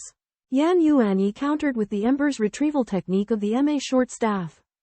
Aiming for the labor point on Wang Chaos' clawed hand, Wang Chao retaliated, his palm hardening like iron, meeting Yan Yuanyi's sharp fist and jolting his wrist. Wang Chao then attempted to seize Yan Yuanyi's wrist, but Yan Yuanyi deflected the move with the iron chain blocks the river pulse sealing technique. Zhao Guangrong intervened, launching the divine fist posture of the Taizu long fist at Wang Chaos' back. Wang Chao twisted his hips and arms, forming a scissor-like shape to block Zhao Guangrong's fist, employing the severing grass with a scythe technique of Baguazhong. Zhao Guangrong countered with the 5 steps to capture Mount Hua, neutralizing Wang Chaos' attack. Yan Yuanyi joined the fray once more. Wang Chao uttered the Ha mantra, his voice captivating and mouth emitting a white vapor that stabbed towards Zhao Guangrong's forehead like a sword. In breath discipline, those who master the elixir force can shake the air with their lung strength, forming air currents as sharp as swords with great penetrative power. Wang Chao, through the fusion of yoga mantra and Shaolin fist techniques, comprehended a mantra pronunciation technique named Zha Li, which can condense air currents into a beam with power comparable to sword qi. Under Zhao Guangrong's 5-step Huashan subjugation offensive, Wang Chao unleashed the mantra breath, and a piercing strike targeted Zhao's brow. Zhao failed to dodge, and the air current struck him, causing severe pain. Though not fatally pierced, his nerves were damaged, forcing him to retreat. Wang Chao took the opportunity to execute move obstruct, repelling Yan Yuanyi's pursuit. He then punched Zhao Guangrong, sending him flying. Zhao cleverly dodged with the lion rolling ball technique, but he couldn't avoid Wang Chaos' subsequent lotus step-by-step leg technique. Wang's leg technique incorporates multiple hand seals, making it more exquisite than ordinary leg techniques. He kicked Zhao's calf bone and then unleashed the flip heaven seal, injuring Zhao. At this moment, Hongmen Xie Pianpian and Ji Fucheng stepped in to obstruct Wang Chao and Yan Yuanyi. Xie employed the Great Seize, while Ji used the Meridian Strike to block Yan. Wang pushed aside Xie with the 8 trigrams palm and pursued Yan. Yan employed wind-chasing flurry to escape but couldn't break free from Wang's pursuit. She turned around on the beach, facing Wang with her stance. Wang expressed his admiration for Yan's courage and asked what she had to say. Yan expressed her admiration for Wang's candor and magnanimity. Setting aside their grudges, Wang attacked with the collapsing fist and flip heaven seal, which Yan deftly dodged and countered with the heart-piercing strike. The two exchanged blows dozens of times, Wang dominating with his superior strength, ultimately defeating Yan with his mantra breath and dragon serpent joint strike. Wang Chao lightly tapped Yan Yuanyi's forehead, breaking through her defenses and knocking her unconscious. Although Yan Yuanyi was a master of the embracing core realm, her vital points were injured, causing her dantian to dissipate in her death. Wang Chao picked her up and covered her with his coat. Wang Chao acknowledged Yan Yuanyi's tenacity and unyielding spirit but declared that, as the world's greatest martial artist, he was unwilling to kill her. Yan Yuanyi's appearance remained youthful and beautiful due to her practice of the way of the pill. Wang Chao used yoga techniques to set her bones and revive her circulation. At that moment, the leaders of the Han men arrived, creating a tense atmosphere. Xie Pianpian and Ji Fucheng demanded an explanation from Wang Chao. Wang Chao explained that he had resolved his conflict with Yan Yuanyi. But the Han men was now blaming him for their defeat and seeking revenge. He was prepared to accept the consequences, but emphasized that he would not harm anyone from the Han men. Although the Han men figures were furious, they were intimidated by Wang Chao's strength and connections and hesitated to act rashly. However, they declared that the Han men and Wang Chao were mortal enemies. Wang Chao acknowledged that neither side would retreat and made a promise that the Han men would not attack him until the martial arts convention. Cheng Shanming proposed that if Wang Chao could dodge his 3 shots, he would leave the Han men and join the Tang men. Wang Chao agreed and announced that he would take Yan Yuanyi with him. Xie Pianpian and Ji Fucheng expressed their admiration for Wang Chao's magnanimity, and the Han men agreed to settle their grievances after the martial arts convention. Wang Chao reiterated that after the martial arts convention, life and death would be in their own hands. With that, Wang Chao broke through their defenses and left. The Han men leaders pursued him, but they were unsuccessful due to Wang Chao's overwhelming strength. Wang Chao, in a flash, stirred up the chaos among the Han men experts. Xie Pianpian and her husband Ji Fucheng teamed up to attack Wang Chao with the tiger subduing archery stance and the pixie dropping the rake technique. Lu Shuyang, the sunrise hand, used the sunrise hand defending against leg attacks to try and cut off his legs. Wang Chao, facing the many experts, focused his mind and responded with ease. He first attacked Cheng Shanming, who posed the biggest threat. But Cheng Shanming anticipated his move and dodged it deftly. Wang Chao then broke through the attacks of the couple with immense power and counterattacked Lu Shuyang. At this time, 3 masters of the Hua Jin fist attacked Wang Chao's back, but he summoned his true energy to inflate 3 muscle bulges to block them. Wang Chao disarmed Cheng Shanming's gun, grabbed the barrel, and crushed it. Then, he quickly escaped from the scene. Cheng Shanming pursued him relentlessly but found the barrel of his second gun also crushed, and the third gun hidden in his leg was gone. The people present realized that Wang Chao's strength far exceeded their imagination. He was truly the number 1 in the world. Wang Chao's display of horizontal energy was amazing, and his body was invulnerable. Even the attacks of the transforming masters were ineffective against him. However, Wang Chao did not kill innocent people indiscriminately. He adhered to the internal agreement of the Han men and would not fight a civil war before sweeping over the world's masters in the martial arts competition.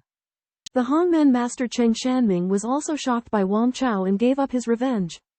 Wang Chao and Yan Yuanyi fought on the beach. In order to get rid of the psychological shadow, Yan Yuanyi chose to commit suicide. Although Wang Chao couldn't bear it, it was a foregone conclusion. Tang Zichen met Wang Chao and said that he would seek refuge abroad and watch the changes. Wang Chao could not reconcile with Liao Junhua, but he believed that if Liao Junhua could resolve this disaster, he would have the qualities of a king. Wang Chao returned to the base and found that Bariming was practicing the Great Toad Chi, which was astonishingly powerful. Bariming learned that Wang Chao had fought against the leader of God and intended to go to Yanjing to find out. Seeking a breakthrough by challenging the God leader, Baliming announced his decision. His eyes filled with anticipation.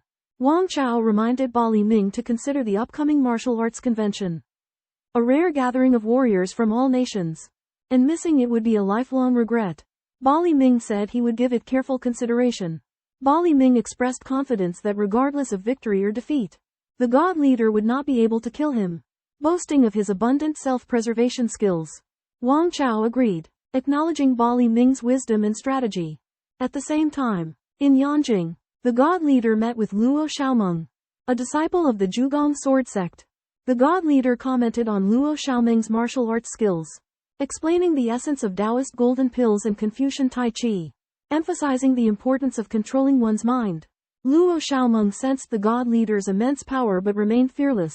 In Liao Junhua's office, he received news from the Hanmen headquarters, informing him of Wang Chaos at Hanmen, killing Zhao Guangrong, and abducting Yan Yuanyi. Liao Junhua was stunned, an uncharacteristic loss of composure for the usually calm man. Amidst the crisis, Liao Junhua learns of Hanmen's message regarding Yan Yuanyi's uncertain fate. The situation becomes dire, prompting him to investigate the Tang clan. Wu Quan'an's fortune-telling reveals misfortune and potential danger. But with a glimmer of hope, Liao Junhua decisively abandons his search for Wang Chao and accepts his fate. Facing adversity head-on. In Jakarta, Indonesia, Wang Chao enjoys a peaceful vacation while Tang Zichen analyzes the domestic situation. Predicting a gathering of martial arts masters at the martial arts conference, Wang Chao expresses his anticipation for the competition.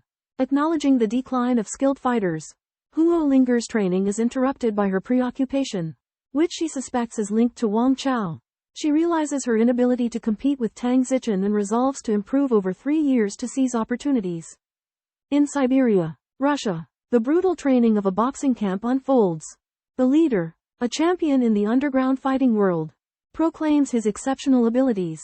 He orders the assembly of fighters for the martial arts conference and seeks information on the strongest Chinese masters. In Japan, Ida Gen leads a meeting of the Japanese martial arts community, discussing strategies for the martial arts conference. American Si Ling Bu official thought reveals the U.S. military's infiltration of the event and introduces mysterious warriors trained by a Human Potential Development Institute. Back in China, the authorities monitor the martial arts conference and regard Liao Junhua as the representative of the domestic martial arts world. After learning of Yan Yuanyi's predicament, Liao Junhua decides to summon Wang Chao back to meet with the authorities, resolving conflicts to prevent repercussions. Upon receiving the news of Wang Chao's desire to meet Yuan Yi, Liao Junhua grows anxious, fearing Wang won't return to China. After some analysis, he deduces that Yuan Yi is likely in grave danger but still holds onto a glimmer of hope. As the situation worsens, Liao's former supervisor asks him to lead the operation, while also hinting that his conflict with Yuan should overshadow the task at hand. Liao resolves to search for Wang Chao in Nanyang and ascertain Yuan Yi's fate. Wu Yunlong and Lu Mubai visit Liao Junhua to inquire about Yuan Yi's whereabouts. They criticize his role in the failed negotiations and hold him responsible. Liao admits his intent to travel to Nanyang and find Wang Chao, though Wu, unwilling to confront Wang directly, leaves in a fit of anger. The god leader instructs Luo Xiaomeng in martial arts at the Summer Palace, emphasizing the serenity and dynamism that coexist in combat. Meanwhile, Bari Ming arrives in Yanjing and locates the god leader. As Liao Junhua sets off for Indonesia, the black market boxing scene in Nanyang sees a surge in activity. The Tang sect's black market arena faces relentless attacks from unknown fighters who originate from the Siberian training camp and are linked to the Russian military. Tan Wendong suspects that this is a ploy to force Wang Chao out and gauge his capabilities. Within Indonesia's largest underground fighting arena, a fierce black market boxing match unfolds. Brigadier General Bykov and expert Horov of the Russian military observe the event, evaluating the fighters. Simultaneously, Wang Chao and Tang Zichen arrive at their private box to monitor the proceedings. Inside the box, Wang discovers the presence of Russian military personnel, Lu Jiajun of Taiwan's Ba Ji boxing lineage, and other formidable fighters eager to measure his strength. Furthermore, a Hongmen master appears, signaling their intention to challenge Wang. As Wang Chao entered the private room, celebrated boxer Bai Quan glanced at him with respect. Wang learned that a group of skilled black market boxers were engaged in a life-and-death battle. Wang observed that the black market boxers used the Enlightenment technique to enhance their resistance to punches. He commented that these men were terrified by the reality. A small Chinese boxer challenged Cayman from Siberia, but the difference in size and the terrifying power of Cayman's punches killed him in one hit. Wang Chao overheard the conversation between the Hung brothers and sisters in the private room about the Wushidi saber and recognized their martial arts. Bari Ming, who had fought against Li Yaochen when he was young, failed to defeat him, realizing that more lives would be lost. Bai Quan decided to take action. He was a top fighter in Nanyang after Wang Chao, Tang Zichen, and Bari Ming. At this moment, 3 pairs of green eyes appeared in a dark private room. They sent a robot to deal with Bai Quan. Bai Quan executed the Qilin step, dodging the Cayman's jabs, and used his fingers to pierce his navel and pull out his intestines. The belly button, one of the most vulnerable parts of the human body, is a vital organ that is connected to the intestines. Southern Ocean's #1 ferocious deity, Bai Quan, is famous for his leopard boxing. One of his moves, stomach gouge, is extremely cruel. as it pulls out the opponent's intestines while they are still alive. In front of the black market fighting master snub-nosed crocodile, Bai Kwani uses this move to effortlessly cut open his abdomen and pull out his intestines. Snub-nosed crocodile wildly retaliates, but the intense exertion causes his intestines to bleed profusely, rapidly depleting his stamina. Bai Kwani seizes the opportunity to kick his knees out from under him, and then rips off his jaw, stuffing his intestines into his mouth and making him swallow them while still alive. This act shocks the black market fighting world, causing many to vomit and gag. Russian General Bykov is amazed by Bai Kwani's ferocity. But when the leader of the Siberian black market fighting world, Peter Maiev, hears the news, he senses that the beastly aura of the black market fighting world has been shattered. Peter Maiev takes the field himself. But Wang Chao believes that his strength is formidable, and he personally takes action, stomping on the ground and causing an air explosion, instantly transforming into a colossal demon to confront the 2-meter-tall Peter Maiev. Peter, the undisputed king of underground fighting, recoiled in shock at Wang Chaos' shocking physical transformation. Towering far above Peter, Wang Chaos' corded muscles resembled a power pole, exuding an oppressive aura. Peter, once the most formidable human specimen, felt dwarfed for the first time. Years of brutal combat tempered his shock and ignited a burning desire to challenge this behemoth. With a ferocious roar, Peter launched a blistering onslaught, his blows coming like a torrential downpour. Wang Chao remained unyielding, allowing the fists to dance harmlessly around his defenses. The Han siblings expressed their astonishment at Peter's futile energy expenditure, but the sister recognized his underlying strength and hidden power. In a brief moment of vulnerability, Peter seized an opening and hurled a deadly punch, but Wang Chao emerged unscathed, the visible marks on his throat and waist instantly regenerating. Peter's desperation fueled a relentless barrage of attacks, yet none could dislodge the unyielding Wang Chao. With grim finality, Wang Chao effortlessly seized Peter by the scalp, lifting him effortlessly into the air. The crowd was stunned into silence. Peter, the reigning monarch of the underground fighting circuit, was rendered helpless before the towering presence. General Bykov of Russia exclaimed that a demon had descended upon them, while an American CIA spy suspected extraterrestrial origins.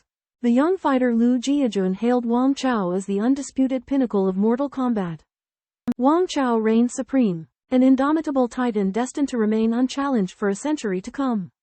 Wang Chao bound the head of Black Fist King Peter Majeff like a spell on Sun Wukong, inflicting excruciating pain. Majeff's powerful moves, including his fists and leg techniques, were ineffective against Wang Chao, and his fingernails pierced Majeff's head, striking him dead. The scene was silent, shocked by Wang Chaos' strength.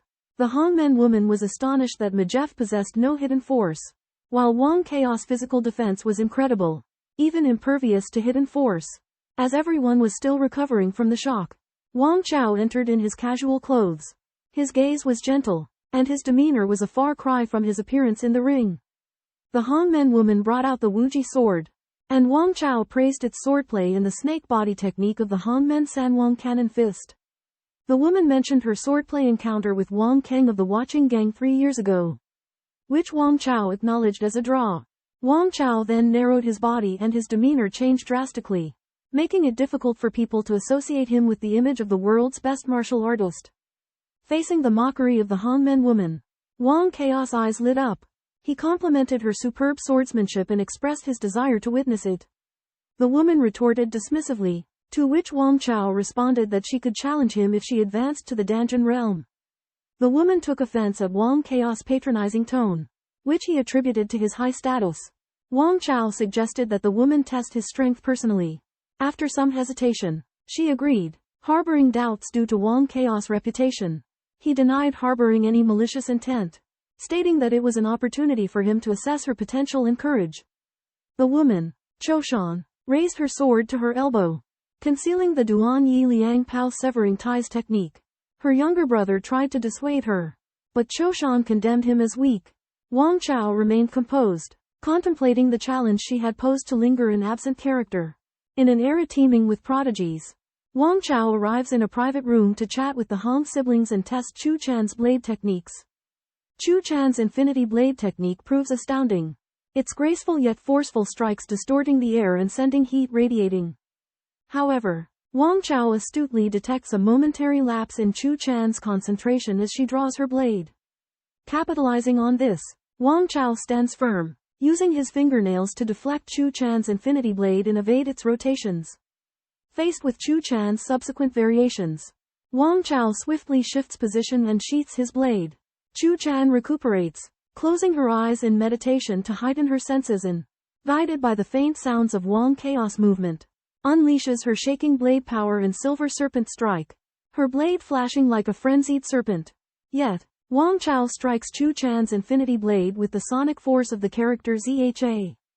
Dispelling her landscape as painting technique, Chu Chan evades with the infinity concealed blade technique, intending to regroup her assault, only to be restrained by Wang Chao once more. Wang Chao, impressed by Chu Chan's prowess and recognizing her potential, elects to spare her. He returns her infinity blade and warns her that should she surpass her limits in the future, she should challenge him again. Chu Chan, sensing Wang Chaos' humanity and anticipation, experiences a surge of mixed emotions. She realizes that this formidable ruler is not aloof but possesses qualities worthy of admiration. During her duel with Wang Chao, Chu Chan noticed her improved knife skills and questioned him. Wang Chao complimented her technique and inquired about the author of her paintings. Chu Chan admitted to painting them herself, and Wang Chao pointed out the connection between her brushwork and her knife wielding. Chu Chan attempted to request further guidance regarding fist techniques, but Wang Chao refused, explaining that while he was magnanimous, he was not foolish and that mentoring a member of the Han men posed a threat to him. Chu Chan's brother impulsively uttered provoking words, causing Wang Chao to turn cold. To prevent the situation from escalating, Chu Chan decisively severed her brother's finger and expressed her apologies to Wang Chao. Wang Chao praised her decisive action and noted the refinement of her knife technique. Chu Chan explained that her brother's inexperience and poor understanding of social etiquette had affected his blood flow. Chu Chan decided to enter seclusion to cultivate, and she warned Chu Yi against instigating others to intervene on her behalf. Chu Chan's mind filled with images of Wang Chao, evoking a sense of admiration and attraction. In a spacious office in Jakarta, Liao Junhua nervously sips tea, anxiously awaiting Wang Chao and Tang Zichen. Tang Zichen makes a sudden appearance, her eyes enigmatic and profound, stirring Liao Junhua's heart. Tang Zichen bluntly exposes Liao Junhua's scheme to exploit Wang Chaos' pursuit of Yan Yuanyi, striking fear into Liao's core. Liao Junhua reveals his purpose to invite Wang Chao back to the country on behalf of the state and inquire about Yan Yuanyi's whereabouts. Tang Zichen agrees to deliver Yan Yuanyi back, but whether Wang Chao returns is up to his own volition. Wang Chao emerges, explaining his reasons for killing the Siberian bare-knuckle boxing king. Liao Junhua implores Wang Chao to return home for an audience, but Wang declines. Wang Chao proposes to secretly infiltrate the country, and Liao Junhua reluctantly agrees. Wang Chaos' decision stems from the need to ensure his safety, given the powerful enemies he has made within the country. Upon learning of Pali Ming's return to the country, Wang Chao sets out to assist him in confronting the god leader to avert any potential danger. The American Military Intelligence Agency, upon receiving news of Wang Chaos' takedown of the Boxing King, begins analyzing his identity, speculating that he may not be of earthly origin. Peter Majeff possesses superior physical attributes, far surpassing that of ordinary boxing champions. According to espionage analysis, Wang Chaos' physical fitness is at least 5 to 7 times that of Majeff. Chao Yuing, this level of the Interpol. The U.S. general believes Wang Chao is of great research value, and has ordered the collection of his accurate data and a blood sample. After Wang Chao returns to China, some people in the country begin to despise him, but no action has been taken by them yet. Wang Chao is uncertain whether Pali Ming is searching for an opportune time to challenge him. After returning to China illegally, Wang Chao has been closely surveilled. The Public Security Department has issued an order to track his location. Wang Chao is exhausted, but he is certain that no one in the country will be able to capture him. Wang Chao decides to search for Pali Ming, reflect on his previous experiences in Beijing, and plan for his future actions. Despite his determination to find Barraman, Wang Chao had no leads to start with. Wang Chao took a leisurely walk to clear his mind. Realizing the police were not after him, he figured that he could find someone to help him settle in and wait for an opportunity to strike. Visiting Beijing for the third time, Wang Chao decided to visit some old haunts. In the summer palace, he witnessed Luo Xiaomeng training. Luo Xiaomeng's rapid progress surprised Wang Chao. But her training was interrupted by the arrival of the head deity. Wang Chao quickly left, suspecting that Baraman would show up too. Later that night, Wang Chao snuck into the Zujia compound and learned that Cao Jingjing was also living there. Cao Jingjing invited Wang Chao to take a shower. But he noticed another woman in her room. Wang Chao decided to stay at Cao Jingjing's place for the night, planning to make his move the following day. Cao Jingjing is intoxicated upon seeing Wang Chao and sits beside him.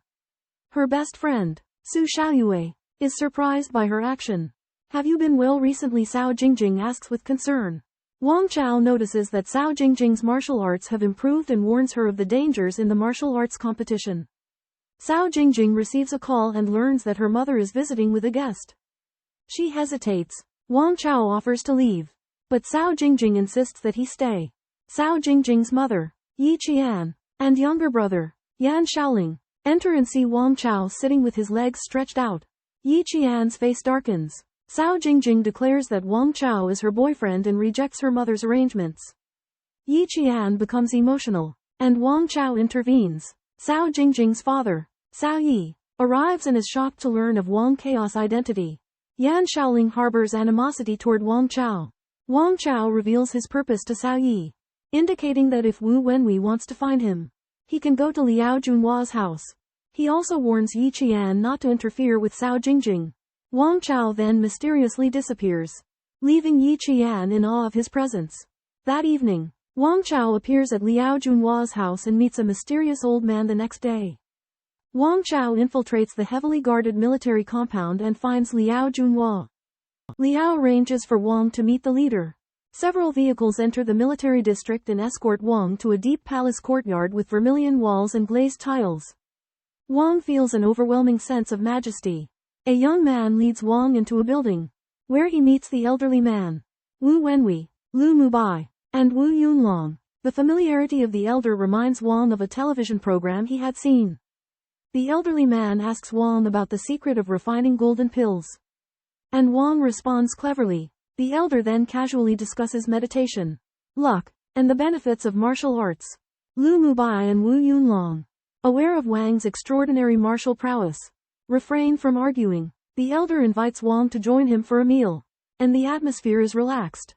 During lunch, a boy enters, introducing himself as the elder's grandson. Wang demonstrates his ability to shatter a bowl with his breath, stunning the others. Wang jokingly calls himself a sword immortal and, through Lu Mubai and Wu Yunlong, conveys a threat to kill Chang Mei. The elderly man marvels at Wang's abilities, reflecting on his encounters with renowned martial artists in his youth and acknowledging their inferiority to Wang. Like many historical figures, Wang Chao was received by the leader because of a martial arts performance. However, unlike others, he didn't ask for benefits but simply amused the children. During the reception, the leader chatted with Wang Chao about martial arts and elixir cultivation. But Wang Chao did not make any concrete requests. However, when leaving the restaurant, Wang Chao expressed concern for the future of martial arts to Lu Mubai and Wu Yunlong, who were present. He believed that there were fewer and fewer experts at the Danjin level, and he didn't see any young talents who were capable of becoming the best. Wang Chaos' remark resonated with Lu Mubai and Wu Yunlong. They stated that they would fight Wang Chao with all their abilities at the upcoming martial arts conference. They explained that he must use their bodies as stepping stones to finally defeat the leader of God. At the Summer Palace, the leader of God learned of Wang Chaos' movements. He saw that Wang Chao had become whole, with a spirit that accepted everything, and did not differentiate between friend or foe. The leader of God was impressed by this and decided to make their duel more artistic. Meanwhile, Wang Chao met with Su Xiaoyue and her son Xiao Bao. Su Xiaoyue had a distinguished identity. She invited Wang Chao to her house. Though Wang Chao initially felt close to Xiao Bao, Su Xiaoyue said that the boy's father was a sharpshooting police officer.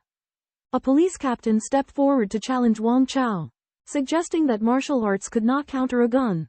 Wang Chao confidently proposed a contest in which he would use his dexterity to dodge bullets shot by the captain.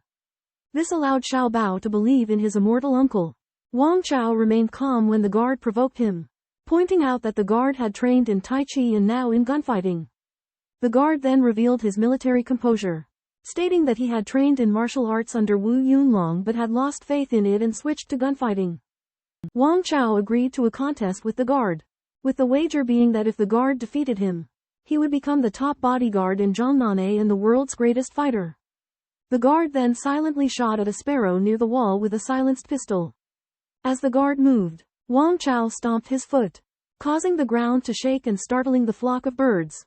The guard's bullet missed, and Wang Chao caught the sparrow bare-handed. The other guards were shocked, and the shooting guard was mentally affected. Wang Chao refused to learn the guard's name, saying it was not worth mentioning. He asked to go home with Su Xiaoyue and see Jingjing and her parents. Su Xiaoyue realized that Wang Chao had seen through her embarrassment of having to urinate due to the vibration.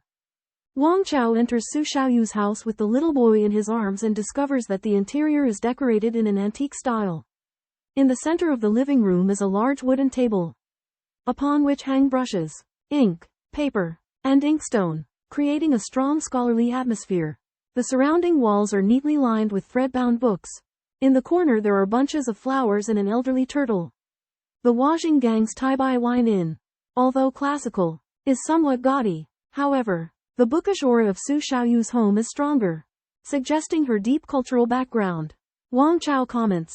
At this time, Su Xiaoyue emerges from the side room, her face flushed. She mentions the situation in the previous competition, praising the progress of one of the guards.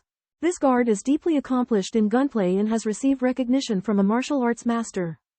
However, Wang Chao believes that because the guard abandoned fist techniques to practice gunplay, his heart is no longer firm and he will not be able to make significant further progress.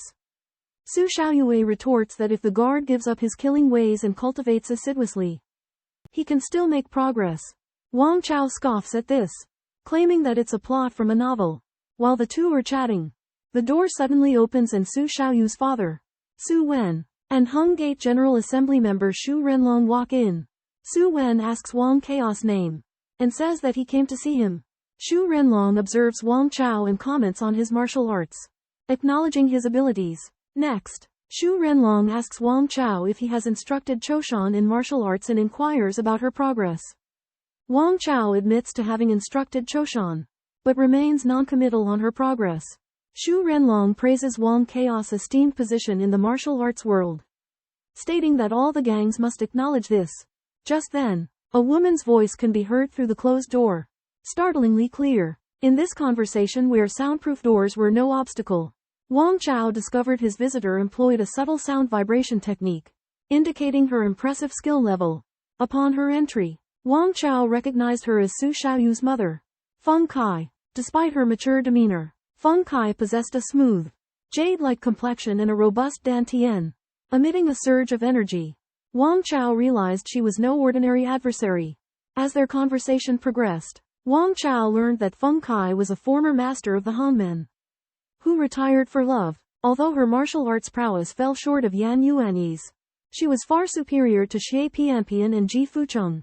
Wang Chao was astounded by Feng Kai's concealed strength, believing her to be an exceptional super-female golden core hidden within the palace of a high-ranking court official.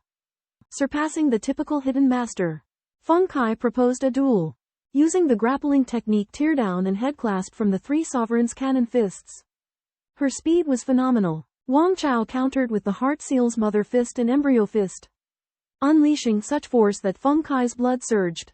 Though Feng Kai absorbed the recoil using a technique to restrain her energy, Wang Chao seized the momentum, scattering her dual wind-piercing ears with a tortoise-back cannon and finally pinning down her eyelids. To Wang Chao's surprise, Feng Kai proposed settling the feud between the Hongmen and Wang Chao, and supporting his political opponent Liao Junhua. When asked why, she explained that Wang Chao's mercy earned their respect. After an encounter with Feng Kai, Wang Chao discovers Feng's formidable abilities and believes that her support can resolve his conflicts with the Hongmen. Feng reveals herself as the Hongmen's sole master of the Tao of Elixir, holding significant authority. Wang Chao theorizes that Feng's backing could alleviate his troubles back home.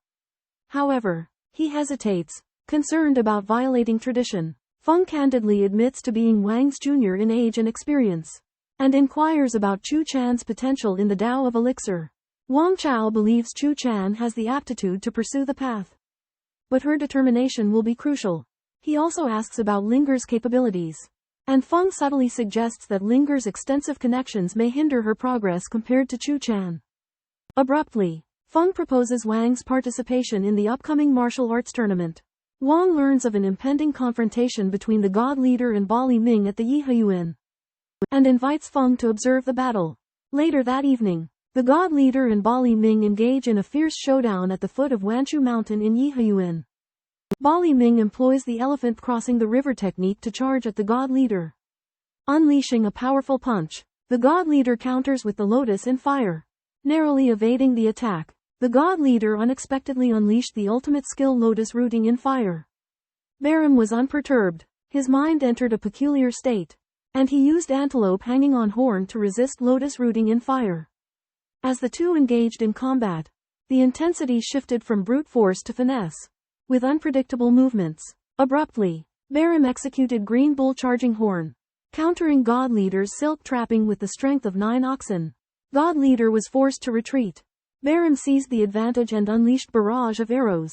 A series of attacks, like a downpour, descended upon God leader. God leader remained expressionless, using blocks and retreats to respond. Maintaining composure, the situation was tense, as neither side could gain the upper hand. Climax showdown. Balaman challenges the godly master. Balaman unleashed his most powerful skill, scattered arrows, to force back the godly master. However, the godly master responded with a deafening bellow and employed dragon rolling cloud to counter Balaman's continuous palm strikes. Balaman shifted his palms into fists and aimed a piercing white rainbow penetrating the sun attack at the godly master's heart. Yet, the godly master nimbly entangled Balaman's attack with innate 12 entanglements and neutralized it using spider-treading water footwork. Balaman's relentless offense was met with the godly master's masterful defense. Though his eyes remained closed, the godly master effectively controlled the fight, using softness to overcome strength. Determined to counterattack, Balaman activated his internal energy. Conjuring the tiger's roar golden bell shield, he formed his fists into massive wheels and attacked relentlessly. The godly master continued to fend off with innate 12 entanglements, but Balaman unleashed a surge of great toad chi, forcing the godly master back once more. With bloodshot eyes, the godly master expanded and heightened his body, overpowering Balaman's assault. However, Balaman activated his dragon's roar iron bodysuit, absorbing the godly master's blow and using it to escape. The godly master proved his incredible strength, but Balaman's fist techniques were equally astonishing. Their climactic showdown set the stage for an even greater clash at the martial arts tournament. In the mist-shrouded highway, Wang Chao and Feng Kai walked side by side. The lingering battle aroused Feng Kai's questions. How many moves can you last against the god leader? Wang Chao asked. 10 moves or more if I fight desperately. But I can't escape from Barrymoon. Feng Kai analyzed. You're right. Wang Chao nodded. Barrymoon's wildness and the god leader's entanglement would bring different dilemmas for opponents. Suddenly, Barrymoon's laughter came from the mist. He was wearing a suit. And though pale-faced, his eyes were sharp. My injuries are severer than you think.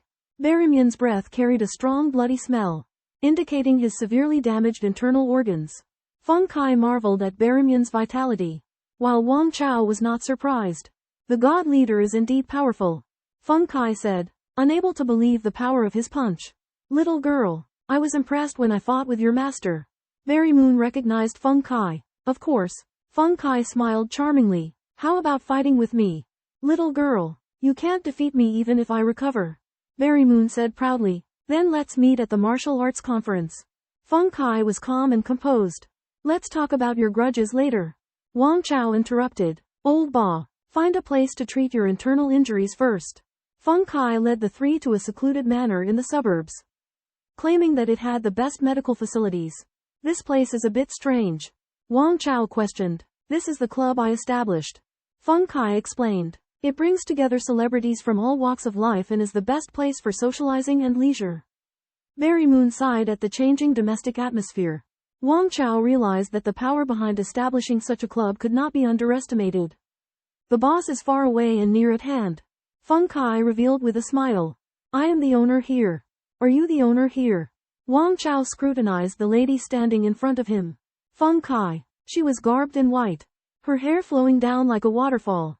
with a delicate countenance and an aura of serenity, somewhat resembling Tang Zichen. However, Tang Zichen's enigmatic depth was like the starry night, while Feng Kai resembled a secluded fairy cultivating in the mountains, her half-concealed countenance making her enigmatic. Feng Kai explained, after uniting with Su Wen, I dedicated myself to studying and established this gathering place. Its reputation has since surpassed my expectations. Wang Chao came to a realization, understanding why Feng Kai was so confident in resolving his conflicts within the country. The duo passed through the archway into a secluded dwelling. Wang Chao detected a faint aroma of medicinal herbs, thinking it must be a sanctuary for cultivating the body and mind. Within the dwelling, several individuals clad in white lab coats stood respectfully, seemingly waiting. Feng Kai knocked on the door, and Dr. Dao emerged. His sharp gaze scanned Balaming's injuries, and he gasped in disbelief. Your internal organs are ruptured, and your spine is fractured. Yet you can still stand. Are you human or a ghost? Wang Chao elaborated on his control over qi and blood, and Dr. Dao was astounded to discover that he was the genuine #1 martial artist under the heavens. Upon examination, Balaming's vitality measured 90, whereas Wang Chaos surpassed the measurable range. Dr. Dao indicated prior experience in treating martial arts masters and volunteered to heal Balaming. Wang Chao and Feng Kai left the dwelling, and she proposed having morning tea, offering to introduce some individuals to Wang Chao. In the early morning, at the tea house, Feng Kai brewed Longjing tea for Wang Chao, inquiring about his impressions of her. Wang Chao complimented her mysterious aura and deep background, likening her to Yan Yuanyi. Feng Kai then inquired about Tang Zichen, and Wang Chao described her aura as resembling the vastness of the cosmos, beyond words. Subsequently, Feng Kai suggested that Wang Chao demonstrate his water dripping through stone technique, which he effortlessly performed, shattering a teacup. Feng Kai was left in awe. At that moment, a vehicle was heard approaching, signaling the arrival of guests. Feng Kai disclosed that among the attendees were people Wang Chao knew, adversaries, and those eager to meet him.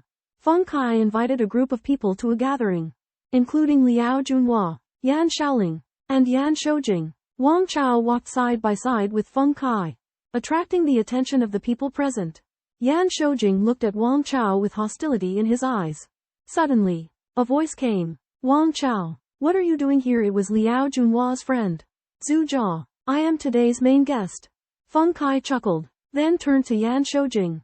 Old Yan, please have a seat. Yan Shoujing glared at Wang Chao and said calmly, I've heard about you and I've always wanted to meet you. Wang Chao praised Yan Shoujing for being so calm despite his daughter being killed by him. At this time, Su Xiaoyue entered the room holding a little boy, followed by the boy's parents. When the little boy saw Wang Chao, he immediately rushed over and said, Immortal uncle, can you take me flying? Yan Shoujing's expression changed when he saw the little boy. The boy's mother explained that this was the little boy's often mentioned immortal uncle. Yan Shoujing didn't pay much attention to this, but Feng Kai made it clear that Wang Chao was her friend and anyone who tried to hurt him would face consequences. Yan Shoujing suggested a chess game with Wang Chao, and Wang Chao readily agreed.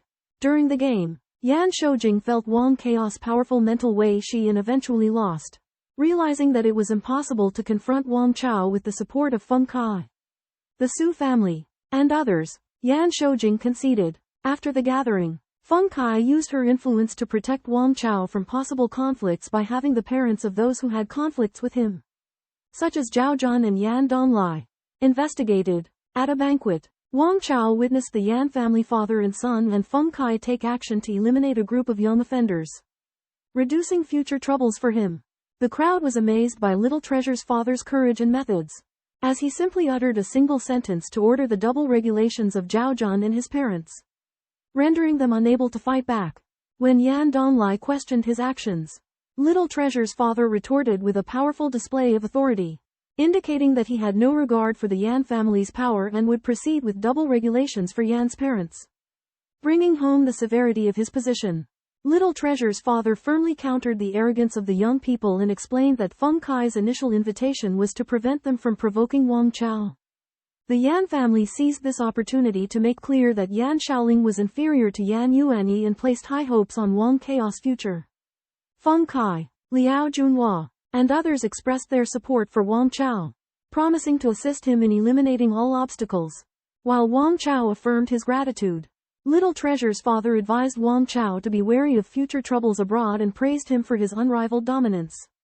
3 days later, Wang Chao's domestic problems were resolved. Zhao Jun and his parents faced double regulations, and Yan Donglai was expelled from the party and government. Wang Chao returned to his country to visit his parents in Balaming before returning to Nanyang. It was no surprise that Feng Kai's arrangements brought him face to face with Wang Chao. Tang Zichen analyzed the repercussions of the duel between Balaming and the god leader, and Wang Chao openly expressed his desire to spare Balaming's life. Meanwhile, the CIA dispatched a special forces unit known as the Terminator under the command of General McCrawen to prepare for a decapitation operation against the Tang sect. Codenamed Operation Boss Hunt, McCrawen reached out to Japan's foremost martial arts master, Iga Gen, seeking a joint operation, and Iga Gen indicated his intention to confront Wang Chao in a fair and honorable fight. McCrawen, while your single strike kill idea may hold some truth, an ultimate battle outcome cannot be determined by one move. Wang Chao's strength may be explosive, but his follow-up is weak, and it isn't advisable to deal with him that way. More importantly, the Japanese masters you wish to cooperate with have retreated into seclusion, and bringing them back may trigger unwanted consequences. Iga Gen's sharp gaze intimidated McCrawen, who suddenly realized Iga Gen had broken through Hua Jing and reached the Dan level. He showed Iga Gen the battle records of Wang Chao fighting the Mage Emperor, revealing to him the astonishing fact that Wang Chao's body fascia are well developed. Iga Gen, deeply shocked, realized Wang Chao's strength surpasses his wildest imagination. He recognized Wang Chao's threat, but he refused to participate in assassination, proposing to fight head-on instead. He promised to introduce some Japanese masters in seclusion, who, though elderly, are far more powerful than the current generation of martial artists and may succeed in assassination if the time is right. Iga Gen's heroic words won McCrawen's respect, and he solemnly bowed, saying he was ready to risk his life. At that moment, Wang Chao was still living a peaceful life, oblivious to the undercurrent. When questioned by Huo Linger, he explained that explosive power conservation is not something to be chanced upon, but prepared for through tempering the body and breathing adjustment. The Warring States assassins, who were the earliest to master this method, could hide their utmost power and deliver a fatal blow with one strike. But the consequence was an immediate decline in spirit and physical strength after the explosion. Luo Linger recalls that she never heard the term ninja when studying kendo in Japan. Wang Chao explains that ninjas are a type of martial art focusing on intense concentration and explosive power, similar to the Chinese martial art of borrowing a corpse to bring back the soul and Tai Chi techniques. Wang Chao considers ninjas to be more like agents but with more diverse skills. Luo Linger points out that the martial arts competition will likely attract Japanese participants with ninja training. Wang Chao cautions her not to underestimate them as assassins can have unfathomable skills, but emphasizes that experience and mental fortitude are crucial for martial artists, as assassins cannot succeed with a single blow. Wang Chao discovers Luo Linger's deep cultural background and learns that she studied the philosophy of Wang Yangming during her time in Japan. Luo Linger reveals that her training dojo was founded by a Japanese naval general who was well versed in Confucianism. Luo Linger believes that the greatest threat to Chinese martial arts comes from Japanese martial arts, as they are deeply influenced by Chinese culture and are highly familiar with traditional Chinese martial arts. In Japan, the CIA's assassination plot against Wang Chao, codenamed Target Kingpin, unfolds. McCraven meets with Iga Gen and Tamura Naoyoshi, seeking their assistance. Tamura Naoyoshi agrees to participate in the assassination attempt after considering Wang Chao's formidable martial arts skills. McCraven and his team also visit the retired ninja master Ito Otoko. Ito Otoko has encountered Wang Chao's predecessor Sun Lu Tang before and understands the true terror of a martial god. Despite living in seclusion for many years, Ito Otoko agrees to come out of retirement and reveals that he will gather expert fighters and ninjutsu masters, including Takayama, Takeda, and Kikamoku, for the task of assassinating Wang Chao. The older generation of Japanese martial artists emerges, prepared to give their lives in a determined effort to assassinate Wang Chao. The world's supreme martial artist, General McCraven, an American Terminator unit commander, secretly traveled to Indonesia to plan Operation Strike the Boss, an assassination attempt on Wang Chao. Informed of this plan, The intelligence agency of Tangman alerted Wang Chao, who remained confident in his abilities and dismissed the threat. However, as Wang Chaos convoy returned from his villa to his seaside residence, it was attacked. 2 rocket-propelled grenades and a barrage of bullets destroyed 2 vehicles, killing their occupants. Wang Chao swiftly dodged the rockets and, with his exceptional perception, pursued the assassins through a pitch-black banana plantation. He confronted 12 elite American Terminator soldiers with formidable physical and martial skills. In a chase, Wang Chao swiftly eliminated 8 enemies. However, the remaining 4 soldiers and General McRaven escaped together. As McRaven questioned the mission's failure, a vengeful Wang Chao caught up to them. Suddenly, 5 top Japanese karate and ninjutsu masters ambushed Wang Chao. McRaven seized the chaos to send a signal, summoning 3 other assassins from banana trees. Undeterred, Wang Chao responded with agility and powerful boxing techniques. He swiftly defeated all assailants, foiling the assassination plot. An earth-shattering assassination attempt sent ripples across the land as blades clashed in a deadly dance. 5 grandmasters from Japan joined forces, using an elite American unit as bait to take down the world's greatest fighter Wang Chao. 12 Terminators, the best of the best, drew Wang Chaos' attention and met their end, giving the 5 grandmasters a brief window to strike. The assassination commenced as Ito Otoko lunged with his samurai sword, which Wang Chao blocked with his arms. Tamura Naoyoshi unleashed the Flips Heaven Seal, but Wang Chao countered with a single punch. Kikume Sarunosuke and Takeda Tsuneyoshi attacked simultaneously, yet Wang Chao evaded them with ease using the spider step technique. Ito Otoko struck again, but Wang Chaos' 8 extremities spear nullified the samurai sword and an elbow strike to the head ended Ito Otoko's life. Joined by the other 3 grandmasters, Wang Chao used the shrink body technique to close the distance and rammed into Tamura Naoyoshi. Tamura Naoyoshi retaliated, but Wang Chaos' heart-protecting fist proved an unyielding defense. Kikume Sarunosuke and Takeda Tsuneyoshi met a similar fate. Bamboo Mountain Oak relied on Aikido martial arts, but Wang Chao pierced through him with a single blow. All 5 grandmasters were vanquished. Mac Raven, the Terminator's commander, witnessed their devastating defeat. Wang Chao captured him, hurled him into the air, and watched him fall to his death. Word of this incident shook the Japanese martial arts world. The Terminators and the 5 grandmasters' assassination attempt ended in utter failure. Wang Chaos' reputation as the greatest fighter in the world only grew stronger. Shelley orders the Tang sect warriors to quickly handle the assassination site and closely monitor the movements of all parties. The Tang sect investigation reveals that the assassins include 13 members of the U.S. Terminator Force and a U.S. Lieutenant General McCraw, all killed by the leader Wang Chao with his fists and feet. The warriors are shocked by Wang Chaos' abilities, as his assassins are all top special forces from various countries. Wang Chao speculates that the 5 Japanese elders among the assassins are martial arts masters, and their deaths may trigger retaliation. Shelley orders the Tang sect to enter first-level alert, strengthening intelligence surveillance to prevent Wang Chao from encountering similar incidents again. Returning home, Wang Chao realizes the ferocity of the assassins and that the United States and Japan are actually acting together. He speculates that the killing of Ito Nan, a senior master of the Japanese martial arts world, will lead to a frenzy of revenge. Tang Zichen, who is meditating, senses the assassination of Wang Chao and praises Wang Chao for his brilliant response to instantly kill Ito Nan. Wang Chao says that his current fighting style has reached an indescribable realm, and he can always find the best solution in the face of assassination. Tang Zichen suggests returning the bodies of the 5 murdered Japanese grandmasters to Japan, declaring Wang Chao as the world's top master and turning the martial arts conference into a bloody life and death contest between warriors. Wang Chao agrees and notifies Ueshiba Kamaro of the Japanese Royal Martial Arts Society to come and claim the bodies. Ueshiba Kamaro and Iga Gen arrive at the Tang sect's National Martial Arts Dojo in Nanyang with many Japanese martial artists. Faced with Wang Chaos' request to return the bodies, they show intense hostility and determination to fight to the death. Wang Chao praises their noble and tragic spirit.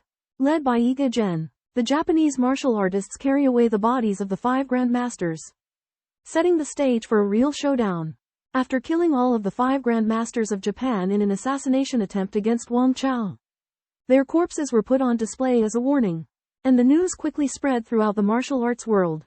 Hundreds of Japanese martial artists arrived in Nanyang to seek revenge, including prominent figures such as Iga Gen, Japan's foremost martial artist. Upon learning this, Wang Chao collected information on the world's top martial artists participating in the Wu Dao Da Wei and distributed it to his fighters, warning them to proceed with caution given the expected bloodshed. Meanwhile, the Russian military, having learned of the failed American assassination attempt and the death of 12 Terminators, recognized the power of Kung Fu after reviewing martial arts techniques from China's Shaolin Temple. They sent Mikhailov, a former member of the God assassination group, to the Wu Dao Da Wei in the hope that his knowledge of Wang Chao and his formidable fighting skills would help them find a way to defeat him. In a village in northeast China, on the banks of the Heilongjiang River, the elders of the Northeast Gang discussed the strategy for the Wu Dao Da Wei. Rising star Fan Kaiki expressed his desire to challenge Wang Chao, but Lin Yanan, concerned for his safety, took him to meet Wang Chao at the Nanyang Martial Arts Dojo. Fan Kaiki displayed his formidable Baji Great Spear technique, but Wang Chao effortlessly neutralized his attack and wrote the words "train for 3 more years" on Fan Kaiki's forehead and chest with his own blood, indicating that Fan Kaiki's skills needed further refinement.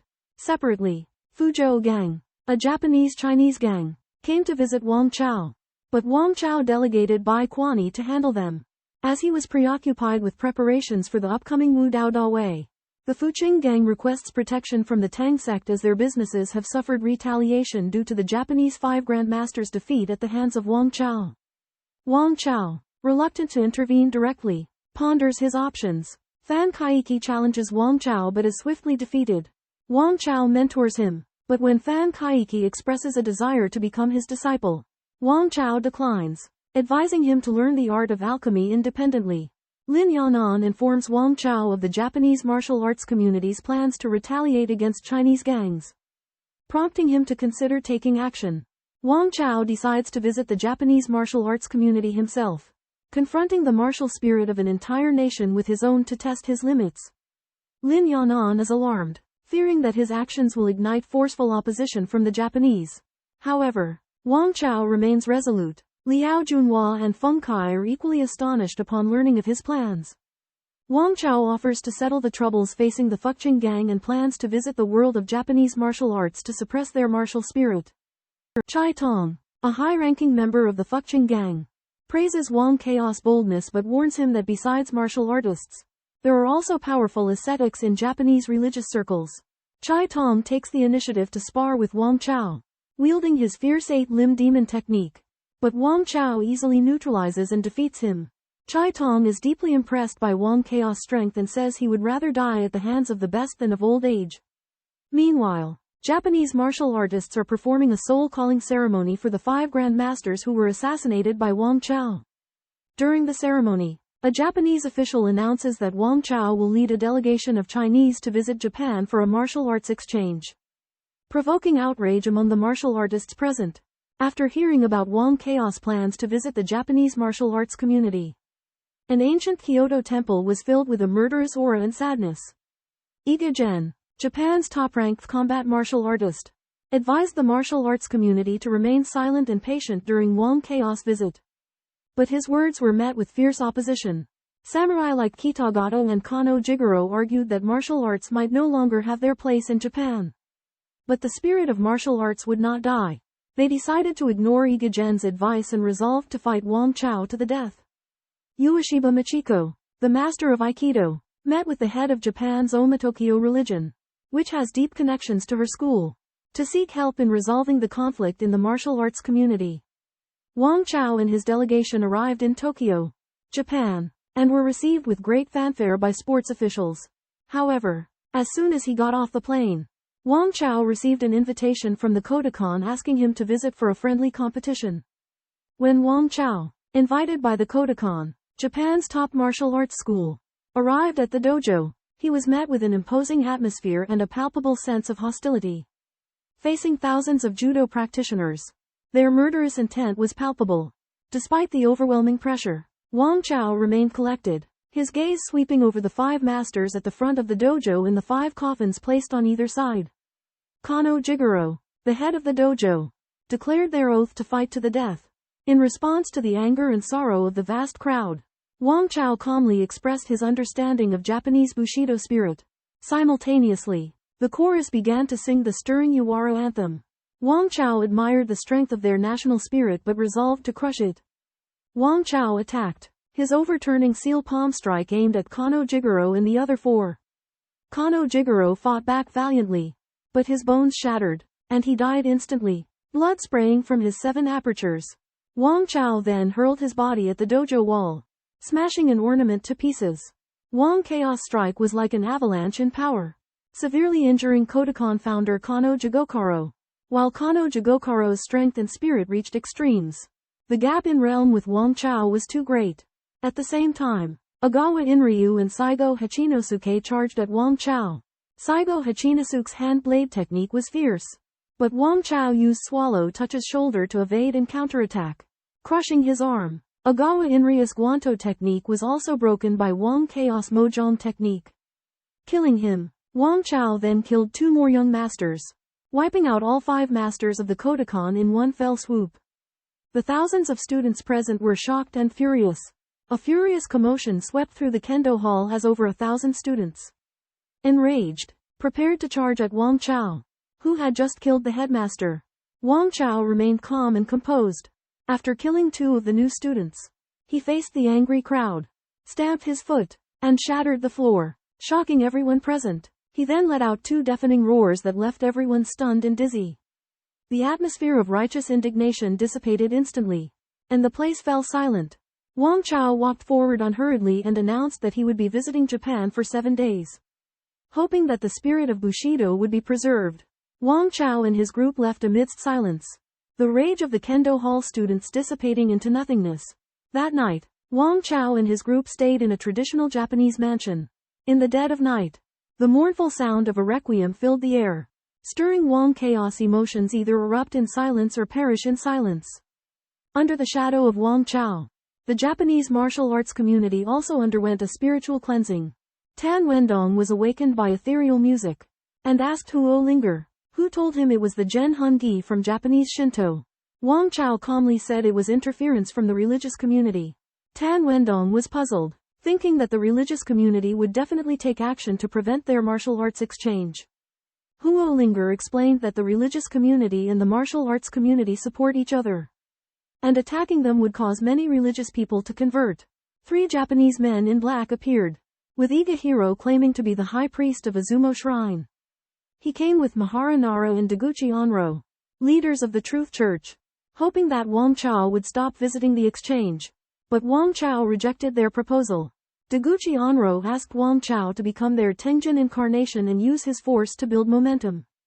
Wang Chao scoffed. Deguchi Onro claimed to be able to predict the enemy's motives through spiritual cultivation.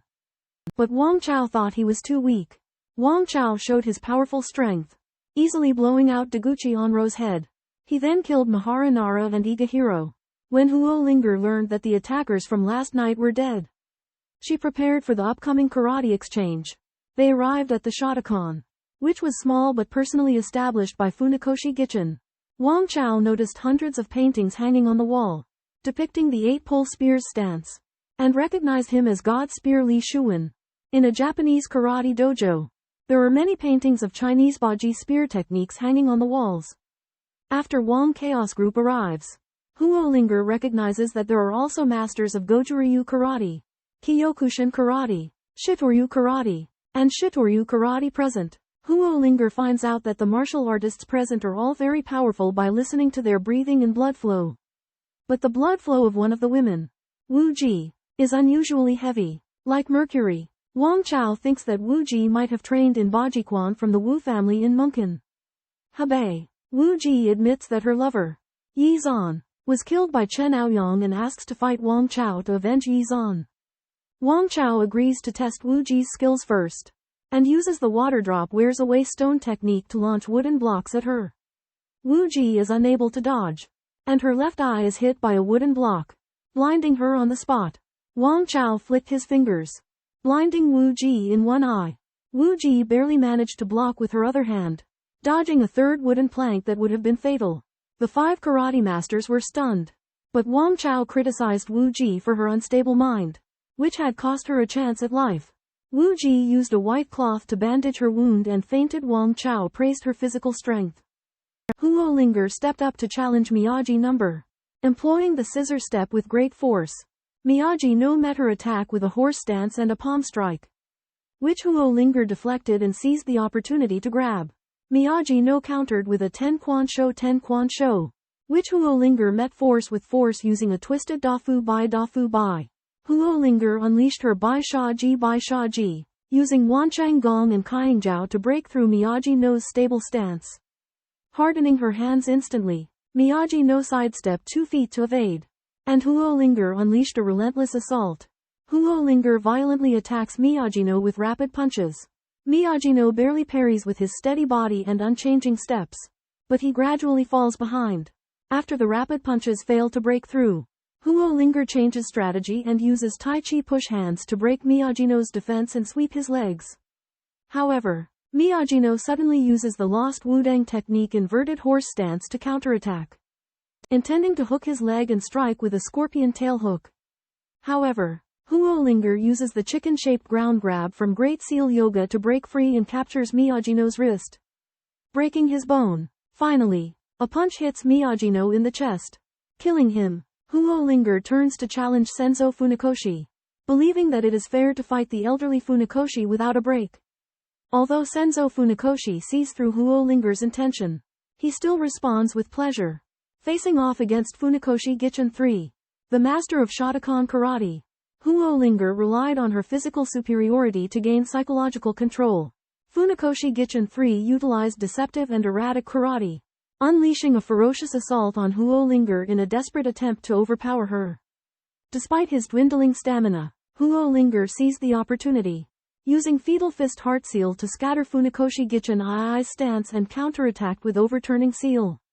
However, Funakoshi Gichin III employed a breakfall technique in an attempt to secure a double knockout. In a critical moment, Huo Linger withdrew her attack and dodged, striking Funakoshi Gichin III in the heart with a single punch, killing him. Luo Xiaomeng, Wang Hongji, and Tan Wendong emerged victorious against the 3 remaining karate masters. With their defeat, the Karate Alliance was annihilated. Wang Chaos' consecutive conquests of the Kodo warrior school and the Shotokan karate school sent shockwaves through the Japanese martial arts community, leading to a period of silence and decline.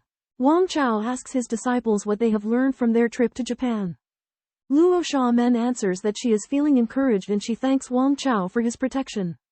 Wang Hongji says that Wang Chaos' martial arts are profoundly unfathomable, that he can reach the peak of comprehension with just a touch of Dan energy. Wang Chao highly praises Wang Hongji's words, saying that he has grasped the realm of knowing one's fate. Huo Linger asks when they will return home and Wang Chao states that they will leave tomorrow. Wang Chao regretfully says that no Dan energy masters in the Japanese martial arts world have challenged him, and that Iga Gen, the only person with sufficient strength, has claimed to be ill and will not appear. Huo Linger comments that Iga Gen is very patient, which makes him her strong rival. Iga Gen receives praise at the imperial residence from a mysterious person who says that his patient nature is valuable. The mysterious person suggests that Iga Gen assassinate one of Wang Chaos' subordinates in order to infuriate him. Tang Zichen from Nanyang senses that a master will soon assassinate a member of the Tang sect. Chuanyang, are we really no match for Wang Chao? Why won't Yiyuan of the Iga come? Chuanyang, the mysterious figure of the Japanese army, led 2 great masters to Nanyang. They believed that Wang Chaos' martial arts had reached the pinnacle and that assassination would be futile. However, they decided to assassinate someone close to Wang Chao to provoke him and then ambush him. Xie Li, chief executive of Tang clan in Nanyang, was responsible for all affairs. Chuanyang had a piece of paper with the name and information of a woman in his hand. At night, Xie Li looked through the information in the martial arts dojo, while her bodyguard Lu Laolu guarded outside. Suddenly, Lu Laolu sensed something unusual. A top master appeared. Lu Laolu reacted quickly and used the lazy garment boxing frame, but he was forced back by the opponent's powerful aura. Lu Laolu used the retreating shrimp bow body technique to evade and rushed into Xie Li's room, while the opponent followed him like a shadow. Chuanyang, the assassin, revealed his identity as a member of the Japanese army and the rebuilder of the Black Dragon Society. He claimed that he was assassinating the previous speaker to prevent the dead from being confused. Xie Li was not afraid. She said that Xuanyang would not be able to kill her. At this moment, Tang Zichen appeared at the door and asked Xuanyang to try. Tang Zichen appears and questions Xuanyang about assassinating Tang sect members. Xuanyang reveals he is on par with Wharton and Morgan and challenges Tang Zichen using the true qi-infused technique. Tang Zichen points out Xuanyang's flawed intel and claims to have the ability to sense omens. Xuanyang admits his cultivation realm is close to psychic. But Tang Zichen's speed and precognition surprise him. In the fight, Xuanyang uses his formidable physical strength and Wudang 9 Palace Palm's tortoise-shaped gyro power to fend off Lu Laolu's attacks. Xuanyang tries to capture Shelley. But Tang Zichen intervenes, using Bagua Ox Tongue Palm to break through Xuanyang's defense.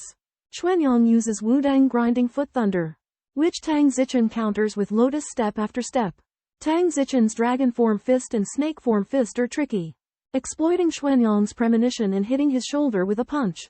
Tang Zichen then launches a series of attacks, paralyzing Xuanyang. Tang Zichen points out that his premonition ability is inferior and orders Shelley to imprison Xuanyang. Upon learning that the skilled martial artist Kawashima Genyo had stealthily infiltrated the Tang clan's headquarters, Wang Chao rushed to the scene. In the dungeon, Kawashima Genyo was paralyzed and imprisoned. Wang Chao questioned him about his assassination of disciples. Genyo expressed his regret for not having fought Wang Chao and acknowledged that he possessed the knowledge of a lost martial art. Wang Chao proposed in exchange his expertise in the Ostausch fist technique and another secret in exchange for an opportunity to heal Genyo's injuries. Hopeful, Genyo recounted his experiences and knowledge of martial arts. Wang Chao recognized the value of this knowledge. Meanwhile, the Yan family heard of the legend of Shaolin monk Qi Luo and sought to ask him to cure the comatose Yan Yi. However, Yan Shoujing dismissed such beliefs, contending that Yan Yi was already deceased. Yan Yuanyi's mother hopes to ask Qi Luo, a monk from the Shaolin temple, to treat her daughter. Qi Luo is considered a genuine successor of Indian yoga and may offer a chance of survival. Yan Shoujing went to meet Qi Luo as a last resort. Wang Chao read through books in Nanyang, including medical books and Buddhist stories. Huo Linger asked Wang Chao about the Dantian issue, and he explained the different understandings of the Dantian in various schools. He told Huo Linger about his school's Dantian position and Qi and blood movement method, and believed that the human body is precise and flawless. Qi Luo was invited to the Yan family and used the pronunciation of mantras to make Yan Shoujing feel relaxed. Qi Luo believed this was sound vibration rather than psychological suggestion. Wu Yunlong, Lu Mubai and Qi Luo checked on Yan Yuanyi's condition together. Qi Luo began to chant a soul-reviving mantra, hoping to bring Yan Yuanyi back to life. Qi Luo chanted for 2 days and 2 nights, and Yan Yuanyi's heart beat weakly. But Qi Luo passed away due to exhaustion. Master Qi Luo died after chanting for 2 days and nights, and his sacrifice moved Wu Yunlong and Lu Mubai, who respectfully called him master. They examined Yan Yuanyi's body and found that her blood flow, heartbeat, and pulse had resumed faintly, but her vital signs were still weak. Wu Yunlong concluded that these changes were merely the inertial effect of Qi Luo's chanting, and believed that Yan Yuanyi had no chance of survival. They discussed how the mantra recited by Qi Luo was more profound than the Nigong Ru Gong and penetrated the bone marrow and brain. Lu Mubai speculated that Wang Chao had even higher attainments in the mantra, and that he was aware of Yan Yuanyi's vital state, but could not intervene to save her. They realized that only Wang Chao, who had broken through the void, could confirm Yan Yuanyi's chances of survival. Meanwhile, in Nanyang Tangmen, Wang Chao and Tang Zichen were together. Tang Zichen revealed that she was cultivating the eyebrow ancestral orifice technique of Sa Shoujian from Shenchao sect, and Wang Chao expressed concern. Tang Zichen hinted that Wang Chao had once arranged a test subject, which Wu Yunlong guessed to be Yan Yuanyi. Tang Zichen points out that after Wang Chao killed Yan Yuanyi, he did not crush her skull. Instead, he rendered her unconscious. His goal was to fill his knowledge gap on cranial acupoints by using her as a future reference. Wang Chao admits his plan and says that he wanted to try and resurrect her to record the growth experiences of a Taoist martial artist. Tang Zichen questions the possibility of resurrecting Yan Yuanyi, but Wang Chao believes that it is worth a try.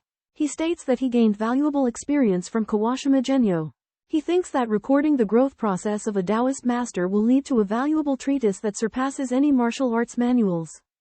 Wang Chao plans to invite Taoist masters such as Feng Sai and Lu Yuanfei to the Tang sect, and let Yan Yuanyi tell her growth experience after she is resurrected. He believes that through their experiences, the Tang sect can revise the compendium of national arts and edit a grand compendium of national arts that all Taoist masters must study. Finally, Wang Chao reveals that he will return to his country, unite with various forces, and investigate the identities of all Taoist masters as a preparation for the upcoming martial arts competition. Wang Chao and Feng Kai plan to investigate the world's top experts. Feng Kai was shocked at its scale but agreed to its necessity. Wang Chao explained that with the martial arts convention approaching, it was crucial to find hidden experts in order to prevent an ambush. The investigation would use the connections and resources of the Tang sect, the Han clan, and Feng Kai. Wang Chao believed that by finding all the hermits and underground forces, he could prevent any unexpected events at the martial arts convention. In addition, Wang Chao expressed that he was looking forward to meeting the world's heroes and seeing if anyone could challenge his title of world's number one. Feng Kai also expressed anticipation regarding Yan Yuanyi's death. Feng Kai revealed that Qi Luoya had attempted to heal him with her true sound Qi skill but failed. After hearing this, Wang Chao expressed that Qi Luoya was kind-hearted but had limited abilities. He decided to visit the Yan family that night. Wang Chao believed that Yan Yuanyi was dead, but he was still invited to treat her. In Yan's mansion, Wang Chao discovered that Yan Yuanyi was not truly dead, but in a state of suspended animation. Despite the uncertainty, Wang Chao decided to try to awaken Yan Yuanyi. He stimulated her nerves with a unique sound and massage technique, while chanting a scripture to heal brain injuries.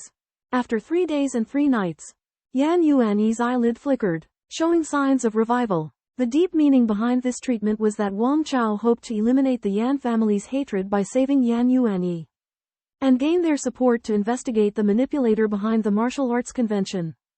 On the other hand, Yan Shoujing and others also hoped that Yan Yuanyi could provide information about the martial arts convention, so as to prepare for the grand event. After tirelessly massaging Yan Yuanyi's brain for 3 days and 3 nights and applying true word vibration that permeated her brain, Wang Chao, a grandmaster of the Dan powers, was exhausted. Finally, at the end of the 3rd day, a faint glimmer of vitality appeared in Yan Yuanyi's brain.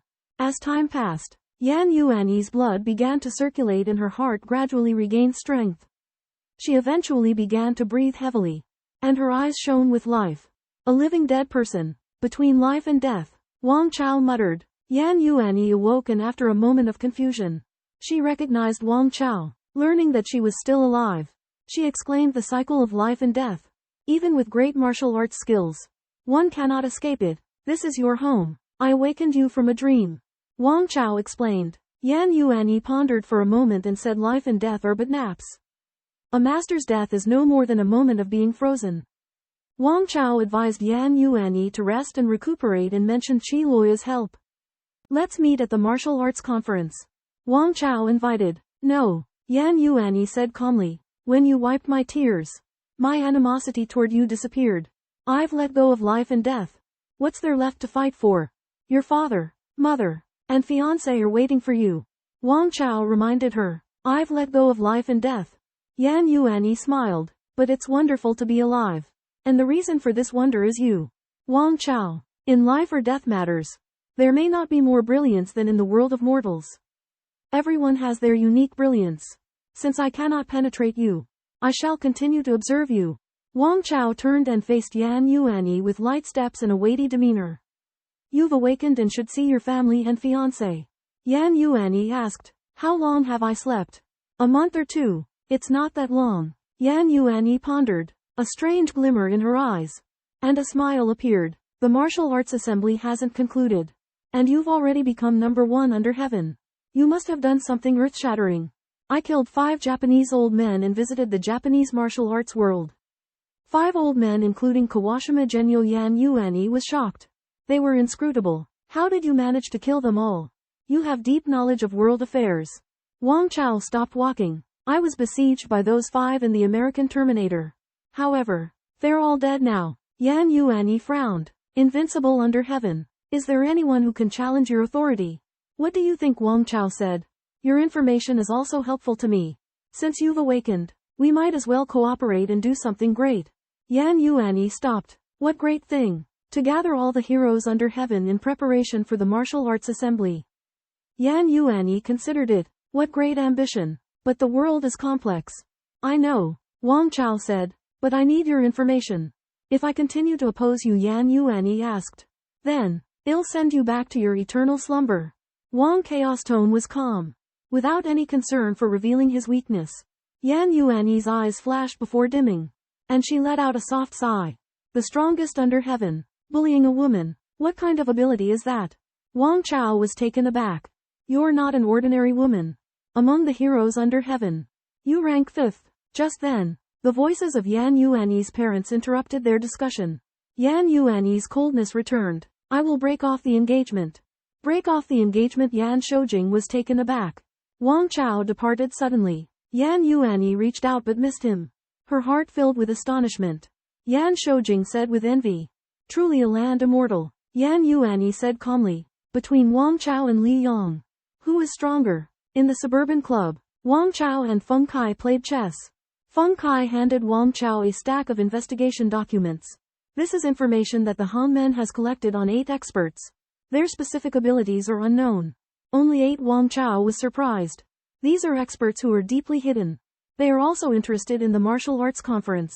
Feng Kai explained. Yan Yuanyi entered. There are quite a few heroes under heaven. Among the many heroes under heaven, this martial arts conference is a rare opportunity. Like the heroes of chaos fighting for the throne. Yan Yuanyi appeared, his eyes flickering. Feng Kai threw a cup of tea, which Yan Yuanyi caught easily.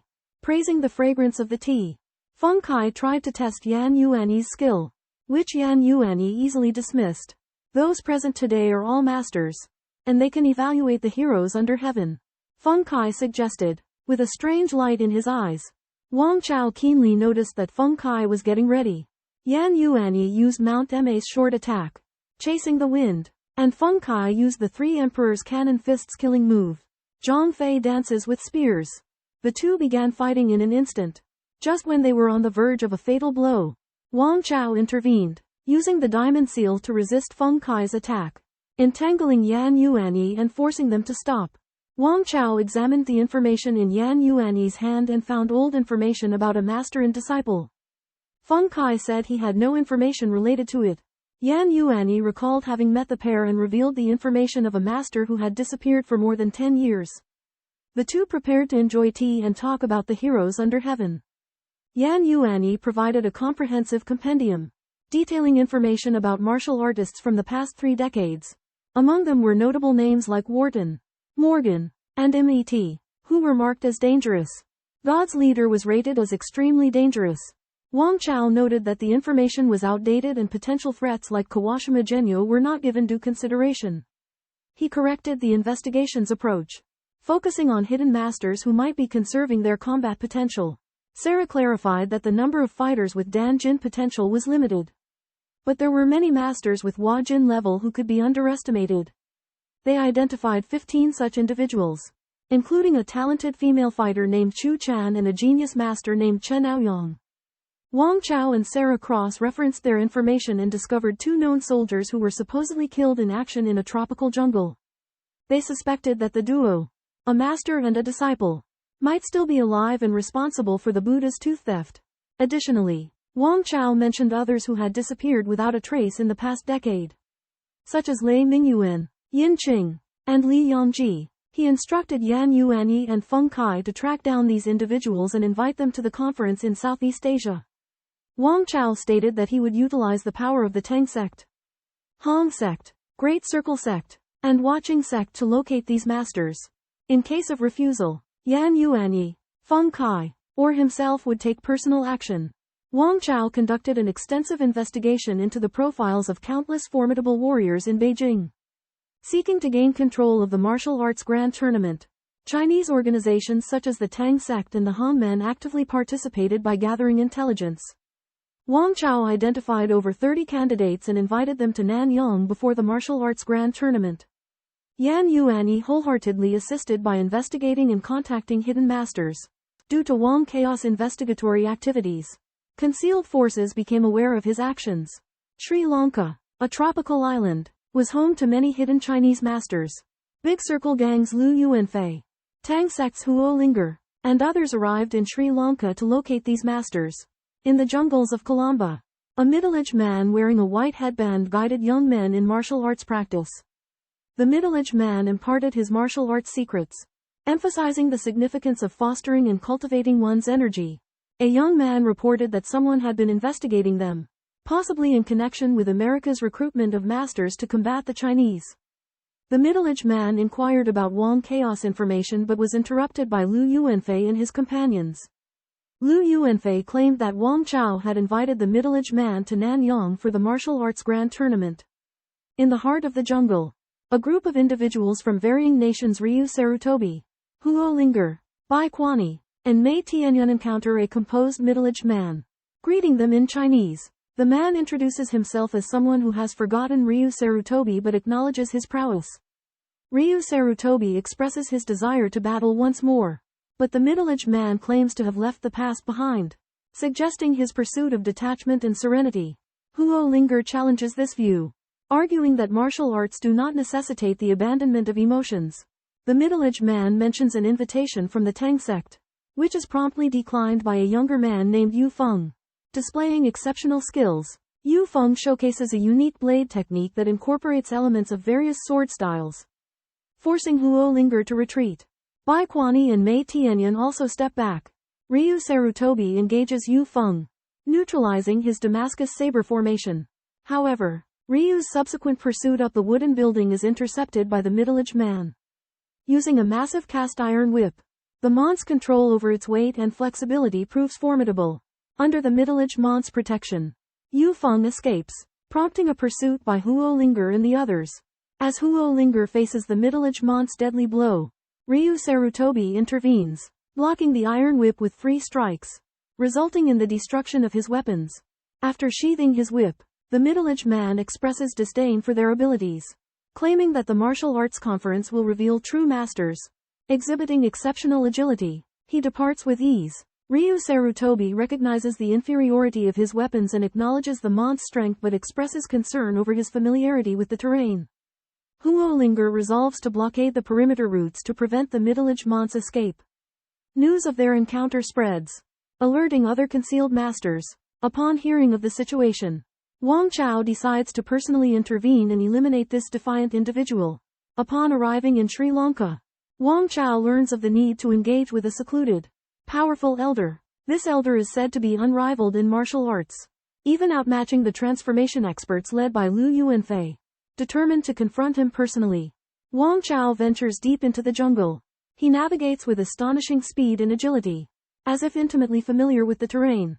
In the heart of the forest, the elder and his disciple, Yu Feng, discuss the Tang sect. Undeterred by their potential resurgence, Yu Feng mentions rumors of a self-proclaimed world's strongest, Wang Chao, and expresses caution. Wang Chaos' sudden appearance disrupts the serenity. He eloquently argues the elder's perspective as overly cautious. Enraged, Yu Feng launches a surprise attack, which Wang Chao effortlessly deflects. The elder intervenes, wielding his iron whip against Wang Chao.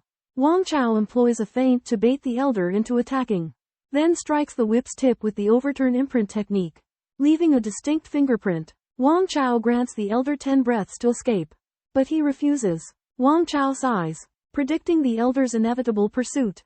After listening to Wang Chaos' words, the middle-aged Mont's anger becomes evident. The blood under his skin gathers, and the signs of an eruption are clear. Wang Chao senses his anger and points out the emotional changes hidden beneath his hermit-like appearance. The middle-aged man unties the white cloth, revealing steel needle-like hair. His demeanor changes abruptly, and his aura becomes imposing. He calls himself Zhou Ming. Zhou Ming unleashes the great Vajra whip technique with his full force. He strikes with the whip, but Wang Chao dodges with treading on the lotus. Zhou Ming strikes again with the whip, and Wang Chao responds with turning and arranging the lotus. Zhou Ming continues to strike, and Wang Chao retaliates, using heaven overturning seal to block the force of the whip. Zhou Ming explodes with vitality and unleashes the great rock spreads its wings technique, rapidly striking 9 of Wang Chaos' vital points. Wang Chao uproots a large tree, blocking Zhou Ming's whip. Zhou Ming strikes with all his might. But Wang Chao charges forward with the tree, sweeping it across and knocking Zhou Ming down. Zhou Ming is wounded and flees. Wang Chao gives chase, grabs the iron whip, and breaks it with a punch. Zhou Ming uses an elbow strike, but Wang Chao restrains his neck with tiger demon forking neck. Wang Chao captures Zhou Ming and his disciple and takes them away.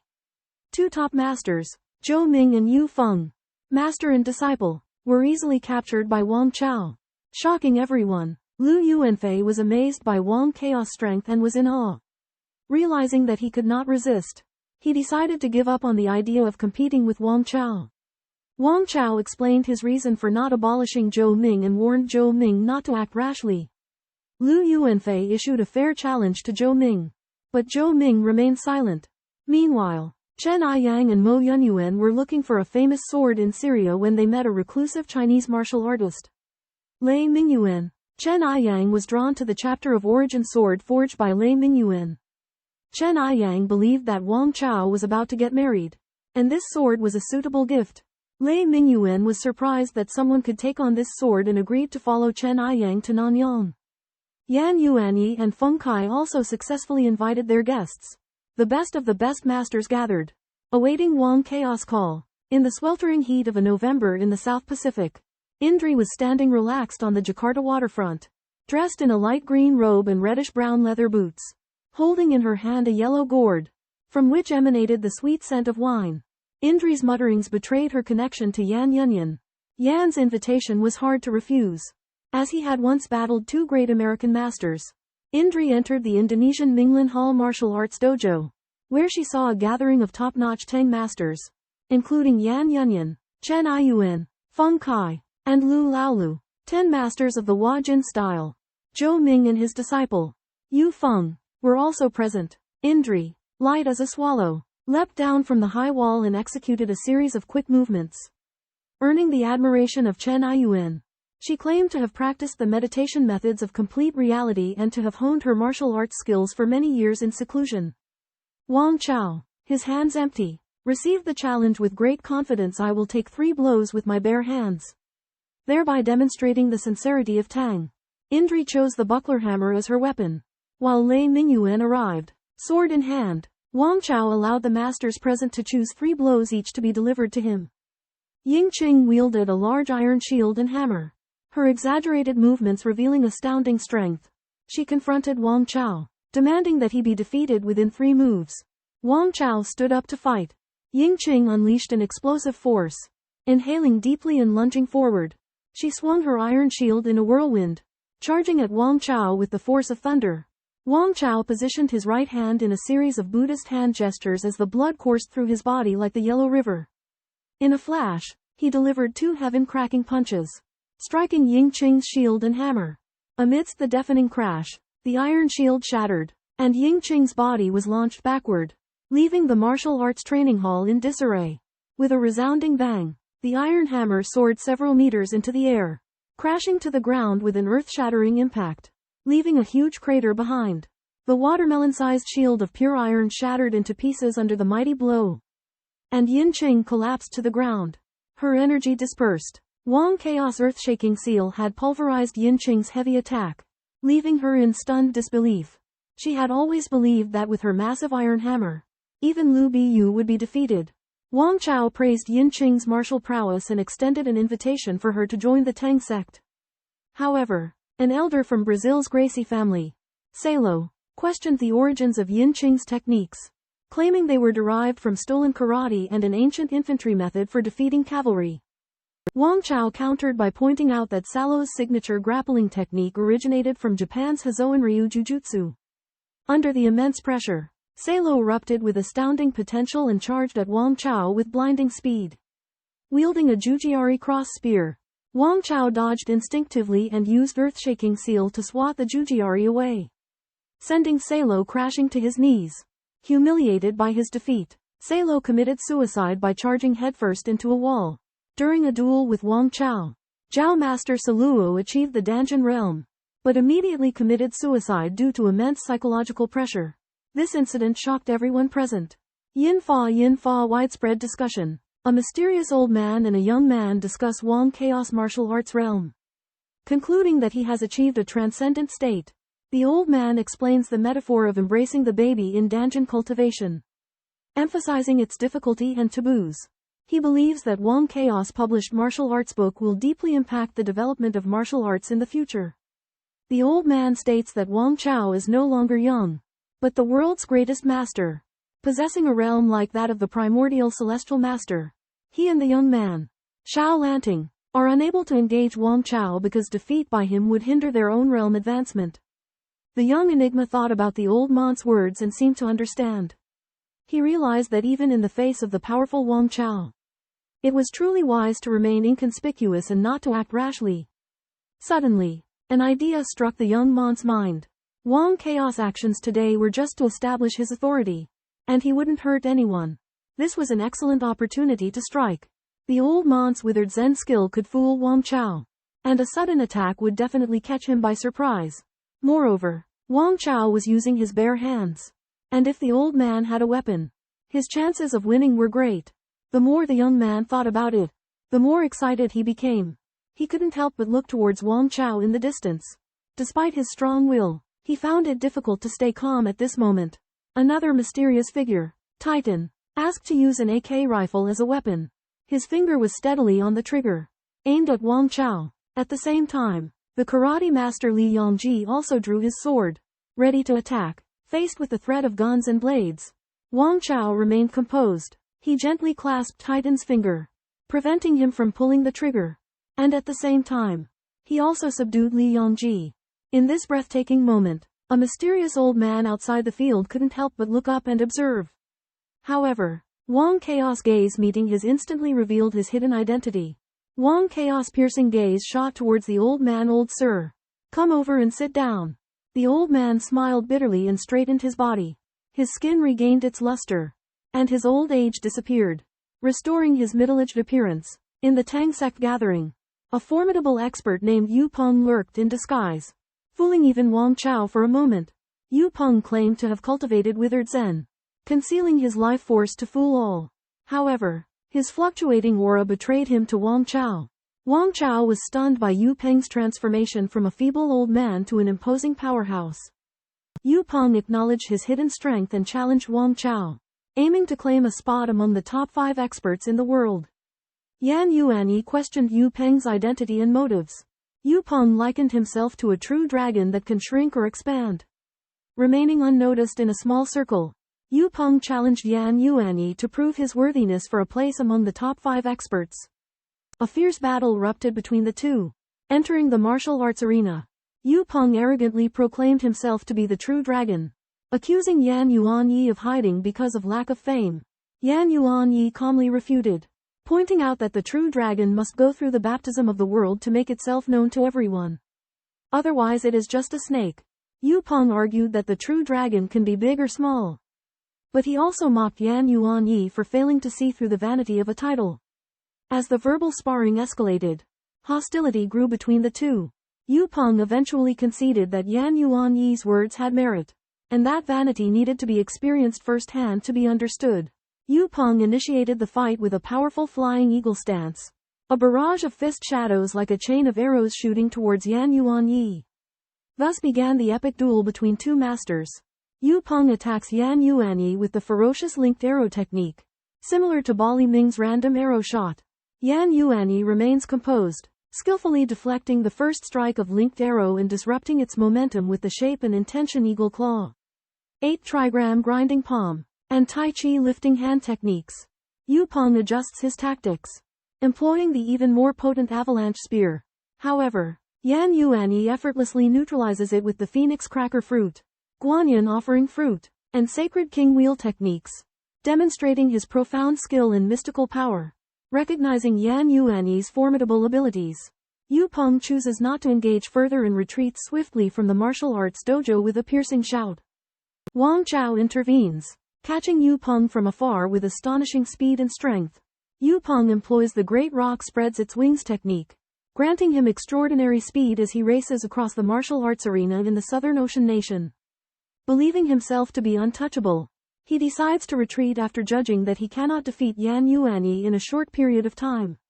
Using his technique, he He attempts to leap over a wall to escape, hoping to steal the title of fifth in the world from Yan Yuanyi. However, Wang Chao unleashes 90 of his power, covering 100 meters in an astounding burst of speed to launch an attack on Yu Peng from behind. Swiftly reacting, Yu Peng shifts his force and dodges the attack. He then uses the recoil from his back-way knife technique to propel himself onto a large tree before leaping over the wall. As Yu Peng believes himself to have escaped, Wang Chao strikes the wall with a powerful blow, causing a 5-meter section to collapse and engulf Yu Peng. The concrete bricks of the Tang clan's sturdy walls were reinforced with steel, making them impervious to cannon fire. Wang Chao demolished one of these walls, weighing 5 to 6 tons and standing 3 meters tall by 2 feet thick. With a single palm strike, he then propelled it at Yu Peng, who was leaping over the wall to escape. With overwhelming force, Yu Peng attempted to evade the attack with his great rock spreads its wings technique. But Wang Chao's timing was impeccable. As Yu Peng landed, Wang Chao shattered the wall with another palm strike. Yu Peng countered the flying wall with his Rock King fist but still suffered internal injuries.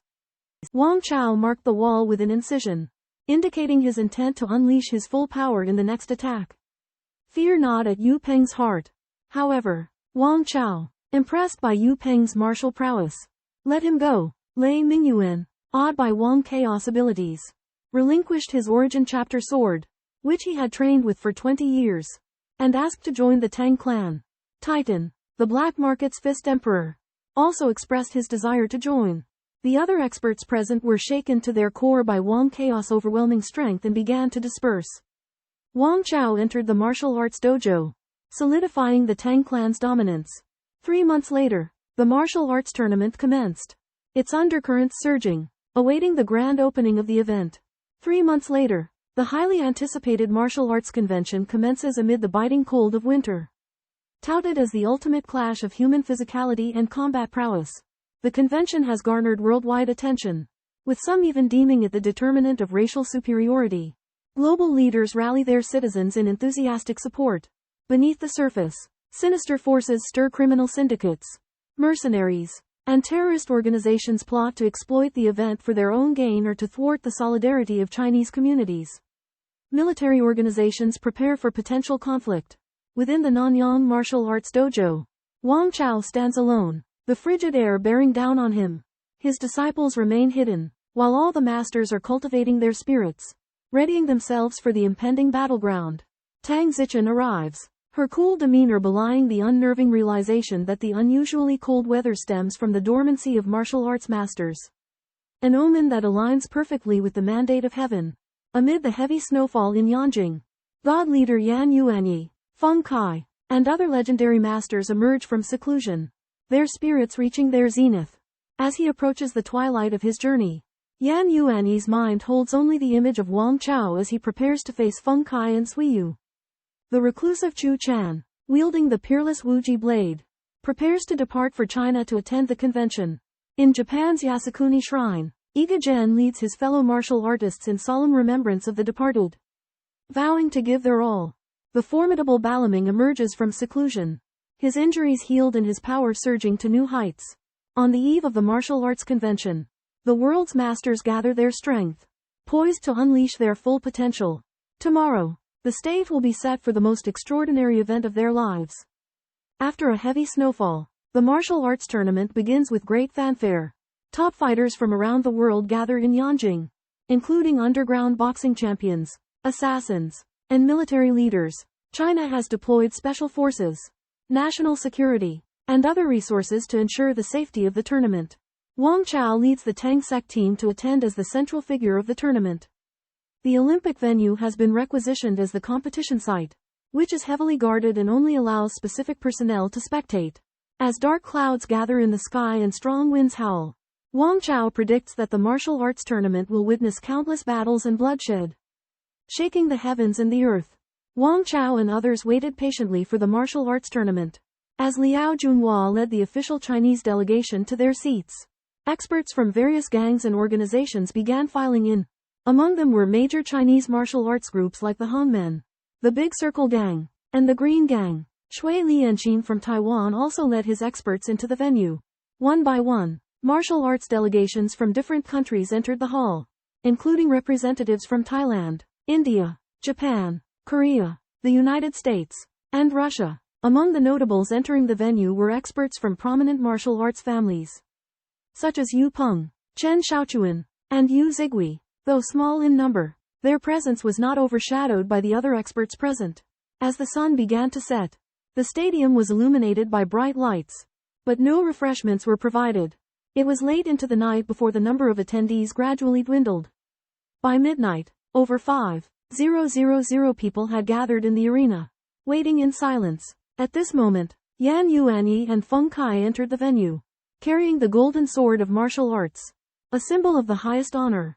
Simultaneously, Wu Yunlong, Lu Mubai, and a young man with long eyebrows also appeared. At the martial arts convention, Wang Chao and the god leader lock eyes. The two exceptional masters are poised for their final confrontation. The god leader boldly declares that he has reached the zenith of the impervious to God's realm. Wang Chao is likewise elated, for he has finally found an adversary worthy of his all. At that moment, Paramount Ming arrives with a roar of laughter, announcing his own breakthrough to the void realm. The god leader perceptively senses the impending battle to the death. The stage of the martial arts convention inspires the masters present to transcend their limits.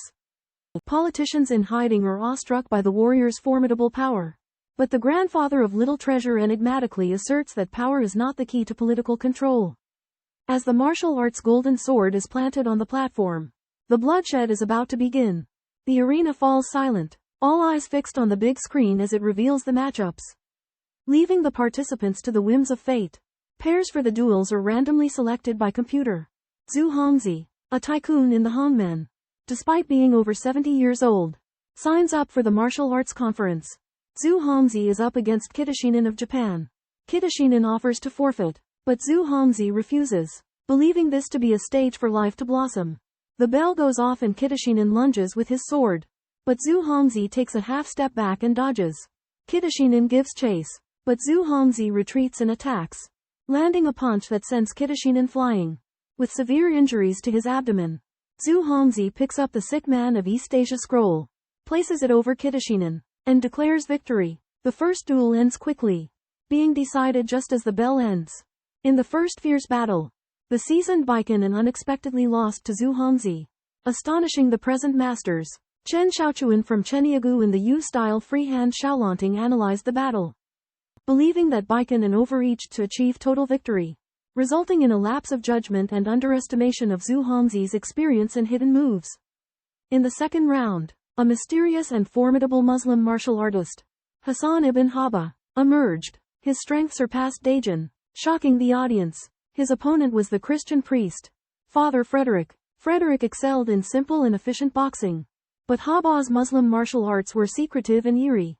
They moved like flowing serpents, and within moments of the bell, he had ensnared Father Frederick with a chokehold and strangled him. Haba arrogantly exclaimed, "Augustus, I await you," capturing the attention of the European fighters. A mysterious man in priest's robes slowly raised his head, seemingly responding to Haba's provocation. Arabian master Huobo showcased his superb martial arts and defeated his opponent, yelling "Augustus," drawing the attention of the crowd. A Christian wearing a white platinum priest robe and calling himself Augustus exuded a powerful aura. Huo Linger was surprised that Christianity had such advanced martial arts, speculating that the Holy See had training with Shizan Jingyan, probably by hiring Shaolin monks as teachers. In the third bout, the Thai boxer defeated the yoga master. In the fourth, Chinese martial artist Zhang Shaogang faced off against Russian Kamilov. Despite Zhang's skills, he fell to Kamilov's violent strength and agile techniques. His carotid artery severed by a hand strike and his lungs exploded by a stomp. This was the first death in the Chinese martial arts team. In the following battles, the Chinese martial artists organized by Liao Junhua lost one after another, with 3 dead, 3 injured, 1 maimed, and 2 concussed. The martial arts skills of the middle and lower level Chinese fighters were no match for their Western counterparts. The battles continued until before dawn, with the 30th and final bout before breakfast being between Tang sect's Huo Linger and Hong sect's Choshan. The battle between Huo Linger and Chu Chan was highly anticipated, as both were Tian Kai fighters. Huo Linger had comprehended the boxing intent and had trained with Wang Chao, improving her mental state. Chu Chan had previously fought Wang Chao, comprehending the saber intent, and emerged from seclusion with excellent physical and mental conditions. Chu Chan's appearance was imposing, giving the sense of determination to sever everything with a single strike. Huo Linger, clad in moon-white attire, had an ethereal temperament and was in peak condition. Before the battle, Huo Linger suggested a weapon competition, which Chu Chan agreed to. However, before the countdown ended, Huo Linger suddenly called for Lu Lao Lu to throw her a sharp long sword. The chapter of Primordial, utilizing reflections and the U-step.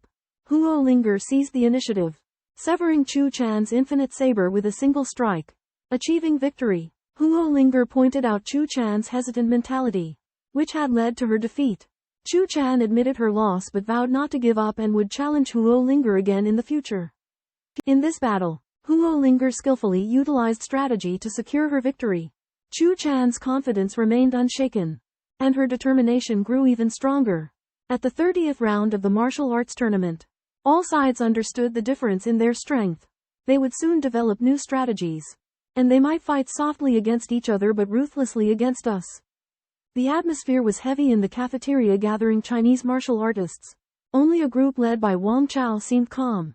Zhu Hongzi comforted Liao Junhua and said that he was willing to die, which made him feel at ease. On the other side, conspiracies were brewing. Team USA planned to use slow-acting drugs and stimulants to weaken the Chinese martial artists. Russia also emphasized the importance of espionage. Meanwhile, Chinese intelligence was aware of the possibility of food problems and had increased food surveillance. The next day's battle began with a random pairing of opponents by computer, resulting in a match between China's Feng Kai and Japan's Iga Zhen. Big shots like Xiao Bao's grandfather watched the fight, and the atmosphere was uncertain. Iga Zhen, the undisputed master of Japanese martial arts, refuses to meet Wang Chao's challenge, feigning illness. Now, he vows to fight to the death to prove his superiority. Meanwhile, Feng Kai, a hidden master from a wealthy family, enters the scene and sparks controversy. Iga Zhen reveals Feng Kai's past as a member of the Hanmen Triad, who abandoned her secular life in pursuit of martial arts. Iga Zhen dismisses Feng Kai's devotion to martial arts, claiming she lacks true piety. Feng Kai counters that martial arts encompass everything, and that Iga Zhen, by focusing solely on technique, ignores the true essence of the way. In battle, Feng Kai's arch hand strike exudes an imposing presence, embodying the magnanimity of surrendering to fate. Iga Zhen responds with his forceful mountain splitter, but transitions to a softer technique to entrap Feng Kai. Feng Kai sees through his strategy and unleashes a barrage of cannonball fists, forcing Iga Zhen to retreat. Iga Zhen attempts a sneak attack, but Feng Kai intercepts it with her elbow. She then transforms into a charging rhino, pushing forward with unstoppable momentum. Their fierce exchange of blows continues relentlessly. Amidst the fierce battle, Feng Kai seized the upper hand with the sharp rhinoceros gazing at the moon technique. During the fight, Iga Zhen displayed astonishing resilience, employing the Tai Chi left-right covering body to counter Feng Kai's onslaught. Iga Zhen then unleashed the wave cutter counterattack, unleashing a torrent of fists against Feng Kai. Feng Kai countered with his self-created fist techniques, surpassing Iga Zhen's power. Feng Kai's fistwork grew fiercer, with 9 consecutive punches as heavy as a cauldron, creating an air of inevitability. Iga Zhen put up a valiant defense, maintaining his mental fortitude. Finally, Feng Kai roared like the legendary phoenix, channeling his life force into a single punch that breached Iga Zhen's defenses, sending him crashing down. A fierce boxing attack shattered Iga Zhen's defense, knocking him to the ground. This intense duel shocked the audience, and Iga Zhen's death marked the decline of Japanese martial arts. Feng Kai's victory boosted her reputation dramatically. Her unfathomable martial arts skills left a deep impression on everyone. Su Wen sighed at Feng Kai's transformation, and the old man advised him to respect her wishes. The martial arts tournament continued, but the masters were inspired by Feng Kai and Iga Zhen's battle, resulting in intense fights in each match. After 30 battles, the death toll reached 99, and some weak-minded martial artists forfeited. The first day's competition ended, and the second day's battles would continue 8 hours later. Late at night, Wang Chao sat in meditation. Augustus secretly infiltrated the Chinese martial artists' resting place but was discovered by Wang Chao. Wang Chao, are we dueling now? Augustus' tone was calm yet imposing. Under the dark and windy night, it was even easier to commit a murder. Wang Chao looked at Augustus directly and questioned him with a puzzled tone. Why are you so calm? Are you relying on God? Augustus admitted frankly, my power is not bad. And my confidence comes from my faith. Christianity is not a martial arts sect. So why is Augustus so powerful? Wang Chao couldn't help being curious. Augustus said Christianity also has a martial arts lineage. But it's just not revealed. Augustus' answer aroused Wang Chao's interest. And he decided to explore the mysteries of Christian martial arts from Augustus. However, Augustus reminded Wang Chao fighting will cause trouble and destabilize the martial arts convention. Wang Chao pondered for a moment and agreed, what you said is reasonable. Suddenly, the aura in Augustus' eyes changed. The platinum cloak was lifted by the wind, and the platinum hair danced with the wind, exuding the imposing aura of godlike power. Wang Chao relaxed his hands, and the heat in his body suddenly burst out. The surrounding snow and ice melted as if it was a hot summer day. Faced with the pressure, Augustus turned and fled, disappearing into the snowstorm. At the same time, a master in the dark was also Chun Yudong becoming active. Wang Chao pursued closely, and the pursuit began. Wang Chao's showdown with Augustus proved his formidable prowess. Augustus initially chose to circle, avoiding a head-on clash with Wang Chao. His unique running style conserved stamina, enhancing his endurance. Wang Chao pursued Augustus, yet Augustus remained unfazed, entering a mechanical state that minimized mental exhaustion.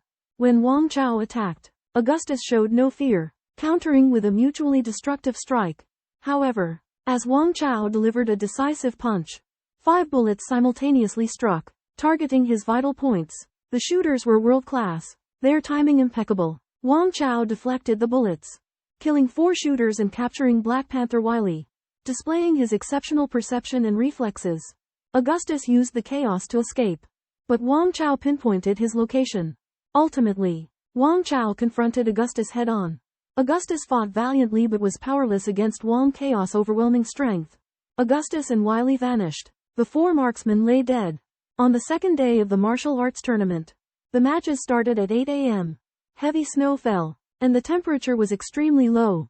The atmosphere in the dining halls was relaxed, and the martial artists were trying to relieve their psychological pressure. Yesterday, the absence of Augustus and his team caused a lot of discussion. Last night, Wang Chao showed his amazing strength, which made the martial artists realize his power.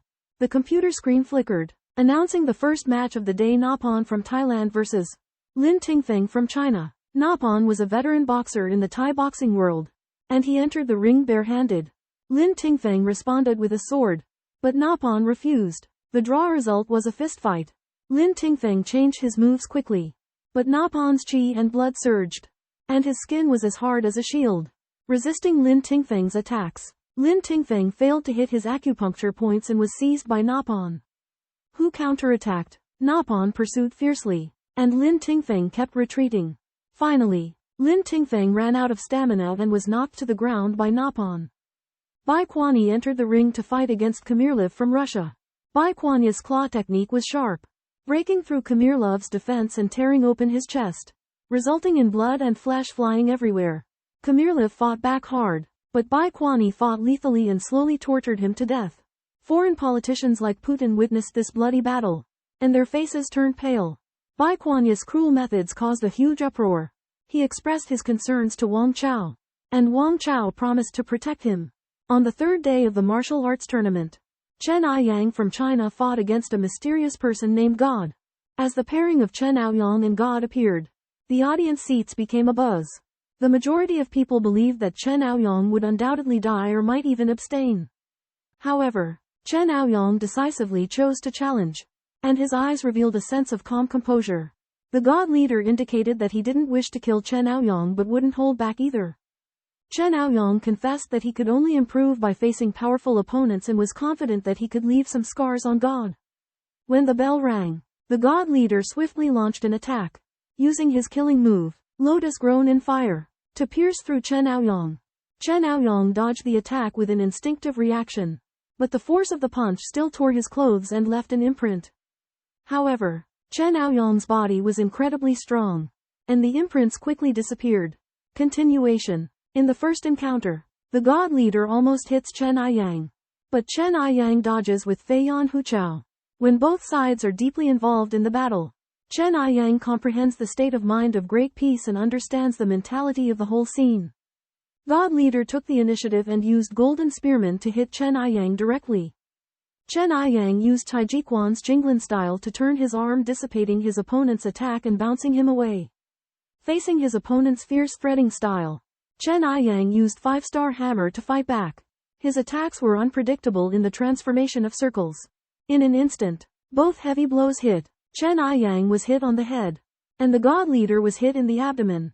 However, Chen Aiyang did not fall, but calmly put on his opponent's clothes, sat cross-legged, closed his eyes and died.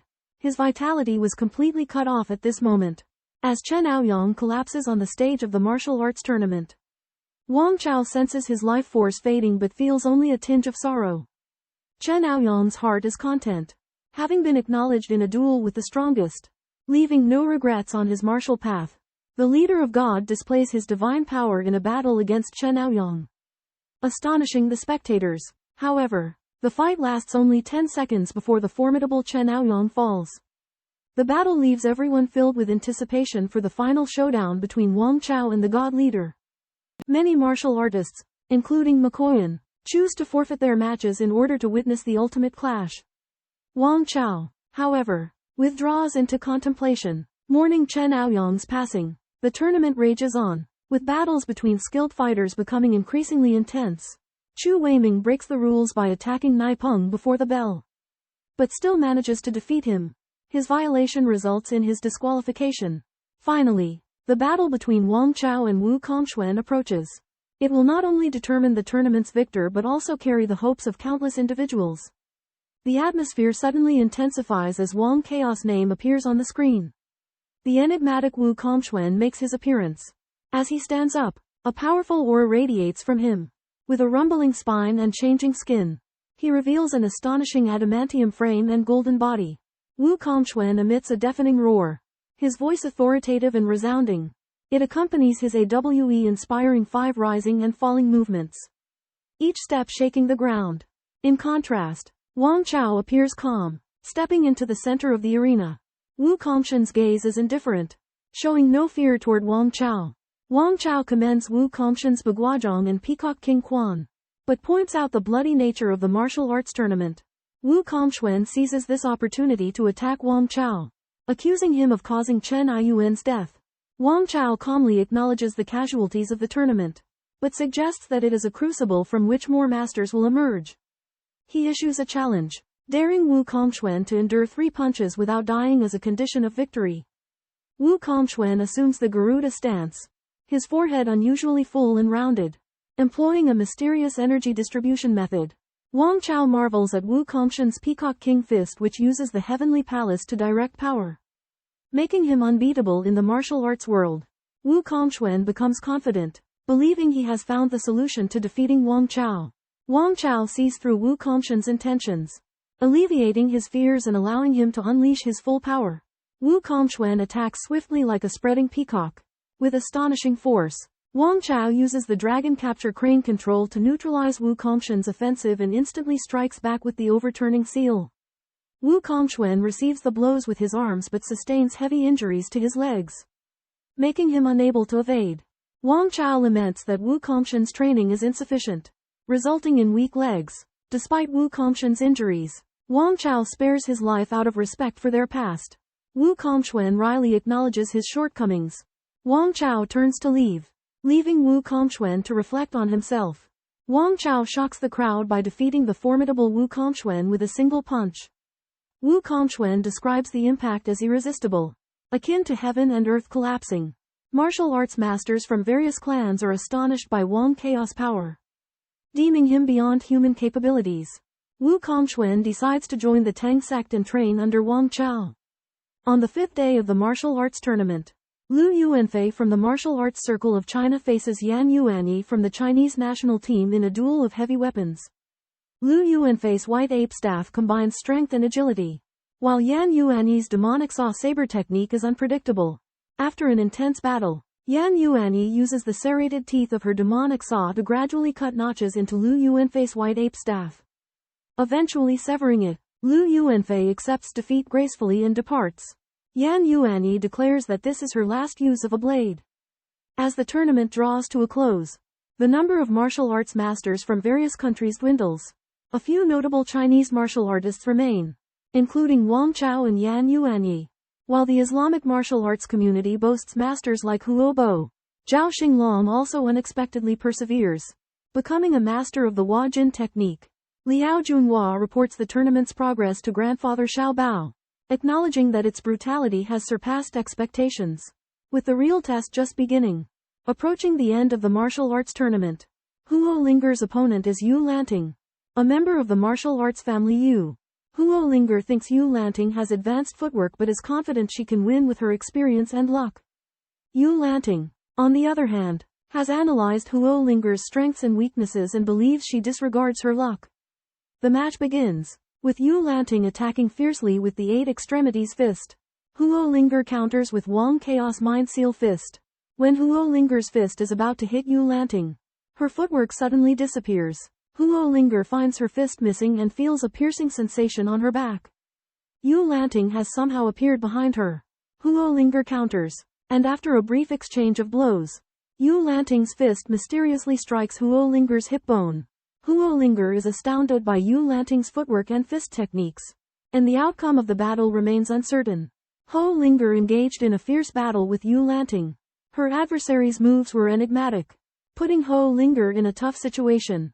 Yu Lanting unleashed a barrage of attacks, but Huo Linger deftly neutralized them with composed footwork. Yu Lanting's stamina started to wane. He revealed his trump card, giving Huo Linger an opportunity to catch her breath. Yu Lanting's elbow strike was formidable, but Huo Linger countered with overturning seal. The two forces clashed. Yu Lanting attempted a kick, which Huo Linger dodged with celestial monkey knee. She then countered with dragon and snake surging wave. Yu Lanting sacrificed his hands and aimed a kick at Huo Linger's abdomen.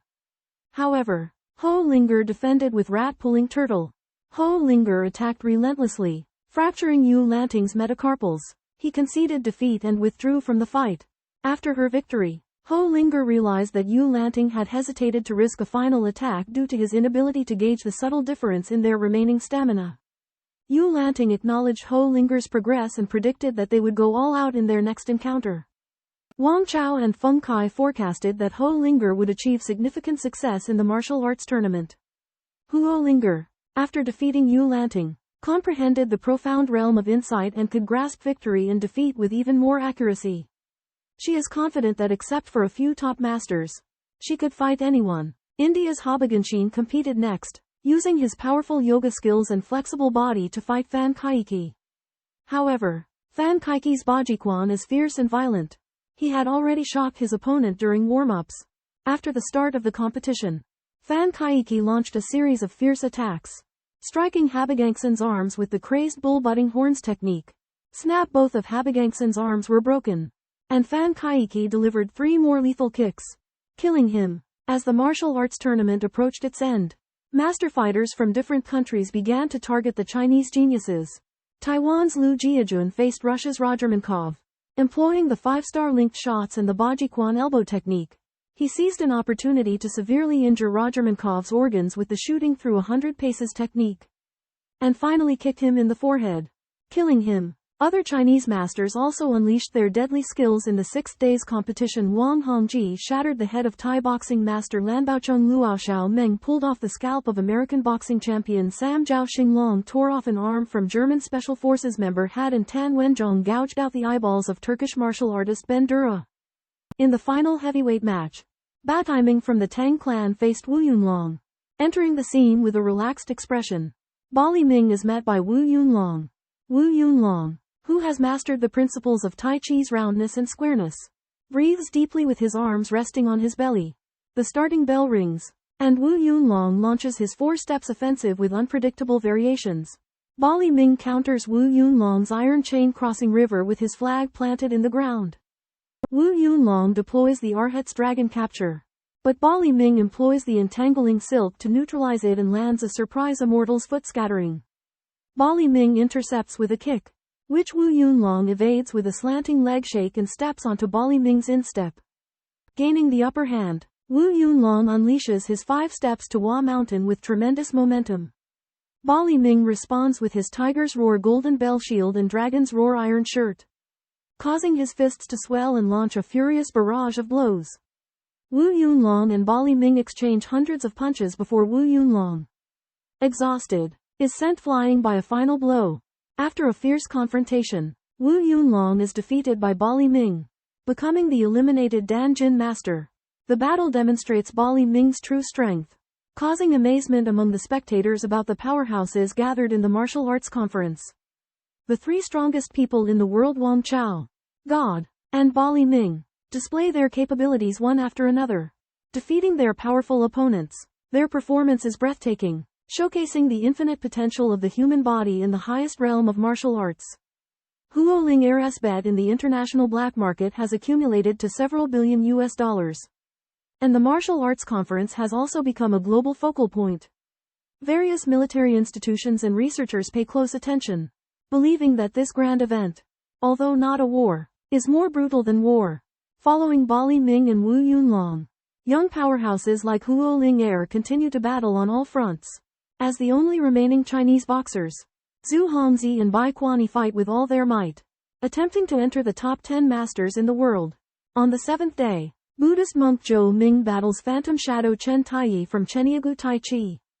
Zhou Ming is known for his fierce energy, while Chen Taiyi has always been calm and has benefited greatly from Chen Aoyang's battle. Zhou Ming and Chen Taiyi's battle is extraordinarily fierce. Their fists and feet meet, with neither able to gain the upper hand. Chen Taiyi's ghost-like tactics entangle Zhou Ming, continuously expanding his advantage. In the end, Zhou Ming counterattacks with all his strength, but he is unable to break through Chen Taiyi's defense. Chen Taiyi seizes the opportunity to attack continuously, forcing Zhou Ming to retreat and lose his balance. Spotting the flaw, Chen Taiyi knocks Zhou Ming down with a punch. Zhou Ming escapes the arena and narrowly avoids being killed, becoming the first person to flee from battle in the Dan Jin Masters showdown. Therefore, only 9 Dan Jin Masters remain to compete for the title of the world's strongest. Huoling Air witnessed this exciting battle, confirming her judgment and boosting her confidence in making the top 10 masters list. The remaining 10 Dan Jin Masters fought fiercely for the top 10 places in the martial arts competition. Huolinger performed brilliantly, winning 3 consecutive matches. Other Chinese martial artists such as Wang Hongji and Luo Xiaomeng also performed well. Of particular note is the duel between Feng Kai and Lu Mubai. Feng Kai seemed to have been reborn, rejuvenated. Lu Mubai used the Yu-Bu of the Ba Gua Zhong to test Feng Kai's reaction. Lu Mubai's qi and blood gradually reached their peak, and he suddenly used the chasing the moon stance to hit Feng Kai. Feng Kai countered with the arch-hand punch, and the two entangled. Feng Kai's eagle claw and serpent waist grappling technique was astonishing, and Lu Mubai found it increasingly difficult to move. Feng Kai's claw skills were fierce and imposing, even surpassing Yu Peng's great Peng King fist. Lu Mubai was afraid when he saw how strong Feng Kai was. Feng Kai vs. Lu Mubai. Feng Kai suppressed Lu Mubai with his eagle-slaying wolf technique, then switched to the reaching heaven smash. Lu Mubai narrowly dodged but remained at a disadvantage. Lu Mubai used the great toad flip to evade attacks, demonstrating great resilience. However, Feng Kai deployed 9 punches combined with the backhand knife, ultimately toppling Lu Mubai. Huobo vs. Yu Peng. Yu Peng had mastered the ascetic meditation, while Huobo's muscles bulged. Both silently circulated their qi until the bell rang. The battle erupted as their hands clashed in close combat. Huobo used 4 limbs removal, while Yu Peng employed 36 bone dismantling hands. At a moment when Huobo lost his balance, Yu Peng seized the opportunity to dismantle one of his arms and legs, resolving the match swiftly. After a fierce battle, the master of Danjin, Huobo, suffered a crushing defeat. Huolinger and Fan Kaiki, 2 outstanding rising stars of Chinese martial arts, engaged in a head-to-head confrontation. Fan Kaiki was known for his ferocity, while Huolinger had vigorous qi and blood, reaching the realm of condensation of blood and return of essence. Fan Kaiki attempted a sneak attack with his leg technique, but Huolinger's qi and blood disoriented him, causing him to be kicked to his knees. Huolinger proudly announced that she would give Fan Kaiki 3 minutes to recover. Refusing to accept defeat, Fan Kaiki stood up and challenged Huo Linger with his eyes. Huo Linger remained calm and composed, full of confidence. The martial arts convention was drawing to a close, with less than 20 participants remaining. Although inconspicuous, 3 elderly foreigners had steadily advanced. With Huo Ba's defeat, Chinese masters dominated the convention. The battle between Huo Linger and Fan Kaiki would determine the top 10 rankings for Chinese masters. With Huo Linger's strong chi and blood and Fan Kaiki's unwavering confidence, this decisive battle promised to be spectacular. After Huo Linger's victory over Fan Kaiki, the number of elite masters has dwindled down to 19. Huo Linger demonstrated her astounding power with the grand wrapping silk and the overturning seal, while Fan Kaiki was heavily injured and forced to retreat. Subsequently, the battle between Chen Taiyi and Yan Yuanyi set off a frenzy among global casinos. Facing Chen Taiyi's elusive movement techniques, Yan Yuanyi remained composed, using moves like the Kui Shing kick and the old crab's pincer to restrict his movements. Next, Yan Yuanyi unleashed the wind and thunder-splitting hand 19 cuts, the momentum resembling a waterfall, pressuring Chen Taiyi into a sweat and obstructing his form, extinguishing his former shadow-like advantage. Chen Taiyi faces Yan Yuanyi, whose boxing is exquisite and relentless with serration force. Chen Taiyi fails to dodge in time, and his sleeve tears. Helplessly, he uses Qinggong to dodge and prepare for a counterattack. Yet Yan Yuanyi attacks in one continuous breath, his body movements as graceful as a lotus, forcing Chen Taiyi to gasp for breath.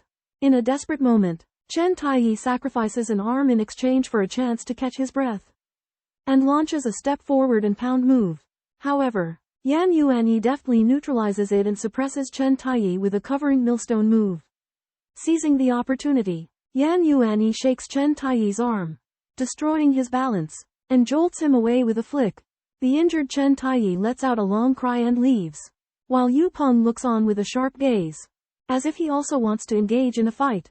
Zhao Xinglong faces Shimandushi, using the sleeve boxing technique, while Shimandushi counters with Muay Thai.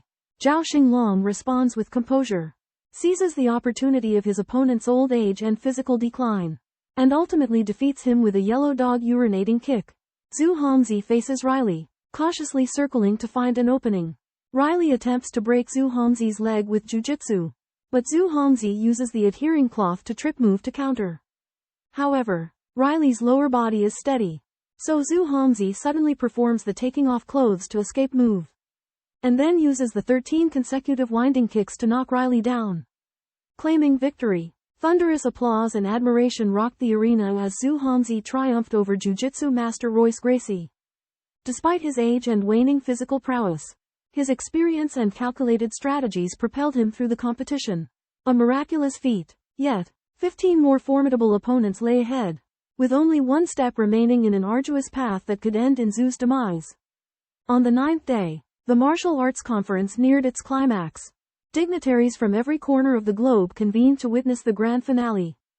Bai Kuani stood face to face with Russian martial artist Pushi, who unexpectedly forfeited the match right before the countdown ended, causing a stir in the audience.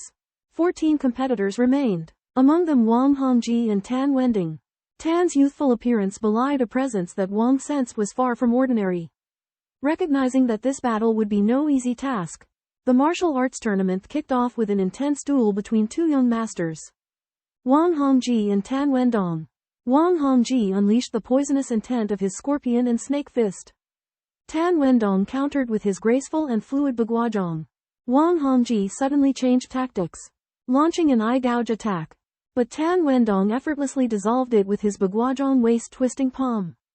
Tan Wendong retaliated with a piercing cloud-chasing electricity strike at Wang Hongji's throat. Wang Hongji narrowly escaped defeat by blocking with his scissors hand and delivering a flying kick. Tan Wendong countered, and they engaged in a fierce exchange once more. Tan Wendong bewildered his opponent with his swift palm-weaving step and struck Wang Hongji with a powerful palm. Wang Hongji retaliated with a moon in the arms counterattack, but Tan Wendong evaded it with his 8-step pursuit. Tan Wendong unleashed a combined dragon and snake strike, relentlessly attacking. Wang Hongji fought back stubbornly, but his stamina eventually gave out, and a punch to his shoulder dislocated it, forcing him to yield. Tan Wendong, also exhausted, panted heavily, Victory and defeat hung by a thread as Wang Hongji narrowly missed triumph. In the decisive moment of the martial arts tournament final, Lu Jiajun proposed the conciliatory suggestion of testing strength by exchanging blows, which Zhao Xinglong readily accepted. The two engaged in an exchange in a relaxed and pleasant atmosphere, showcasing their exceptional techniques and skills with advanced footwork like Dinghaijian and 5 stars stringing pearls. Demonstrating the demeanor of masters, Lu Jiajun conceded defeat, but the significance of this duel was not inferior to a life-or-death battle. Subsequently, Luo Xiaomeng and Huo Linger engaged in an intense confrontation. Luo Xiaomeng employed Baguazhong techniques such as Luzhong and Pafeng Kui to counter, while Huo Linger demonstrated her exceptional qi and blood control abilities and exquisite swordsmanship. In the fierce battle, Huo Linger used Fantian Yin to heavily strike Luo Xiaomeng, but Luo Xiaomeng relied on her extraordinary strength to withstand the attack. However, Luo Xiaomeng realized she had reached a bottleneck and was unwilling to continue vying for the top 10 rankings. She withdrew from the competition, leaving only 11 competitors remaining. The final elimination round will be contested between Yu Peng and Yan Yuanyi. In the final showdown of the martial arts tournament, Yu Peng crossed paths with Yan Yuanyi. Yu Peng initiated a surprise attack with the speed of Great Peng spreads its wings, using blade net strike to capture Yan Yuanyi, but the latter countered with carry Mount Tai. Next, Yan Yuanyi neutralized Yu Peng's chain arrows with Embrace the Infant from Mount Ma Innate Fist, rendering Yu Peng powerless. In a flash, Yan Yuanyi unleashed Earth-covering seal, striking Yu Peng's footing from below and uprooting his foundation. Losing his footing, Yu Peng was thrown by Yan Yuanyi's Embrace the Infant out of the arena, injuring several tycoons in the audience. The result of the match was clear: Yan Yuanyi had triumphed over Yu Peng with his superior martial arts, demonstrating his caliber to rival the 3 paramount experts of the martial arts tournament. Yan Yuanyi easily defeats Yu Peng, stunning the audience. It is speculated that she may compete with Wang Chao, the leader of God, and bomb for the top 3 places, after the top 10 are decided. Liao Junhua reflects on how his path of martial arts differs from his master, Zhu Hongzi. Zhu Hongzi announces that he will seal his fists and give the 10th place to Bai Kuani. Tang Zichen enters the competition unassumingly, exchanging glances with Gao Shou such as Wang Chao and the leader of God. In the second round of the top 10 ranking battles, Zhao Xinglong and Tan Wendong engage in a fierce battle. Tan Wendong unexpectedly breaks through Zhao Xinglong's ultimate move, causing Zhao Xinglong to concede defeat and withdraw from the competition. In the third round, Feng Kai fights Huo Linger. Believing that Huo Linger's future opponent is Tang Zichen, Huo Linger forfeits the match. Tan Wendong also forfeits, leading to the top 6 of the ranking battles being finalized as Zhu Hongzi, Bai Kuani, Zhao Xinglong, Tan Wendong, Huo Linger, with the remaining 5 competing for the top 5. Yan Yuanyi faces Feng Kai, marking the intense phase of the martial arts convention. The final match of the martial arts tournament kicks off, with the last 5 contenders being Wang Chao, the God Leader, Balaming, Yan Yuanyi, and Feng Sai. Yan Yuanyi and Feng Sai engage in a battle, each stating that they only seek exhilaration and do not care for victory or defeat. They deploy their battle formations, with Feng Sai being as nimble as a dragonfly and launching a strike straight at Yan Yuanyi's forehead. Yan Yuanyi remains steady and deflects Feng Sai's attack with a powerful elbow. Yan Yuanyi takes the offensive, aiming her piercing palm at Feng Sai's heart. Unmoved, Feng Sai dodges the attack and senses that the genuine threat is coming from below. Yan Yuanyi employs her overwhelming seal technique, which is countered by Feng Sai's 5 peaks suppressing the sea. Feng Sai uses this opportunity to counterattack, but Yan Yuanyi executes her Ma Shaolin fist, seizing Feng Sai's fist and attempting to capture her. Feng Sai uses her slithering eel technique to break free and launches a blow at Yan Yuanyi's lower back. Yan Yuanyi turns to face the attack, their forces colliding and causing white streaks on the ground. The battle continues, with neither side gaining an advantage. Impressed by Feng Sai's prowess, Yan Yuanyi deploys her divine eagle claws, which Yan Yuanyi evades with her defensive hexagram technique and counterattacks. Feng Sai elevates her spirit and traps Yan Yuanyi's armpit with her elbow. Both fighters launch simultaneous attacks on each other's vital points, leaving the outcome of the match hanging in the balance. Oops! Yan Yuanyi's showdown with Feng Kai had reached a fever pitch. Both formidable masters, the peak of their mental and physical prowess, produced earth-shattering attacks. Yan Yuanyi launched her deadly 6 steps of Kun. But Feng Kai had achieved Wang Chaos Realm and effortlessly deflected it with an elbow. They traded blows. Yan Yuanyi's punches generated visible fissures in the air. Razor-sharp air blades. Feng Kai countered with the respectfully offered punch from the 3 Emperors' cannon fist. Its turbulent energy creating shockwaves in the air. They clashed head-on, battling for supremacy in a display of natural innocence, contrasting starkly with the deadly nature of their fight. In the blink of an eye, Yan Yuanyi and Feng Kai's fists collided. After the impact, and to everyone's astonishment, they locked hands and broke into laughter. Under Wang Chaos' watchful gaze, they retracted their killing intent. But the force of their exchange left them reeling. They would soon recover, though. Huo Linger marveled at their progress. And Wang Chao remarked on the arduous path to mastering martial arts and predicted the Grand Martial Arts Tournament's impact on martial arts advancement.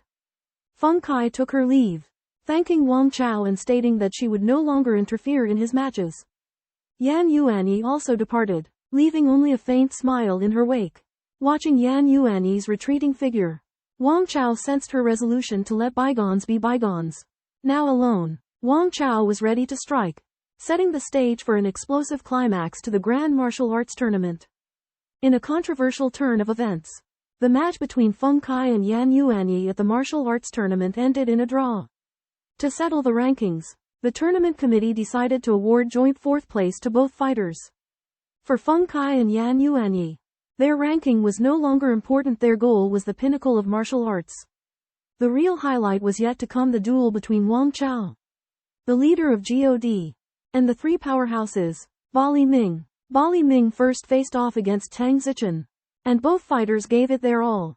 Tang Zichen triumphed by a narrow margin thanks to his superior Bagua fist technique. Ba Li Ming, admitting that he was injured, conceded defeat and left. The final confrontation was between Wang Chao and the leader of God. The entire arena's attention was focused on Wang Chao, who at that moment became the center of the universe. The last battle of the martial arts tournament was about to unfold. In the final battle of the martial arts tournament, Tang Zichen defeated Ba Li Ming, causing Martial Arts King to fade away. However, this battle allowed the world to truly recognize the strength of the Tang clan leader, Tang Zichen. The Tang clan is a powerful force with a significant position in Huaren Shituan worldwide.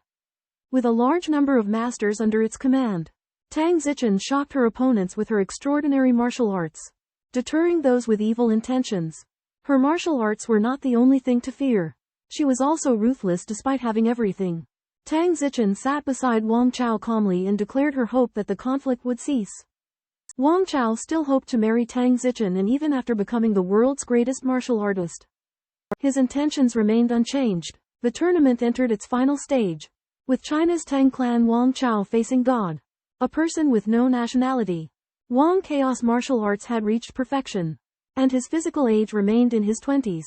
God was a legendary figure in the world of assassins, active for the past 60 or 70 years. Liao Junhua explained to the leaders that God's martial arts had reached the realm of Fan Lao Hai Tong, and his age may have exceeded 60 years old. However, his appearance was far younger than his actual age. As the names of Wang Chao and God locked on the big computer screen, the tournament officially entered its final stage. The atmosphere was suffocating, and everyone held their breath. Wang Chao stepped into the arena, facing the dilapidated Bird's Nest Stadium. Countless pieces of steel and concrete exposed. God leader wore a long gown and held a slender sword, his eyes sharp, reminiscent of Long Mei Zhenren from the legend of the sword and fairy. God leader spoke first, stating that their strength came from cultivation. But the path ahead was uncertain. It could lead to the realm of gods, Buddhas, and immortals, or it could be a cliff. However, Wang Chao believed that there was only a cliff above the peak. God leader believed that they could find that unknown path through this duel. Their eyes met, and power erupted instantly. God leader gave a loud laugh, causing the glass walls of the stadium to shake. Many fainted from shock. Debris flew everywhere, destroying the security wall. Wang Chao did not make a move, calmly waiting for the opponent to attack. His eyes were only on God leader. Everything else in the world was insignificant. God leader struck with mountain crashing face, and Wang Chao countered with horizontal fist. Direct push. Wang Chao did not try to capture him but used his killer move instead. God Leader responded with follow-up whip. The two fought fiercely. Each move was astonishing. Their footwork caused the concrete to crack and fly. God Leader withstood Wang Chaos Upheaval Seal using overlapping wave strength. Neither side yielded. After several rounds of fighting, Wang Chao realized they were evenly matched in terms of technique. So, he gave up on technique, switching to a combination of hard and soft. God Leader noticed Wang Chaos' intentions but remained unfazed. That is, until Wang Chao suddenly stopped and put his hands behind his back. No longer moving, God Leader used this opportunity to attack with full force. His speed and strength doubled. Wang Chao closed his eyes, stretched out his hands, and felt a fist intent as heavy as Mount Tai. God Leader exclaimed in the world. I am afraid that I am the only one who can withstand your fist strength and intent. He laughed again. His fist like flowing light. But its speed was extremely slow. Wang Chaos' body swelled, turning into a 2-meter giant, and slammed down his fist. The two exchanged hundreds of blows. The scene earth-shattering. In the end, Wang Chao steadily uttered 1,000 punches. God Leader blocked them all. But he was exhausted and fell to the ground. Wang Chao sighed. We are all human. We must all die eventually. A month later, Wang Chao and Tang Zichen got married. 3 months later, Liao Junhua was promoted to an important position. 20 years later, he became the top leader of the central government. The martial arts tournament ended, leaving endless reverie and regrets.